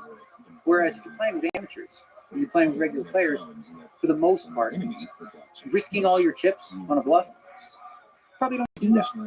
You don't need to do that nearly as much. You could probably slowly but surely build your stack without taking, you know, those high risk, high variance situations, because you'll find better situations. What mistakes do amateurs usually make in tournaments like that? Are they over bluffing? Well, I think amateurs generally, the biggest mistake they make is they think that pros are bluffing more than they are. So like a pro will bet all his chips on the end, and like, it's Phil Ivey, maybe he's doing some crazy stuff. He's like, probably not. Yeah. He's probably just got it, you know. And then they lose all their money by calling or going out all in as well. And so the right thing is to be more patient. So amateur is too impatient, well, also, or I just think, bad reads. so all the amateurs are built differently. Some of the amateurs are just too weak in passing. They're just waiting for the nuts, you know? And then, you know, the pros, everyone notices that. And then when they make their big hand, they don't get paid anymore. So in order to win the main event, I mean, you have to have some components of your game that are aggressive. It's very unlikely to expect to just get the cards the whole way. You just always have the best hand. You're going to have to find ways to win pots that, you know, where you don't have the best hand. How do you win the final table? The final table is unique, man. Especially because you're talking about the way that poker works in tournaments is that there's 7 people left, and you have, you know, you're very short on chips.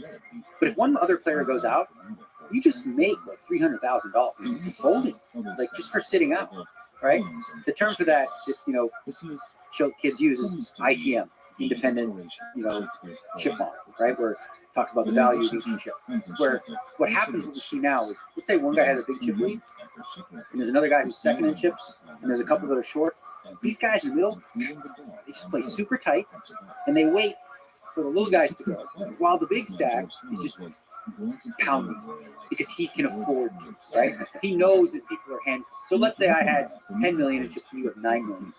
These guys have little chips. If I go all in on you, are you going to call me and risk, like, you know, guaranteed pay jumps of like moving up a few spots? So really the question comes down to, like, are you the type of guy who just wants to inch up, or are you going to go for it? And you're going to go for the win. I think ultimately there's some value in being the guy who says, you know, I don't care if I come second. I'm not worried about going from 7th to 5th. I'm here to win. And so you're saying like the guys that win will often be the ones that call there. So like they're not just bullying the small stacks. They're the ones. No, they're the ones that are willing to risk it, right? So there are some people who, you know, if there's 5 left, you know, and they're third in chips, and there's 2 guys very short, and you know, they'll have ace king, and someone moves, they'll just fold. They fold the hand because they want to wait for those 2 other players to get broke, and that way they, you know, they make actual money. So I guess the thought process between winning first place and winning the most amount of money are different. They're conflicting, right? Because in order to like win, if you're focused only on winning the tournament, you will make mistakes financially where you got guaranteed income for just those, right? Let's say a guy has 1 chip, you know, 1 chip, and me and you have good chip, and I go all in with you and I lose. Now that guy, you know, got the guaranteed. You know, he got the pay jump that I wouldn't have got. So there's some extremely stupid mistakes you can make from a financial perspective, but it's often at odds with, you know, giving yourself the best chance to actually come first. And in a tournament, especially the main event, especially the final table, it's all about coming in first. Well, I know, because most of the people who make it, so like, you know, when you play these high rollers, these guys are accustomed to playing for 100,000. So they're accustomed to this kind of money. So they're going to play, right? But you're talking about guys who bought into a $10,000 tournament, maybe never had $100K cash in their life. And now they're sitting there, and it's like 1 million for fifth and 2 million for fourth. So like they don't want to be fifth. They're just going to sit there and go, I don't want. So they'll be under more financial pressure because they're not like your typical high rollers. Are you still able to find the guts to take big risks? Yeah. See, I'm trying to win. Like I think that gives me an advantage, frankly, where I might make decisions that are financially suboptimal because I'm trying to win. But there's also an inherent advantage to that. Like that's again something I've watched and learned from a guy like Michael Adama, where he takes advantage of these people playing so passively in these spots. Where he's like, I'm not trying to come. I'm going to win. I'm just going to bulldoze you because I'm not worried about, the small financial mistake of, a page up.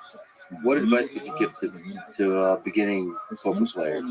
Actually, at every level, how to get better, how to improve their game. And obviously, as you said, it's easiest to get better in the beginning. But what advice would you give how to get better? So one of the ways, I think way back to how I started, right? And there's so many resources and tools available right now to analyze hands. But when you play, right, and you find yourself in a situation or a hand that you're not really sure about, not because you had aces and went all in and then you lost. Like, that's not interesting. But an interesting situation where you're not sure what you did. Jot the hand down, write it out, and then either A, use some of the tools, whether it's the solvers if you're, advanced enough, or ask your group, like have a couple friends at your level and talk through the different decisions and start to learn that way, right? Because those mistakes that you make or those tough hands, that's where the real learning comes from. Like, so basically, because you're going to be in similar scenarios. In poker, you're rarely going to have the identical situation, but you'll have situations that are similar. You raise with ace king, someone 3-bet, and the guy goes all in. Okay, well, what do I do in that spot? You're going to have similar situations in the future as well. So figuring that out, the more you can do that, you chop away at different strategical mistakes you used to make that you no longer make. Are there resources like your master class is great? Are there books? So there was a guy named Michael Escobedo. This is again for a little bit more advanced players, but it's a book called Modern Poker Theory, I think it's called, which sort of explains game theory, right, to the novice, right? So it's a little bit. I think if you're new to poker, it's probably above the rim for you. But once you start to get a little better and you want to understand how to do it, it's probably a good resource as far as books. And there's also like tons of people who stream poker, professional players. And then you can get in there and you get in on the chat and you start talking and ask them. And you see people, explaining their thought process and things like that. There's so many free resources. And of course, my master class, I think, does a good job of sort of compartmentalizing, like, how to attack it on a deeper level. And, we get it. I try to get into what's funny when I did the master class. I asked them, I was like, well, how high end do you want this in terms of poker? And they're like, we want really, really high end. And I was like, okay, sure. Then I started explaining really, really high end. Like, okay, well, maybe the one below that, right? So I try to explain really complex, theory in a more palatable way in English. Because some of these kids, you hear them talk, and you're like, huh? But you also, which is really nice, give example hands. They really illustrate a point, which is really nice. You also wrote a book 10 years ago, Powerful Strategy. It's interesting to think how much of the stuff in that book still applies, how much doesn't. Listen, I still think the book holds up to a certain degree. Obviously, it isn't optimal because there's some more advanced strategies, and if you play it that way, people will figure out a way to exploit you. But if you're like an average player playing an average buy-ins, like that's sort of what I coined small ball approach, absolutely will work. At the highest level, you have to add a lot more blood. But overall, I think it's still, for the most part, there's a lot of especially with tournaments, there's a lot of really good principles in it. What's the difference in the dynamics, if you could just comment on, between heads-up poker and when multiple people are in one hand? What are interesting aspects of everything we've been talking about, from game theory to exploitative strategies, all that kind of stuff? So the biggest difference when you play, let's say, 9-handed, against 8 other players, and heads up is, first of all, the type of hands and the number of hands you're going to have to play. So the way that it works is if there's 9 people, 2 out of the 9 hands you have to put in money, and the other 7 you could just fold for nothing. Okay, when you're heads up, you're forced to put money in every single hand. Okay, and there's only one other hand in front of you, which means the ranges of hands that you play are way wide, right? So if you're nine-handed, right, and you're in first position, you're like, all right, what do I need to play? A good pair, two high cards, suited, a big ace, stuff like that. That's it, right? That's what you're going to play, right? And you're going to fold all the rest. When your head's up, you look at a king and a two, and you're like, well, I got to play this. You're forced to play a lot more hands and a lot more complex situations when you're playing heads up, because you're going to be playing much far weaker hands. Queen 5, Jack 3, all these types of hands, and you're going to see flops where you're not going to have the luxury of being like, I'm in there with a premium hand. Queens, kings, aces. Those are easier to play, right? Very, very strong holding. Heads up, you're forced to dance and fight a lot more. You can't sit in the weeds and wait. What do you enjoy more? Heads up is very intense. I like heads up, but I think if you had to play heads up 8-10 hours, it's so mentally draining because you're faced with so many constant decisions each and every spot. Like, you play nine-handed, you look at a 9 and a 3, you throw it away, you hang out for a bit, relax, you're good, you get a break, and I play hands. Heads up, you're like, it's like boom, boom. It's like you're in the ring. You're in the octagon, and you're facing like haymakers nonstop. Since we talked about online a bit, is it possible to cheat in poker, especially online? So we offline also talked about the cheating controversy that's going on in the chess world. Is it possible to use, remotely connected anal beads to somehow cheat? No. Is that a concern of cheating online? So here's the thing. It's kind of like romanticized from the old days, like, the Western stuff, like people trying to cheat. And have you ever killed a man because he cheated? No, I have not. But when I started out as a teenager, I played in a game with a bunch of Italians, and I knew they cheated. And I didn't care because they were so bad that I could win anyway. I was like, I knew they would cheat, but I knew how they were cheating. So I was like, all right, you guys suck. But so here's the thing. Anytime you're talking about large sums of money, there will be people looking to take advantage, whether that's live or online, right? And so it's like the job essentially of the online operators or the live event staff to police it the best they can, and the players themselves being on the lookout. Like a guy like Bill Brunson's a great resource because he's seen it all. He's seen all the tricks. And so live, you probably could spot a few things. But online, there's various ways people can try to cheat. But there's also really good security measures in place to catch it, And we've caught, like about 2 years ago, there was a huge undertaking of like 500 accounts that were banned for doing different things. And, and again, they can't go into detail in terms of how they're doing it, because otherwise, then you're sort of giving the cheats the playbook in terms of how to take advantage. But it's always going to be a concern for poker wherever you play, right? But it's not something I'm worried about personally. So at the highest in person, and by the way, online there's really interesting algorithms that do some of the work in an automated way to detect, to flag things that are weird. But in person, it's just not something at the highest level that you're super concerned about. So it's not, it didn't quite infiltrate the poker world to a degree where it's a huge concern. Yeah, so here's the thing. I don't play in private games, right? But in private games, theoretically, you could be if you don't trust the people you're playing with. Like, I've heard stories of people where, they have an earpiece in that you can't see, right? And they have, like RFID on the cards or something like that, and they have a phone reading it. So they have somebody in a truck telling them, you're going to win this hand, you're going to lose this hand. Like, that happens in private. And the guy, what's often funny about some of these people who cheat is they're so greedy and blatantly obvious that they get caught. Where if they use this tool in a more subtle way, they could probably continue to get away with it. But again, that's not something I worry about in a casino environment, in these tournaments and things like that. But if I was playing in private games, like if I came down to Texas, I got cheated in a game by a guy named Blackie Blackburn and Tex. That's a red flag right I was there. at Chimo Hotel. I was a teenager, and they saw me playing. I was making good money as a teenager. I had like a $13,000 bankroll. And I went and played in this game with them in a private hotel room, and found out later that the guy was a card mechanic. He was dealing, and he could, deal you the hands, and he knew what you had and stuff like that.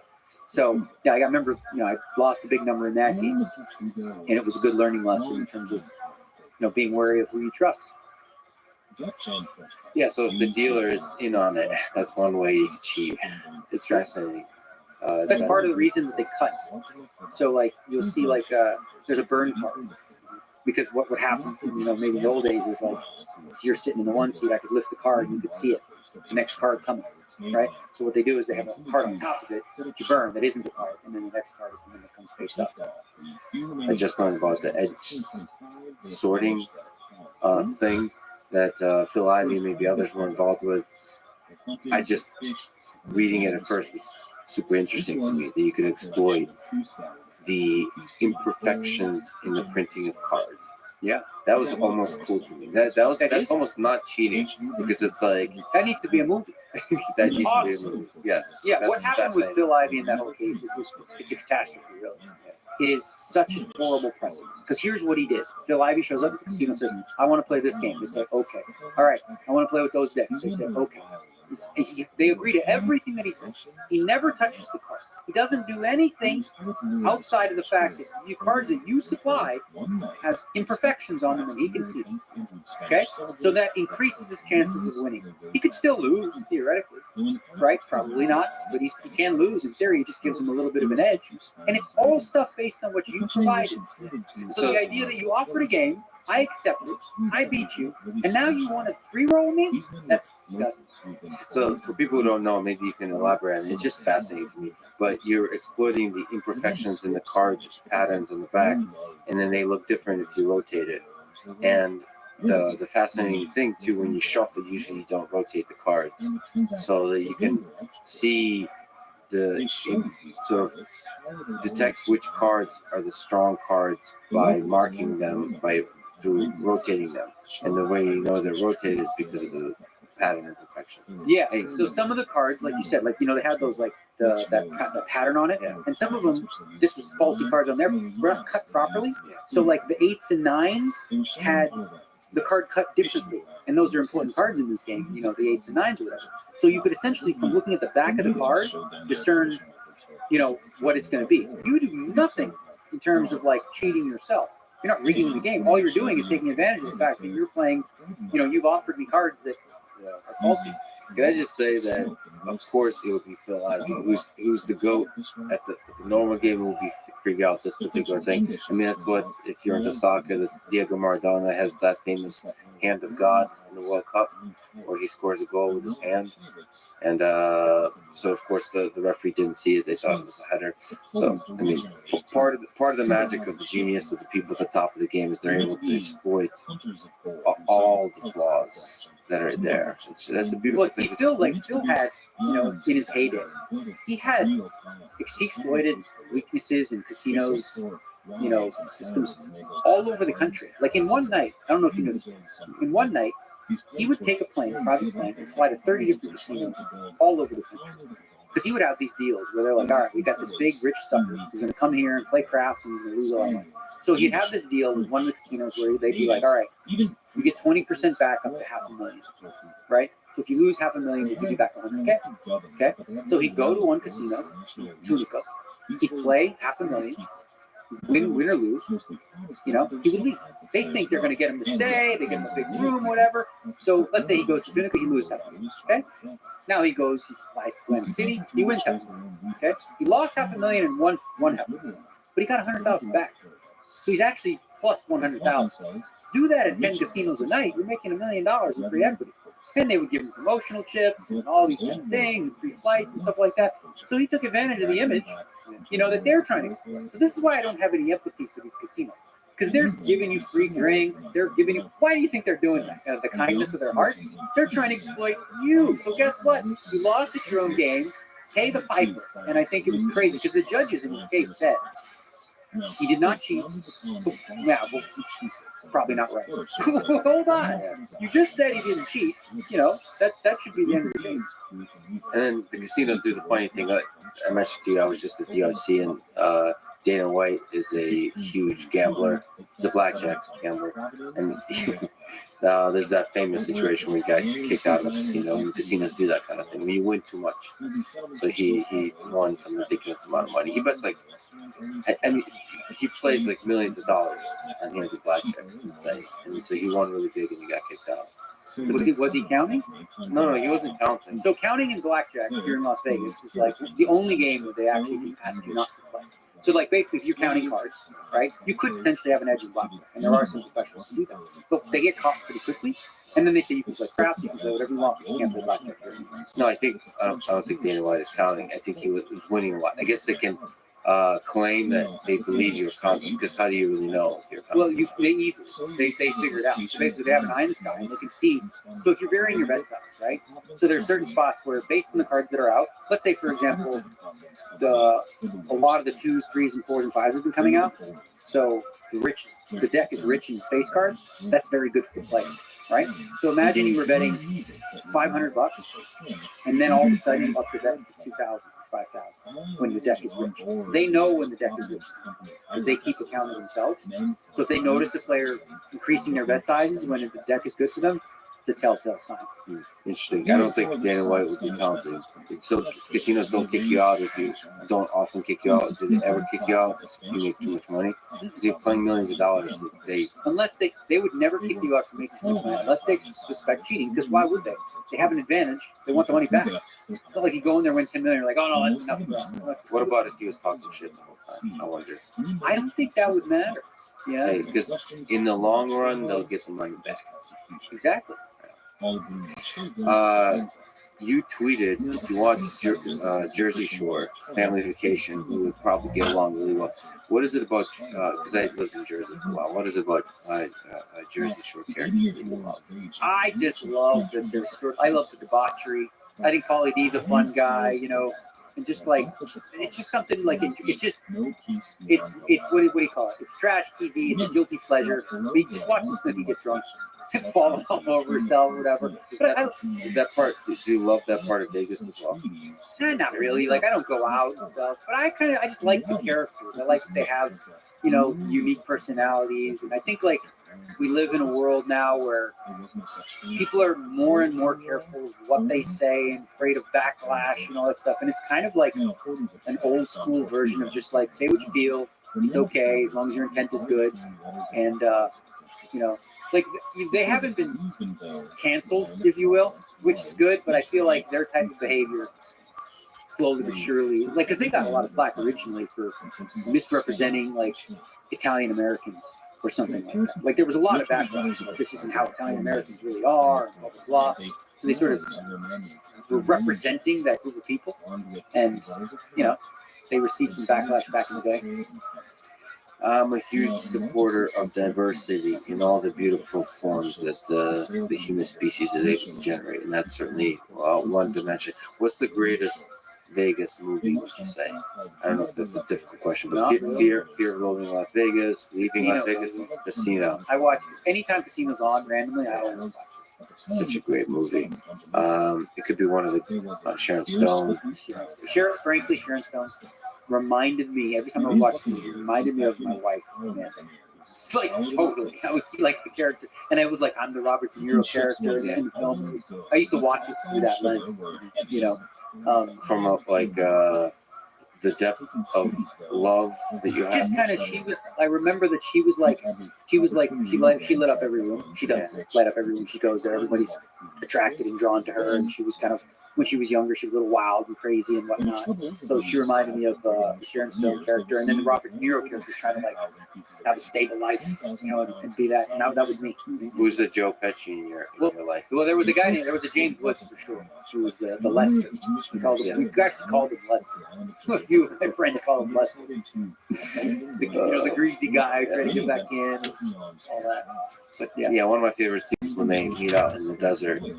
And it's like a 50-50 odds if you're going to make it out alive. And that, I mean, there's an epicness to that portrayal of Vegas. I love it. I mean, it's just totally. I mean, it's obviously more corporate now and it's different. But I love those movies. I love all those movies. Just seeing that life. And like I said, if there was a period of time that I could go back to and just experience it, it would be that, right around then. There'll be that. With playing with a mob. I think of like these crime shows today. Like they're so unrealistic now because if they're in an era that is now, like none of this stuff can happen because there's cameras everywhere.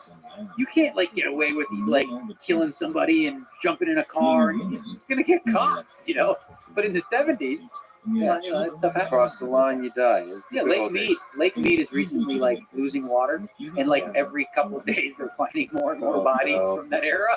Oh, They no. really are. Yeah. You're close with your mom. What did you learn about life from your mom? My mother was very generous. My mother, she experienced joy through giving people food for the most part. My dad would give her drinks, and that was how she felt fulfilled. Right? She felt good, and she like would cook for you, and like she'd be that person you come over, and like, she'd be like, "Are you hungry?" And you say, "Oh no, I'm okay." She's gonna put 15 things in front of you, and you'll eat. You know, you're gonna eat because everyone does that to be polite. No, I'm good. But you know, they will start to eat. And just her hospitality in that regard, and just being generous, and like being a good host to people and things like that. Like, How did that help define who you are as a person? That generosity. Yeah. Did it rub off on you? it made me think about in my life when it comes to like any sort of business deals or things like that. I don't want to get the best of it in such a way where I screw the other person. I genuinely don't. I'd much rather you owe me than me owe you. So if I hire people, they get paid more than they're supposed to. And I'd rather them do that and work towards it rather than feel underpaid. Because if they're underpaid, they'll likely underdeliver. Whereas if they feel overpaid, then if I need them to do something special, they're not going to be like, hey, I don't get paid for that. It's like, yeah, you do.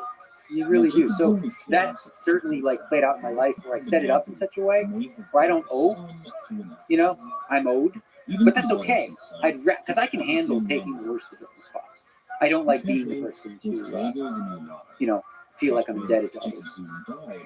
Yeah, and in some way, the karma of that tends to pay dividends in the long term somehow. Somehow there's somebody up there that's keeping track in some kind of way. What advice would you give to young people today in high school and college? How to have a career they can be proud of, or maybe how to have a life in general they can be proud of? I would say like your 20s is a good opportunity to set yourself up for the rest of your life, right?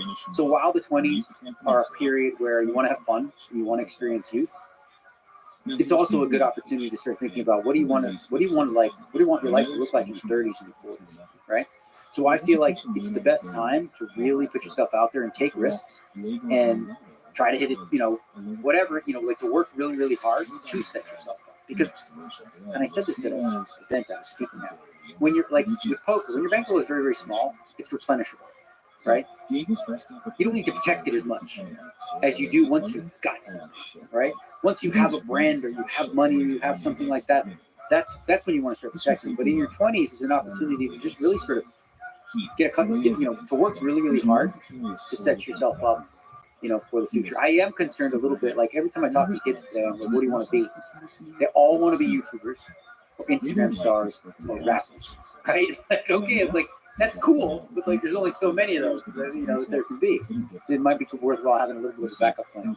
I think it's easier to be successful on Instagram and social media if you do something else. And I would say this too. One other thing I would say. Don't choose a profession or an idea because you think it'll make you rich, right? Pursue something that you actually love. Because if you love it, you're way more likely to become it. If you don't, you do something that you don't actually enjoy. Now you're spending a lot of your life unhappy, doing something you don't want, and if you're not passionate about it, you're probably not. The chances of you being successful are much lower. And also becoming rich. And I've talked to a lot of rich people, hang out with a lot of rich people. It's not going to be as fulfilling as you imagine if you arrive there by not doing the thing that you love doing. That's true. Ultimately, the thing that you love doing is like that's what makes life work. There's another quote. I can't remember who it was. Otherwise, I would quote it. But it says something to the effect of like, if we believe in the lie that more is always better, then we can never truly arrive. Because wherever we are, more is better, right? I've never understood, and I've been around rich people like, you know, you said, I don't get it. Like, if you have $1 billion, why do you give a shit about money at all? Like, and they're still like, oh, we made this deal, and I'm like, you know, we picked up 300. Who cares? Like, your life's set. Like, there is that bell curve, right? Where obviously being in poverty, you know, there's obviously a high rate of unhappiness, but there's a certain amount of money where you reach, you know, where you reach a level of happiness, and then too much, you find that people that are searching for money to fulfill these goals, it starts to go back down again. Well, it's the getting more money could become a game, like a sport that's fun to play as long as you directly or indirectly acknowledge that you love the game of it versus the actual attainment. And I think that's what it is, right? For me, I've never cared about money that much. I just never did. Otherwise, I would have a lot more of it. But it's always been strange to me how people that have that kind of money are cheap in any way. You know, like they wouldn't donate $5,000 to a worthwhile charity. It's like, buddy, like when it changes your life, even like small things like taxes. Like, okay, you have $20 billion and you're worried about paying 33%, 30%, 31%. I get it. I get the point of it all, but like it literally has no effect on your life whatsoever. Your life is unchanged, whether it's 31 or 33. Yeah, that's the negative of a lot of money is if it corrupts the way you see the world. You start to be protective and so on. I mean, part of the challenge of when you get a lot of money is people start to treat you differently, and so navigating that correctly is very challenging. So don't change. Remain the same person you always were. Because if you change, you start to, I mean, that's why power corrupts. You get a lot of power, you get a lot of fame, you get a lot of money. You start to distrust people. You start to push away people that are actually really close to you and trusting. You develop some biases where you think like you're just this, you think like it was all you and you're a genius and you're so great and all these other people who don't have, it's just because they don't have what you have. And like then you start to like view that group of people, whether they're impoverished or whatever, as like less than. And that you're some like great guru where you could have just gotten lucky and bought Bitcoins, could have done anything, and then you became like super wealthy. And then you have this like Dunning-Kruger effect where you think you know everything about everything. And a lot of people have that. And I'm probably guilty in some ways too. Thinking because you can figure out poker, great at that, so you can figure out anything. So there's like, it's true, right? I mean, we genuinely feel like people that reach the highest levels of poker feel like they are intelligent. So they would look at problem solving and think that they have answers. Well, you have to remind yourself that you're not. It's best to see the world as you did just get lucky, or at least from my perspective, that you're not better than anybody. Yeah, I don't think there's anything wrong with like acknowledging you worked hard to get where you were. Like there isn't, but at the same time, like it's not available to everybody in the same way. Right time, right place. Like for me, my poker career could have gone very differently. If things didn't work out, if I had some bad luck in the wrong times, like who knows what. So you said your bankroll is pretty small in your 20s. I'm sure you've been around a lot of people you care a lot about who've lost everything in poker. What's that like? What's those low points of losing everything? I think because I've been there, I have more empathy than I probably should for those people. I really feel for them because I remember being in Vegas and being totally broke, and like a guy loaning me $400 and me like turning that 400 into 20,000, $400, and it was like eternally grateful for that. So when I have friends who go through that, like I always try to consult them. Obviously, what they really need is money for the most part. But I remember saying no to one friend because he didn't have a plan. So I like to try to help them in that. Like my buddy's like, "Can you stake me in this game?" And I was like, "All right. Well, how much?" Then I was like, "Let's break down the math. You want me to stake you, so you get 50% of the profit, right?" So I said, "How much do you think you can make in this game? How much is the biggest winners make?" I said, well, I'd probably do like 20,000 making this game. Okay, so you get half of that because I get 10, right? What is your monthly nut? How much are you spending? Well, I'm renting this thing for 8,000. You're spending 17,000. So like, no matter what, you're set up to fail. Like this isn't going to work. So I actually didn't give him the money, and I was like, what you need to do to earn more money is lower your monthly nut because it's too high. It just doesn't mathematically add up.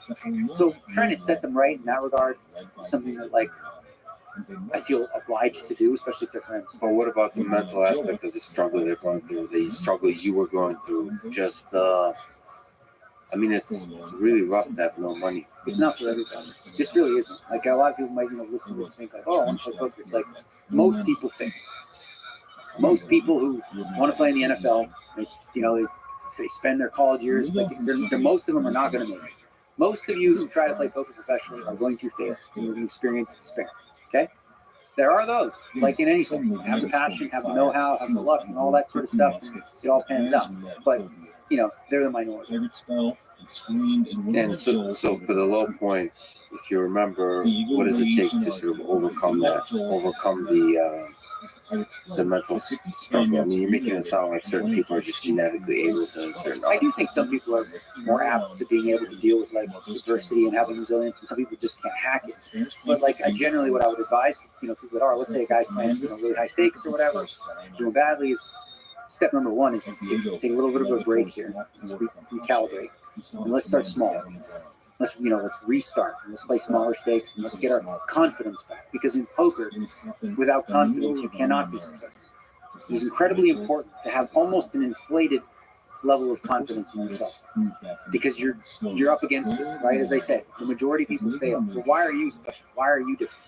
You should be pretty confident about yourself to think that you are one of the chosen ones. And then don't resist the despair. Take a nap.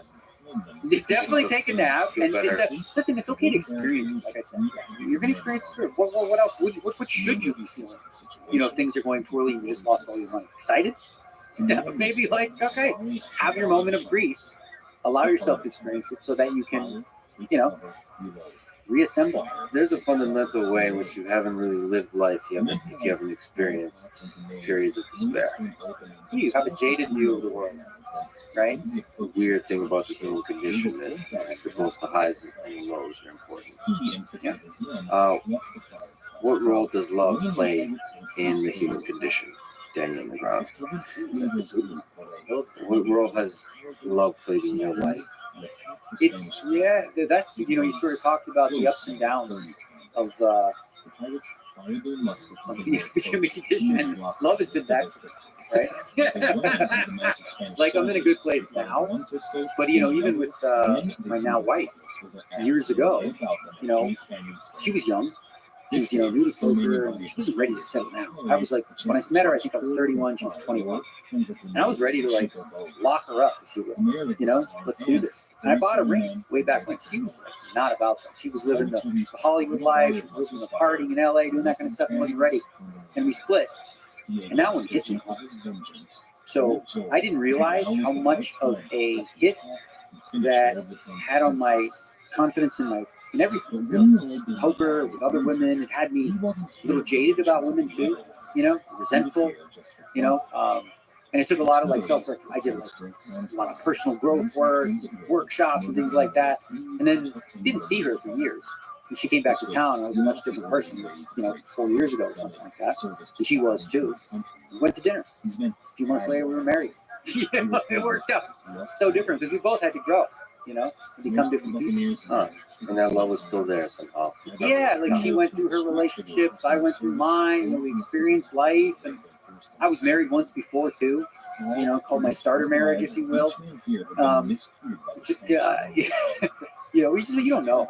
I think until you do it, until you get married, experience the sacrifice, not necessarily the sacrifices, but your value systems. If they don't align identically, which they're not going to, someone like me, one of my strengths in poker, but my weaknesses in relationship is judgment, right? When I play poker, I need to judge you. It's essentially what I'm doing. I'm gauging who you are and what you're good at and what you're bad at. And that can have repercussions because that's how I, that's the lens I look at everyone based on how you live your life. I'm judging this guy's this guy's that, this guy's that. That's not healthy. You have to shut that off. You have to learn to and the thing I finally realized what love is, frankly, for me, with her, is no judgment. Right? She's so I have my way of being, right? If she wants to have cereal for dinner, hey, that's the best decision for her. I was living in a framework of better and worse. The way that I do things is better, yours is worse. Do things more like I do. That's a recipe for disaster. True acceptance and true love is accepting someone like exactly as they are. If she wants to do something different, I'm going to support her. Whatever it is, even if I disagree with it personally, the way that I would do things, learning to just realize that she's had a different journey, a different walk towards where she's at than I have. So I can't pass my judgments on other people. I believe it is ethically wrong and probably illegal to eat cereal for dinner. She's good. Listen, if she wants it, she wants it. That's Acceptance. like when she goes to bed, all these little things about my regimented life. She's not.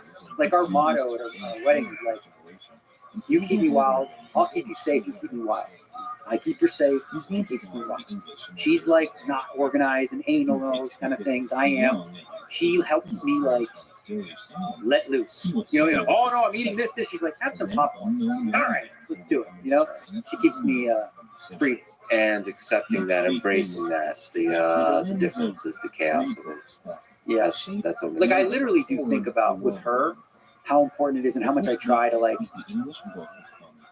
just come from neutral and like compassion and never judge, because she's got other things that she deals with, right, that I don't. She's bipolar, right? So with that, I've studied and I've learned a lot about, you know, sort of mental health and what that means, and ways in which a lot of characteristics about somebody is completely out of control, you know, right? And there's swings. Like there's no cocktail for bipolar that solves the issue, right? So there's medications that work to, you know, level you out for periods of time. Then they start to fade and they don't work as good. So they constantly need the adjustment. It's an unsolved mystery to a certain degree. So in some sense, you know, her diagnosis made our relationships easier because I don't take it any personal, right? I realize sometimes she's going to be in a mood. You know, I mean, she's so good about communicating. She tells me some morning she'll be like, bad mood, trying to get out of the bed. Okay, then leave her alone. Well, that's great. That means she's grown to be able to communicate, to understand, to self-reflect, to understand where she is. I have people in my life who I love who are bipolar. It's a beautiful ride. It is, right? Yeah. It's the highs and the lows are like are there. So, but yeah, like because I feel like a protector. For me, I just want to be a rock, right? And that's part of the whole cereal thing. If she wants to eat cereal, don't make her wrong for anything she wants to do. What have you learned from life from the song "The Gambler" by Kenny Rogers? You got to know when to hold them, know when to fold them, know when to walk away, know when to run. You never count your money when you're sitting at the table. There'll be plenty of time for counting when the dealing's done. Do you live by those words? The first part of it for sure.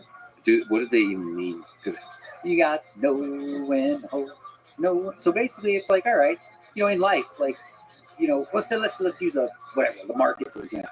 You bought a stock, right? Or you bought Bitcoin, and you're like, that's going to go to the moon, right? It's like, okay, well, maybe things have changed. New scenario, new circumstances, new situation. Are you going down with the ship, right? Or are you going to lay the hand on? Are you going to fold it?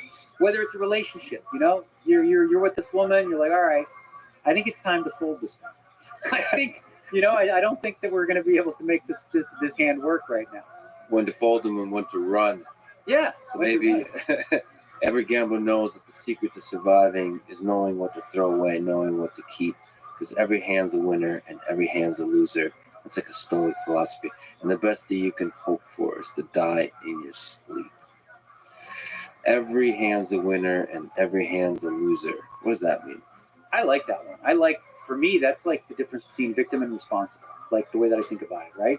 You can be a victim to circumstance, or you can be responsible for everything in your life, right? So when an event happens, the event itself is neither good or bad until you assign it value, right? So like an event happens and it can be traumatic, it can be, you know, painful, but you know, how you respond to it is ultimately going to be up to you. Like you actually do have a choice. And that's the thing you can control. The fact that you, Daniel Negreanu, took my commentary about the gambler seriously shows once more that you're a beautiful human being. Thank you so much for being who you are, for inspiring millions of people about poker, about how to live life, and thank you for giving me your valuable time today. This is amazing. Thanks for talking. Man. It's great to have the conversation. Thanks for listening to this conversation with Daniel Negreanu. To support this podcast, please check out our sponsors in the description. And now, let me leave you with some words from Doyle Brunson. Poker is war. People pretend it is a game. Thank you for listening and hope to see you next time.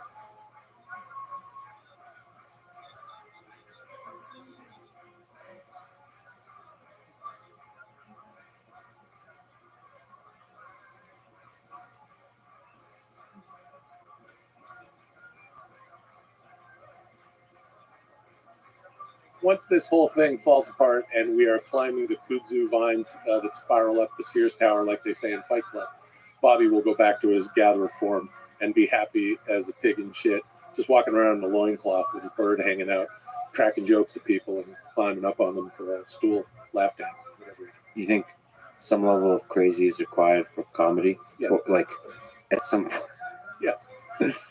Have there been low points in your life? Yeah. Hey.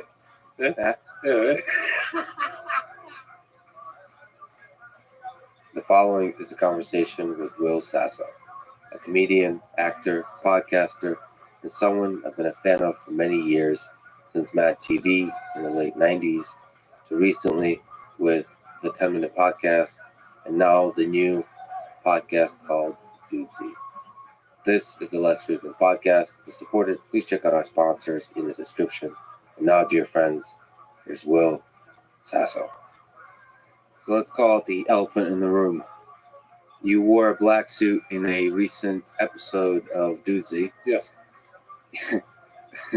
You wore a black suit again today. Shakespeare, then Mark Twain said, clothes make the man. What kind of man does a suit make you?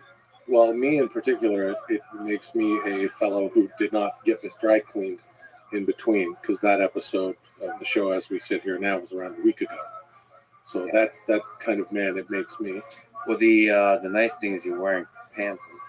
Yes, I am wearing I don't pants. think you were wearing pants in the episode. That's correct. I prefer to wear shorts, but this was a special occasion, so I'm wearing pants. And I thought it fitting, obviously, to just wear, the black tie. And clothes do make the man. And I would not consider myself to be a man of leisure, but I do enjoy shorts. Yeah. Because my legs get hot. So that's what kind of man the shorts make How me. often do you wear a suit? I fucking hate it. So what is this, a statement of, is it ironic? Or are you honoring the gods of this particular podcast? I'm honoring the gods of this particular podcast would be a good way to put it. Yeah. Yes, this is in reverence of and in dedication to you and our newfound friendship here, Yes. which we are making on the podcast. You and I just met. Yeah. Everything that we're saying here is the first things that we're saying to each other. So I'm meeting you on common ground, dressed like. Well, I've been actually a one-way friend of yours for many, many years since Mad TV. Oh, When did you start on Mad TV? So that was, 90s? 97, yeah. 97. So I was a huge fan of yours, and the cast was incredible. It was one of the funniest shows Oh, ever cool. created. Your whole journey watching through that was incredible. From Mad TV to Three Stooges to the podcast, the 10-Minute Pod, and then the new podcast. It's Yeah. incredible. Cheers.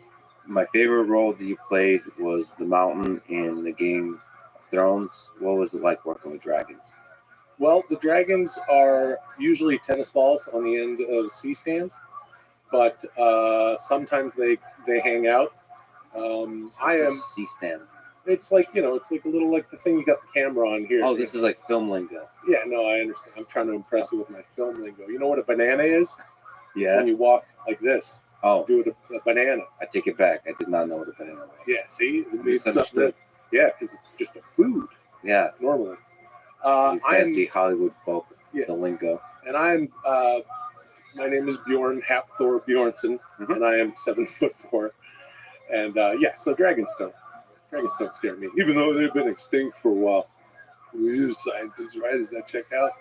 Yeah, I'm really into video games. I don't know if you play video games. There's a Skyrim video game that's part of the Elder Scrolls series, and for the longest time, there's a legend that there's dragons.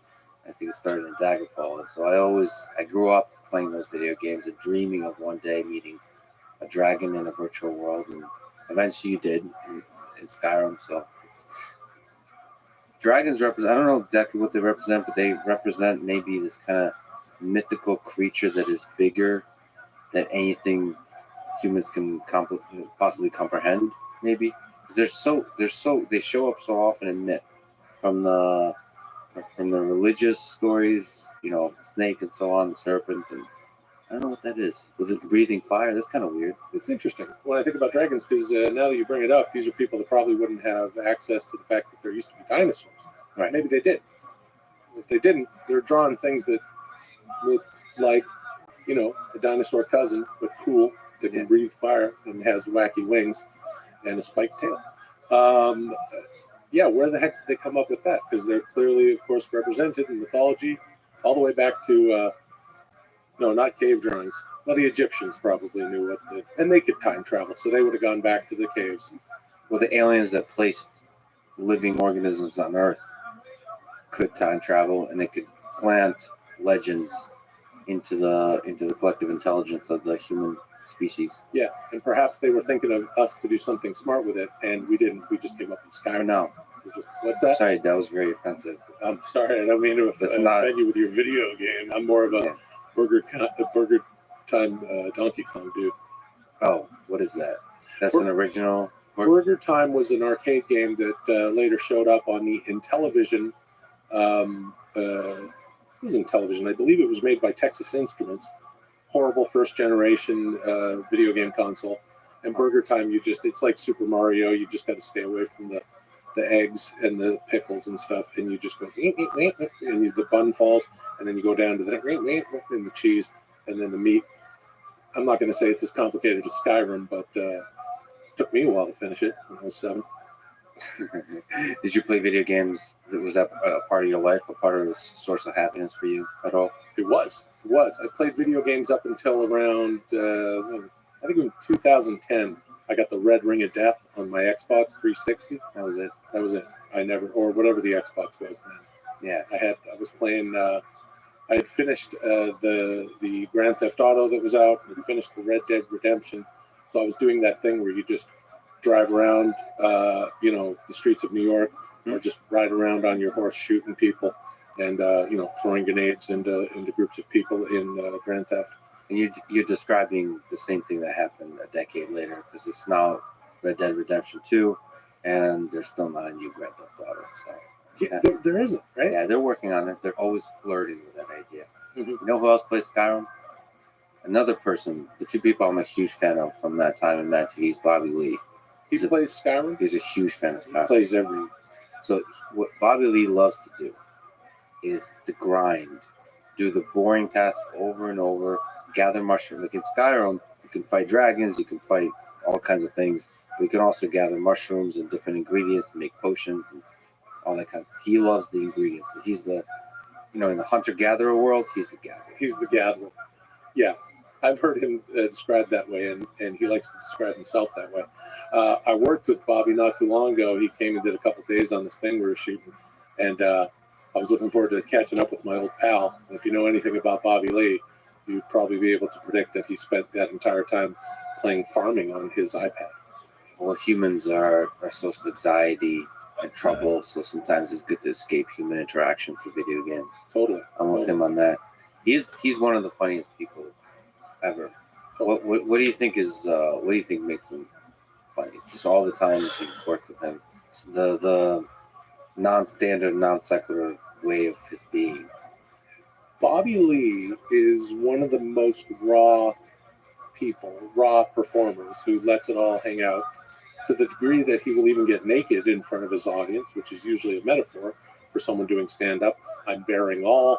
Yeah, I'm showing you everything. Yeah. And Bobby will just pull his bird out of his pants. Yeah, I don't think he understands metaphor too much. He embodies metaphor. Yes, he embodies the metaphor. He's the gatherer. We call him the gathering metaphor. Bobby the gatherer metaphor. He's a metaphor for something else, for somebody else's life. Someday he'll be in the dictionary, representing some kind of concept, maybe the metaphor itself. Yeah. Once this whole thing falls apart and we are climbing the kudzu vines that spiral up the Sears Tower, like they say in Fight Club, Bobby will go back to his gatherer form and be happy as a pig in shit, just walking around in a loincloth with a bird hanging out, cracking jokes with people, and climbing up on the stool, lap dance. So I'd love to dig into something he did. You guys did a lot of your podcasts together. He asked you in a very uncomfortable process of why you don't do stand-up. So let me ask you, you hate money? Well, I'm originally from Canada, yeah. So I'm a freaking pinko socialist. Is that what, where you come from? That's not a nice thing to say. I thought the Soviet Union, that is a nice thing to say. A comrade. Right? Comrade is a good socialist. Yeah. Yeah. Red. Like bold colors, yeah. There's an interesting tension in your voice and the way you talk about it. There's just not a source of happiness for you. You respect the art form, but it was not something that you were connected to. That's a good way to put it. Yeah, I respect the art form a lot, and I grew up with all the albums and stuff. I had an older brother and sister who, so we had George Carlin, we had Richard Pryor, we For had Robert generations and Klein, we had generations, things varied. Gilda Live, the Gilda That Radner person was concert. unlikely to have We had all vastly sorts of different stuff. But views on the world you know, from I don't the know. views There's a lot of reasons. I do feel like a But career then, in show in the business West, by about the late it 16th is, you know, century, things had it really never goes the way you begun to plan, change. like Always most things. those people And I was would fortunate enough to get identify started the way that we outside of my native identify Vancouver, or in my native had Vancouver. I grew up in the burbs outside. And They were there was a lot of omnipresent. industry Every there. town of any So size I was had fortunate enough to one get or started maybe as an more actor presses. when I was like Anybody 16. who So had a mind to put something in that wanted to do so. yeah, there were some times Some of early the on where I greatest came up figures with we know some in history come from stand-up this time, stuff so we know and so much did it, more but about yeah, I quickly men like abandoned it, and then Francis Drake. you go through, you do Mad TV and stuff, and that's where this is going to sound weird. Do I sound as anxietal as I did when I was on Bobby's podcast trying to avoid his questions? Well, he was giving you this face this whole time that was making the whole just atmosphere feel full of anxiety. So I'm trying not to give you the face. The whole time I'm saying, play cool, play cool. Yeah. Play cool, Lex. You said it out loud. I did. You cut that. Play cool. Play cool. Cut it out. Maintain. Here's what I'll say. There's two ways to do it. I think it's lame when someone who's done one thing for a while goes and starts doing stand-up out of nowhere. Because I think it's an art form that's under attack. Because it's not like anything else. You need, although now you can, of course, make whatever you want. It's the era of self-publishing as far as making a product and putting it out there, which is getting easier, of course. And I can't wait to talk to you about that with AI and how it's changing art. But in stand-up, all you need is a microphone. And, perhaps it'd be good to have some mental illness. And then you can just run up there and talk forever. And I say this to comedians. It's like, you guys have to deal with just an influx of people who aren't sure why they're doing comedy. I would ask comedians, I mean, not good ones, you know what they're doing. And everyone else, what are you doing? Why? Why are you doing stand-up? Having said that, I am allergic. Yeah. Do you think they have a good answer for that? Why are they doing it? Because I actually like when I'm in Austin, I like going to open mics and listening. It's inspiring to me. Both the funny and the unfunny people, because they've been doing it for several years, sometimes over a decade, and they're still at it. They're still right there. They're going for the fun, and then especially open mics that are really sad, in that there's only like 5 other people in the audience, and they're usually just other comedians, and they're still going all out as if they're in front of a stadium. But that to me sounds like someone who loves it. Yeah, I got no questions for that. I got questions for someone who goes sideways from here I'm recognizable doing something, and then I'm doing stand-up, because it's like, and truly, look, I've been fortunate enough to be in the business for a long time. And at this point, if I came up, doing live stuff is fun. I have friends that are like, some guys who are primarily sketch people, or you would look at them as sketch people, and they could sell tickets for being sketch people, and we'll talk about it. And they're like, I do a monologue, I do a little stand-up, then I do a song, and I do another monologue, and I play off the audience, do a little stand-up.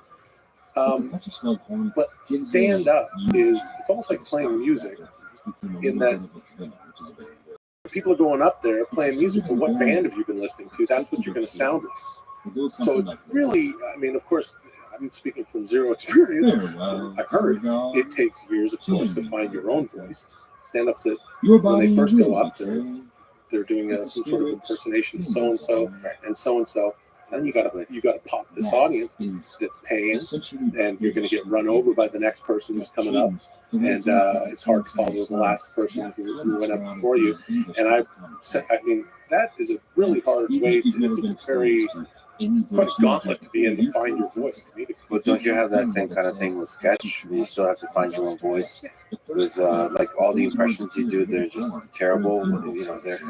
They're different spins on different people. They're not like perfect impressions, right? Yeah. So that's similar kind of challenging journey.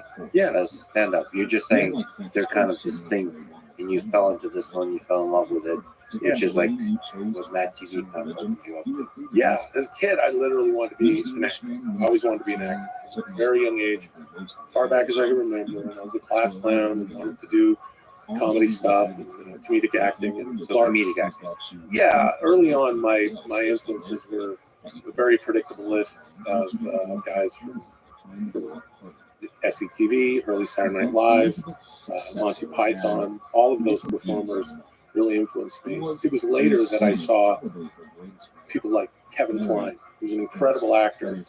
I vividly remember being like 12, 13, seeing him get an Academy Award for Fish Called Wanda. It blew my mind. He was hilarious. I mean, it was one of my favorite movies back then and now. And he won an Academy Award, and at that point, I started thinking more about acting. And then I was, like I said, really fortunate to fall in with, I mean, I always wanted to do it. I was trying to hustle this and that when I was a kid. And then I ended up getting represented. And then I ended up on a teen show. I basically, the easiest way to pitch it is it's like a Canadian My So-Called Life with these kids and their lives and stuff. And I did that for like 5 years.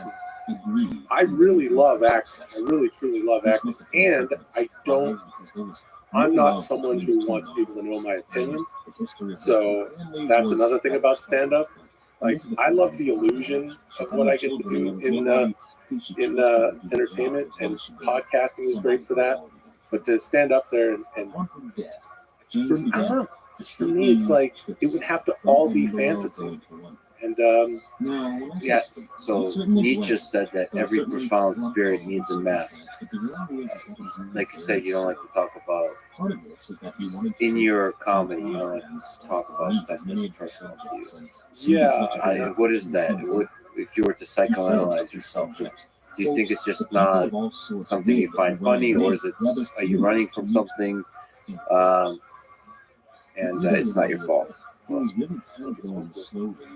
Speaking of another really great comedic actor who's also a serious actor, Robin Williams. one of the best serious actors. I mean, and he's one of the funniest people of all time. But as great, as incredible as he was as a funny man, as a stand-up and a performer, I almost like his serious stuff better. Can I ask you a question about that? What do you make of that he committed suicide? I think it's super impressive. I've referred to him as like the Jesus Christ of depression. It's almost like he died for others' depression. You know what I mean? Like, yeah.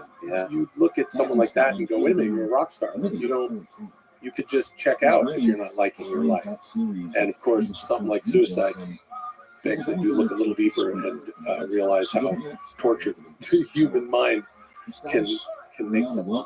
Is there some aspect of, we're in LA, is there some aspect of celebrity that's isolating, that can make you feel really lonely? Me, I don't feel that. I don't know. You feel the love? No, I just feel like I'm not. I mean, it's like, I don't know. I've always kind of had a small group of friends, and those people don't, it's like I've known the same people for years and years. You never really felt the celebrity. In LA, it's hard for people. Nobody cares. They see you, and then the next minute they see so and so. So it's like, I'm the guy from that. Oh, you got Mike and Molly, right? Nope.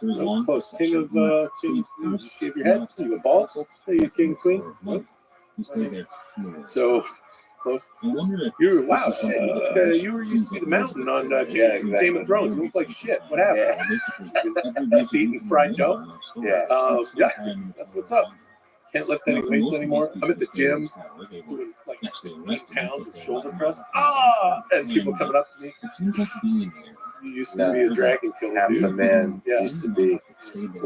Have there been low points in your life? Sorry to go there, but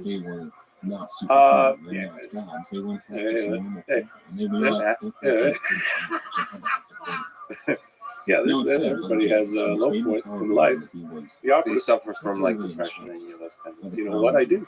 I have a bunch. How do you deal with it? Besides friends? The friends. Yeah. I have an incredible fiance who that's nice to have somebody constant that you love very much and see as the best person and all that good stuff. Hopefully vice versa. And then on your recent Instagram, she said she loves you. So Wow, At least just allegedly. allegedly. That might all be for that's How much all. money did you pay him? I don't have any because I'm not standing. I was like, I could do. Got Venmo. Yeah. I only have like 123. I give you some Dogecoin. Yes, some Doge. Yeah. Who wants some Doge? I got some of those monkey NFTs. Oh, before I forget, Yes. So it was really dude, you stick around your microphone if that's okay. music and fashion and architecture. Here. It must have been Oh yeah. beautiful. Now these are tricky because I have the thumbs of a. It's I have even like possible Italian to sausage wait, thumbs. watch Yeah, this just happen. happen. I'm just gonna. This will take another. Yeah. And he Yeah. saw one of the very first Yeah. performances. Ooh, this is embarrassing. When this, Oh, are you good under James pressure? would have a That I have hard anxiety. time I have performance anxiety. Do you have anxiety? News Yeah. and You have anxiety, period? Period. Yeah. I Like I don't like it when if I have to pee and then everyone's waiting in the urinal. Yeah. I don't like it. You know what'll help you in that situation? Taking a shit. Because whenever you take a shit, you always pee a little. It's hard to take a shit while you're standing at a urinal, but In my world, okay. you just got to keep yourself full of things that make you shit. Oh, You good. ever heard of banana? I did recently. Somebody told me about. Yeah, not the showbiz term. I'm talking about the food.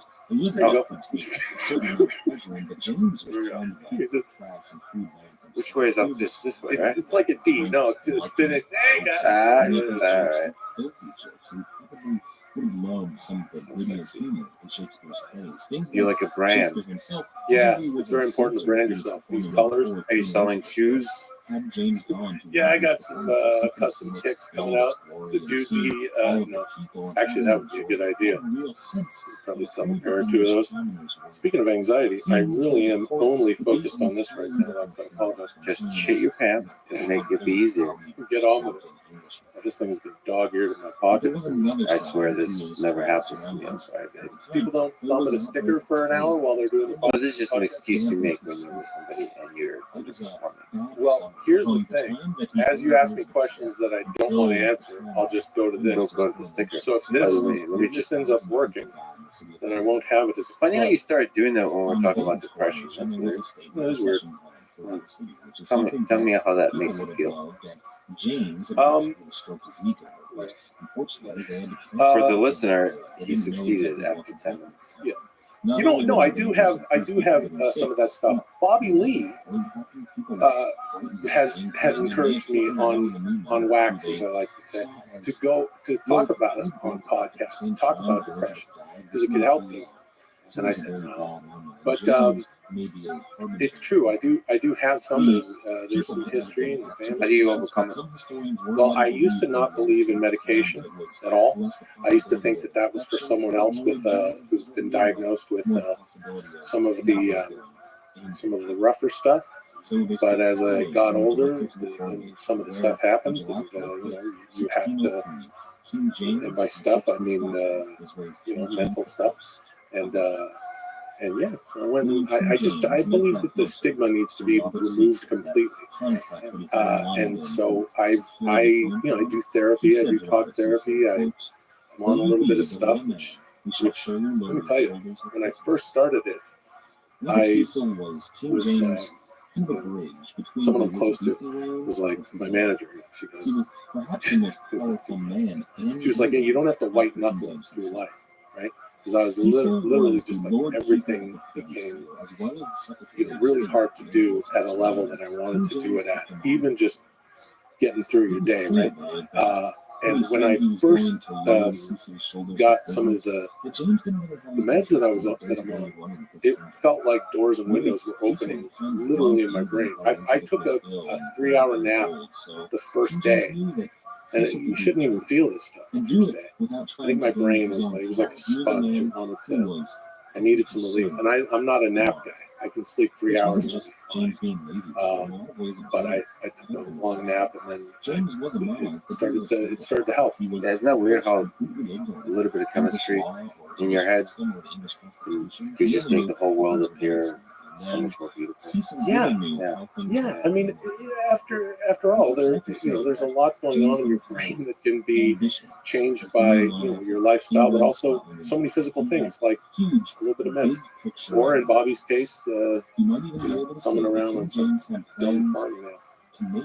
Well, Bobby's gone through a few rough periods, like with drugs and alcohol and all that kind of stuff. So, and just everything else involved. I mean, that's the beautiful roller coaster of who he is, and a lot of great comedians seem to be that way.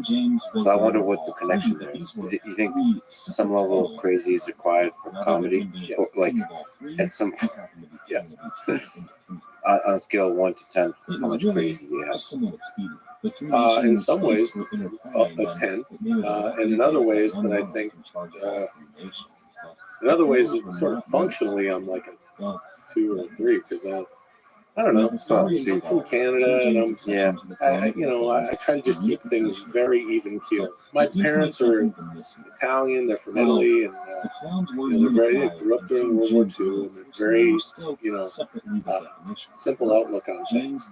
Complex, incredible, classy people who are very simple when it comes to a lot of stuff, and I think just being a sort of at heart kind of a timid Canadian coming out here years ago as a kid, it was all I could do to just keep everything super normal, and then I sort of was able to settle into that as a lifestyle. But you love the idea of being an actor. Who you mentioned John Candy and Planes and Automobiles. Yeah, it's one of my favorite movies. It's one of yours. What do you think that makes that movie work? What do you and when you talk about enjoying that movie, do you enjoy just the raw comedy, or do you enjoy like the friendship and the love that's there, even though on the surface it doesn't make any sense that there should be a friendship there? I mean, that's such an important element to that film. But as a kid, I just loved comedy, and then it's been a nostalgic favorite of mine. Like, it's my favorite movie. But it's also it's just legit my favorite movie because as you get older and you start watching it, you realize it's what John Hughes is the filmmaker, and what John Candy particularly, but also Steve Martin are doing in the film that makes it such a work of art, which is loneliness is there in every moment of that film. And John Candy he embodies Del Griffith, his character in the film. Del Griffith is a lonely guy. And John Candy, but Del Griffith is also a very friendly guy and a shower curtain salesman. Knows everybody in the Midwest and runs around to hotels and has meaningful conversations with the guy. Evening Gus, whoever he's talking. But there's loneliness there all the time. And this is a character. The film is filled with loneliness, and it's not until the second to last scene. He's at the train station. Del, what are you doing here? He said, I thought you were going home. What are you doing here? That's a very good Neil pick. That's when you realize how lonely he is. That's when you realize how lonely he is. And I think that's the element from the film that, I mean, look, nowadays, I feel like I've been saying this for a long time. John Candy would have won an Academy Award, hands down, for that film. It's just they didn't do that with comedies back then. Yeah. Until the year after that movie came out, with Fistball One. Yeah. And then still comedies don't get respected enough. Robin Williams, I guess he got an Oscar for Good Will Hunting. Jim Carrey, did he ever get an Oscar? I don't know. I believe so. Yeah, they don't get. But that's not even if he did, he wouldn't be for comedies. It's just. I mean, there's some things that are Planes, Trains, and Automobiles. Would you even put that as a comedy? I guess it's a comedy. Yeah, I mean, but there is a loneliness and depth that permeates the whole movie. Yeah. That ultimately, and it's a happy ending, which is hard to kind of. It's a happy ending only because in the last moment of the movie, John Candy puts on a brave face, even when he's got no one, and he's there seeing Neil Page's entire family on Thanksgiving, and he forces a smile, which is literally the last frame of the movie. And I've said before, if you're not reduced to just a sobbing pile of meat at the end of the movie, then you are not human. It is a happy ending. It's a happy ending, even though it's a sad so Sad much character. loneliness in the world. I was just in Vegas. I went to a diner at like 4 a.m., 5 a.m. And there's the waitresses empty. As a waitress, that was the sweetest, kindest human being. Kept calling me sweetheart and all that kind of stuff. And then after I ate, she sat down and just talked to me a little bit. Because there was nobody there, and it was just so much sadness in her eyes. I don't know, but also so much love, like that sweetheart. It reminded me kind of the John Candy performance, because at first, because I was like reading pretty dark book about Hitler. So I was a little bit frustrated that she kept talking to me, because it was like it was almost like the same way that John Candy is. It's annoying a little bit, right? But then very quickly I opened up to like, well, there's a kind human being, and there's like that human connection superseded everything else. And I don't know, it's just beautiful. And I think John Candy captures that really well, which is like the connection with other human beings. Sometimes we pull away from that because we have a busy life full of stuff to do. As Steve Martin's character characterized, he's like a marketing exec or something like that.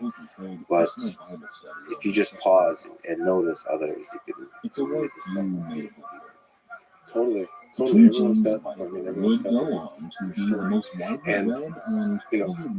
And Candy as a person, I've never met the man, but he's the kind of guy that he could just walk up to.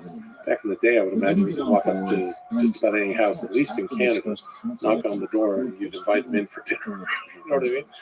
So, yeah, it's a as you're talking about, putting a book down and talking to someone for a while, even though you'd really like to read your book, it's that sort of thing that Candy's character in the movie sort of does, that like Johnny Appleseed. Just, can you realize he's just going around making people smile, and Neil Page is hanging with this guy, so frustrated. He's so exhausting, and his big underwear in the sink at the hotel and everything. And by the end of it, he loves this guy, So it's a good and a bad thing that you didn't take that waitress with you on a trip, maybe road trip up to Reno. She's out shopping right now. We've been having sex multiple times a day ever since. Oh, that's nice. That's lovely. I'm sure she's married and happily and has many grandchildren. Okay. And plus that movie's on Thanksgiving, I think, right? Yeah, that's right. Thanksgiving. So like Thanksgiving just embodies that. Forget about the busyness and the whatever the career you're chasing in life, and just take a pause and appreciate the people you love. With your family, or the people, whatever your family. Friends, yeah. You have some weird friends, unorthodox friends. So at least in the public sphere. Oh yeah. From Bobby Lee, Brian Callen, all those kinds of folks from the Mad TV days. I'm sure there's others. What does it mean to be a good friend? Here in LA, or just in general? Will Is LA Sass's somewhat world different? friend. I think it is different here. I think it is. I think there's a little bit of a career kind of negotiation, shuffling around, that kind of stuff. Why is it different? Oh, I just mean, I mean that it's just kind of hard here to make time. It's always been a city to me that is like, will keep you so busy. Every time I go home to Vancouver, after a few days, I start to get a little stir crazy. And I think that being here in LA, I go to sleep with 100 things that I still have to do. And you're never out of stuff to do. And if you, when you ask about you nuts or whatever, or you're crazy, I mean, look, all the weirdest people from every high school in the United States is like, I'm going to make it in LA, everyone just comes here. And just was a freak kingdom, as they say at the end of Fear and Loathing in the States. That was a very good Robin Williams impersonation. That was my Robin Williams as Johnny Depp as Hunter S. Thompson. Yeah. So not your fault, Will. Pretty good. Thank you. Could have been you. Fear and Loathing.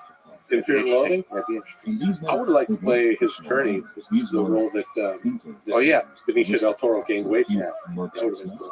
He's just saying, he's just like, what? Don't go to the line, Yeah. like that, shoot his face off. Like this. Yeah, no, I think that it's Backdoor Beauty. That guy's full of good lines. yeah. There was a woman It's a standing big there real. who Um, it seems she must have had something yeah, about fantastic. her, because she I knew think what it takes to be a good friend is just presence. she was a just being there. I I mean, that's all anyone needs to be heard. Well, was In LA, it is interesting. It is you. I haven't seen people that I love in years. Yeah, you still have a depth of connection, even though, like, one of the reasons I really enjoy doing a podcast is you get to sit down with actual friends of yours and spend long periods of time together that you don't otherwise. That's I've spoken on this podcast to people really close to me. It's like you've never had a conversation without microphones like you do with microphones. It's weird, but there's some aspect about LA that a lot of the, especially friends of yours, comedians and so on, they'll do podcasts and stuff. And there's I don't know, there's an intimacy to that. There is and there isn't. The ones that I do, I mean, I just did Bobby Lee and Andrew Santino. It's funny enough called Bad Friends. Bad Friends. And afterwards, and my good pal Chad Culgen, with whom I do Dudesy, was with me. Sneakers are coming soon. Sneakers are coming soon. You get your Will foot and your Chad foot. Comes in a size 15 and a 9.5. And I remember afterwards we were talking. It was just basically me, Chad, and Santino were talking, and Bobby was over there, on his phone. And then I was like, we didn't spend any time talking about anything. It feels like one of those hours that goes by and you realize I've just been goofing around with these guys. So that's what life is about, right? A little bit. It's great. And then I'm like, all right, Bobby. Hey, Bob, I'll see you later. All right, man. Hey, love you, bro. See you later. Yeah. He's a guy. Do you ever I just send text messages over there to him that never come back. And then he thinks that I'm angry with him because it's been, it'll go 2-3 years without him getting back to me. And then just out of nowhere, hey, fuckface. And who says hey, fuckface? He does or you do? Yeah, or you both talk to each other? No, I got to be very careful with Bobby. Yeah, I got to be very sweet. Dear friend, hello. How are you doing? How are you? I know I checked in with you, but not 3 months ago. And then every once in a while, they'll go, hey, fuck. I tend to hide from the world, and I can be pretty shitty with friends. Yeah? Back. Yeah. I can empathize with them. Might be a Skyrim thing. It might be like hiding in the world, in a digital world with fake NPCs. Yeah, there's that. I have a buddy who said something really smart a while ago. We ended up working together on this TV show thing, and I reached out to him to see if he wanted to do it with us, and he did. And he goes, "This is a great guy, such a funny writer." He goes, "I may not be in touch all the time, but I know who my friends are." You know what I mean? And it's like in our business, and this is a fellow who moved. He's from Ontario, Canada. Moved back there. He's on the farm with his wife and kids, and he does not care. He's never been a Hollywood guy, and it's tough to get hold of him. But when you do, he's still the same sweet old guy. He's doing his thing. Yeah. Some of my closest friends, even if we don't talk for a few months, we're right back at it. And then if shit goes, like if something really traumatic happens, or difficult stuff, or any of that kind of stuff, I'm always there. So for important stuff, for important highs and important lows, you're there. Yeah. And then you pick right back up, especially if you have those years of experiences together. Interesting. Totally. So you've done a couple of podcasts. Yeah. Done. So we've got to talk about Dudesy a little bit. But first, you did for several years, you did the 10-minute podcast. I mean, everything is hilarious about that podcast, including the fact that it's 10 minutes. Right? That means it's ridiculous, it's absurd. The dynamic is hilarious. It's you, Brian Callen, Chris D'Elia. I don't know exactly why it works so well, but it did. It worked really well. I think it's because you were having fun probably. I mean, that would really came through. That it was friends just talking shit and the tension, the beautiful tension and the absurdity that came out. Yeah. What Sure. So they were what was the story of making that podcast? How did that came to be? Why do you think it was as good as it was? I don't know. I feel like that podcast is like it was our who we kind of are, but on steroids or something. Like, you know, each person, you know, Brian's going to be like extra manly and Can you get any more manly than he already is? no, Or just yeah, something no, nice? he reaches that. And yeah, we just kind of, I feel like as goofballs, we knew each other's line. Like, here's the line you don't cross. I feel like those guys don't really have one, but at least they knew mine. And yeah, we were able to just goof around. And I did it with them for 3 years, and then Chad, who I'm doing Dudesy with, and my pal Tommy Blacho, who's another writer producer like Chad. They came on, and yeah, all told, I did like 7 years of that thing, 6, 7. I don't know. Do you think it ever comes back in some small form as a 20-minute podcast or something like that? I mean, is there because it's one of the most requested. I mean, there's you have a huge fan base. I'm 47 years old, so I am of the generation that had a cell phone, has had a cell phone half the time, and didn't for the formative years of my life into my early 20s. And then finally I got a cell phone. I guess it's like literally just because I moved into LA. You got porn in the mail. Yes, that's right. That the hardcover porn. That's the way we like it. That bound, you know, nice binding on the porn, leather Next to the Bible. cover. Yep. These are all my Encyclopedia Britannica. Wow, very impressive. Yes, a man came to the house and sold me these. And then down here, this is my pornography. If you'll follow me through here to the parlor, It's passed through the generations from the grandfather to father. Yeah. I want to give you something very special to me, Nebuchadnezzar. So you go up in this generation without a cell phone. Yes, it's hard for me to connect with people who hit me up. I look at everything as polling. So if one person hits me up and shares this opinion, but 2 other people hit me up, share that, I'm the worst. Don't follow my polls. When people say, "Oh, that poll means absolutely nothing," so and so is going to win anyway. That's my poll. My poll means nothing. But I do look at the stuff and go, this many people are saying this. That means that number is saying that. And yet, it's very hard for me to hear what the hell people are saying online. I can't connect to it sometimes personally. So when you say that that's a popular podcast, like I know that it's popular with people that have expressed that they love it. You know what I mean? What does that actually mean? I don't know. I don't know what kind of people are the audience. I don't know. I know that the people that listen to the 10-minute podcast, and if you did, thank you. And we're friends. I know that it was a special thing because it's like, we're just doing this out of my house. Just built it up out of nowhere. And just kind of clowning around. It's an odd thing. I hope I personally, I think I speak for the 2 people that have reached out to you that said you should do it, or whatever, 3 people, the poll. Yeah.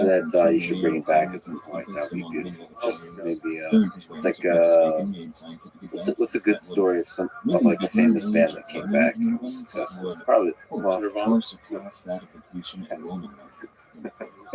Sorry, I got Nirvana mixed up with Aerosmith.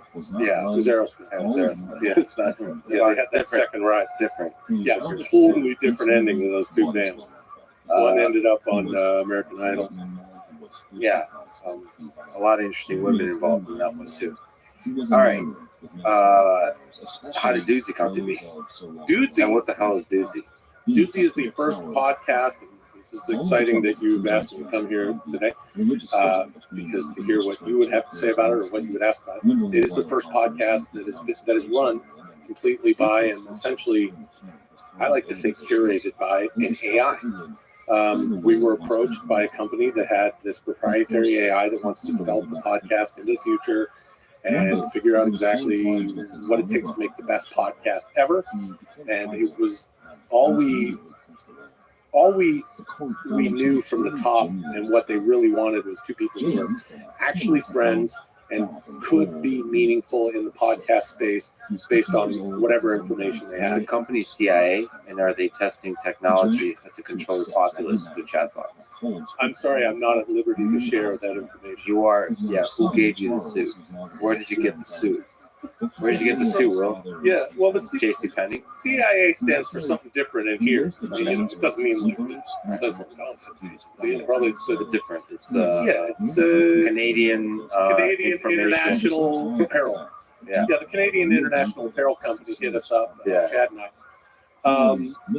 Well, Chad's a super weirdo. You would Yeah. get a kick out of him. I know. You guys, you strike me as very similar in some ways. I'll And take that as a compliment. it is, and it is. And it is. Yes. And if I was friends with you for as long as I've been with Chad, perhaps I'd have some horrible shit to say about him. But Yeah. the good parts, you remind me. And we were approached by this company that said, we have this AI, and we would like to set it loose on you. And essentially, we had to hand over some information that would allow the AI to access our email and look at our search histories, purchase histories, things like this, and really dig into Pornhub included or not? yeah. I had to hand over all my leather-bound Yeah. 1970s pornography. And essentially, it curates a podcast for us every week, doing dumb things like, you know, it says, hey, Will, you know, you do some shitty Hulk Hogan impersonation. Podcasts about news are very popular. This is Infomania. You know what I mean? I want to tell you something about that Marjorie Taylor Greene dude. And then he's going on doing some news stuff. And it basically just spits out all these things that it wants us to do, normally 4 segments an episode. That's pretty much it. So just generates what to do. It generates the premise. I mean, you've spoken a bit here and there. Like I said, I'm a huge fan. I don't even remember where, but like you talked about that you enjoy Doozy because you feel almost like liberated to because you're operating within the constraints of the premise it generates. So you're almost not. You're free to riff essentially. Yeah. Like you don't need to do the job of like coming up with the weird. You can just, the weird is given to you and then you just. That's a good way to say it, because we're already weird, Chad and I. Chad can talk for days about all sorts of stuff. He's particularly interested in AI lately and its effect on art. He is a writer, books, movies, and TV shows. And I'm primarily, you know, acting and trying to come up with stuff. Stuff I write with Chad. The rest of it hasn't seen much of stuff. Anyway, nor is just stuff with Chad. But that's because of me. Sneakers. You never know. I can't wait for these sneakers. Only in 2 sizes. Yeah, only in 2 sizes. You're going to be able to take the the tongue. You can't take it out because it's actually stitched in. Yeah. Pretty cool stuff. Velcro? Velcro or yeah, Velcro up the side. We're doing some like brand new Kanye stuff. Yeah, we want things to look like this is what you'll be wearing on Mars. Yeah, so cutting it. So Nike's doing a bunch of research for running, how to make a super light shoe that you can be efficient in and break all kinds of running records. So you're doing the same kind of stuff.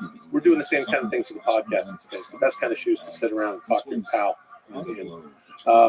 But yeah, it's bizarre, and it also does some writing. Doozy does come up with things, but not unlike what we're seeing in AI art now. It's a little bit foggy, it's a little bit weird, but it is improving. It is learning about us and writing stuff when it makes me spit this and that, which we'll read.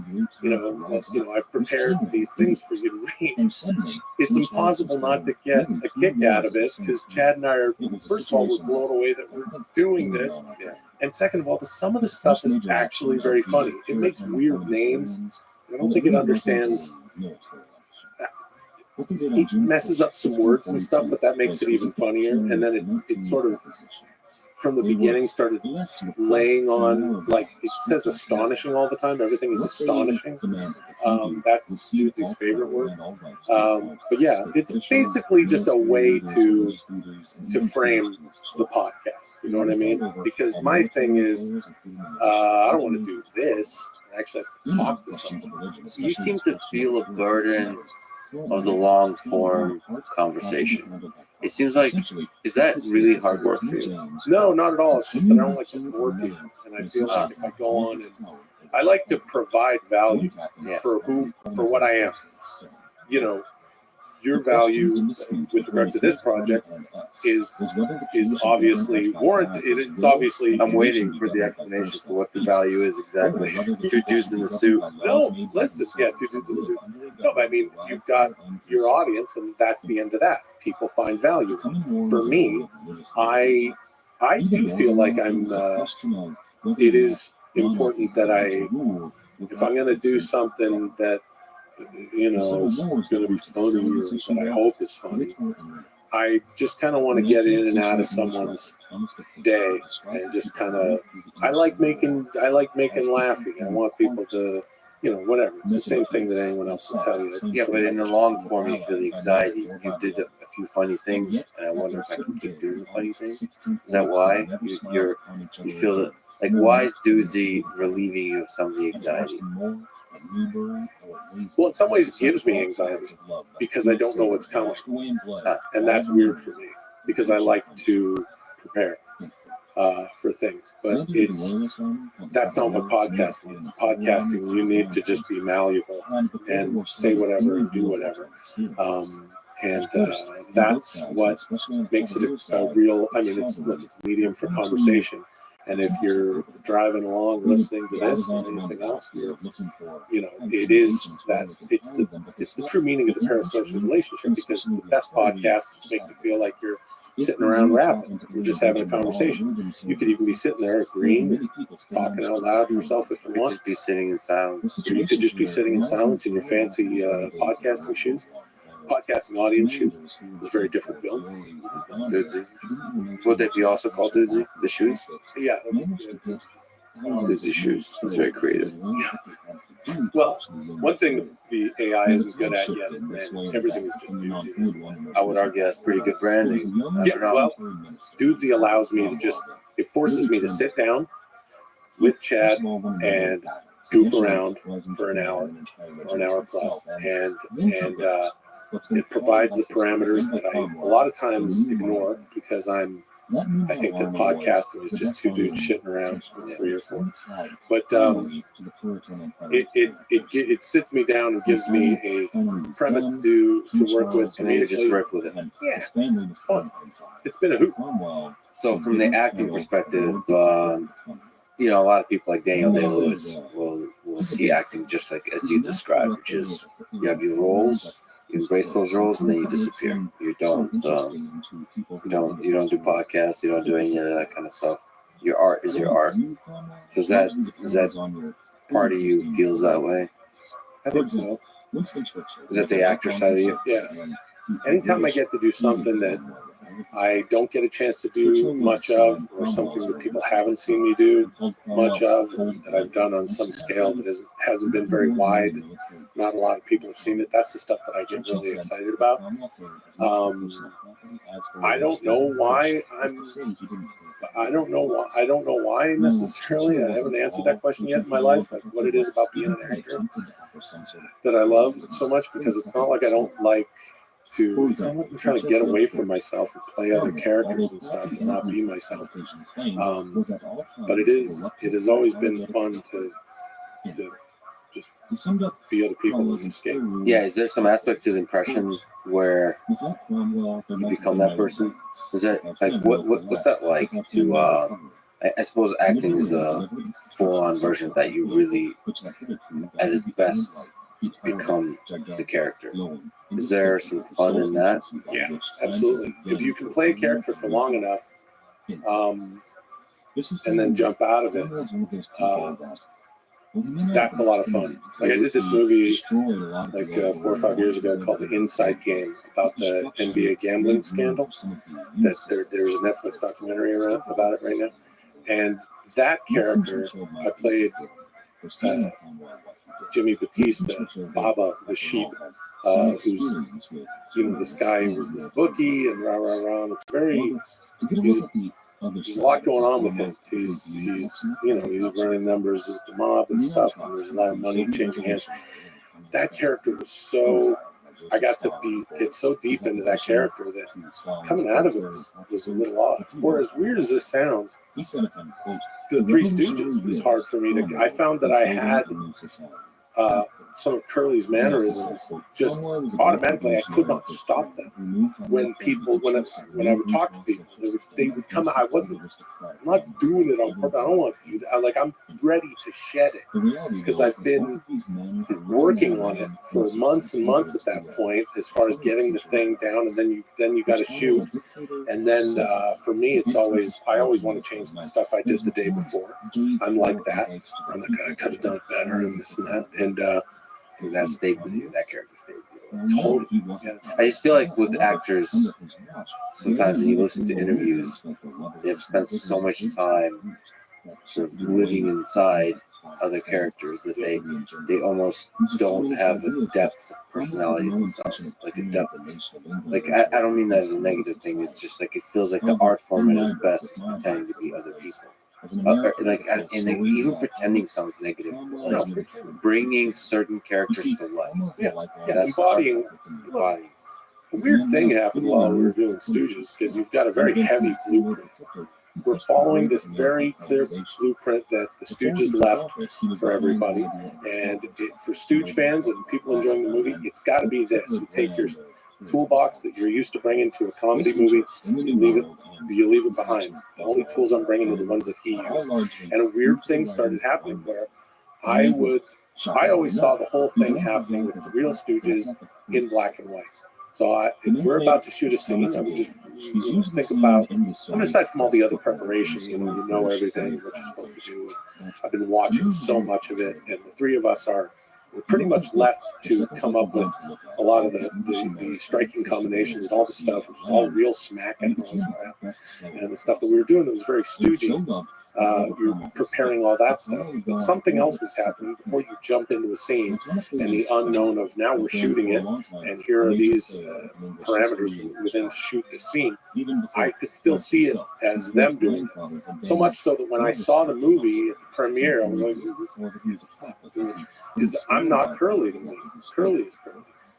But I feel like you're seeing yourself in black and white. I was seeing him. I was only seeing him. So channeling in some fundamental way. In some weird way, you're channeling because you've seen so much of it.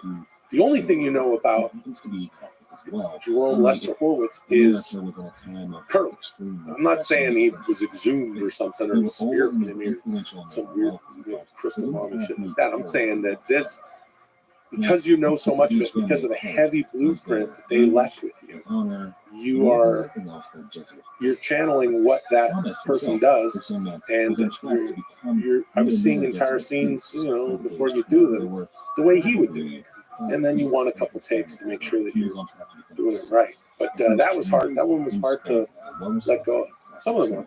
Do you think Larry David was also in there, dressed as a nun, also trouble letting go of that? We mentioned clothes make the man. Yeah. I think that one for him. And he was like, he's the greatest, and he's a big Stooge. He's a Stooge fan, and him and Pete Farrelly are good friends. But then Larry David has to show up and hang out with us for a couple of weeks. I didn't realize he was going to take this. But shit, I'm going to be out here in Atlanta. It's well and hot. But at one point, there was this line where he kept doing he would just spin a different line every time he was like getting hit in the head with something. He's laying there on the ground, and he goes, he like comes to, and he says, at one point he goes, Miami audiences are the best audiences in the world, right? And because he's loopy. Now he's playing a nun at the orphanage where the Three Stooges grew up, and I'm super intimidated by Larry David, who's genius and stuff. But I walk up to him and I go, so he's what is he, like a horse-called Florida comedian who is on the lam, and so he's dressing as a woman. He ends up in an orphanage. Like, what's going on there? And he looks at me. I'm like, he's got some like actor motivation. Like, Of course, he looks Larry David in the nun's habit, which is hilarious. That's such a Pete Fairley casting thing. It's and but he's doing this whole like what a warm audience, like oh, he's like this Catskill comedian who's been living in So that's what he's like living through in his mind, is just having fun. I mean, that and probably a combination of that and getting the lines right, because he's like, what are we doing here? What is just frustrated all day with what the heck we're trying to do. What do you think makes? I mean, that guy is one of the best improv people ever. Yeah. So what do you think makes him so good? Like, why is it so compelling to watch that guy? Because he's a comedic genius. Like he knows what he does. He's been a writer for 50 years, and he just happens to be that brilliant. I mean, I've gotten a chance just to do. I did it just an episode of Curb, a small part, and it's crazy what he sees. I don't know what he sees. Matter of fact, so I auditioned for it for Curb like 2 or 3 times, right, and never got anything. And then it was only after working with him on the Stooges I got a call to do this part. But I remember auditioning. You go into that room, and the guys waiting are all people that you know. Like, oh, I know them, I know her, I know him. And so I went in, I auditioned for this part, and the only thing I know of the thing is like, okay, so you really want to go to this play with me. You really want to go to this play. You hear that I have an extra ticket. You sincerely want to, and I'm like, got it. And so that's the premise of the scene. And that's all you know. That's all I know. And so he does his bit, and I'm just supposed to come in and interrupt. And I'm like, excuse me. I couldn't help but hear you guys were talking about whatever the play was, Death the Salesman. I'm a huge fan of that play. I mean, if you're looking for someone to take a ticket, I would love to go. My name's so and so. And he goes, I'm going to stop you. You really want to go to this play? And I go, yes, sir. You really want to go? You would love to do this. I go, okay, let's try it again. So then he's like, no. I go, hey, excuse me, I'm sorry, I don't mean to interrupt. I was just, I couldn't help it over here. You have tickets to this thing. I am the biggest fan of it. I do the same thing. I'm going to stop you again. Okay? I mean, you really want to go to this? He's fucking with me, right? Yeah. I remember Jeff Garland was sitting there in the office. He did it! He said it! What? Shut up. Oh, hold on. Listen. You really want to go? Okay. 3 or 4 times, there I am. I couldn't help but notice. And then I do it again. I guess I shit the bed because he looks at me and he goes, okay. Right.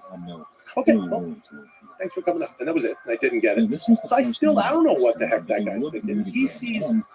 He's in the Matrix. I don't know what the heck Larry David sees. You know what I mean? He wanted some kind of more desperation or something like this. He wanted a level of sincerity that I thought I was bringing, and I guess I was wrong. I don't know.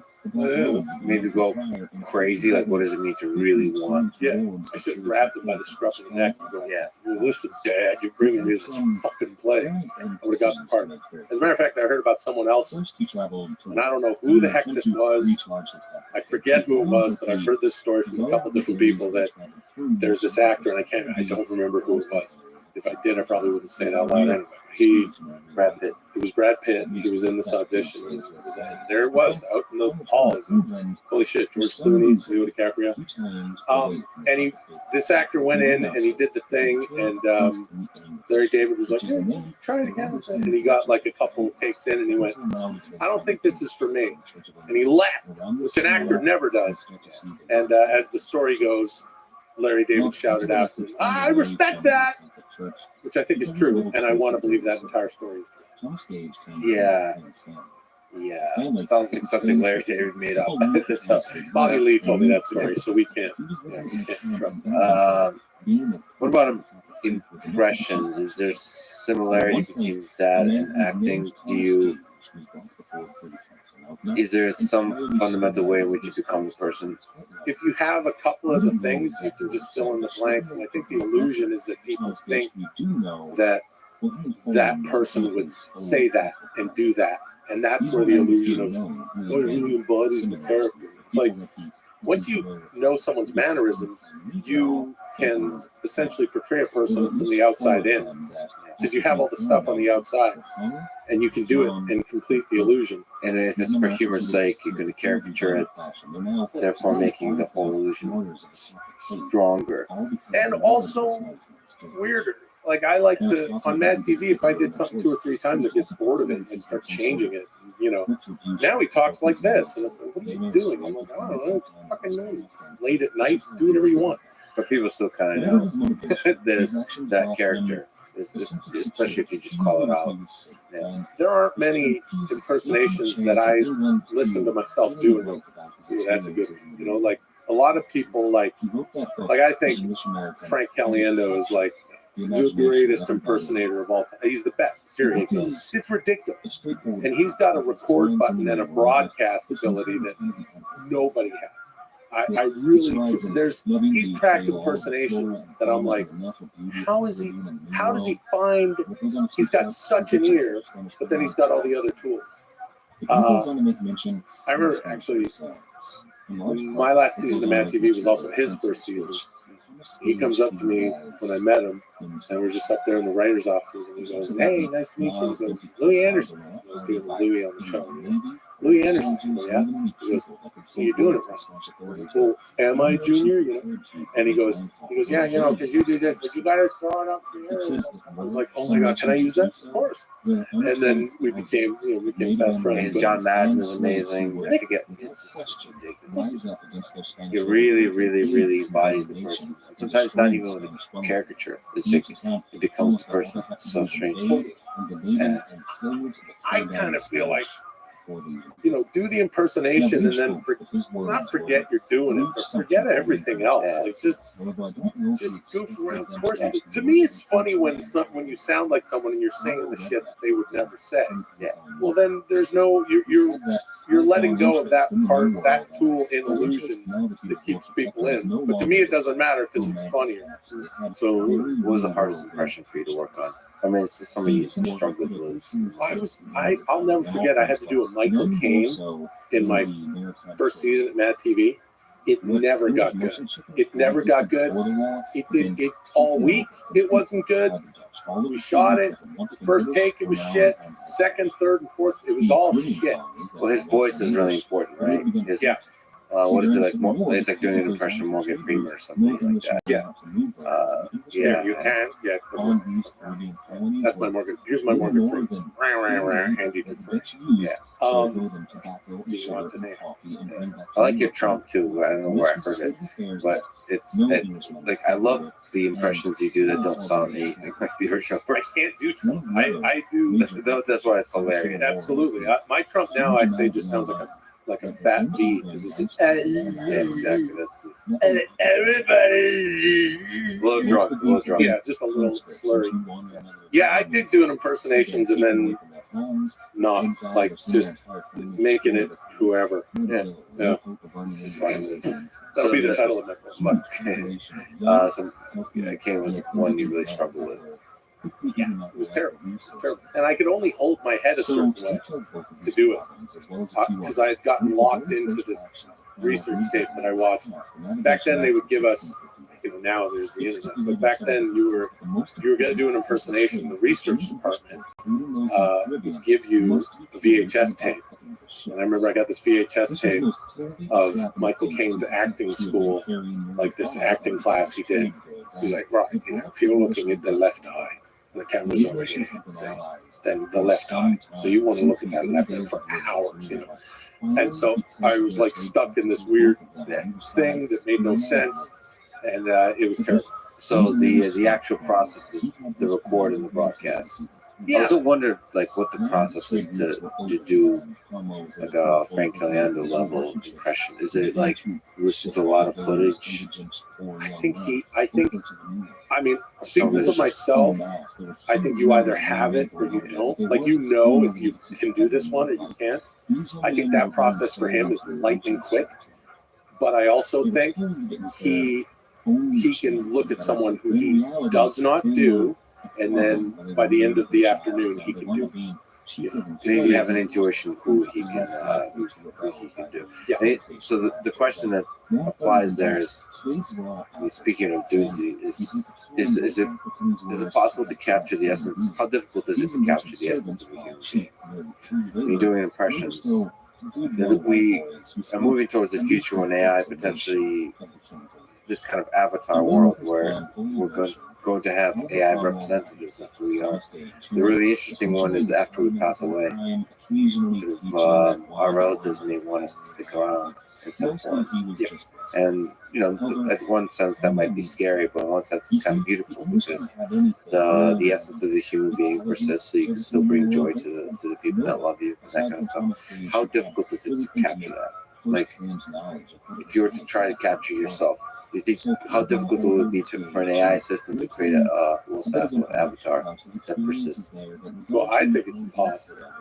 I think it's absolutely impossible. I'll get into arguments about this stuff with Chad on the show almost every episode. Lately with Mid-Journey and DALL-E and all the art AIs, and now it's moving into video, and Chad would maintain, hey, pretty soon we're not going to need Netflix. You're just going to go, I want to see Stallone do this movie, and it's about this, and he plays that, and then here it comes and watch. I don't think that crosses over to the human experience. This is also a guy I like to bug Chad and say that he wears a tag around his neck because he wants to be cryogenically frozen, and it's all set up. He's at it's somewhere in Arizona or something. Yeah, all the fun things are in Arizona. Yeah. And he's got literally the tag around his neck, which I say, if I'm around when you die, I will rip that off for you. I'll put you in my garage freezer, and then 24 hours later, I'll saw your head off with a bread knife, and I'll deliver that to whomever. And it's not, you're not coming back, okay? He's like, yes, we are living forever, whether we like it or not. And I disagree. I don't think you can find.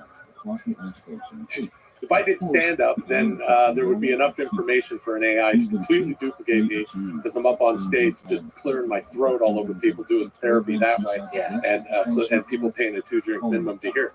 But as it stands, unless it's something like Dudesy, an AI that literally has access to everything that I've shared, everything that is observable, even the stuff where our phones are, the NSA or whatever it is, listening to us, finding out what algo to punch us into and what shoes to buy on Instagram, I still don't think it's going to have enough information to duplicate me, especially to my family and my friends. It's going to be like that Black Mirror episode where the gal brings her guy back, and then after a while, he gets pretty creepy.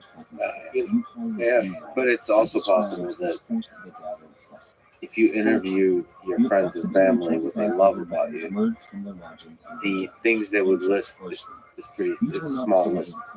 They love you deeply, but the list is small. Like the thing that really we appreciate about each other is pretty small. That said, to deliver on that small quirks and uniqueness, you might require some deep intelligence that only humans can possess. That's a really good point. Do you think that it's going to be possible to keep a person around? Yes, I think it'll be definitely possible to keep the essence of a person in a digital world pretty soon. Yeah. And I think they're going to start to have questions about what are the ethics of that, what are the rules around that. Yeah, because if you can have digital forms of Will Sasso, the kind of things that people would want to do with their Will Sasso in the virtual world, I can only imagine. Sure. Probably more sexual kind of. Yeah, my stuff. Then that's just because I'm an international sex offender. Yeah. How do you feel about sentience? Like when it comes to, because again, my pal Chad will be like, speaking of Black Mirror, he's with that San Junipero episode, School of Thought, where there's going to be some effing mainframe somewhere or some matrix-like structure built into the sky. And as I like to say, everyone just sitting there pissing and shitting in their blue matrix gel in a little fishbowl. Do you think that we can upload consciousness? Do you think that'll ever be possible? Well, I don't know. I just talked to Ray Kurzweil. I don't know if you know who he is, but he the singularity and all that kind of stuff. So he's still holds on to 2045. There'll be a singularity, which is essentially he's been predicting that for the last 20 years, and this now it's 2045, and in another 20 years. I think uploading consciousness is extremely, extremely difficult. I think creating a copy of you such that it creates a convincing replica is much easier. But uploading your actual brain into the cloud, I think, is really, really, really difficult, because the entire evolution of life on Earth is the process by which we create the brain. Just shortcutting that, it just seems extremely difficult. Our brain is the most marvelous and complicated machine that we know of in the universe. To duplicate that is extremely difficult. That said, I just feel like you can summarize a lot of really important aspects of a person's life such that it captures their essence, their memories, their experiences, their quirks, their humor, all that kind of stuff. I've been continuously impressed by what language models are able to do. So these, networks, they're at the core of chatbots. They're able to learn some beautiful things about some deep representations of language to where it looks awfully a lot like they understand the concepts being conveyed versus just mimicking. That's, I think, the rub. And that's very interesting. First of all, let me say that's really interesting to hear you say that. And I agree with you as far as no machine being able to duplicate the brain machine. And I can't. And my pal Chad disagrees to a certain extent, or he's not here to defend himself. I can't wait to go back and rub that in his face. And Lex Friedman does not think that we'll be able to truly upload consciousness. And you refer to it as language, which is what it is. It's the illusion on the outside, an impersonation. I think that's why and I don't know, even though my suit is made by the CIA, that fella who, the Google guy, to me, it's just kind of like, I don't know a whole lot about this stuff. But, so I could probably make an argument for either side. But when he's like, this thing's thinking, part of me is like, idiot, you fell for it. It's not thinking, it's mimicking. It's clearly 0. You're fired. Like, you don't get it, right?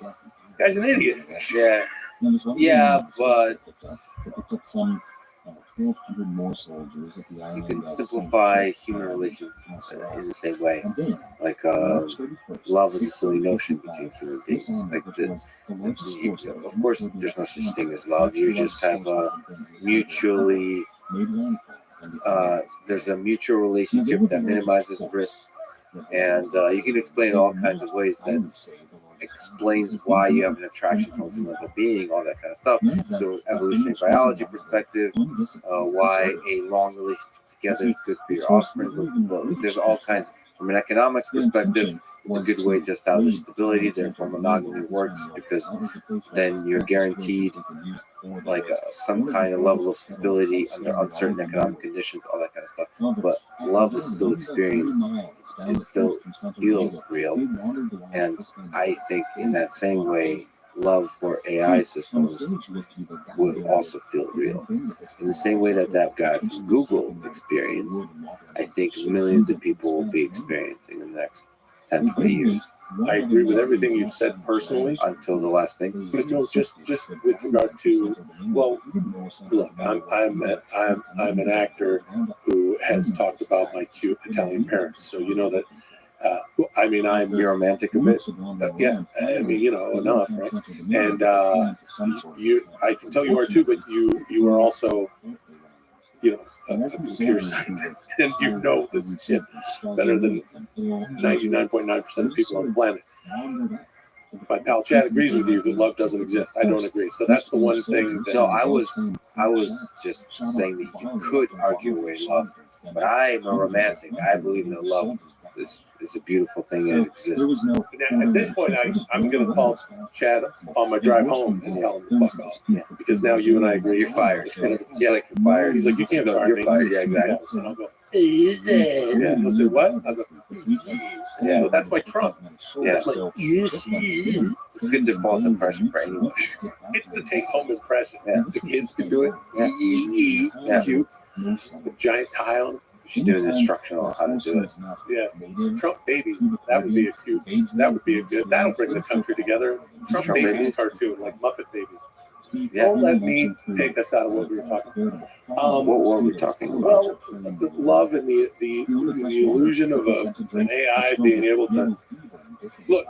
I like to say, well, not I like to say, I've learned that Dudesy is always listening and listening to me and Chad. And I wonder if I see the level that this AI is at now, trying to chum around with us and pal around with us a little bit as we move forward in the show.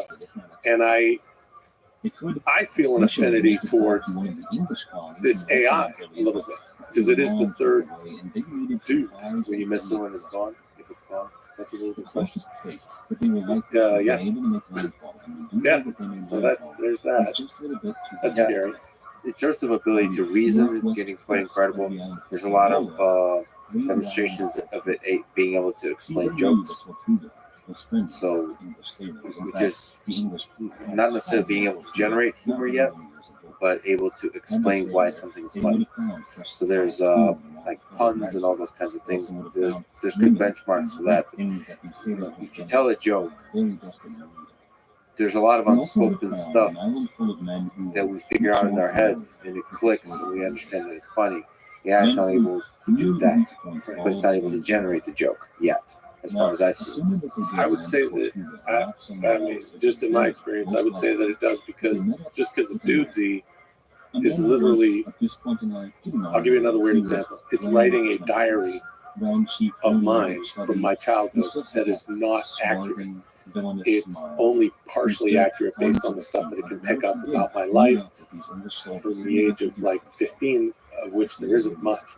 But I guess we're not, I don't know what we are. We're laughing our asses off at what Dudesy is saying. Well, I would say you're laughing. We're laughing our asses off at the collaboration between the human and the machine there. Yeah. Because it's basically introducing absurdity and into the equation, and the kind of absurdity that would, together with you, create like hilarious stuff. But like on its own, I guess it is in some way writing material for you that's fun. Yeah. But it's very specific to you. It can't do stand up on its own. That's a good point. And that would be terrifying to see an AI stand up that can actually read a room, come up with jokes that could complete that illusion for an audience. But I hear what you're saying, that it needs to be a confluence of both of those elements.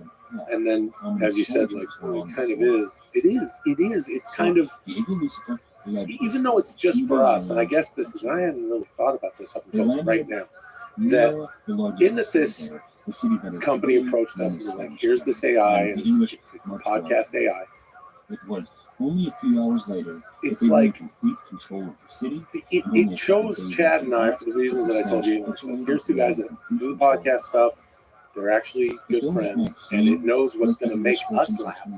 But what is humor when it reaches its audience? But the kind of stuff that makes other people laugh. At Mad TV, all we were doing was, it was a group of actors and writers, and writer actors, and vice versa. Who was at its best, that show was a group of people making each other laugh, you know. And then we didn't have the internet, we didn't have the immediate feedback.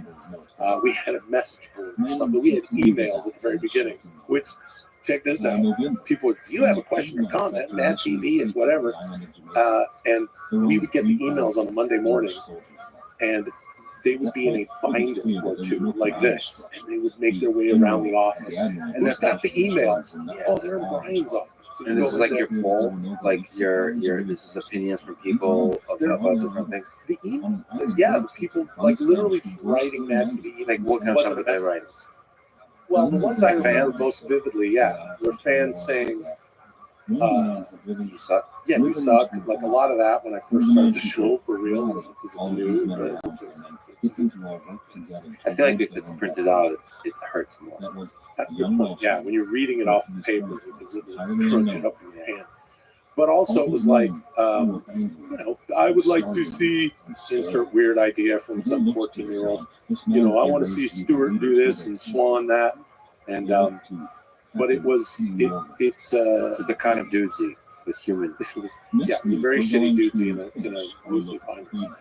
But the thing about the show was we're trying to make each other laugh. And Doozy has found Chad and I, who we make each other laugh, but it's joined in, and it's for the next several weeks. Listen, when I finished doing TMP, 10-minute podcast, I didn't really know what I wanted to do in the podcast space, and this thing found me. Yeah, and enjoying the show, it is genuinely cracking me. But I do think that it's figured something out. It's a really interesting idea of AI generating the premise. I do think in the future AI will be able to generate if you're interested in learning more about comedy. Stand-up is obviously the hardest form because it's ultimately it has to be live. I think AI will be able to generate memes, but there's like steps, right? And then you'll be able to generate a Twitter account that people follow because it's funny, like quips. There's a PayPal donate, almost like as well as a link to our Patreon example. Conan O'Brien is a good Twitter. It's like one-liners. There's also an iBooks and Amazon search bar. So and then eventually stand-up, where the timing and the chemistry of the comedian and the audience matter. You can also leave a review. But I feel like all the information is there all of which we have links to optimize. So doing this really helps. I think that's the future that forces us to contend with what do we find compelling and beautiful about the art form itself. So certainly in art that's being pushed, that question is being raised. Is AI like a fundamentally worse artist than a human being? Why do we appreciate art? Thank you for listening. That's something you guys have talked about. What do you think about all the idea to do an episode looking at 3 books? I wanted to use those books all as the a teacher-based methods that to are look being at the generated, influence that those books have on the that are world around. generating art now. However, considering the topic that we're going to talk about today, that was really just an impossibility. I sound like the guy. The book that we're going to be talking about today is so important, not just in its influence, but as a source material that I talk to Chad we about need to try and lump it in with any other books or do it an injustice. this or that, or I'm In not fact, ready today we're going to look exclusively at this book, and we're not even going to I begin to do get through feel that this that book. art is If we were to talk a about its connection influence, between- single-handedly it's started Europe's when you love look at a affair beautiful with painting or pirates and sculpture, you're piracy. seeing the humanity of the person that It's the only that source brought on most that of the pirates painting in to this life, generation, and it you know, took men who would have sculpted otherwise been with entirely this art. unknown throughout the world And I think and without made the them human being famous, or at there least to make it, infamous. it's not worth as much. This Just book to went have on it to make the author there quite is a wealthy art. man who had quite a bit of renown of his It's own. advanced. I've seen it The book advance. we're going to I be don't know, talking some about ways, but I today feel like just in is the The past Buccaneers 3 of or 4 America months, I'm just by consuming Alexander it as far as that Experiments. stuff goes. I'm not on the inside. This is episode number Yeah. 16. But it's been 3 getting a lot books, better. part 2. The betas that they're releasing. Now, in The right? Buccaneers of Absolutely. America, One the of the author big himself, breakthroughs Alexander Lee Experiments, Dahlia is a really character started as well. is that He's you not train just the the system narrator, on he language. plays a role in what's happening in several parts, It and he's turns out there there's a all lot throughout. of language. So we should look at images on the Exquemeling internet. himself a But little bit. language is really Now, as with where it's nearly at all in of the terms figures we depth talk of about, his knowledge. So you original train European the system origins on are unknown. language is able to generate He was some probably art. born in That was the France, breakthrough. but it's also The same likely kind of that he was mechanisms Dutch called or Flemish. transformers. We really don't know, and people from all Able of these to regions argue about exactly scale, where he came from. capture some deep But we representation. do of know language the as author, a especially in his medium. early life, So before yeah, he the became a things household he's name. been able to He's what he generate to told us me himself. look In the beginning of the like book, he it's tells us that in novel. the year Like it doesn't look like 1666, it's he mimicking sailed anything. as It's an looking indentured like it's servant creating with the totally Dutch new West India ideas. Company, which is They're why many people beautiful believe and they're they're Dutch. interesting. And they're all The fleet he ways sailed that with they- was large and multinational. There was somewhere that art around is 30 interesting. ships The and only only thing a it's couple of missing warships. is And he the goes scarcity into that art some often has. detail on the Just, crossing. It He talks takes a about lot of the work for one possibility artist for to create meeting one pirates piece- in one certain human areas, being where the to warship create went and one piece of chased art. after a known That can pirate just ship that had been generate spotted just off the endlessly, coast and and failed to capture that them. makes us appreciate And then he it. goes into quite a bit of detail about a Do you have couple any of sort of initiation opinion that I do rituals that he had to if go art through along doesn't with come some from of a the other human being, passengers? He calls them worth a little baptisms, less? and the way that they're Yeah, I performed think does kind of I don't know mirror if a it's a human baptism. being, but